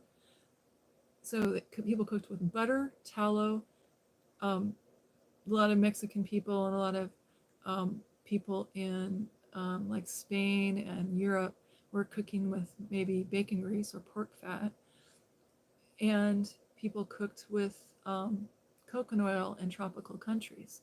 But nobody cooked with seed oils. You know what seed oils were? Seed oils were used to lubricate machines. That's what it is. It's lubricating machines. Um, And they decided they had all this extra oil when all the factories shut down and went to China and went to Europe and went to Mexico and all these other places. All the American factories shut down. They had all this extra oil. They said, what are we going to do with all this extra oil? Well, we're going to sell it to humans for human consumption. So if you research and you see, there's a video, and I'll look it up so I can tell you the precise title. But there's this video that tells about the research for seed oils and how toxic they are. To process canola oil comes from rapeseed. Rapeseed is toxic. They have to process it many times to make it acceptable. They take out the smell, they take out the toxin, they take out the poison, and they do this by using toxins. And so it stays in there. And so we've known since the 80s that the seed oils cause diabetes and cancer and heart disease. But we keep telling people that they need to do their cholesterol, test their cholesterol. We keep trying to scare people off of butter. Just a little while ago, a couple days ago, there was a news article. You can go listen to Dr. Eric Berg if you want to know about it. But it's totally bogus. It was like they made a news article over a study that somebody did in the 1970s that was biased, and who supported it and paid for it? The people that made It's Not Butter, the margarine people. You want to do an experiment? Take a bar of margarine, like a cube of margarine, and leave it in your fridge for 6 months and see what it looks like. There's an expiration date on margarine for a reason. All the color drains out of it and it gets all hard. And that's what it does in our arteries. It's really bad for us. People have been eating butter and cream and beef tallow and pork fat and coconut oil for thousands of years. And we didn't have the skyrocketing diabetes rate until we started drinking high fructose corn syrup. And people started all this time um, poisoning our food supplies with all these chemicals. And it's so sad. And then the problem is created, the advertisers create the problem or the need, and then they fill it. So the fast food industry, the fake food industry creates a health problem, and then Big Pharma solves it because really there's no solving it. When all people would have to do is eat real food and take supplements, because our soils are pretty barren right now. So we have all these people who have deficiencies of vitamins and minerals. And most disease right now is caused by vitamin and mineral deficiencies. And it's so sad for me when I see people, I go to people's homes and they have Alzheimer's or they have dementia. And I go to the bathroom and I look in their cupboard and I see Benadryl. If you take Benadryl, stop. It's not worth it. Just eat honey every day, local honey, and take vitamin C and use grapefruit seed extract. Benadryl is toxic. Benadryl will cause you to have dementia. Okay? I've never met a dementia patient who hasn't had Benadryl in their medicine cabinet. And in 2023, they finally did a class action suit, and the class action suit was closed, but it was for Benadryl. And one of the things that the judge said was that they had to make a little pamphlet explaining that dementia was one of the side effects of Benadryl. And I know people that just take Benadryl like it's candy. They take 1 or 2 or 3 a day, 4 a day, because you don't want to have a runny nose. That's why I say sometimes I'll grab my tissue and blot my nose and say I have a puppy nose. Well, I'd rather have a puppy nose.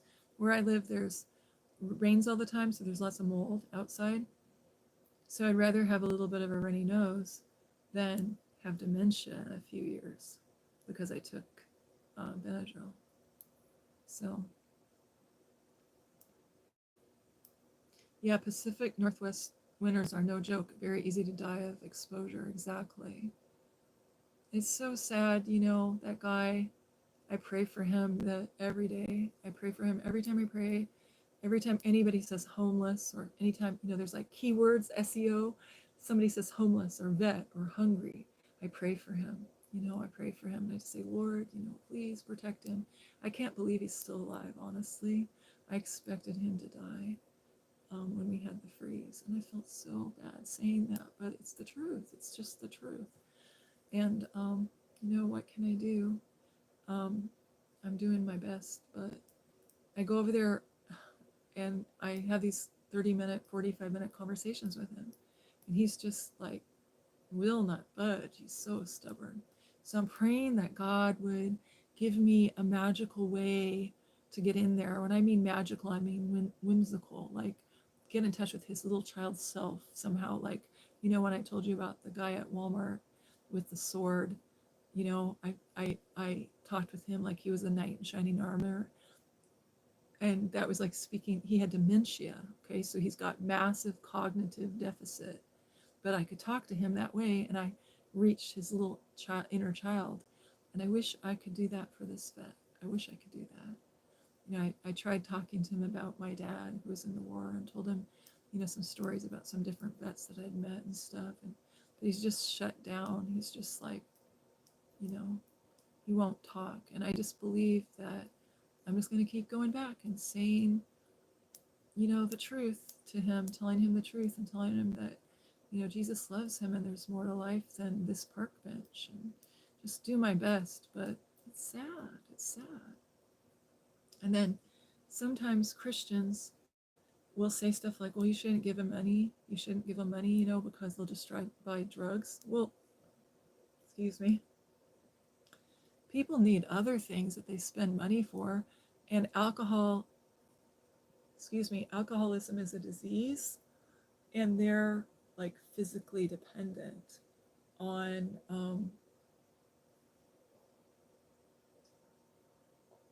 alcohol. And if you're like, as a nurse, if I learned about alcoholism, when you study alcoholism and you understand that it's a physical dependency, I've had patients that tried to go cold turkey and ended up almost dying because they tried to go cold turkey because some well-meaning Christian told them that they should just like pray and God would just heal them and they should go cold turkey. But if somebody is addicted to alcohol, they have to have a little bit of alcohol every hour or every day, when they get into the last stages, or they will die. So we have to wean them off, like some places they go and they put you to sleep and give you a blood transfusion, things like that. There's really serious things that can happen. And I think this guy is kind of at that point, so I think he knows. I don't think he expected to live this long, but who knows? I'm excited for what God's going to do. I decided the other day, I was really sad about him, and I just decided, you know what, Lord? You've saved so many people from so many terrible things. I'm going to start getting excited and start rejoicing, and I'm going to praise you for what you're going to do in his life. And so that's what I've been doing. I've been praising him and saying, thank you, Lord. I know this isn't on my shoulders. You're God, and you're in control of the universe, and you have a plan for this man, and you love him even more than I do because you died for him on the cross. So I'm going to praise you, and I'm going to thank you ahead of time for what you're going to do, because I know you're going to do a miracle. And I don't know, who knows? Maybe I've told him the gospel so many times in so many different ways. Maybe right before he dies, he'll ask Jesus into his life. I don't know why I was brought into his life. I don't know why he was brought to our community, to that park bench. But I know I'm not going to give up. I'm not going to give up unless the Lord tells me to give up.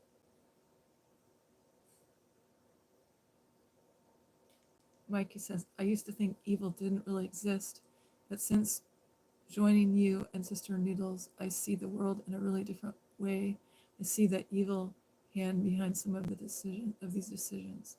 Yeah, try not to get jaded, like there's a part of me that's naive. Like, I told you that story about when I got my heart ran over by the Mack truck. When the guy, turns out he was 3, 4, 5 timing me. It wasn't just one, it was all these women. And I thought, how could I not see that? But, and like, the funny thing is, I did see it faster than, and it taught me to some things about myself that I can go anywhere in the world and I'll be okay. I can start with nothing and I'll be okay. I can start over with nothing and I'll be okay. I'm resourceful, right? And people, I know how to make friends and I can see good things in people and I can draw out good things in people. So those are things I learned. But I also learned that I need to really trust my gut. And I learned that I have a spiritual power within me, and it's the Holy Spirit of the living God. And that I can use that spiritual power in my own life for my own good. And see, before I was using those abilities that I had and those gifts I had to help other people. But when this happened, I said, "Oh, Lord, you were giving me, you do the Monday morning quarterback where you look at everything and go, oh, okay, this happened." So I said, "Lord, you were giving me hints all along. You were telling me all along that this happened." And I wasn't looking. Like, I had that dream. Like, the dream was so specific. I had a dream and it was a bedroom and it had this very unique headboard with a very unique wallpaper with very unique flowers on the wallpaper. And it come to find out that that was this woman's bedroom. And I dreamt that he was there with this other woman, and it was happening. It was really happening. And but I denied it in my heart.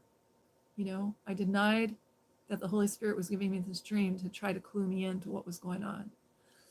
And so it helped me not doubt myself anymore. It helped me say, I was right. This was my, I don't want to say intuition. It was like a spiritual gift, like the Lord was giving me information, like words of wisdom. He was giving me information. He was giving me dreams and visions, and showing me what was happening. But I didn't want to see it because I really wanted to believe that this man loved me and I was going to live happily ever after and we were going to be missionaries together. I mean, you should have heard his lines. They say smooth operator. Oh my gosh.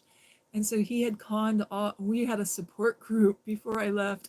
I called up the pastor and met him at the church, and he told me there were 3 other women that had been through this. And so I had a little meeting, and we had like a little, talk about how terrible this guy was and all the things he said. And he said the same thing to everybody.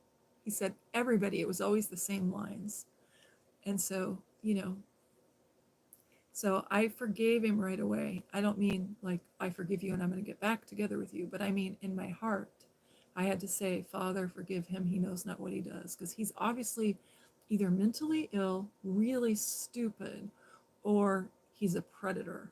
You know, there's not many options. And honestly, I think he's a psychopath because when I was thinking about it, he was copying emotions. He wasn't really having them.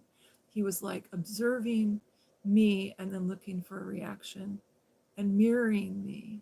And so that's why I thought he was a great person. And I see this, if a client um, had this happen to them, I would have been really caring and really loving and really gentle with them. And I would have said to her, "It's not your fault. You did the best you could. As soon as you started seeing red flags, you ended it. You did a good job." But I wouldn't say those things to myself. I held myself way up here to this standard.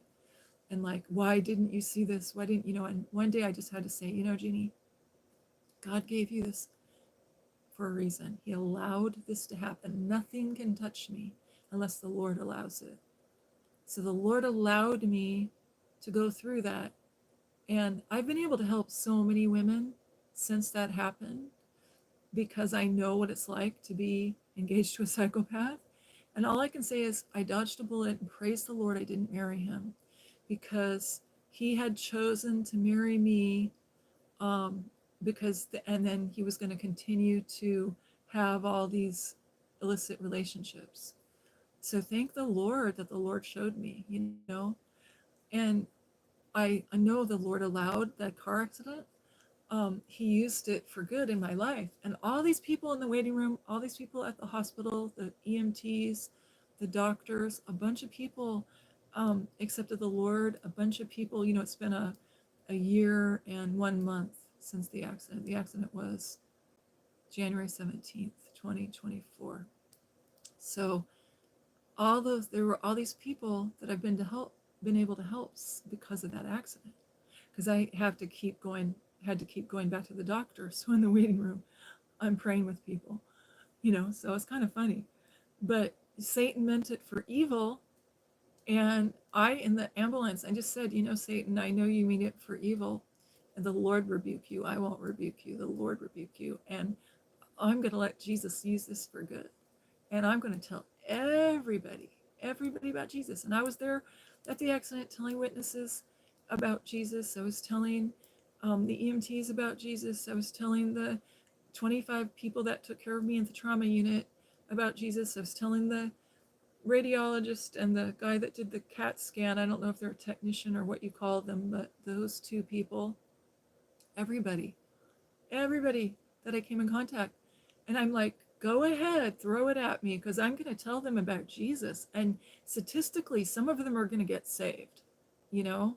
And like my doctor, every week when he was calling and checking on me, I just kept telling him about Jesus, telling him about Jesus, telling him about Jesus.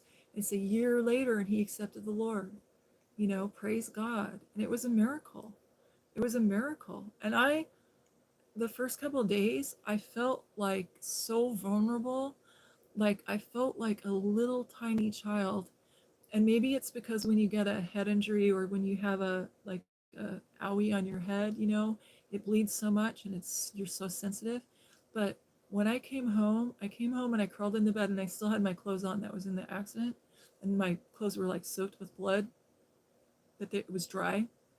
I climbed into my bed and all I could do was just lay there and I was alone. And I just praised God for the whole experience and told him, I know that you're going to let this doctor come to the Lord. I know.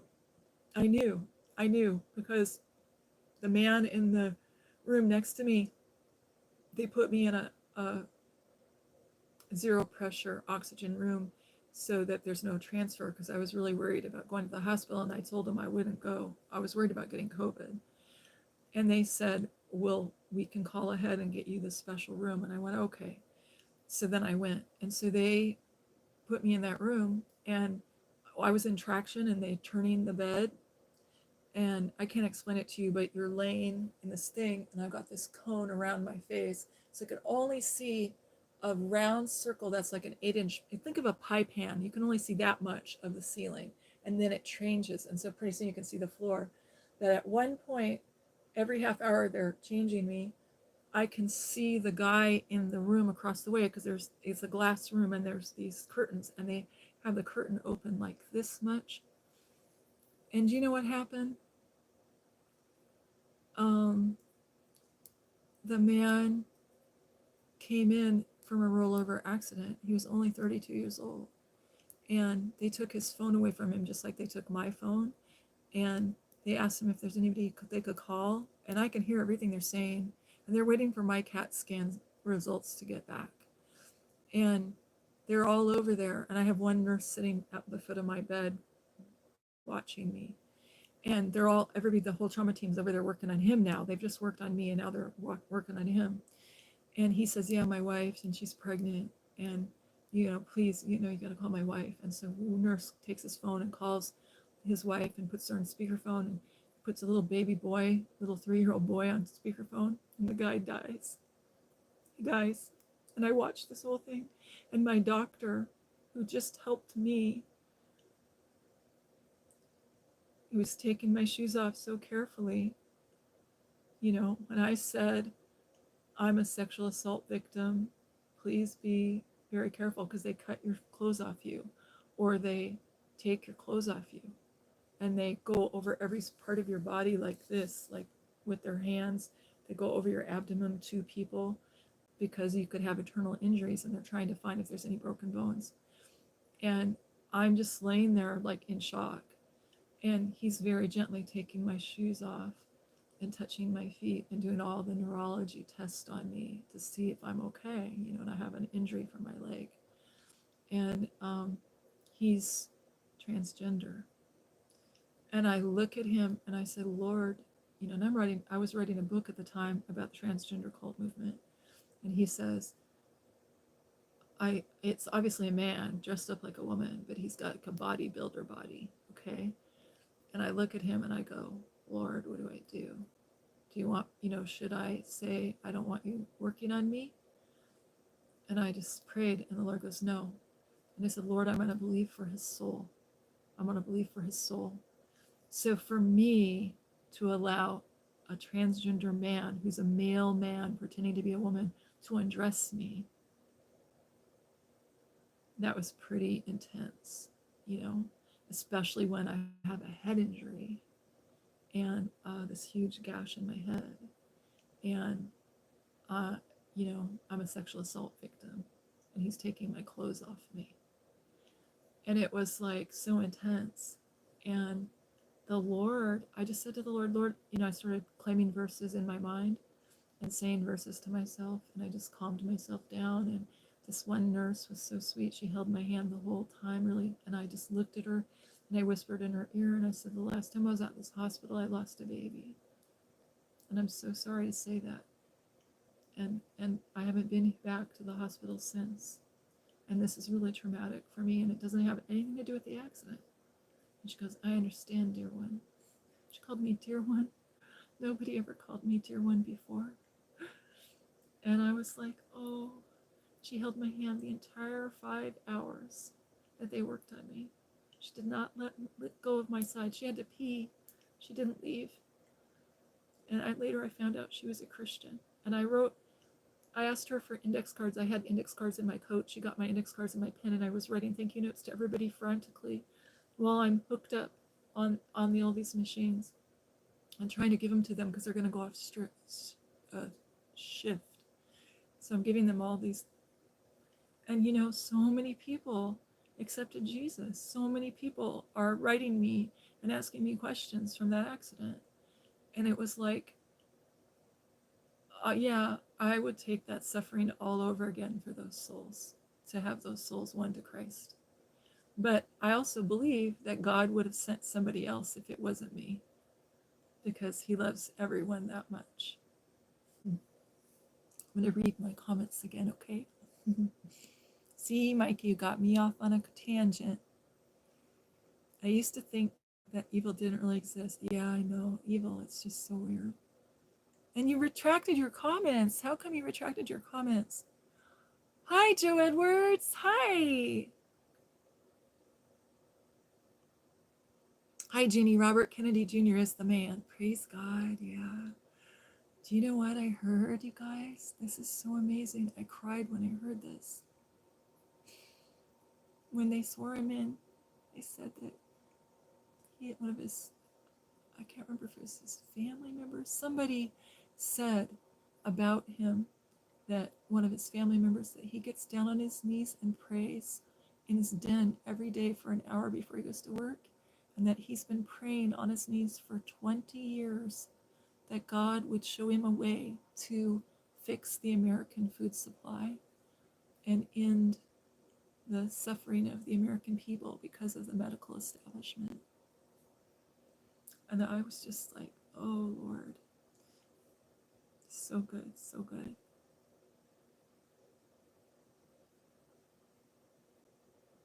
Mm-hmm.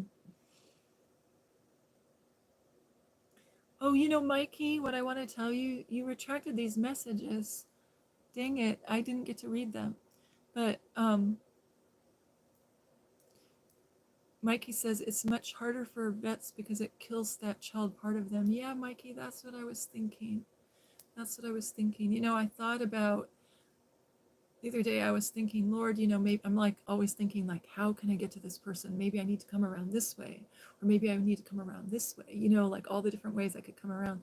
And I thought, maybe I need to tell him my story, like share my trauma, because maybe he could see that I knew what trauma was. Because I think he just thinks I'm just a pretty face, I don't think he sees what's underneath there. But yeah, I think you're right. Your nativity is your superpower. It is a despicable way to call someone who comes without pretense.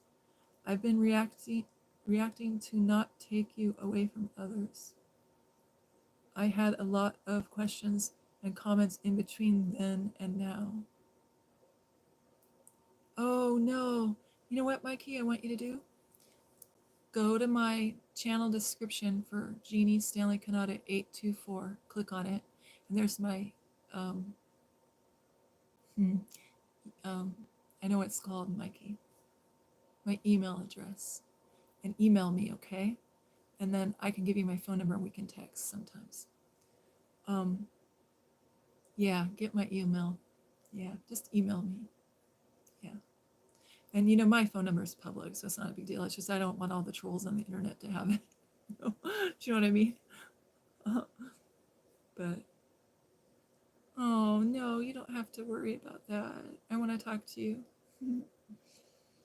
But it's 8:30. Oh my gosh, it's 8:30 in the morning on my time. So I don't know how to tell on here how long we've been going, but we should pray. Joe Edwards, we should pray for Joe Edwards, Mikey, okay? Let's pray for Joe. And Joe,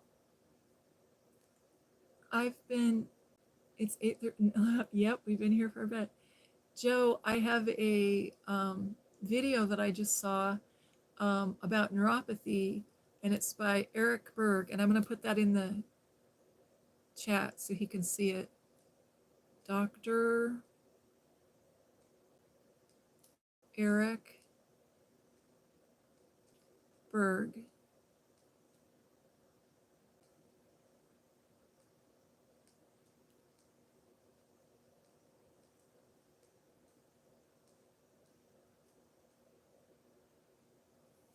Neuropathy. And it's a video, and you just write that in on YouTube and then they'll bring the video up. And once I did that, then there was a whole bunch of videos by, and I don't know the name of it, but it's this health place, kind of like they use AI to make videos. But one of them was drinks that you can make at home to help neuropathy. And one of them was turmeric milk. So like you take milk and put a teaspoon of turmeric in and honey and mix that. And turmeric's really good for inflammation. Another one was black cherry juice and green tea. And I should have written them down.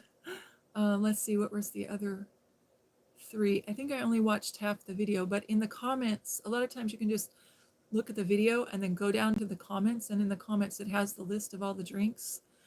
Cocoa, that was it, dark chocolate. But they were supposed to be healthy drinks. Oh, ginger tea and chamomile tea. Those were the ones. So yeah, I'm having, my leg is giving me trouble. So I'm praising God for my leg, and I'm thinking I might have to go get another scan and see if I'm sure everything's fine.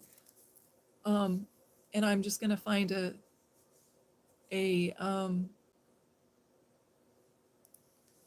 gonna have to find a supplement, like a way to, I don't know. It's sort of this feeling that I get like my leg falls asleep. And I'm height weight proportional. I'm not fat or anything. And a lot of times this happens to people who are overweight, but it's just like a nerve thing. So I'm gonna start trying to, like, I keep a journal and I write down what I do every day, like for the supplements.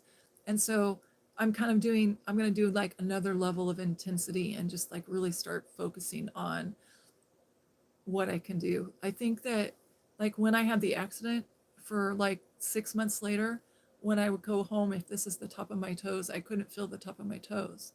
But my legs look fine. But it was, and I don't know what it was. Like, I was wearing tennis shoes and the tennis shoes absorbed a bunch of the shock. But I don't know what it is, you know?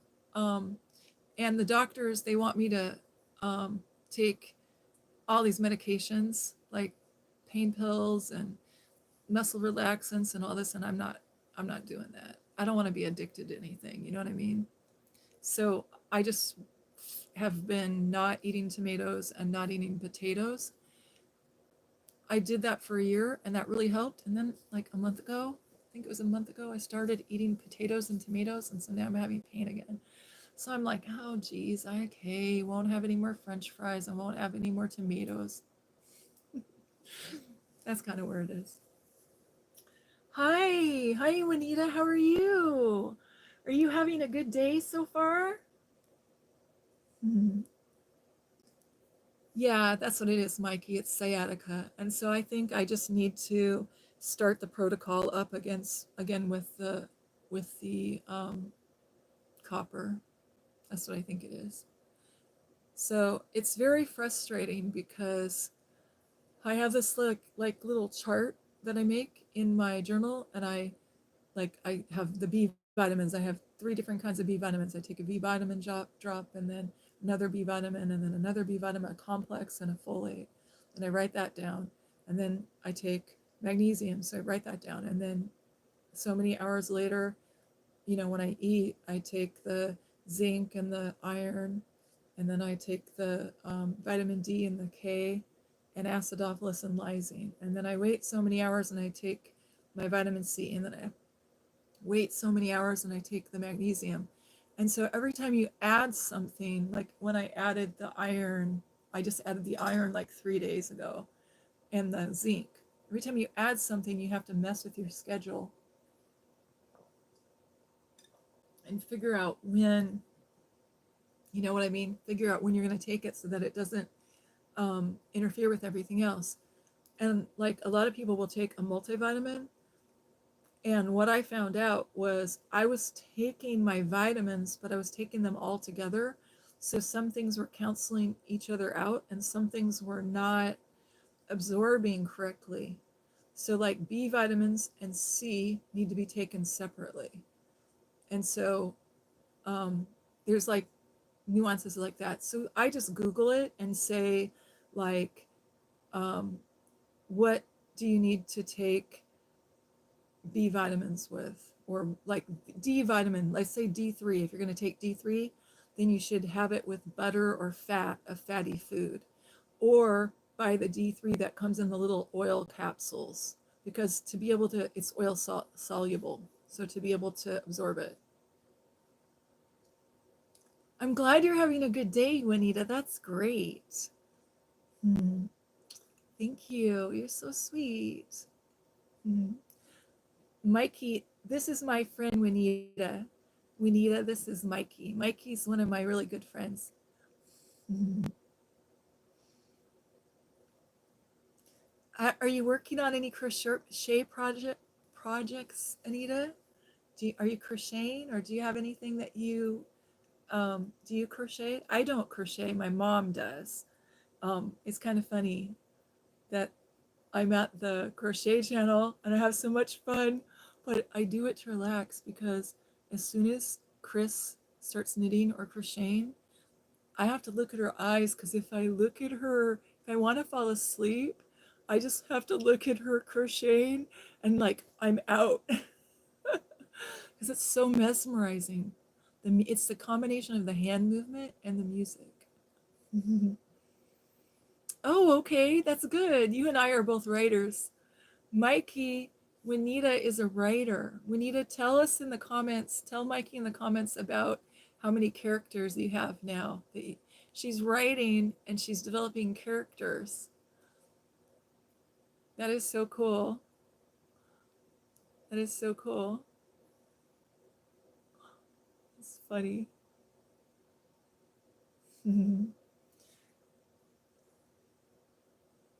67 characters. Isn't that amazing? So she's a writer and she's developed 67 characters. That's amazing. Yeah, wowzers, right. Yeah. And we need a homeschools. So she's got time to write and be creative. So that's amazing. Juanita's a moderator on Chris Knit's channel, Yarning Over Japan. Hmm. She's really good with people too. And you know what? We're not allowed to talk about religion or politics on Chris's channel. And you know what, Mikey? As soon as I read Juanita's little messages, I knew she was Christian. I knew she was born again right away, because it's like light beams just shine out of her little comments. It's like really obvious. Makes my heart sing. So happy. You have over 100 stories? Juanita, if you have 100 stories, you have enough for a book. Did you know that you can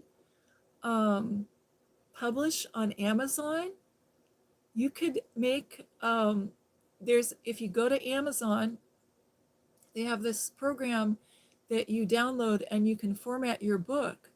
And they have a like creator content instructional, and they say like if you make a trade paperback, which is a certain size. I'm looking for a book if I have a book nearby.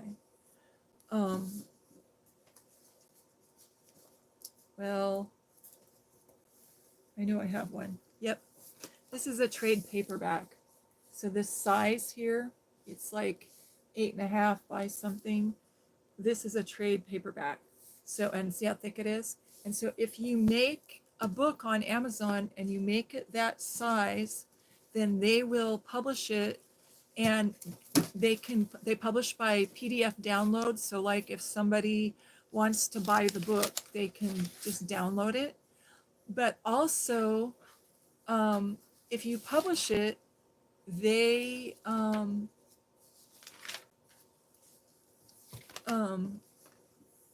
they will print the book out. Like somebody can buy the book. Like let's say that you wrote a book and you already did, because you got 25 stories, or 100 stories, that's 4 books. 20, I don't know how long your stories are, but if they're typical short stories, let's see how many pages this is.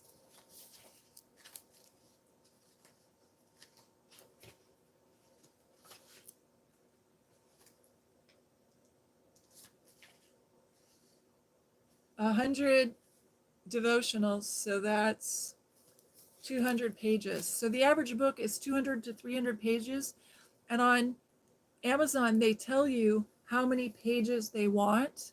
And they'll say, if you make a book and you make it this size by this size, you format it, and you choose like the size of the book in the program. And then you choose how many pages it'll be. And trade paperbacks are like 200 to 300 pages.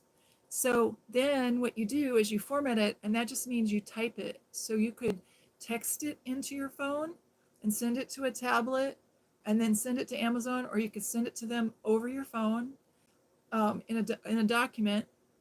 And then the program, you arrange it so you say, this is this chapter, this is just chapter, this is this chapter. You would have a book that could be sold on Amazon, and you can do it a couple ways. You can use your real name, or you can give yourself a pen name, whichever you want. Talk to your parents and see what they want. And they would pay you every time somebody goes online. You would design a cover for your book and then write a blurb about yourself, whatever you and your parents decide are okay to put out in the world. Like one of my older books says, Jeanne Standley-Kinata is a counselor, and she has so many children, and she lives on an island in the Pacific Northwest, blah, blah, blah, or whatever. But you have that little blurb about you on your book, and then you write a little bit of ad copy and maybe ask somebody to do a review. And that book would sell on Amazon. Short stories sell. And then every time somebody buys the book, you get $5 or $3, or it depends on how much you choose. You get to choose how much you want to charge for the book. And then Amazon takes a little percentage, and then you get the rest. It's really cool. And, then if Mikey and I go on Amazon and we type in Juanita Stanley, or we type in your pen name, whatever name you want for your pen name, and we buy your book, you get money. Isn't that great? And you can have the book sent to you, and you can show it to your friends and say, hey, this is my book. Mm-hmm. See what you say.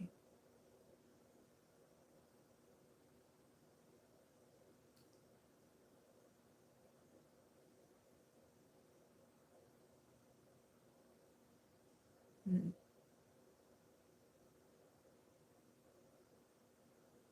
Oh, I have over 100 stories. I don't write them up out, but I have them in my head. Make them up in my head. That's okay. That's okay. That's how writers start. That's how we start.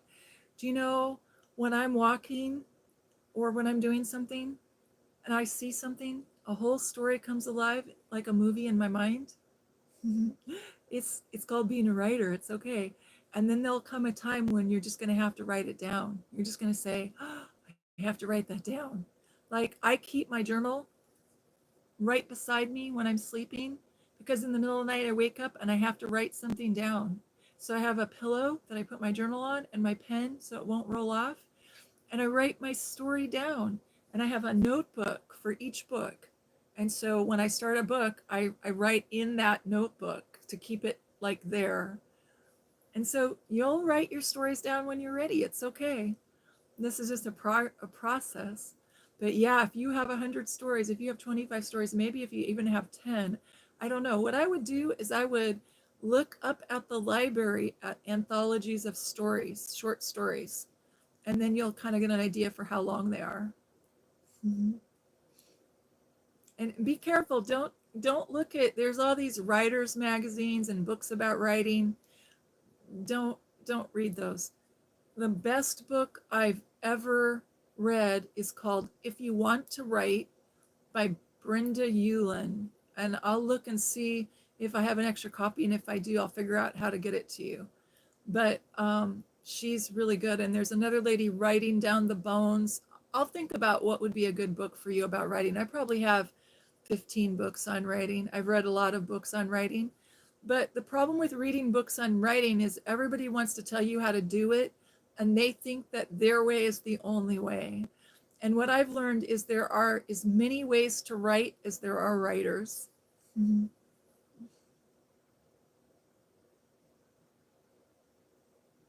Mhm.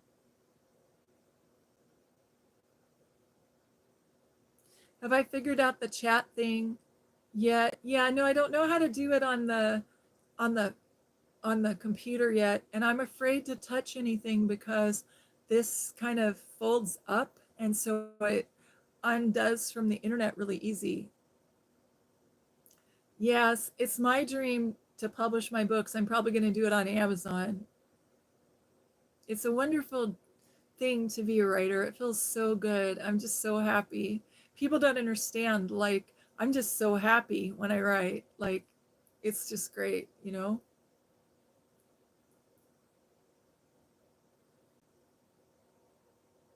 Oh, wow. Mikey says, my grandfather did it. He wrote a book called The Carsones, Carsones, a crime story like The Sopranos. Wow. That's cool.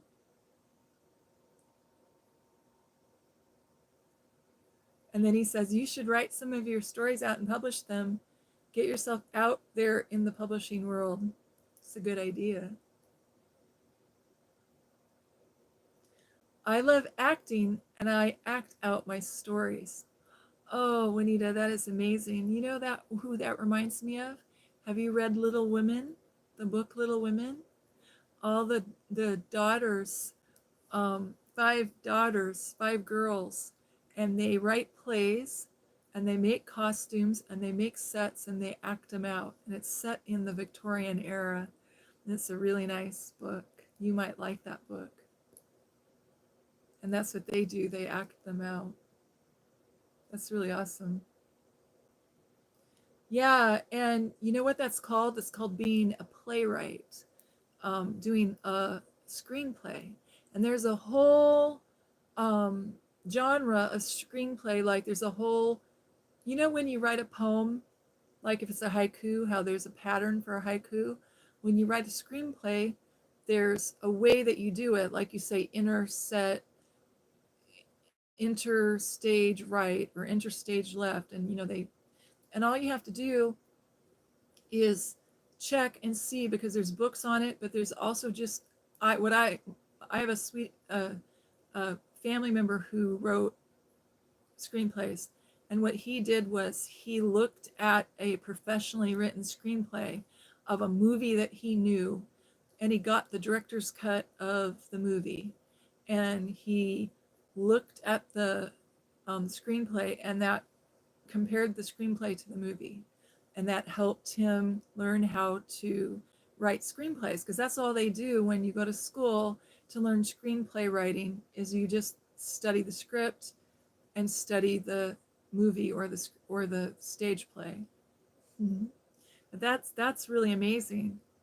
The cool thing about YouTube is you could tell your stories on YouTube.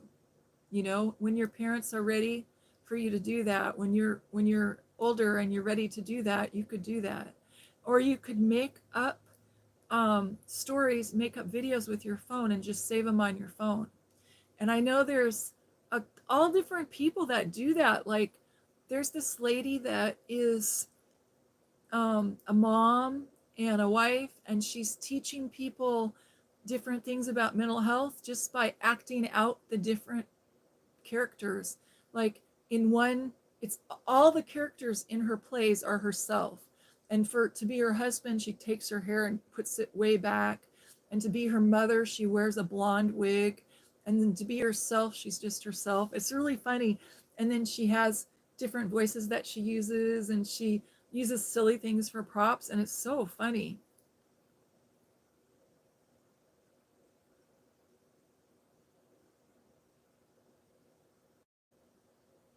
Yeah, you're not a weirdo. There's nothing wrong with you. You know what? You are. You're gifted.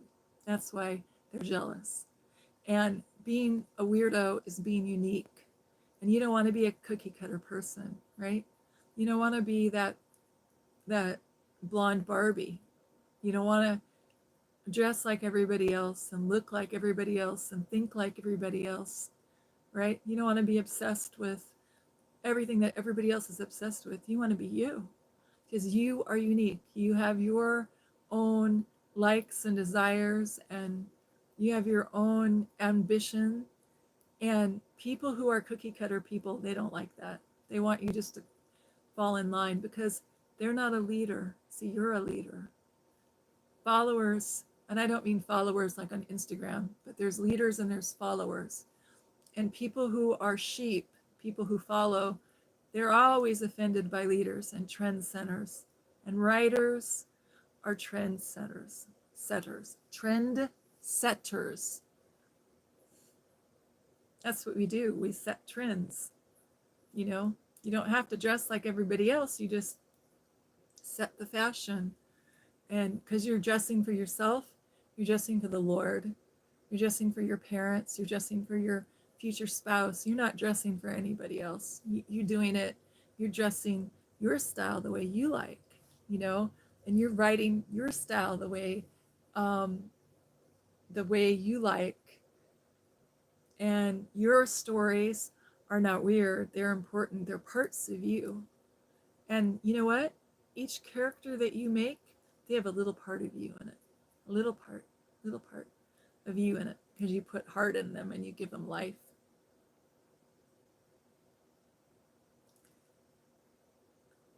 Yeah, yeah. She's homeschooled. She's brilliant.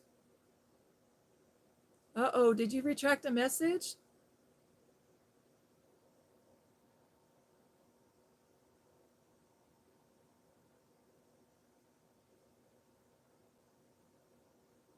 It is hard. You know what? I need to move myself again. But it is hard to be young. It's hard to be yourself at any age. Okay? And one of the things that they don't ever tell you in school is it's okay to be who you are. And right now, there's all these messages saying it's okay to be perverted or it's okay to be weird. And I don't mean, let me say it a different way. It's okay to sin, is what they're saying. And it's cool if you sin. And you'll get attention if you sin. But nobody's giving unique artists attention, you know? And nobody's giving nice girls who want to live a life for Christ attention. That's okay, because the world's backwards. The world's not thinking correctly. And the reality is, Proverbs 31, a godly woman is of valued far above rubies. And in the ancient world, rubies were highly treasured, more than gold, because they were rare, they were hard to find. They had to search and search and search for rubies. And then it's not like today where we have all these machines that can do lappery. Lappery is when you carve a, try to think how to explain it. They take a chisel, they mount the stone or the rock, and they have to cut the ruby out. And then when they have the ruby, they have to mount it again, and then they take a spyglass, a loop, a little glass that helps them see microscopic, and they look for the cleft in the rock. And when they see the cleft, and they tap, tap, tap very gently, and they split off an edge. You know, when you see a diamond, how, like if you think of it, one of those engagement rings, traditional diamond cut, all of those sides have been cut. And now we have machines that can do it by computer. But in the old days, a lappery, a person who was a jeweler, had to do it by hand. And that's why rubies says in the Proverbs 31 that who can find a woman of true character? Her worth is far above rubies. We're going to go try see if I can get the Bible to open up to that. But her worth is far above rubies. Rubies were very, very precious in the ancient world. It's not like today where you could just go and buy a stone. In those days, if you had the stone, you wanted it cut so that it would shine, and it took so much time. Nowadays, when the gemologist wants to cut a stone, all they do is they put it in a machine. It's like an x-ray machine, and it shows them right where to cut. But in the old days, they had to know rocks, and they had to know what the Mohs scale was, how hard it was, and if it was going to cleft right or left. And they would, they could tap that stone and lose half of it if they didn't tap on the right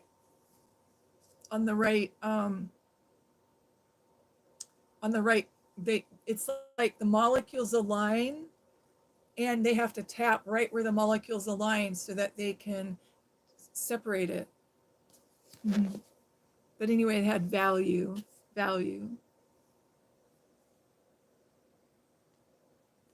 Yeah, and you are unique, and God made you who you are. And so you can express yourself. And I don't want to go and get my worth from what other people think of me. My worth comes from the Lord Jesus Christ, right? And so I need to make sure that I get my self-esteem and my worth from Jesus, from who he says I am. Because the world's always going to have something that they don't agree with, you know? Juanita, do you remember when Chris was crocheting that really sweet hat that was all the different autumn colors? And she was so excited about how the light colors, she could combine with the dark color to make another color. Do you remember that? The autumn hat? Well, there was a lady who was a troll, and I don't know if it was a woman or a girl or a boy, but the person was pretending to be a woman. And they kept coming on and saying, well, I don't mean to be rude, but I don't like those colors. I think you chose the wrong colors. And, I was looking at all the comments, and I'm greeting everybody. And then a little bit later it was, well, I don't mean to be mean, but I really don't like those colors. And she kept saying this, and it was like 5 times she said this. And I said to her in a very nice way, you know what? You have every right to your opinion, but it's not polite to come on a crochet channel and say, I don't like these colors. That's why we have a whole range of colors. That's why we have spring, summer, winter, fall palettes. I'm not big on the autumn palette. I would much prefer, for years and years, I did pink, purple, fuchsia, spring colors. And then I got into the summer colors. And now I'm doing the, and I really like burgundies And it was just recently that I started liking burgundy with gold and some more of the autumny colors. But for years I haven't liked them. But I'm not going to get on the crochet channel and tell somebody who loves the autumn colors that she chose the wrong color, because that's her opinion. She likes the autumn colors. That's great. And I want to bring her joy, and she's happy and she's doing something she loves. So I'm going to look for the good and compliment her, and look for the good that she's doing and encourage her to bring more joy into her life.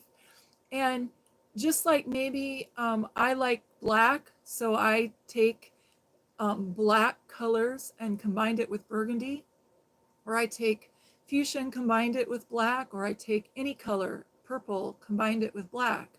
But I have friends who don't like black, okay? So I'm not going to try to get my girlfriend who doesn't like black to wear black because she doesn't like it. But I do. And my girlfriend's not going to say, "Oh, Jeannie, I don't like you in that black," because she knows I like it, because she's a real friend. She's a good friend to me. And she knows that that's how I'm expressing myself. Hmm. Mikey says, at your age, every kid is just trying to fit into the crowd. But when they get older, they will see how boring being a part of that crowd is and how much more interesting you are with your characters. That's really true. That's really true. Good advice. Yeah, I've heard my parents say that they tried to fit in too, and they said they regretted it. Yeah, yeah. You're not a cookie cutter Christian. You don't want to be a cookie cutter Christian, you know? You don't want to be a cookie cutter person. What a waste of years and life. For all the people have wasted years and years of their life doing that, trying to conform, trying to fit in, trying to make people please and make everybody else happy. I'm a hospice nurse, so I do a lot of different jobs, but I work with people who are maybe have like 2 weeks or 3 years or 3 months to live. And so people of all different ages that are dying talk to me. And the number one regret people have is they have a regret for not living their life for them. They say, "Oh, I became a doctor because my dad wanted me to be a doctor," or "Oh, I didn't get married because my parents said I should just be a research scientist and spend all my time and energy trying to cure cancer," or "Oh, you know, I wanted to be a prima ballerina and I had a full ride scholarship to Juilliard or to famous ballerina place." I don't know the name of it, but you know what I mean. And my parents said, "No, you have to go to medical school." So I went to medical school, and now I'm 32 and I'm too old to be a ballerina. And I really wish I did it, or, "Oh, I always wanted to wear," I'll have ladies, I'll ask them what they want to wear. Like they have this whole closet full of clothes, like beautiful wardrobes, and they've got lots of clothes with tags on it that they bought that they've never worn, and they're wearing like dumpy sweats.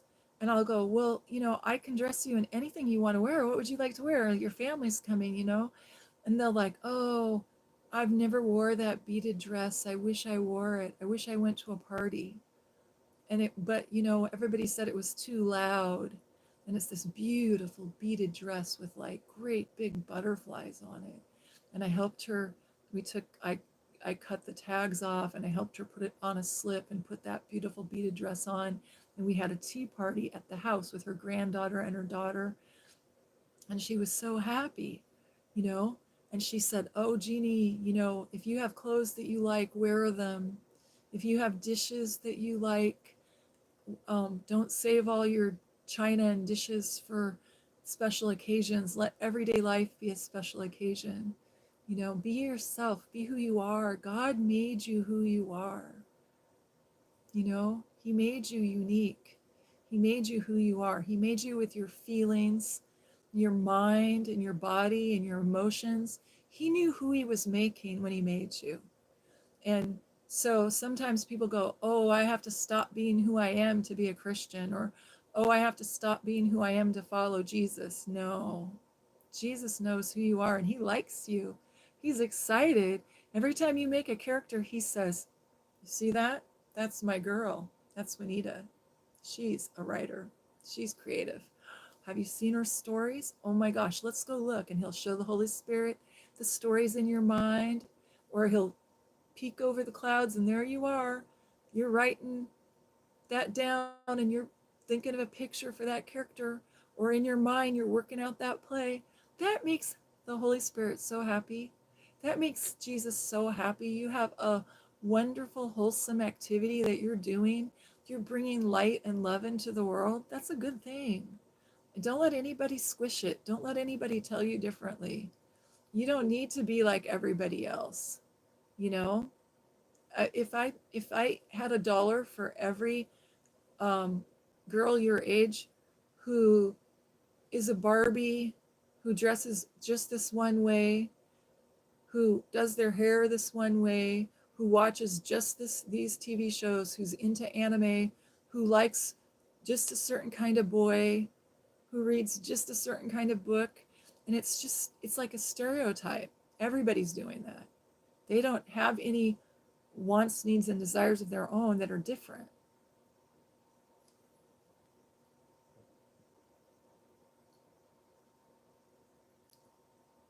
I've heard my parents say that they tried to fit in too, and they say they regretted it. A lot of people regret that. My dream is to be an actress or a singer.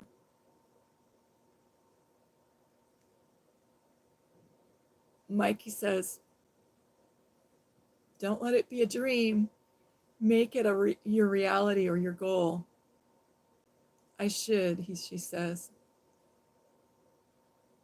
I said my age and then I remembered how dangerous that is, so I deleted the message. That's good, Anita, but there's nobody here but you and me and Mikey's a safe person. So it's okay, but it's good for him. He's a good person. I already guessed your age, but I'm glad you retracted it. Mm-hmm. Um,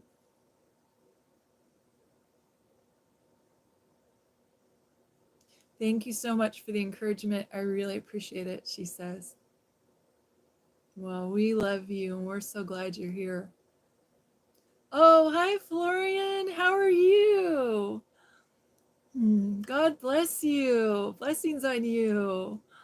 Oh, I'm so glad to see you. This is my friend Juanita Stanley, and she homeschools and she's a writer and she thinks up plays and characters. And Mikey and I are talking with her, and we're talking about being unique and expressing who you are.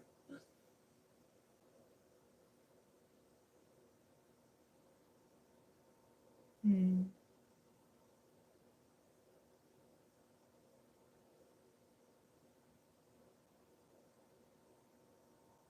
Oh, my favorite color is black too, Juanita. For a long time, only clothes I had were black, and then I branched out and went to fuchsia and combined fuchsia with black. Like I wear black stretch pants with a big fuchsia swing top and black boots. Or like my wardrobe, if I look at my closet, like probably half of my clothes are black, but I started wearing more color recently, well, a while ago, but I like to combine um, colors with black. I like it. I like my pants to be black and my boots to be black and my purse to be black.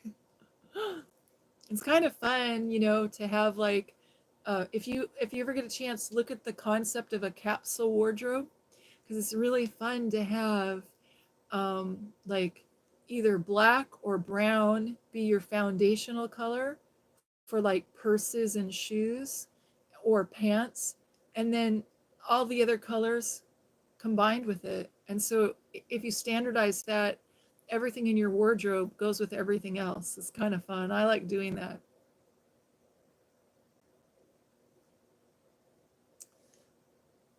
I'm a people pleaser and I try to make people happy. Well, you know what? There's a scale in psychology, and it goes from agreeable to disagreeable. So the way a psychologist would say it is that you're an agreeable person. And according to the Bible, that's a good thing because you want to get along with people. So what we do, I was a people pleaser for many years.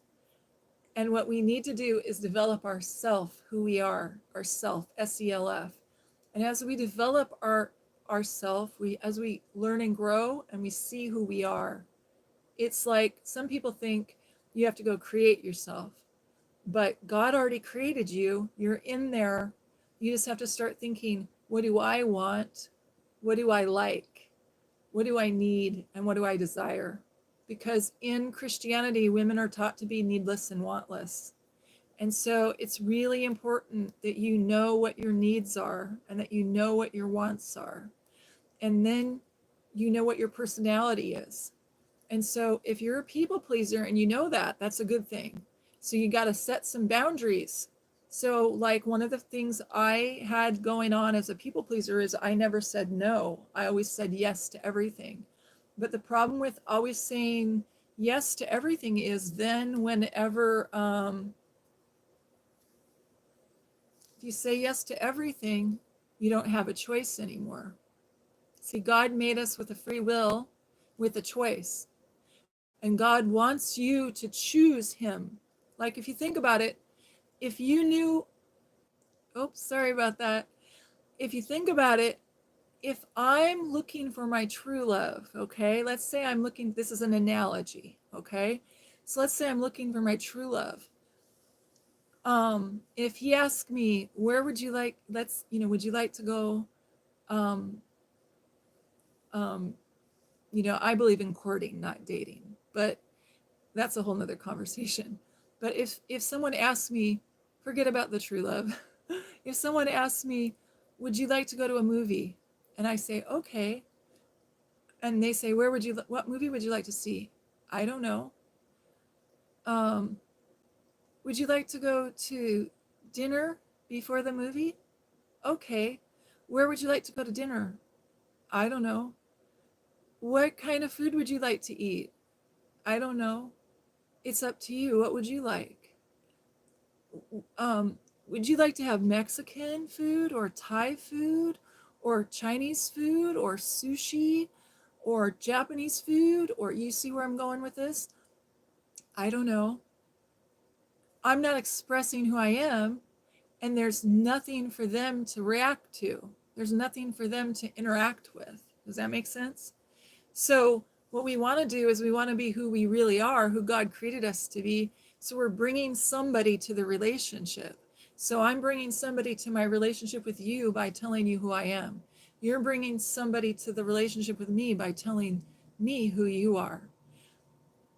And in marriage, and especially in Christian marriage, this is really important. A lot of people in the Christian church marry somebody and then they don't know who they are, so they're not able to make a wise choice for a partner. Like it's really common for people to want to be a missionary and then marry somebody who doesn't want to be a missionary and then fight over that a lot, you know, or anything. If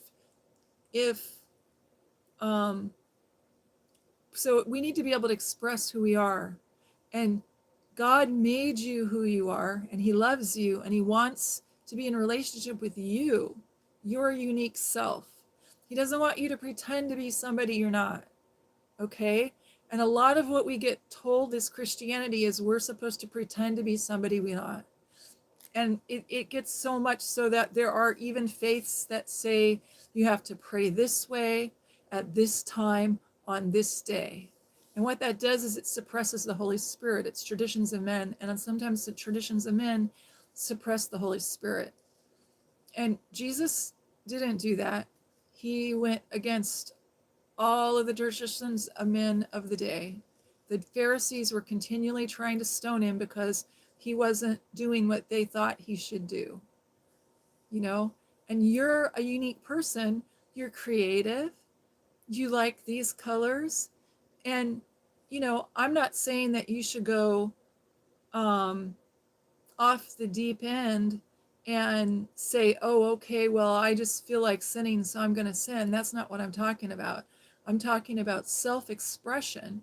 Look at the world. Look at the natural world. How many different species of trees are there? Do you know? There are thousands of different species of trees that God made. How many different species of butterflies? How many different kinds of flowers? How many different kinds of weeds? Did you know that there are 3,000 different species of bananas? We only know the banana that we see at the grocery store, the yellow one, and they let that be at the grocery store because it's easy to transport when it's green and it'll ripen. But there are 3,000 different species of bananas. There's bananas that are pink, there's bananas that are orange, there's bananas that are red, there's plantains, there's little tiny bananas that are as big as my finger, there's big bananas, there's all different kinds of bananas. I believe God loves variety. So he made all these people, and we're all unique. And our culture tries to take all the Christian women and knead them all up, take all the flour and the sugar and roll out the dough and cut them with the same cookie cutter. And we're not like that. We're people, and we have wants and needs and desires. And God cares about our wants and needs and desires. He cares about little tiny things. Like, I don't know, have you ever thought in your head about something and then the next day saw an answer to the thought that you had in your head because you prayed about it to God? I know I have, and like, I'll give you an example. I love this color, and it's a very deep violet color. It's called ultraviolet or marine violet, and it's very unique, and you only see it in nature in one flower, a violet. And I had to move from the forest to a house. And I was happy about the house, but I was sad about leaving my forest. And so I rented this house in December. And so in December, not this house, but the house I was in at the time. I rented the house in December, so there was snow on the ground. And so I had this house, and December, January, February, March, April, and then every day I'd get up and I'd go to work and I'd come back, and I worked nights, so I would always be leaving my house at 2:30 to go to work.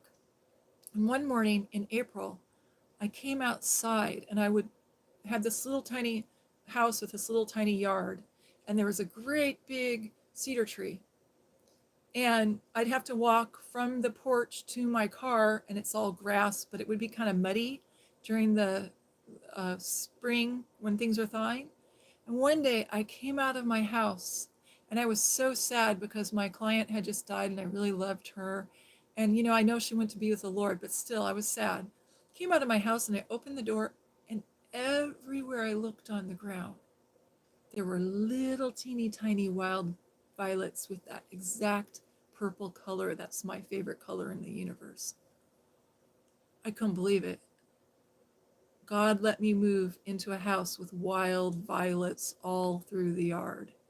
And the neighbor said, yeah, the lady who lived there for 30 years loved violets. So she planted them in her flower bed, and her son let the house sit empty for 20 years, and those violets went all through the grass. So, like, I dug up a whole bunch of those violets before I moved. They said I could. And I brought them to my house where I'm at now. But I know God let those violets be there just for me, because it's like my favorite flower, my favorite color. You know what I mean?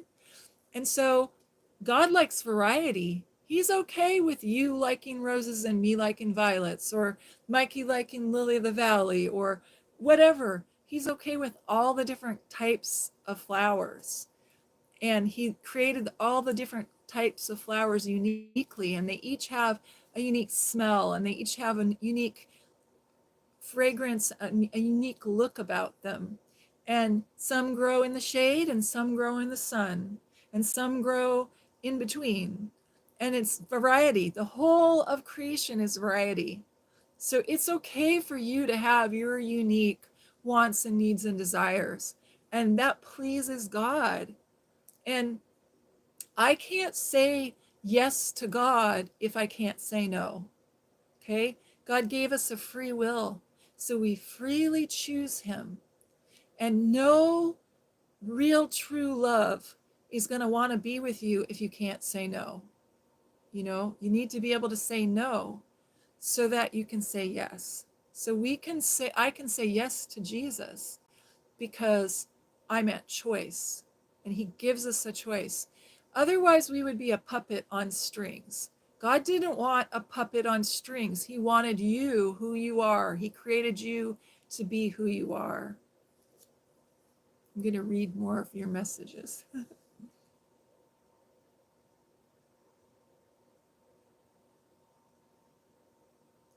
Oh, that's true. That story of the fish, Mikey. Good idea. Don't forget to spend some of your energy to make yourself happy too. Exactly. I'm a people pleaser and I try to make people happy. Well, it's good to be agreeable and it's good to have boundaries. Like I noticed that you set a boundary with somebody in chat um, at Chris Knits, and I was very proud of you because that person was being abusive and you set a boundary. And that's a good thing to learn, to set a boundary when someone's being abusive, to be able to be a moderator and say, you know, this isn't okay. I love you. I'm not going to let you hurt yourself or others. And you don't even have to love them. But, you know, as a mother or as a sister, sometimes we have to say to a younger sibling, I love you, but I'm not going to let you hurt me, and I'm not going to let you hurt others. And so you have to take, you know, you have a baby brother who's screaming and yelling and fighting and throwing things, and you have to say, oh no, you can't throw that coffee cup because it'll break. You know, you can be angry, but I'm not going to let you hurt yourself or others. And what I see you doing in chat, you have to do that sometimes. You have to set limits with people and say, okay, we don't allow swearing. I'm going to put you on a timeout. Okay, we don't allow name calling. I'm going to put you on a timeout because that's the rules of the channel. And we need rules to live by and a moral compass. And we need to be able to say, okay, it's hard for me to put somebody on a timeout and I feel bad, but those are the rules. Okay. And God gives us boundaries. God makes rules to provide and protect for us.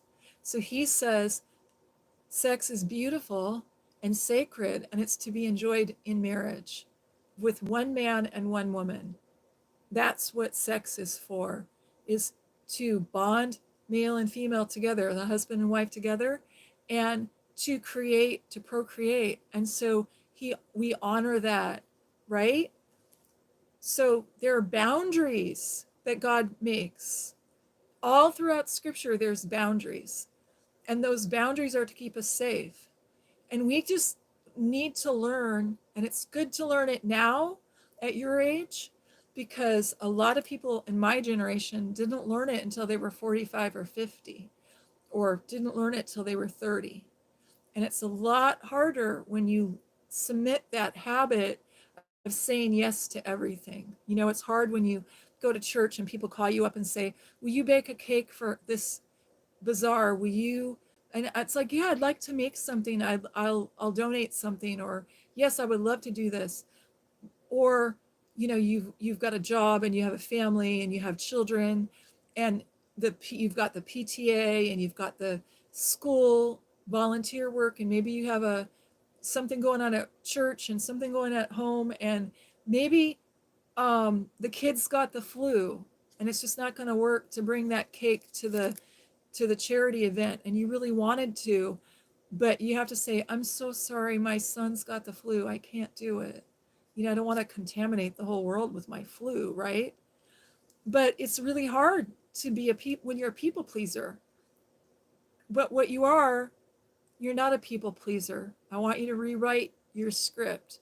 You're a peacemaker. And in the Beatitudes, Jesus says, blessed are the peacemaker.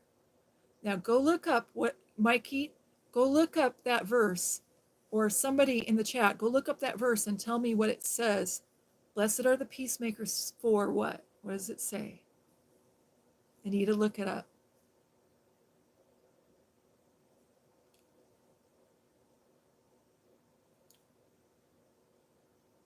I should stop being a people pleaser. You guys are right. Well, it's not like you stop being agreeable, okay? It's that wanting everybody to be happy, there's a difference between being agreeable and wanting, I'm a very agreeable person, okay? But I had to learn to set limits. So love isn't love if you don't have limits. We need limits. So we can give our love in boundaries with love and limits. Okay? So you don't just stop being a people pleaser because inside you feel guilty or upset or like you're not doing enough. And so you try to have to get to the root of why am I a people pleaser? Part of it's birth order, okay? Part of it is culture. In America, we want girls to be nice and sweet and kind. In the Christian church, we want girls to be nice and sweet and kind. And we want girls to agree, But see, you're not a commodity. There are men who are shopping for a wife who's going to be agreeable, who's going to just do whatever they say, who's going to worship and adore them. And it's wonderful to be in love and to want to be agreeable, but you need to be who you are and express who you are. So before, when I was thinking about the analogy, I forgot what it was, but it's if I'm going to go on a date with my girlfriend, and I'm a woman, but I mean a girlfriend like a friend. If I'm going to go on a date with a lady and go to lunch, and we sat there at the table, and she says, would you like to have the tuna salad or the turkey? I don't know, whatever you want is fine. Would you like to have a chocolate milkshake or vanilla milkshake? I don't know, whatever you want is fine. Would you like to go to see this movie or that or a play? I don't know, whatever you want is fine. How many women do that their whole life until they're 50 or 45? The majority of Christian women do that. And it's so frustrating because there's nothing to distinguish who you are. There's nothing to interact with. It's like you're a blank slate and the person's just going to write who they want you to be on there. And that's not what God wants. He wants you to express yourself. He made you uniquely you.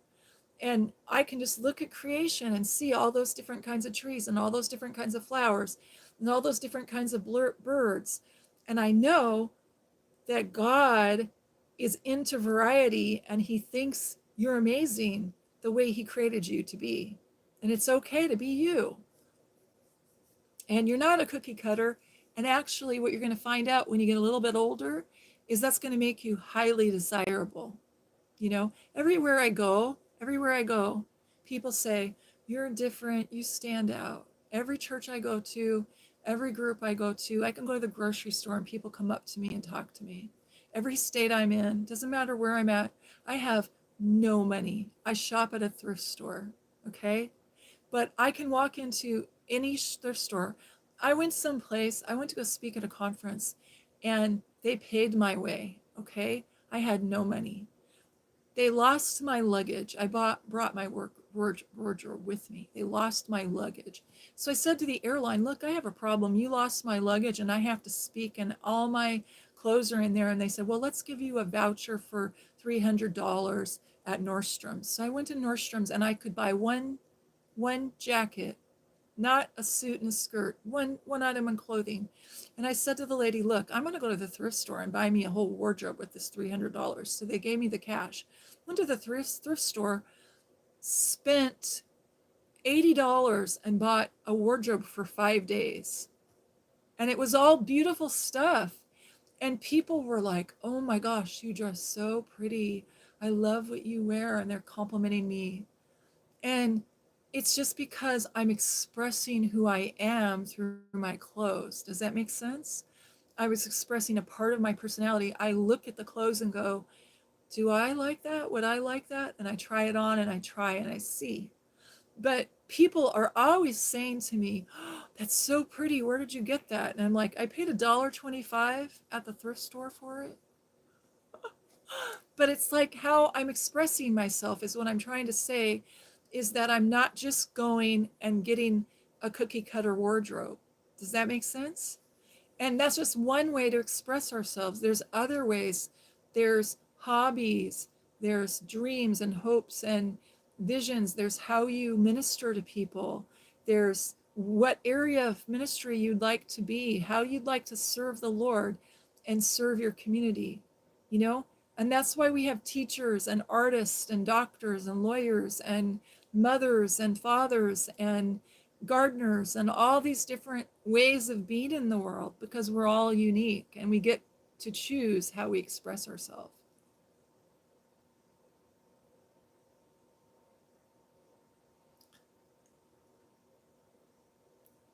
I like to wear very colorful makeup, and people call me emo for that. Who's calling you these names? Who are these people? You're homeschooled, right? Who's calling you emo? Um, in my, I know many young people in my community, and all the girls look alike that go to the church. They all look alike. I mean, I'm sorry, but I have to memorize their names. It's hard, okay? Because they all look alike. They're all blonde and they all have hair down to here and they all like this this music. They all like Taylor Swift and they all like this and that, you know, and they're all alike. There's nothing distinctive about any of them. And it's really sad. So I'm not really sure and clear about all the nuances of anime and emo. I mean, I've watched some anime just so that I could talk to a client about like I am very familiar with Miyazaki, okay? But some of the very complex, um, moody shows, I don't. There are so many different shows, but I don't think that we need to label you. You're Juanita. You're who you are. And if you like emo and you want to say, I like emo, that's okay. Hey, you know what? The oh my gosh, the messages just came up on my computer. Ah. Well, let's keep doing it on the phone because right now it's easier. I know where I'm at. I'm glad you're doing well, Florian. I thought emo was cool, okay? So, like at the school where I live, everybody wants to be emo, and it's really cool. And everybody's very unique.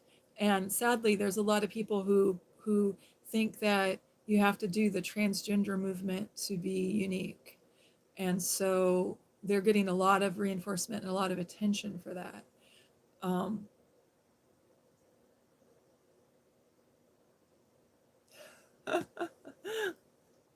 well, listening to My Chemical Romance and crying in the rain. Emos are so cool. It's okay to be emo. If that's, and you're not emo, you're you. But if you like, I have to grab a tissue and wipe my lipstick off. It's driving me crazy. Um, if you like emo, that's good. I mean, you know what? I liked Miyazaki, you know, our neighbor Totoro. Um, my husband and I watched Miyazaki when you had to go to Japan and buy the movie and or bribe somebody to bring it back for you when everything was in Japanese and nothing was in English. I watched it so many times in Japanese and not in English that I should probably know Japanese. And then I remember we ordered the very first set of, I don't have a, let's see. We ordered the very first set of the Miyazaki, the Ghibli, Studio Ghibli set of all the movies. And, you know, I like, I used to like Victoria magazine and Victorian clothing. And I used to wear period style Victorian clothing. Okay. And I would go, I was a museum curator for a while. So I curated the Victorian collection. And I kind of took the Victorian style and the modern style and combined it. And I wore Laura Ashley dresses. And people would just like stop me on the street and ask me where I got my clothes. And every single thing that I got at the thrift store. And jewelry, earrings, necklaces, everything. And I dressed very, very feminine. And people would ask me if they could take my picture, because I was wearing this period style clothing. And I did it for work because I was curating the Victorian collection. And okay, I read medieval French poetry and write letters to my dear sweetheart in French, okay, and in calligraphy with a fountain pen. So I'm a weirdo according to those people out there, and I don't care. And for a long time, I quilted in a time when women were not supposed to be at home. I got a master's degree and stayed at home and took care of my kids.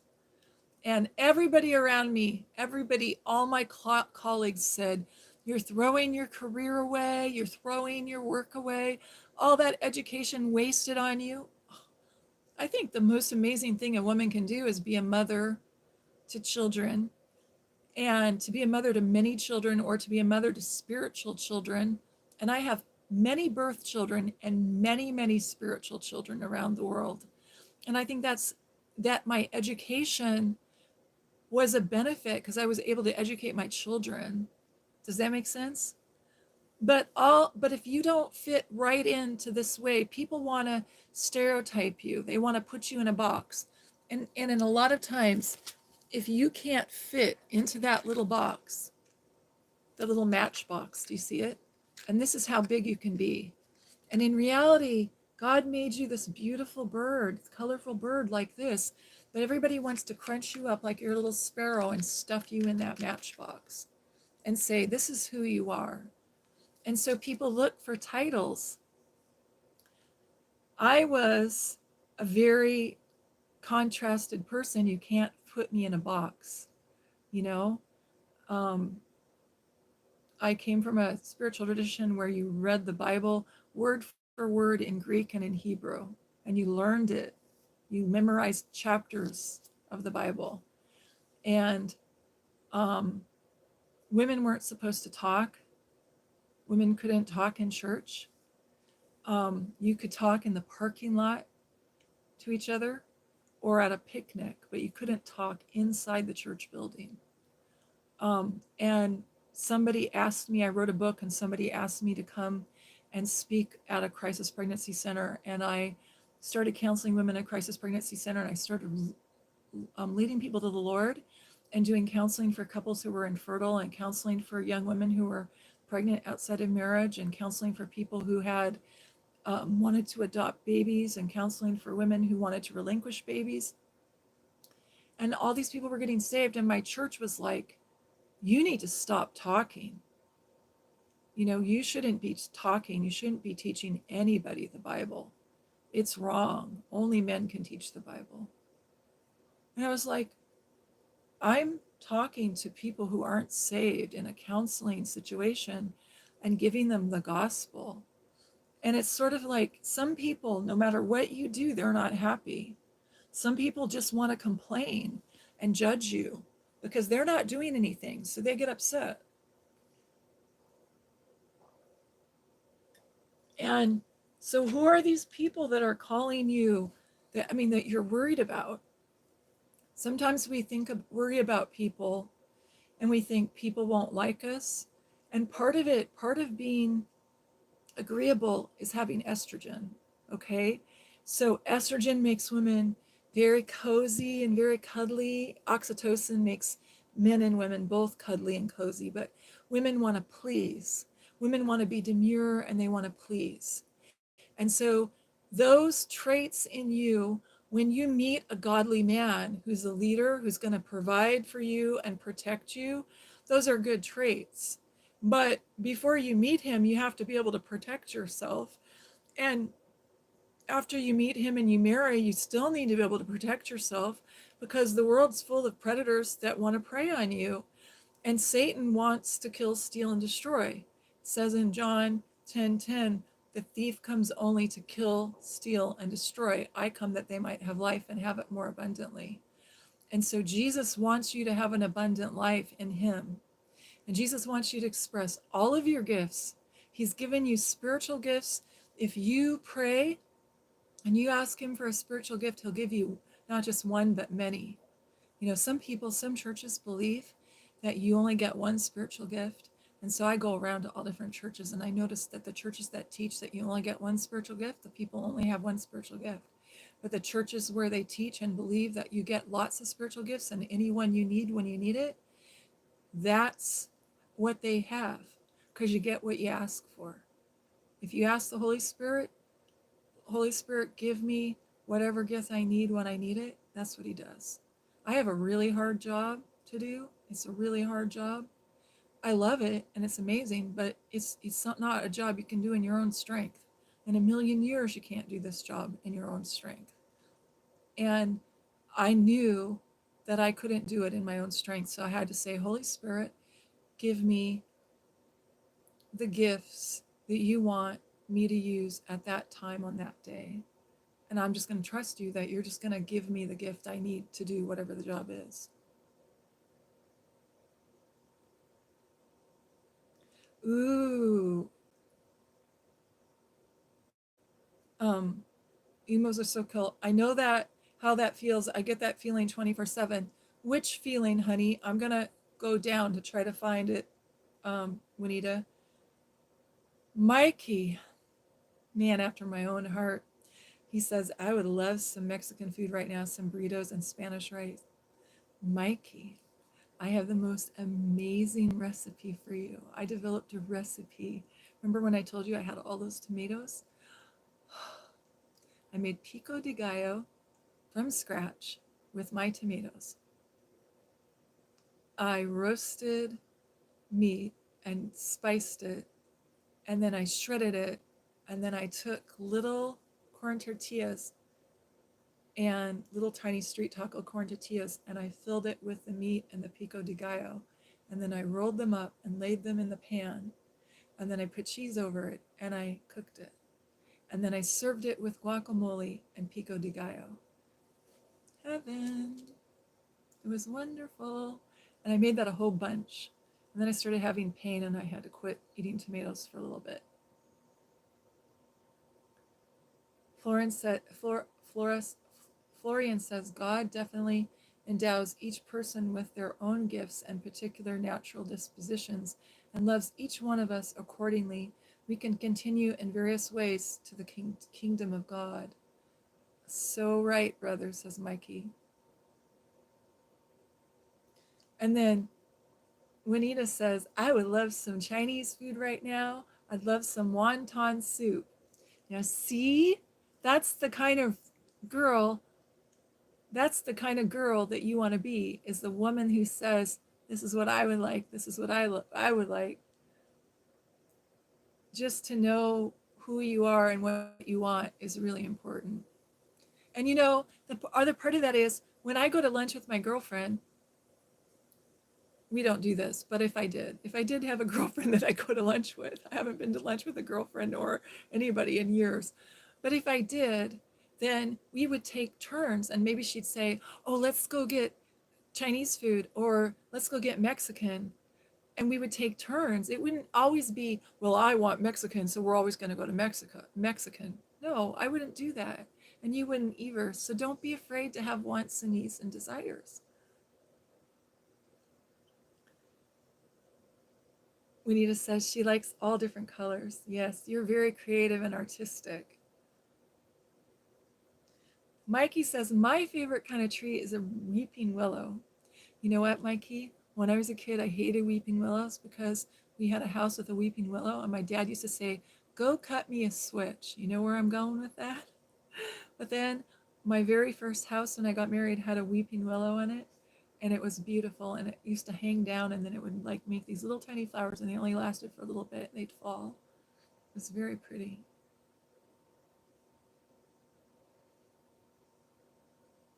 I know, the pink bananas, that's what I thought too.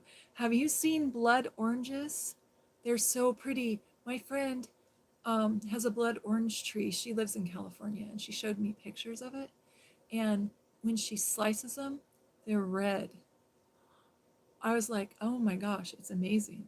And also, there's this guy on YouTube who does shorts who eats fruit and tells you what it tastes like. He's in like some tropical country, and he eats the fruit and he tells you the name of it. And that's how I found out about the 3,000 kinds of bananas. And he showed like 25 different kinds of bananas.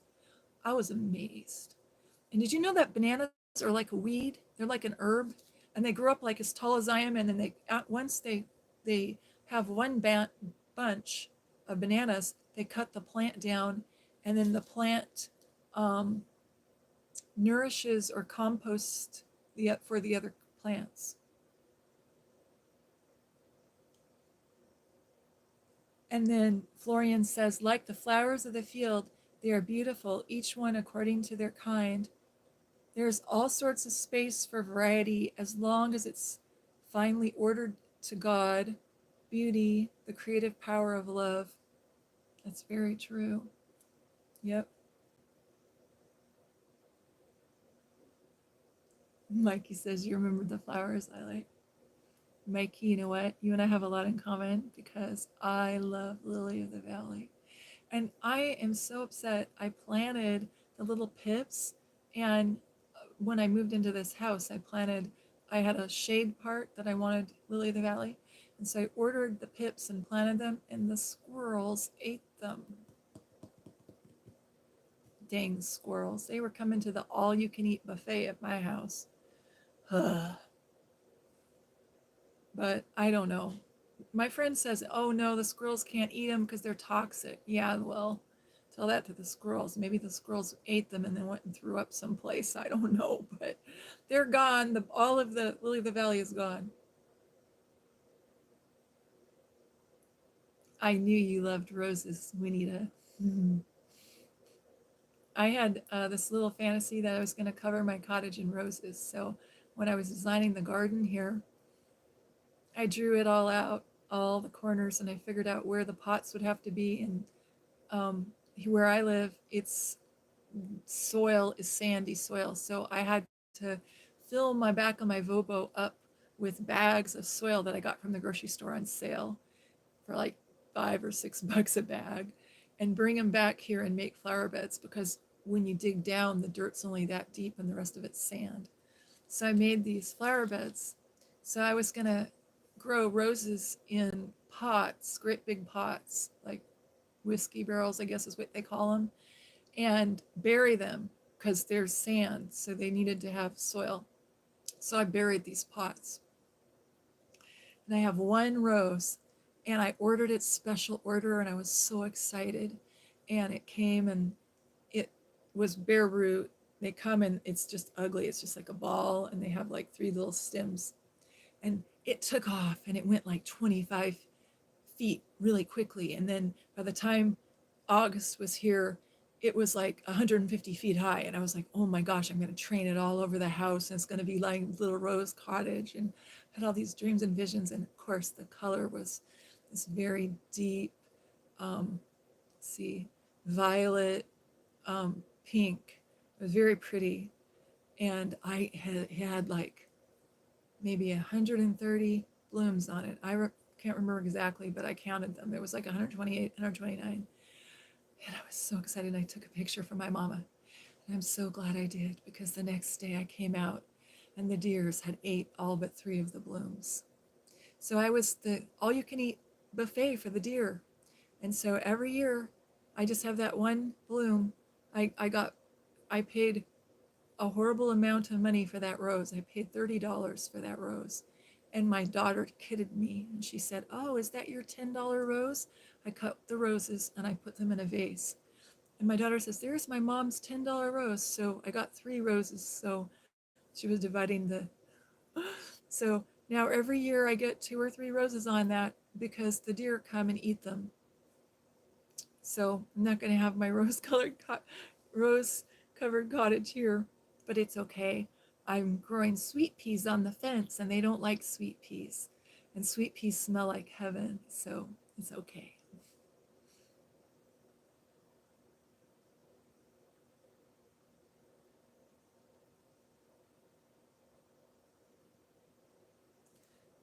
Florian says correction is ultimately an act of love. Yes. And the Lord corrects us, it says, Jesus says, I am the vine and you are the branches. And to bear much fruit, you have to abide in me and you'll bear much fruit. And he says, without me, you can do nothing. So we don't even know how to express who we are without the Lord Jesus and his Holy Spirit showing us who we are. And we have to take who we are from the scriptures. We have to say, I'm a child of God. I'm designed for a purpose. I was bought with a price by his precious blood. Jesus loves me so much. I'm so valuable. Jesus loves me so much. I'm a daughter of the Most High King, or I'm a son of the Most High King. We have to say who we are in Christ according to the scripture.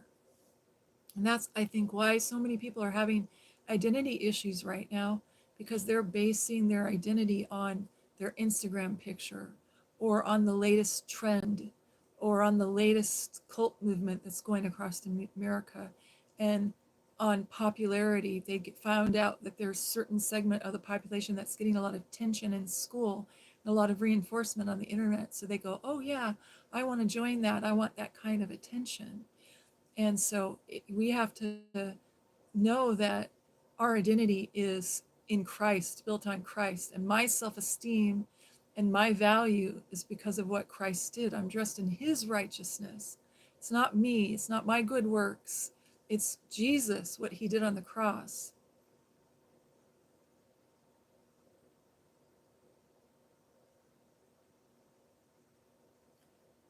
Yeah, I might take things too far, and I'm sorry.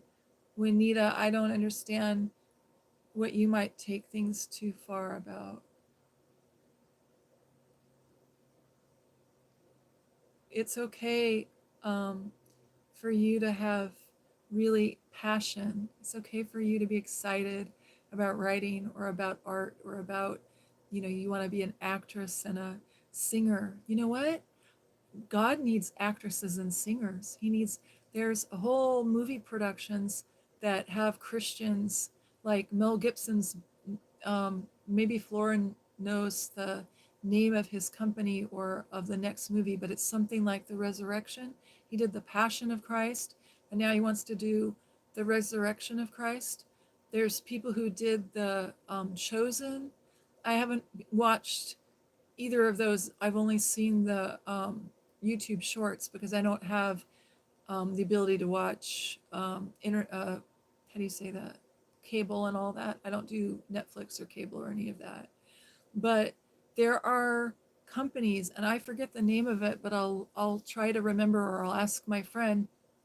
I have a lady friend who supported and helped create a Christian ministry 10 years ago that makes movies, Christian movies.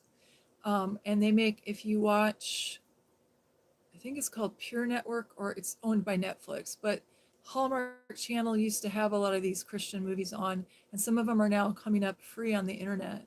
And I'm trying to think of one of them, a name of one of them.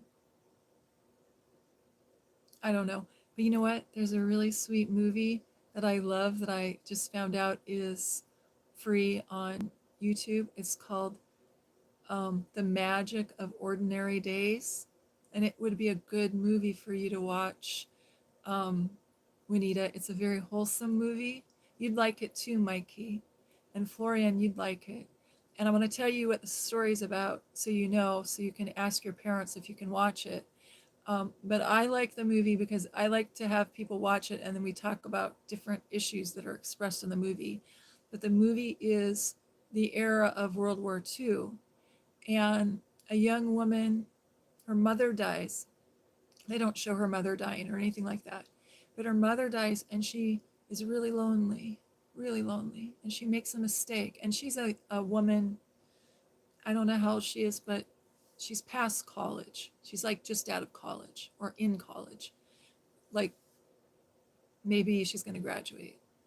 And so she makes a big mistake and she falls in love with this man and he seduces her and she gets pregnant. And this is during an era when people did not have sex outside of marriage, okay? I mean, some people did, but it was taboo. And everywhere, if you went to your doctor, they would say, oh no, you don't want to do that. And if you went to your priest or your pastor or your ladies Bible study leader or your neighbor who didn't even know the Lord, nobody would want you to have um, be involved in an intimate relationship outside of marriage, because they valued, there was a moral compass in America, and people valued family, and they valued procreation, and they valued the sacredness of sex.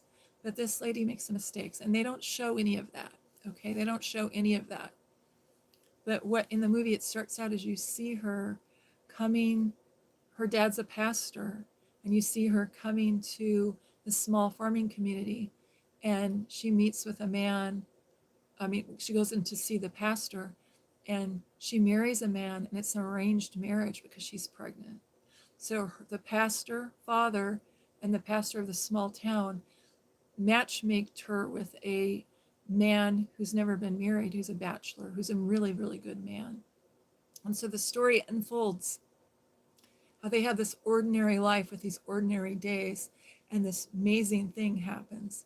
And basically, they fall in love, and it's very, very beautiful. And every time I see the movie, I cry. And there's also another story going on. There's, in when you do screenwriting, there's always an A plot and a B plot and a C plot. So there's an A plot and a B plot and a C plot in this movie.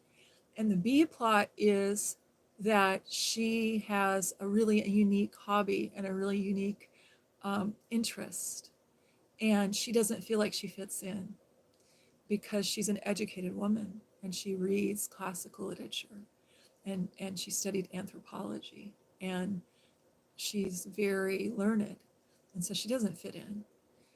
And then there's the C plot of it's during the World War II, when many people who were of Japanese American descent were put in containment camps because the Japanese bombed Pearl Harbor, and Americans were really worried that Japanese people could be spies.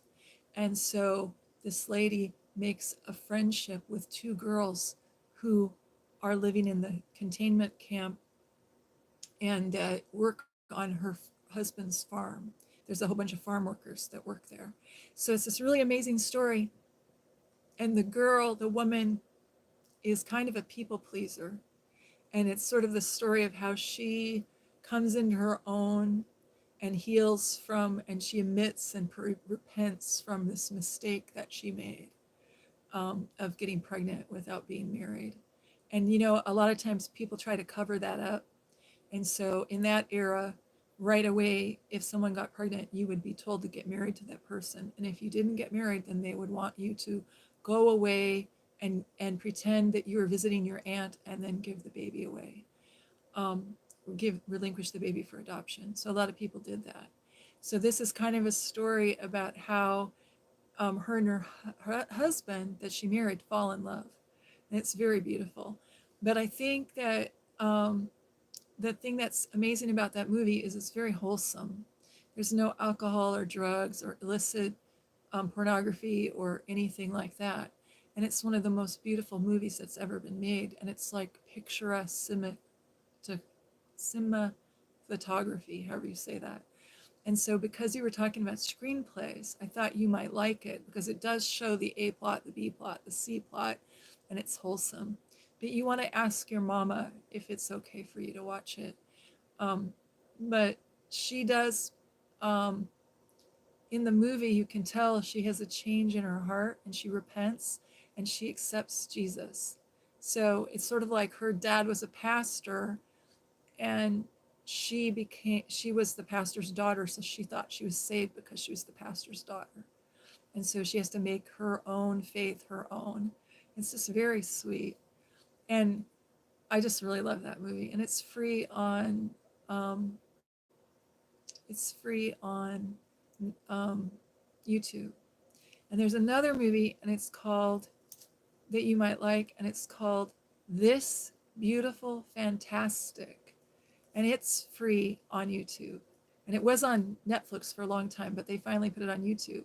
And that's an amazing story about a lady who has OCD, a young woman, and how she falls in love, and how she makes a garden, and how her life is transformed by friendship.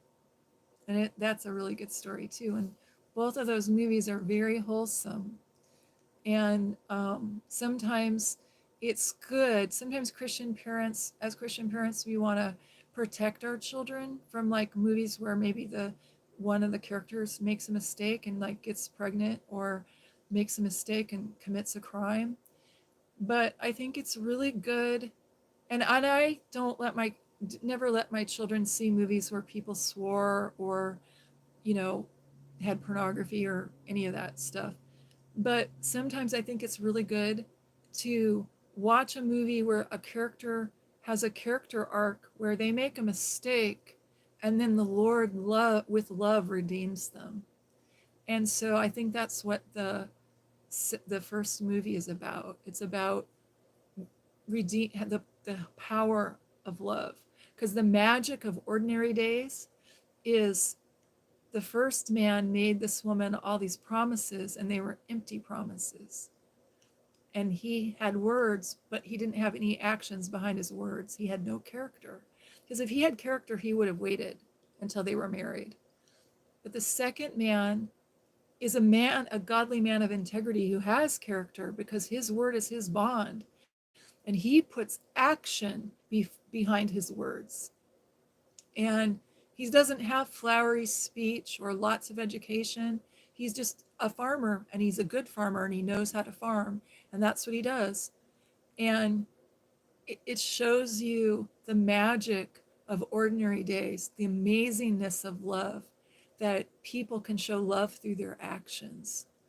And it's just a beautiful movie. I think you really like it, especially if you are studying screenplays or thinking about it. And it might be something that you could get a script for. But those two movies were made by Christians. And you could probably go to Hallmark Channel and they have Christian movies, or I don't know the name of the other channel. I know Netflix, it's something like PureFlix or something, has Christian movies. But all those Christian movies have Christian actors and Christian directors. And I know people who are very wealthy who are Christians who are supporting the arts on purpose because they want Christians to be having a say in what gets made. And so, like, I have a friend who supported the companies that are making movies. And up until a little while ago, I don't know, I think the first few years that I was watching Hallmark with my friend, one of my lady friends really likes Hallmark movies. And I wasn't big on them, but I watched them because she wanted me to watch it with her. But then last year, I had another friend who liked Hallmark, and I watched some Hallmark movies with her, and I noticed now you have to really watch and be careful and read the description, because they seem to always put somebody, like it used to be when my kids were little, there was the show called Barney. And I don't know if you know about Star Trek, but Star Trek was the first show on American TV to have one black person, one white person, one Caucasian person, I mean, a Chinese person or Japanese person. I guess Solo was Japanese, but and one Hispanic person and one, I forget what the other nationality is, but I think they had some Chinese people. So it was, before that, everybody was white or black. And only like if they were in a movie about slavery or something would there be a black person. But um, that was the original Star Trek series was the first series to show that humans come in different color and variety. And then Barney was the first children's show. And they always had one blonde haired, blue eyed boy, one blonde haired girl, one black girl, one Chinese person, one Japanese person, you know what I mean? And it was all the different nationalities expressed. And I think that Christians have been portrayed as crazy, or I mean, all you have to do is watch a movie and it's always their extreme fundamentalist wackos from a cult. You know, what they're calling Christian is a fringe group. That's not the way Christians act. Like if you ever watch Simpsons, I don't watch it, but I did 20 years ago. And they have this Ed Flanders character who's a Christian, and they mock God and they make fun of Jesus, and his two kids look perfect and they're like little automaton robots, and they are cookie cutter. All the people at his church all look and dress alike, you know, and in a way what they're doing is they're poking fun at Christianity. But there's also a lot of negative stereotypes about Christians out in the media. And so I'm really happy that there are Christian actors who are saying, they're coming out and saying, yeah, I'm a Christian, you know? Um, and I think it's really amazing that there are people who want to act who are Christians, people who want to sing. And some of the most famous singers on the planet are born again Christians. Um, I'm trying to think of her name, Susan Boyle. See, I can't remember if it's a D or a B, her name, but she's this lady from this little tiny village, and she did one of these America's Got Talent type shows. I don't remember if it was, I think it was America's Got Talent, but one of those shows, British Talent, with Simon, the guy that's Simon. And she took first place and she just wowed everybody. And she's a born again Christian. There's a man, Danny Goki, took one of these voice talent, American's Got Talent, a few years back. He's a born again Christian. A lot of the singers that come to these shows are singers because they sang in their church choir, and um, a lot of people who are very famous, like Elvis, started out singing in his church choir. Dolly Parton started out singing in her church choir. Um, Loretta Lynn singing in her church choir.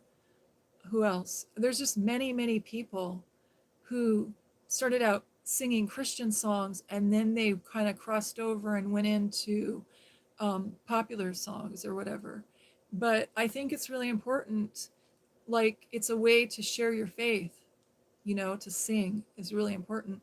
And now you can be a Christian and have a career and sing gospel songs, and there's a market for it, so that's kind of exciting.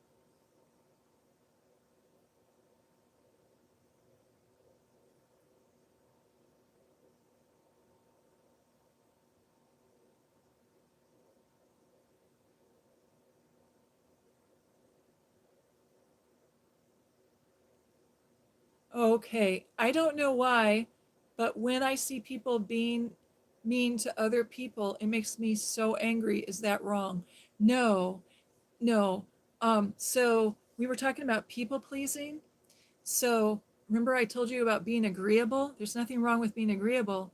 There's also nothing wrong with setting limits, firm limits. And you are that way. You have a sense of justice. That's having a sense of justice. And remember the story of Jesus when he came into the temple and he saw the money changers selling doves to poor people? The poor people brought their little animals with them from their farm that they raised up, that they're going to sacrifice. And the money changers and the advertisers and the tradition of men, the Pharisees and the Sadducees, were selling in the temple these doves and saying, no, you can't bring that dove that you brought from Galilee. You need to take this dove here from Jerusalem.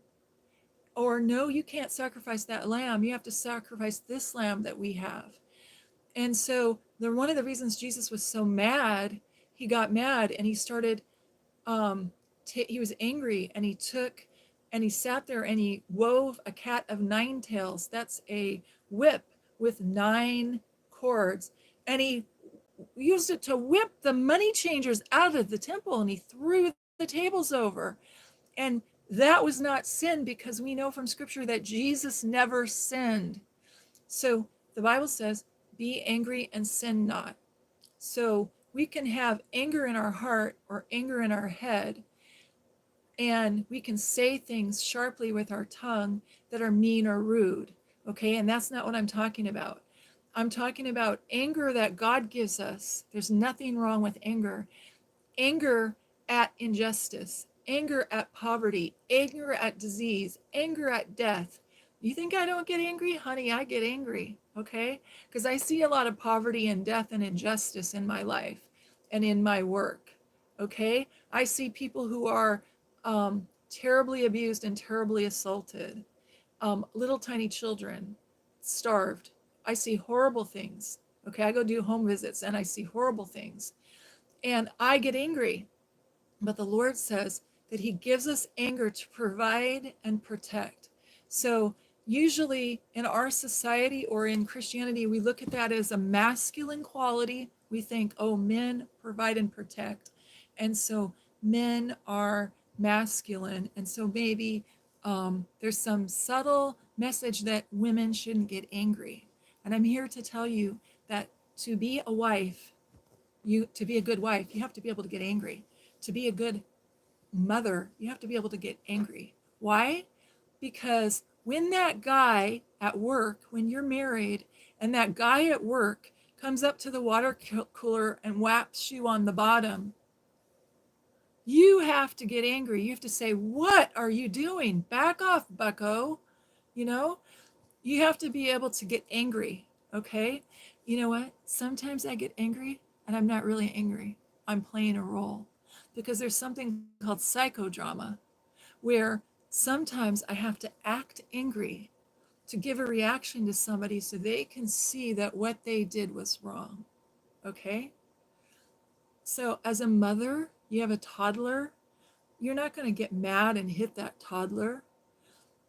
Sometimes we get mad and we get angry and we want to hit, but we have to learn to control our passions. We have to learn to control our anger. So one of the fruits of the Holy Spirit is self-control.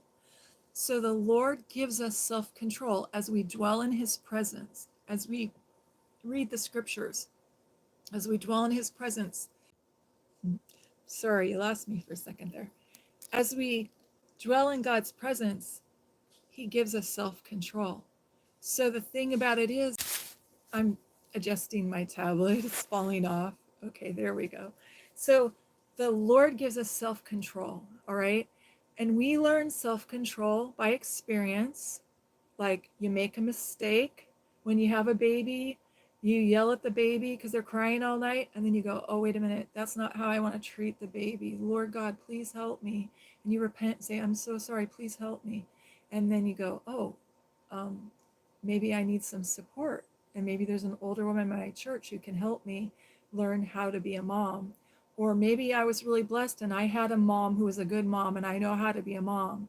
But not everybody has that. So we learn self-control. We learn, hey, you get married and you have a fight, or you're engaged to be married and you have a big fight with your true love, and you say something rashly that you don't mean, and then the next day or an hour later you feel really bad and your heart hurts and you go, oh, okay, that's the Holy Spirit. Lord, I'm really sorry I said that. I've got to go back and talk to them. And you do a 12 steps on it. You go back and make amends, where you take a personal inventory and you say, Lord, I'm confessing this sin because I yelled at so-and-so for blankety blank, and please help me. And then you have to learn how to communicate what it is that you want, need, and desire, and you learn, I feel when you, because I want. So I feel hurt when you call me that name because I'm sensitive and it's telling me that it's communicating to me that you don't respect me. I want you to stop calling me this name. And that takes a lot of strength and self-control to do that. It takes a lot of self-control to say, I feel because I want. And sometimes you don't even have to say because. You don't need to explain to somebody. Like I noticed in the comments the other day, there was somebody that you had to set a limit with because you're a moderator. And you had to, I don't know the technical term for it, if you had to block them or if you had to put them on a timeout, but whatever it was that you did, I think you might have put them on a timeout. And then you said in the comments, I feel really bad that I have to put this person on a timeout. But you know what? They broke the rule. And so we need to get over it. It's hard. And we can say to our mom or our dad or our best friend or our priest or our pastor, you know, I feel bad because I did this. I had to put this person on a timeout, or I had to set this limit with this person. But you're going to have to set lots of limits because you're a beautiful woman. You're a beautiful girl, and you're growing into being a beautiful young woman, and you're going to be a beautiful woman. And I don't know what you look like, and it doesn't matter. You are going to be a beautiful woman because you're a godly woman. Okay? And godly women have a beauty. And if you're plain and you don't do makeup and you don't do your hair, that's okay, because it's so simple and easy to have a makeover on the outside. It's easy to go watch a YouTube tutorial or go visit a girlfriend or ask one of the older women at the church when you're going to get married or you're engaged or you want to start going to youth group activities, and you're thinking, you know, one day, maybe when you're, whatever your goals are, maybe it's going to college, maybe it's learning a degree, maybe it's um, apprenticing. I don't know what your goals are, but let's say you're at the place where you want to date and maybe get married or be courted, and then you go, oh, you know, gosh, I'm kind of plain. Then you just go, you know, call Jeannie up, and Auntie Jeannie takes you shopping at the thrift store, and or we go and do some makeup. We have a party and do some makeup. Go to the Walmart and the dollar store and get you some makeup. You don't have to spend $1 million or $300 on makeup. It's easy to do, okay? Or you go visit your friend, and you can solve outside plainness easily. Have you ever seen pictures of supermodels without their makeup? It's amazing what you can do with makeup. They're just regular people like you or I, okay? And but it's very difficult to change a woman's character. So it says in the Bible, man looks on the outward expression, but God looks on the heart. So people are on Instagram putting their pictures up there of they're curated. You know what curated is? It's when I was at the museum, I was a curator, and I would go around and look at all the artifacts that were found and say, this piece, this piece, this piece. When I do design and decoration, I say, I want that fabric in that color with that pattern. And it's curated, it's picked, okay? It's picked over. So people aren't showing pictures of themselves on the internet in their dumpy sweats with greasy hair after they've had the flu and throwing up for 3 days. Okay, those aren't the pictures they're posting. They're not posting that lunch of a tuna sandwich that everybody eats, or that peanut butter and jelly sandwich, or whatever it is that everybody eats. They're not posting those. They're posting the designer food picture. They're posting the croissant with the ham and the Swiss cheese, and they've cut it just so, and it's laying on its side, and there's a little salad, and it has a little strawberry sticking out, and the little parfait and the special parfait glass that they got just to do this photo shoot. And it's all fake. And they use their ring lights, and the lighting's perfect. I mean, look at me. I've got all these shadows on me because I haven't got my ring light up. But, you know, everything's not like that in real life. That's phony. That's phony baloney. It's appearances, outward appearances. And you can easily change outward appearances. When people die, they go to the funeral home, and the funeral director or his cosmetologist puts makeup on them. And some people have open caskets, and there's the dead person, and they can make them look like they're alive. It's creepy, okay? But some people like to look at their loved one and have that last memory. I personally prefer to see the person when they're alive and not look at open caskets, but I understand some people have that need. And I'm a chaplain, and so if people have that need, I help them. You know, sometimes when I'm looking at Instagram, I feel like I'm looking at dead people with makeup on, because inside, they're dead. They don't have eternal life. And what you have, Juanita, is priceless. You are a woman of childbearing age. You know, I don't know how old you are because I never have gotten to the comments fast enough to read them. Whenever Chris says, oh, we got to erase that comment. I never get down there fast enough to see what the comment is. And so I don't know how old you are, but Mikey does. And that's okay. But what my point is that you are very mature for your age, okay? And you're a godly young woman, and you're growing into be a young woman, and you have no concept how valuable you are. Your value is far above rubies. Do you know how many young men I know that would just love to have a godly Christian woman as a wife? Do you know how many people come up to me every single day in the chats and say, Jeannie, how can I meet a godly Christian woman? So many people, honey, you are priceless. So many men would give anything to be able to love you and serve the Lord alongside of you, with you, and create a family with you. And God made you just the way you are with all your creative gifts and abilities. You know, I'm unique. I'm very strange, okay? I have so many different interests that are so strange. And my whole life, people called me the weird duck, or they thought I was strange, or the ugly duckling, or whatever. Do you know what? I got this one job. I was looking for a job. I needed a job to support my family. I had to work. I wanted to be at home with my kids full time, and I was home with two of them. But with my other kids, I had to go back to work because my husband had mental illness and he wasn't supporting the family. And so I had to. I had to support the family or we would lose our children. So I absolutely had to go to work. So here I was praying and fasting and saying, Lord Jesus, you know I need to pay the rent. You know my situation, you know. And everybody at my church was like, you shouldn't go to work. And I felt bad and guilty because I had the belief that I should be at home full time. And I had the desire to be at home full time. But desperate times called for desperate measures.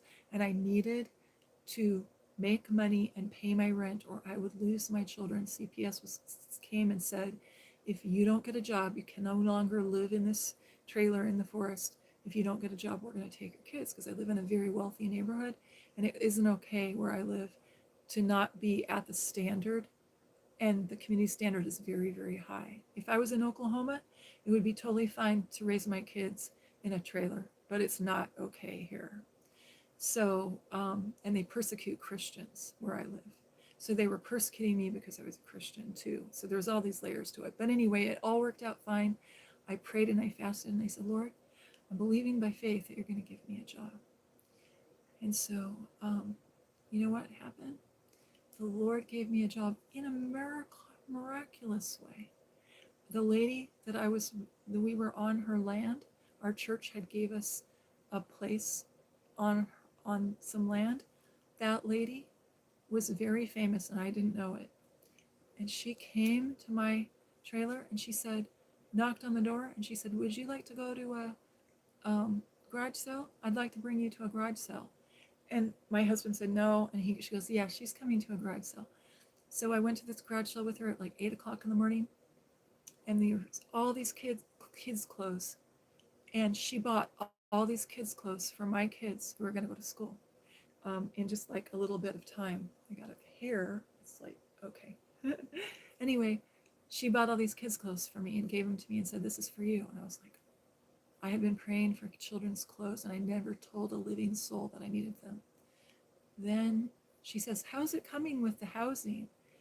I know you applied for the low-income housing, and it was an apartment complex where they give you a discounted rate. I had applied for it with the state, and a couple days before, this was on a Saturday, and on the Friday, I had just received in the mail a letter saying they refused me, and I had that in my purse. And I said, well, they refused me because she goes, they refused you. Oh no, we're going to get you in there. And she turned her car around. She was like 79 years old.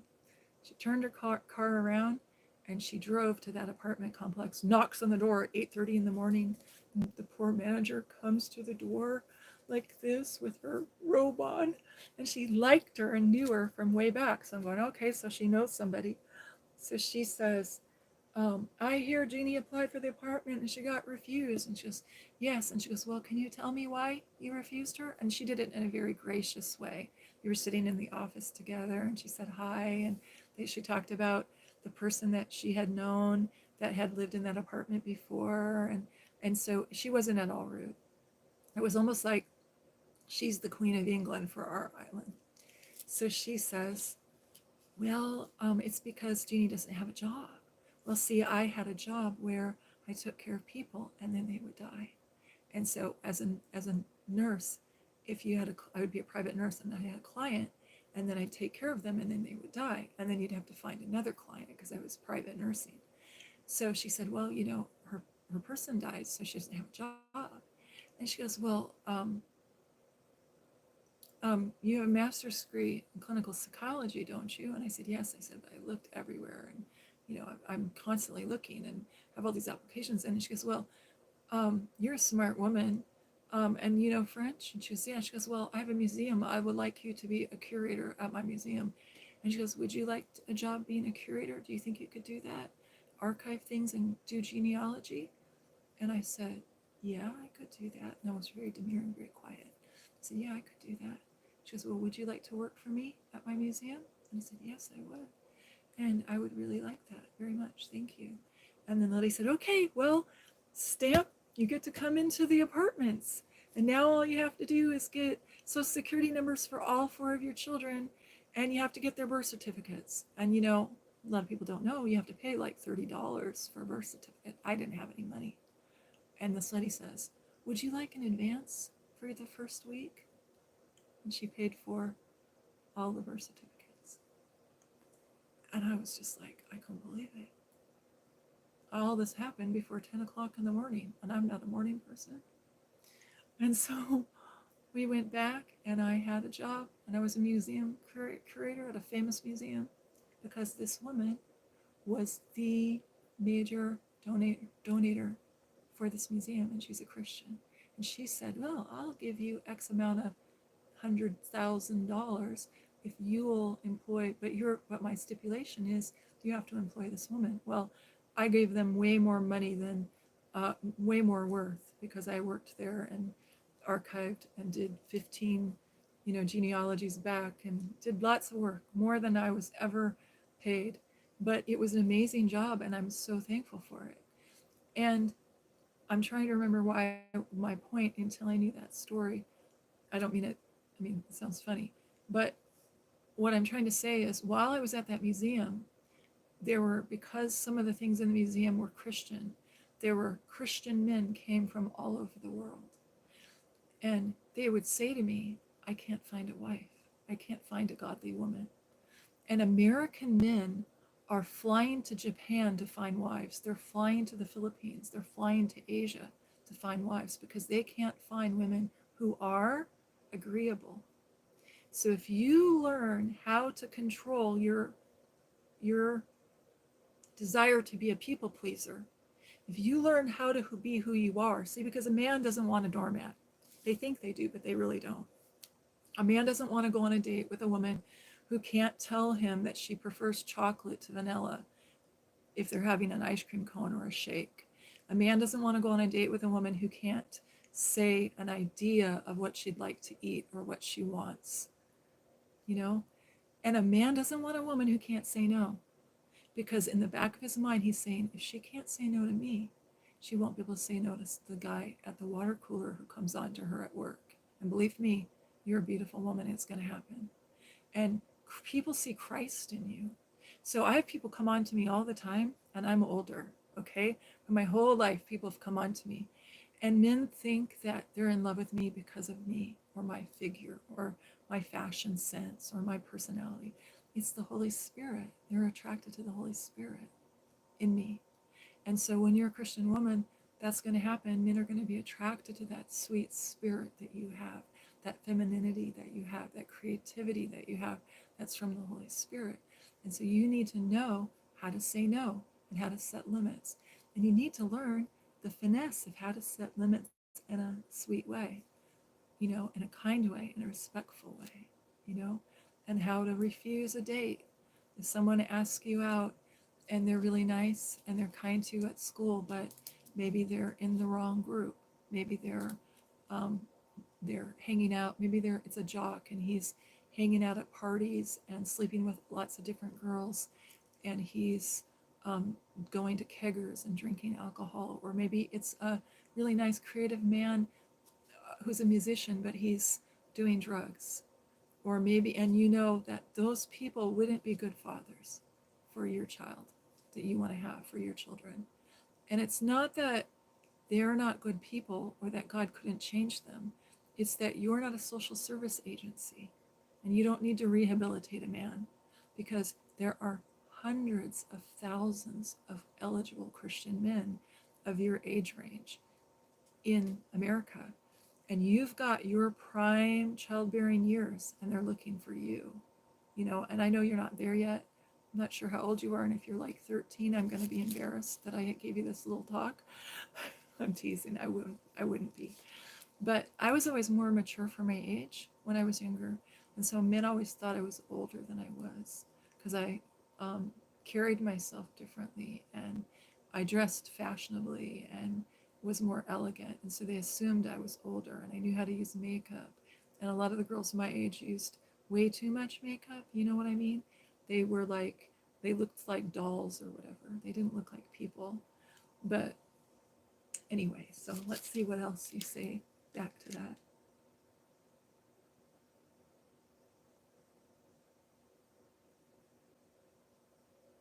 Hmm.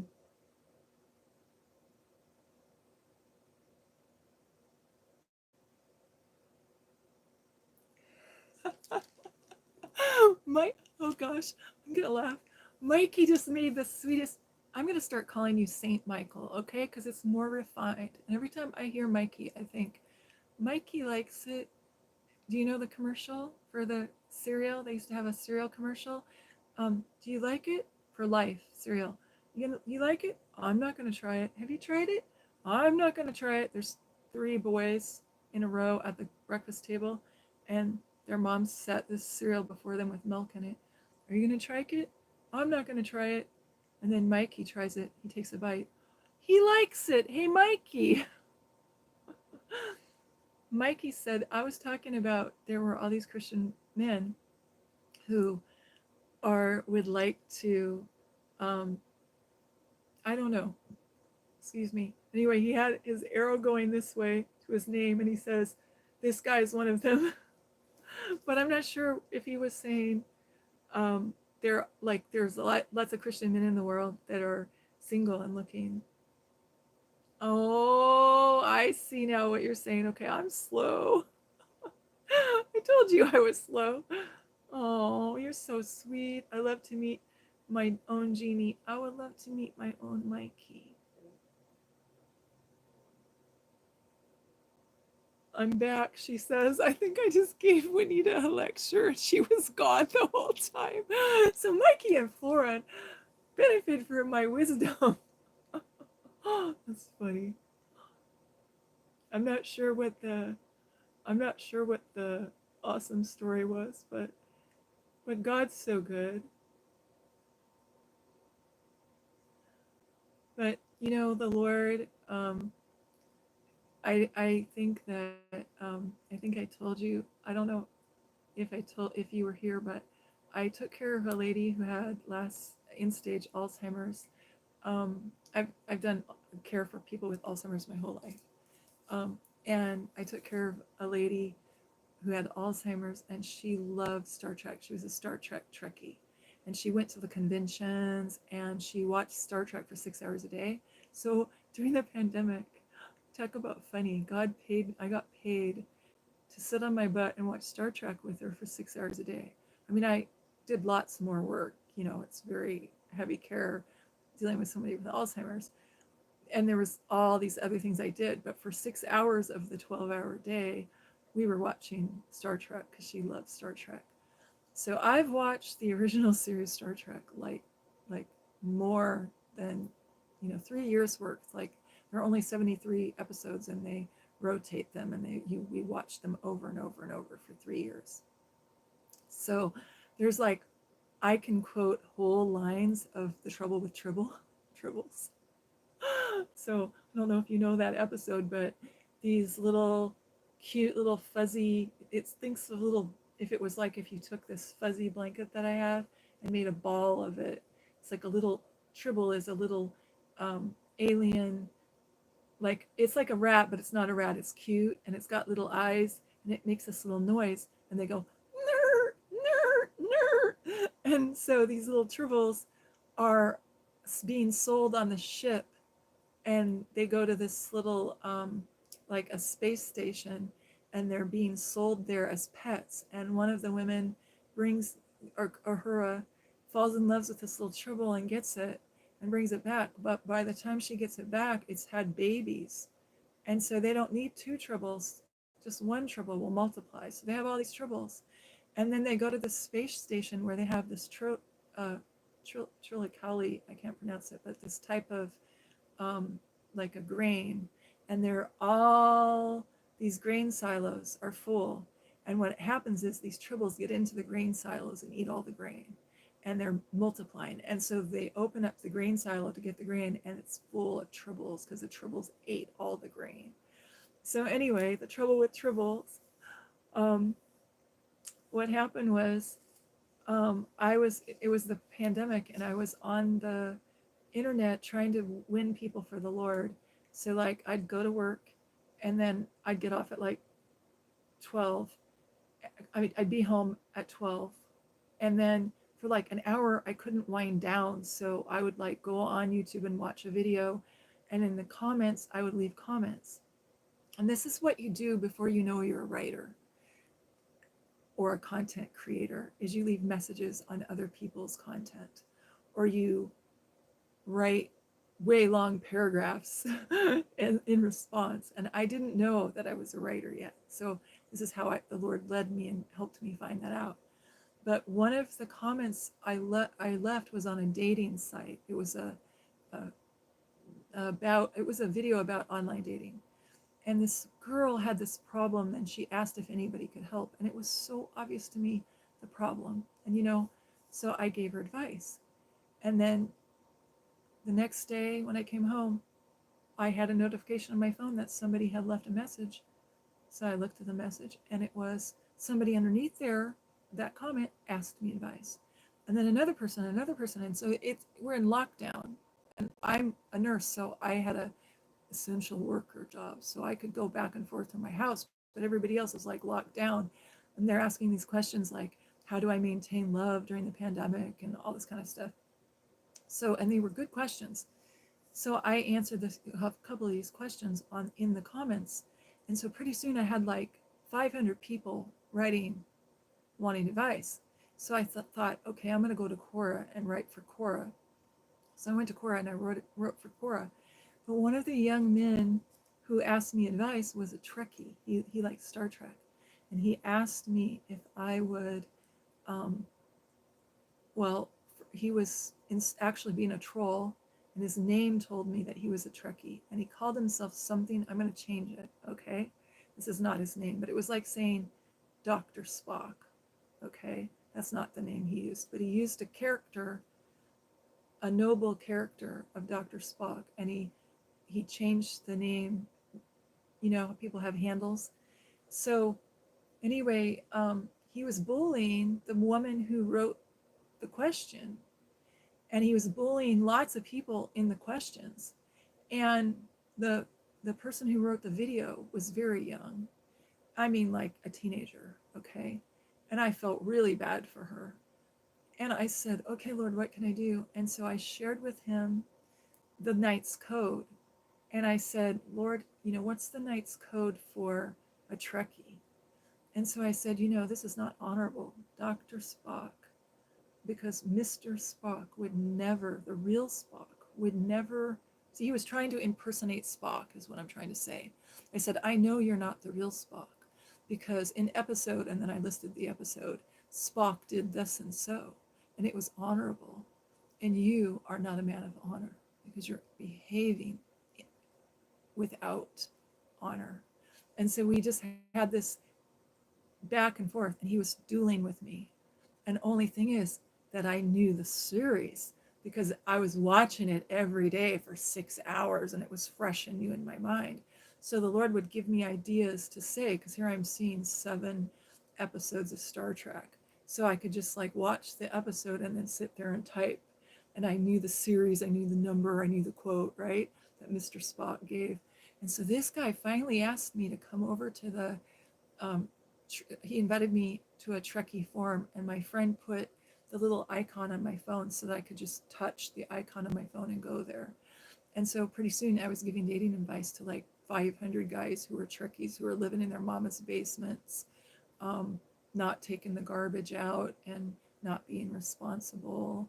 And, you know, it's one of my favorite things that I've done in my life, because some of them have kept in touch with me and told me that, you know, when they first met me, they weren't dating, they weren't doing anything with their life, and they were depressed and they were overweight. And like, we started, one guy bared his soul and said, you know, he was this huge amount of weight, overweight. And I said, well, how about, I said, I'm gaining a few pounds too, and I really wasn't. But I said, why don't we start going for a walk every day? I'm going to go for a walk every day. And I'm going to start out with 30 minutes. And I go, well, actually, I'm going to start with 15. So then we had this little challenge where everybody walked every day for 15 minutes. And then we got to 30 minutes, and we got to 45 minutes, and pretty soon it was an hour. We were walking every day for an hour. And then another one of the things we did was not drink soda pop. We started drinking water instead of drinking soda pop, because soda pop is pure fructose corn syrup. And it's linked to cancer, it's linked to diabetes, it's linked to insulin resistance, which is what you have before you have diabetes. And so we started doing these little different challenges. And what would Spock do? You know, we say, what would Jesus do? But it was like, what would Spock do? And I was like, one of the boys was saying, what would Spock do? And I'm like, well, he would be way too logical, you know, because Spock missed love a couple times because he was way too logical. So we want to be balanced. We don't want to be Spock, but we also don't want to be overly, you know, we want to have a balance. So anyway, it's kind of funny.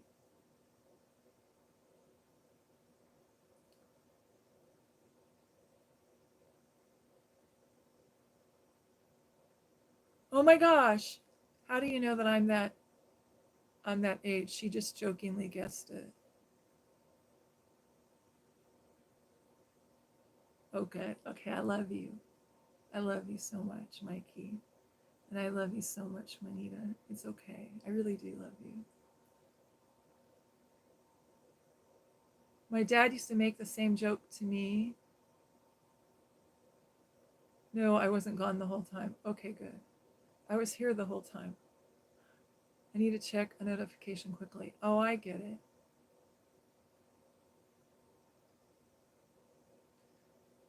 I know. And Mikey, you know what's so funny? I was so lonely during the pandemic.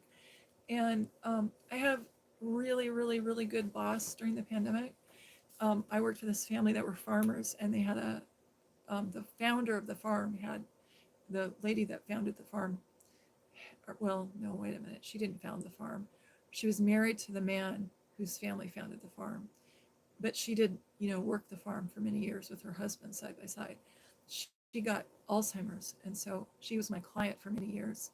And she was a brilliant woman, and it was so sad seeing her um, disease progress, because it's like losing somebody you love, because they're not there anymore in some ways, but they are in others. But one of the things that was so funny was, this is not funny. I mean, it's not funny at all. I was so lonely that I was praying to God that He would bring me people that I could witness to. And I was praying and asking God for creative ways, like to be a missionary online, you know? And so have you ever seen people in the comments, sometimes they'll list like John 3:16, or they'll list a verse, and they'll have the gospel.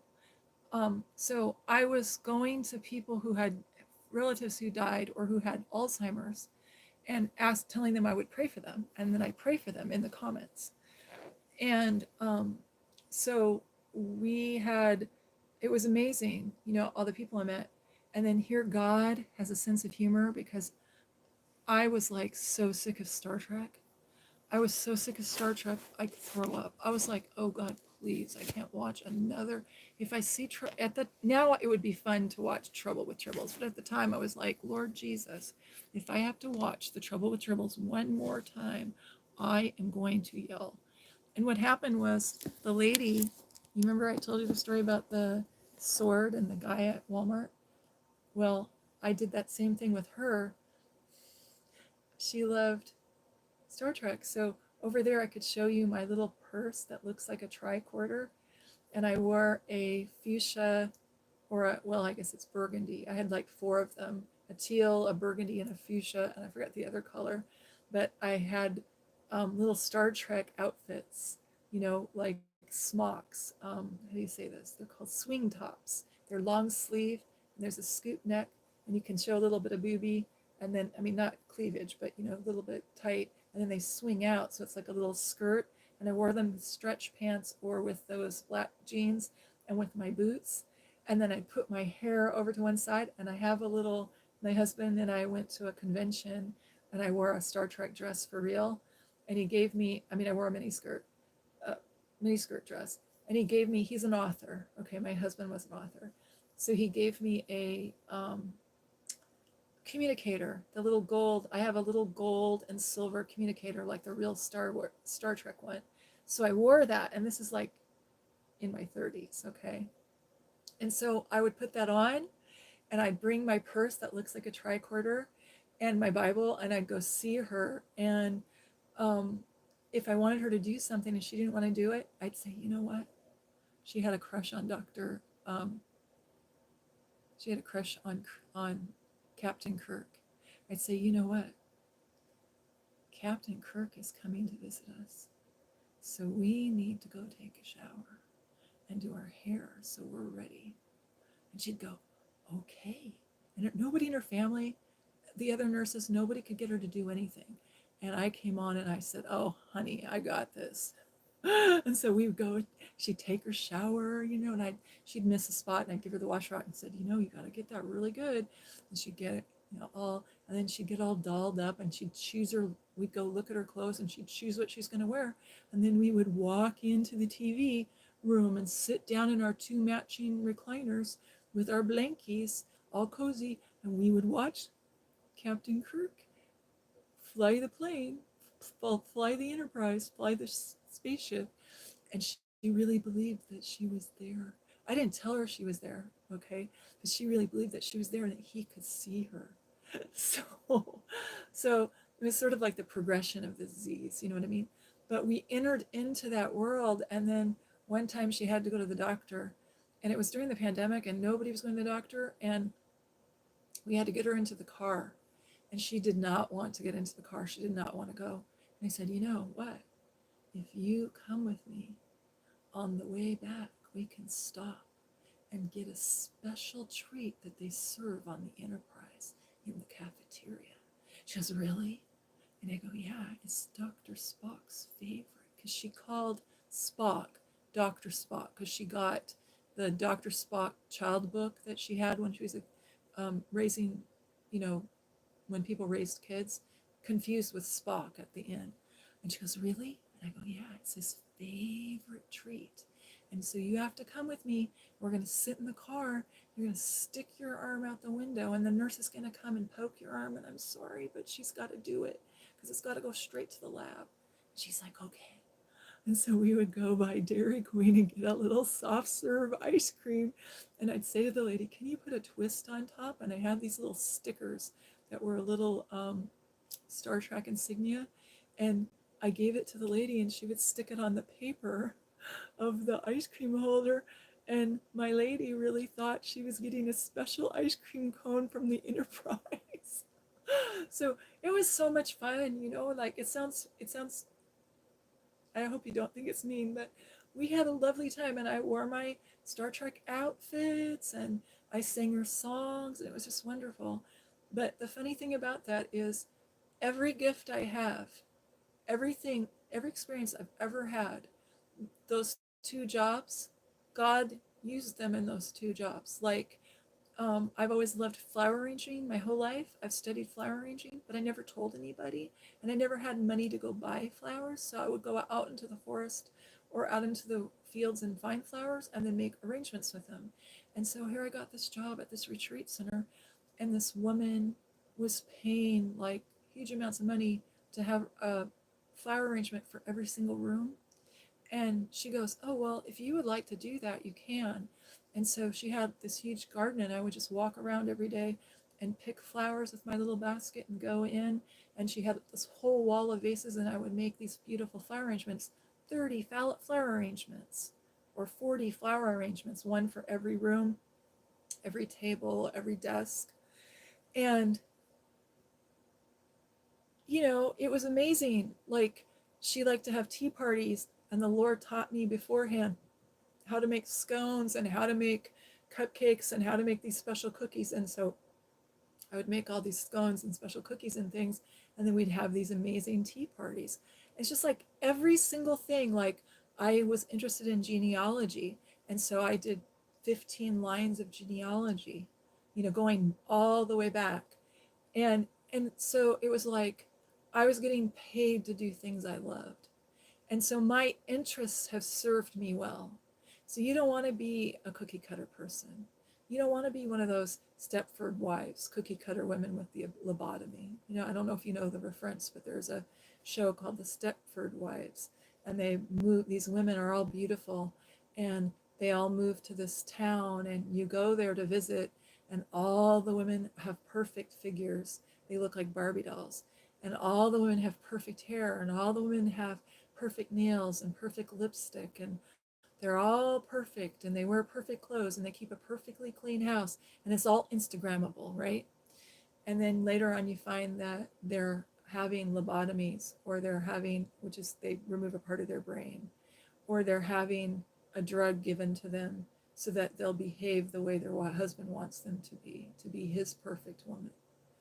And that's not what God wants. God wants you to be who you are, because in a marriage, the wife has to be able to say who she really is. She has to say, I was married to a man who had a business, and we would go. He was thinking about having a business partner, and we were going out to lunch with this couple, or I think it was dinner. We were having them over to our house for dinner, and he said afterwards, "Tell me what you think about them." And I said, "Well, he's having an affair."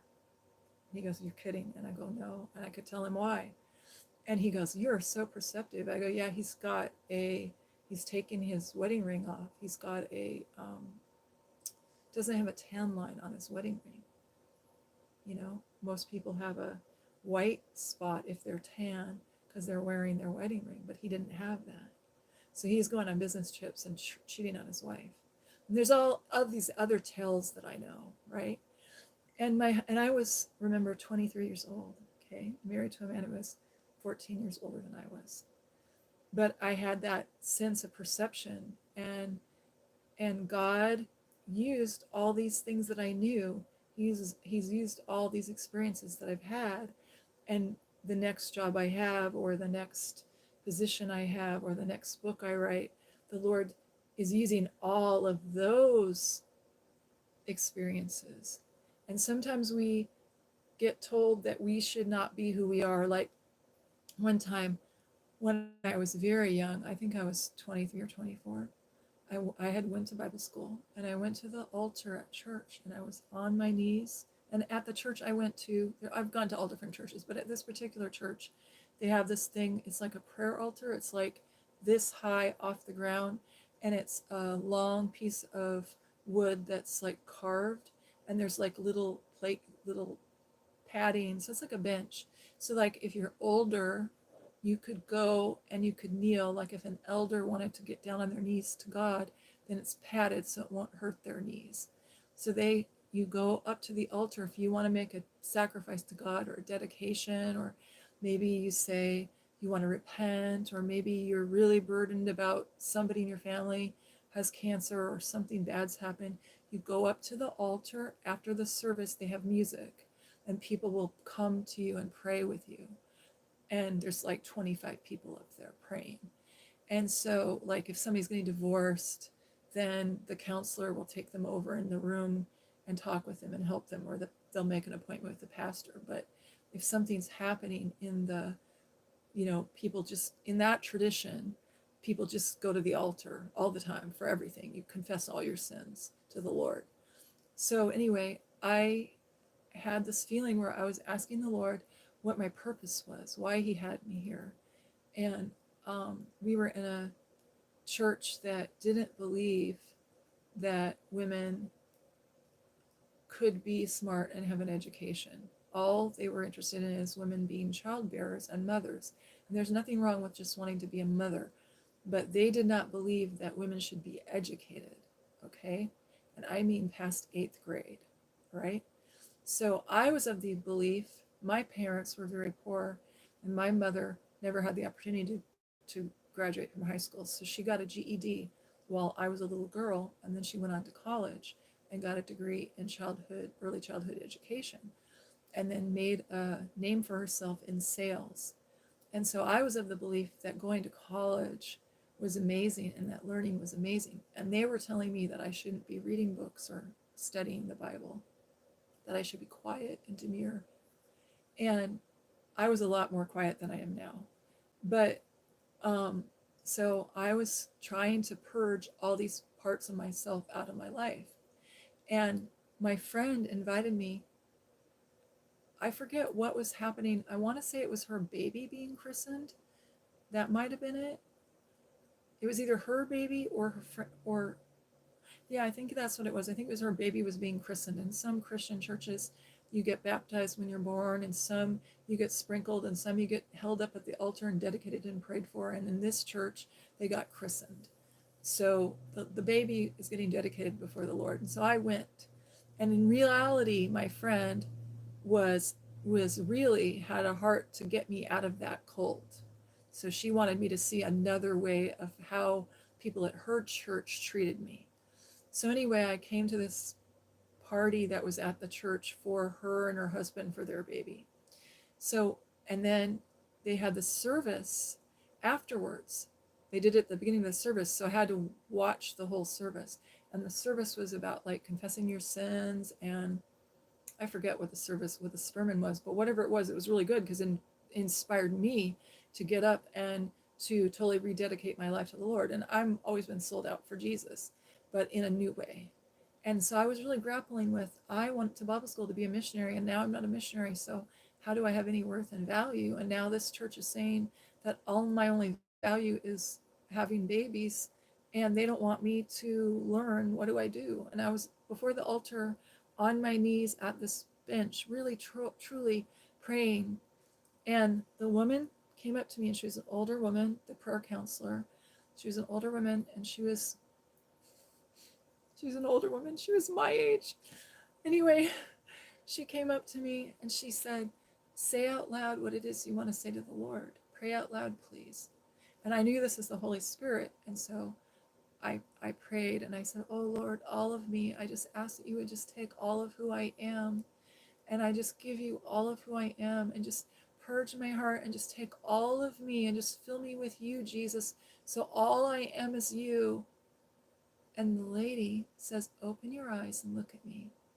And she's very godly, very dressed, very demure, very, how do you say that, modest. And but she has authority. And she says to me, darling, Jesus doesn't want to erase who you are. You're asking to erase who you are, and the Holy Spirit will never do that. Men might do that. Traditions of men in a denomination might do that. Unscrupulous people might do that. People who are well-meaning, who don't know any better, might do that.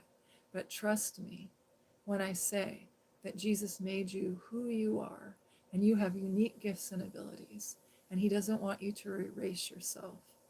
And you can bring all of who you are to Jesus and be who you are, and still be 100% sold out for Jesus. And I think that's the best advice I've ever gotten in my life, because that church that I was involved in was a cult, and they were telling me to be small and be in that little, be the bird smushed up in the little matchbox and don't fly. And God created me to fly. And they were saying, just stay in this little matchbox and look pretty on the shelf. And they didn't want me to talk. They didn't want me to share. They didn't want me to have friends. They wanted me to stay at home, isolated by myself, and make as many babies as possible. And everybody that I know from that church has had severe mental illness. They've had severe depression, or um, um, they've tried to take their own life, or they've had cancer, they've died of cancer. Every one of those women, all 50 of them, have had very severe problems that stayed. And so that's what we were talking about at the beginning of this live stream, was how important it is to acknowledge that your body is the temple of the Holy Spirit, and that the Holy Spirit doesn't make junk. He made you, and he created you to be who you are. And when we express who we are, the Lord is glorified. He's honored. You know, God doesn't want the hummingbird to be a cow. He doesn't want the cow to be a horse. And it says that, Paul says that in the scriptures. Does the hand want to be an eye? You know, does the ear want to be a mouth? All the different body parts are there for a reason. And you're in your life right now, you're placed right where God wants you to be. And many, many people will be blessed by you if you be who God created you to be. So don't try to be a cookie cutter Christian. Don't try to be a Stepford wife. Don't try to say, you know, oh, I like bold, bright colors, but I'm going to wear pastels. You know, me, I like bold, bright colors, but that church said you could only wear baby pink and baby blue and white. And so you either had to wear a baby pink dress with a white color, or a baby blue dress with a white color. And that was it. And they had to be a certain shape and a certain size. And you basically had to check your brain at the door and stop thinking and not ask any questions, you know? And I wanted my children to learn science, and they didn't believe in science. I wanted my children to learn about all traveling all over the world, and they believed that only people at their church were saved and all the other people of the world were going to hell. And they had all these very strange beliefs, you know? And the other thing I learned through that experience is God always, if you're a born again believer, if you've asked Jesus into your life, the Holy Spirit is with you, and he will bring you out of all error, because he was faithful. He will bring people out of error. And I've seen that my whole life, especially as a hospice nurse. He'll bring people out of error. And there are a lot of denominations, and there are a lot of people who are in cults that are, you know, it can be a cult because you teach wrong doctrine. Like if you don't have salvation by grace, the blood atonement, the deity of Christ, the virgin birth, you know, the ascension of Jesus, if you don't have the spiritual gifts, if you don't teach that, you're not a born again Christian, right? The church isn't teaching the Bible. Um, if they don't believe that the word of God is inerrant. Um, so there's a list of doctrinal things that you can believe, but the church can have that perfect doctrinal statement and still be a cult if they have a charismatic leader. And I don't mean charismatic like full of the Spirit. I mean if they have with a lot of riz, you know, a leader who is very, very, very controlling and very, very charismatic. And he wants to make sure that, you know, the church I was in, they told people who to marry. The pastor would say, oh, you at the youth group, and you from the women, I should say the girls and the boys were separate. So you and you are going to get married together.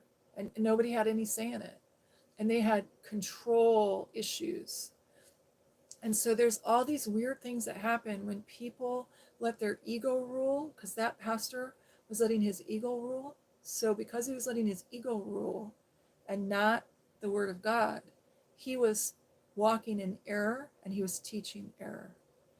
And so it's very sad in the world today. We are told that we're in the end times and that this is going to happen to more and more churches. And I see it happening.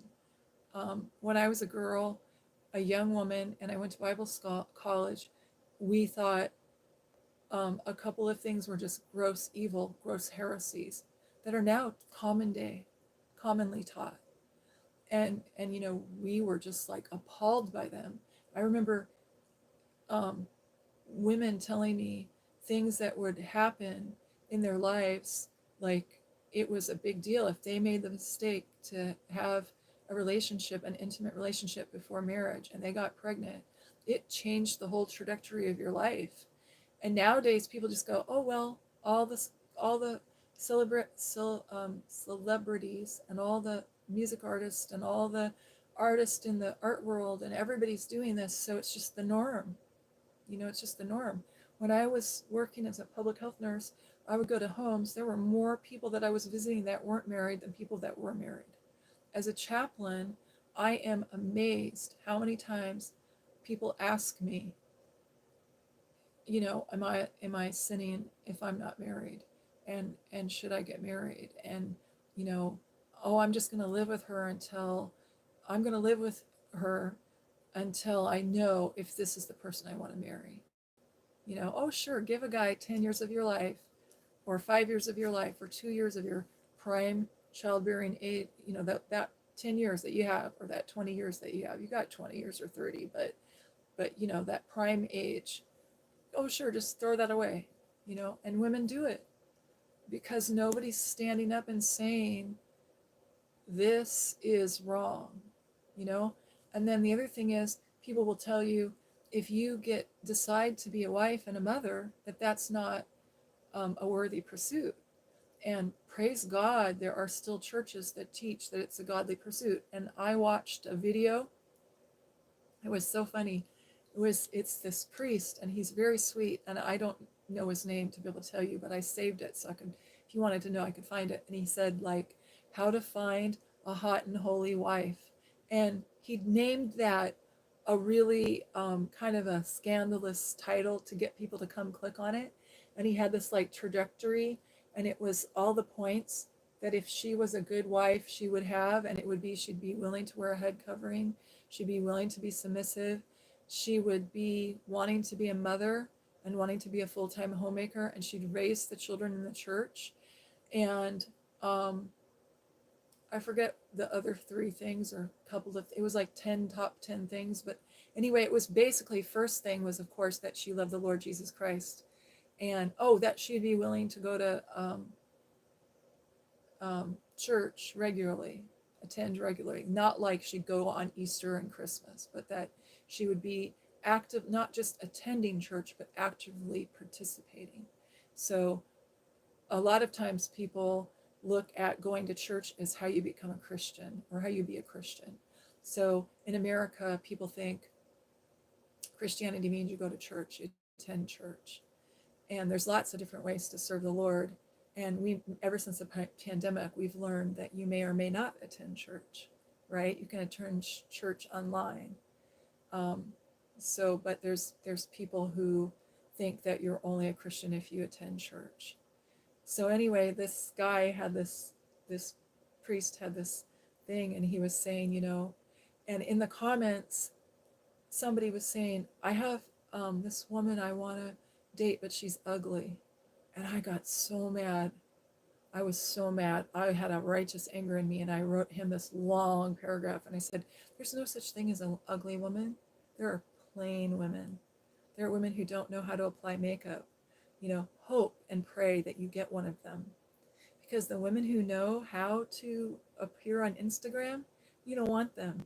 They're in the world's way. I'd much rather have a woman of character who doesn't know how to apply makeup and dress fashionably, because I can teach her that skill set, but I can't teach someone how to be a godly woman if they don't have a heart's desire to love the Lord. And you can't, and my mom in Oklahoma, what they say you can't turn a sow's ear into a silk purse, sugar.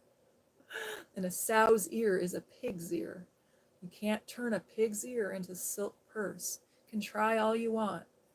So I'd much rather meet a guy who doesn't know how to dress fashionably and has godly character, and doesn't know how to dance. I can teach you to dance, baby. I can teach you to dance. I can go shopping, and we can turn you into a dresser. You can go, wear whatever you want. But if we want to go someplace and go out to dinner, you can get dressed up, But you can't change a man's heart. Only the Holy Spirit can change a man's heart. Only God can.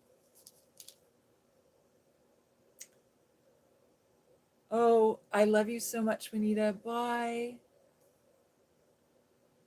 You're not too old.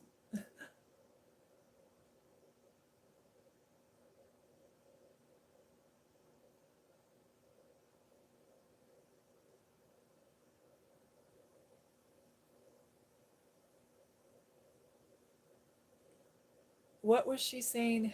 What was Mikey? Explain to me in the comments. What was she saying?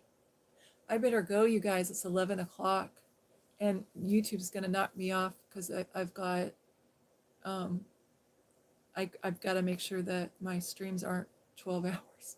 I can't believe we did this again. This is so much fun. Mikey, send me an email and we can text and talk. Mikey just reminded me of why the caged bird sings. Why does the caged bird sing, Mikey? Tell me in the comments. Hi, I gotta go. I don't know how to turn off the thing. Let's say a prayer, okay? Let's say a prayer. Oh, geez. What do you mean? Oh, geez. Because I asked you. I don't know how. Oh, good. Okay, good. I'm glad she was thankful for my talk. Okay, good. Yeah, I had to say something because Maritha's sister and I were having kind of a conversation, and I don't think Anita had a framework for what we were saying. But for freedom from imprisonment, to express his longing for freedom. Bye, Juanita. I love you. Sweet dreams. Or happy day, I guess. I'm not sure which it is. God's so good, isn't he? He's so good. He's so good. I'm so glad we got to spend this time together, dear ones. I love you. I love you, Mikey. I love you, Florin. I really love you a lot, Joe Edwards. Mikey, I don't know about you. Flirting with me in the comments. Uh-oh. Oh, now I get it. The bird in the box. Yeah, that's right. My little bird in the box. Yeah. Yeah. Sometimes women call me, and I use that for an analogy because it's how you feel when you're being controlled. Mm. Mm. I love you. Mm. Mm. Thank you for your comments. This is crazy. I can't believe I'm doing this. Ripping out my heart on the internet, telling everybody my deepest, darkest feelings and thoughts, but it's okay. Maybe it'll help somebody. Mm. Mm. Mm. So, what should we pray for? Do you have something to pray for, Mikey? Mm. Let's pray for Joe Edwards' friend Johnny, okay? And let's pray for. Yeah, it is. It's kind of cathartic. You're right. You're right. Mm. Okay, well, I just thought of something. We can sing a song. I don't know if I'll get in trouble, but it's back in the back, so I don't think they'll see it. But we can sing a song. It's a very sweet song. Okay? I better drink something first.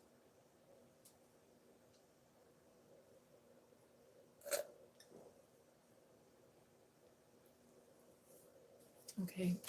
This is a song that Don Williams and Emmylou Harris used to sing. It's called If I Needed You. If I needed you, would you come to me? Would you come to me for to ease my pain? If you needed me, I would come to you. I would swim the sea for to ease your pain. Will the nights forlorn and the mornings born, and the mornings born with the lights of love, and you'll miss sunrise if you close your eyes, and that would break my heart in two. If I needed you, would you come to me? Would you come to me for to ease my pain? If you needed me, I would come to you. I would swim the sea for to ease your pain. Baby's with me now, since I showed her how to lay her lily hand in mine. Who could ill agree? She's a sight to see, a treasure for the poor to find. If I needed you, would you come to me? Would you come to me for to ease my pain? If you needed me, I would come to you. I would swim the sea for to ease your pain. Mm-hmm. Mm-hmm. Mm-hmm. Mm-hmm. Mm-hmm. Mm-hmm.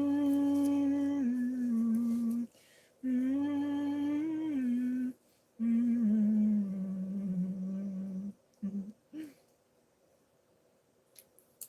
Mm-hmm.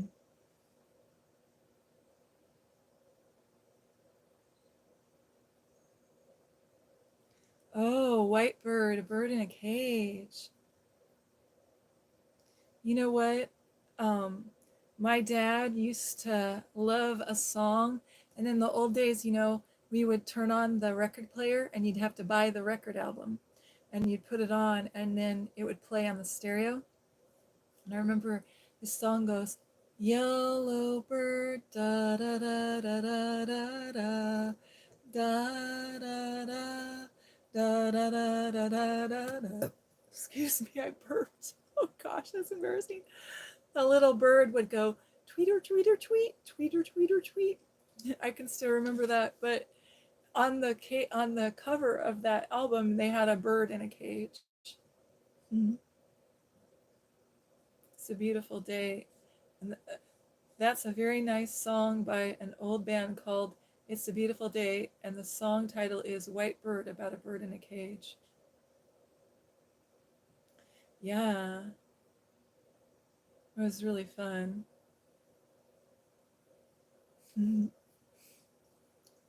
Joe Edwards, let's pray for you, but then go look up the neuropathy, the drinks, and all the things for neuropathy, and try to find one thing that you can do.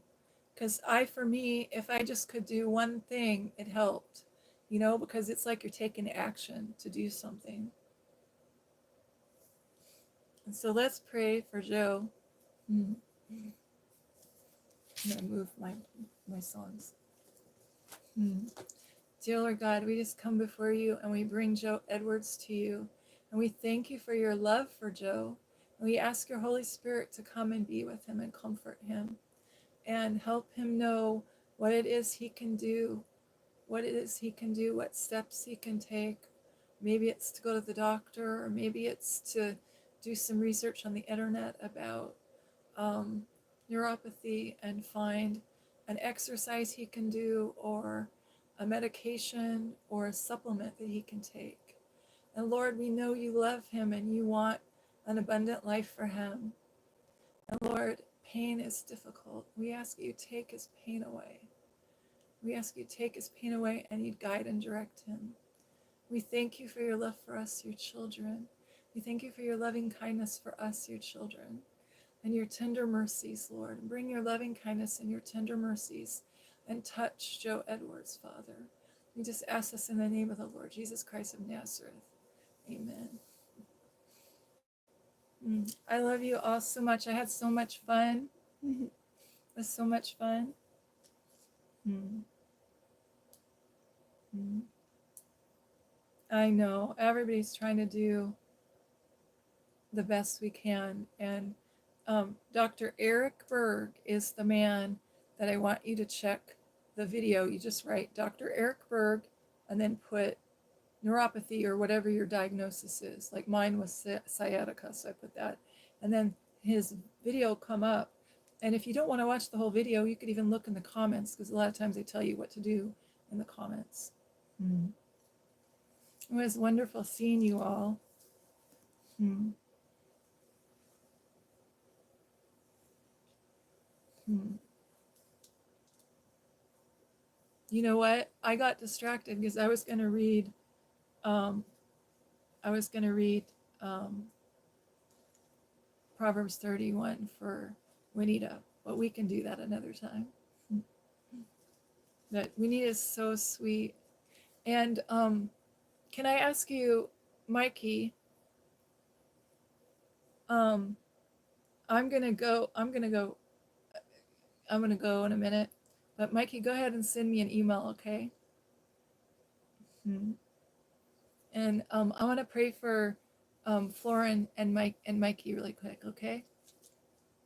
Dear Lord, I ask you, your Holy Spirit would come and just surround and protect Florin and his family. Bless his family, Father. And I pray a blessing on him so big that they can't contain it all.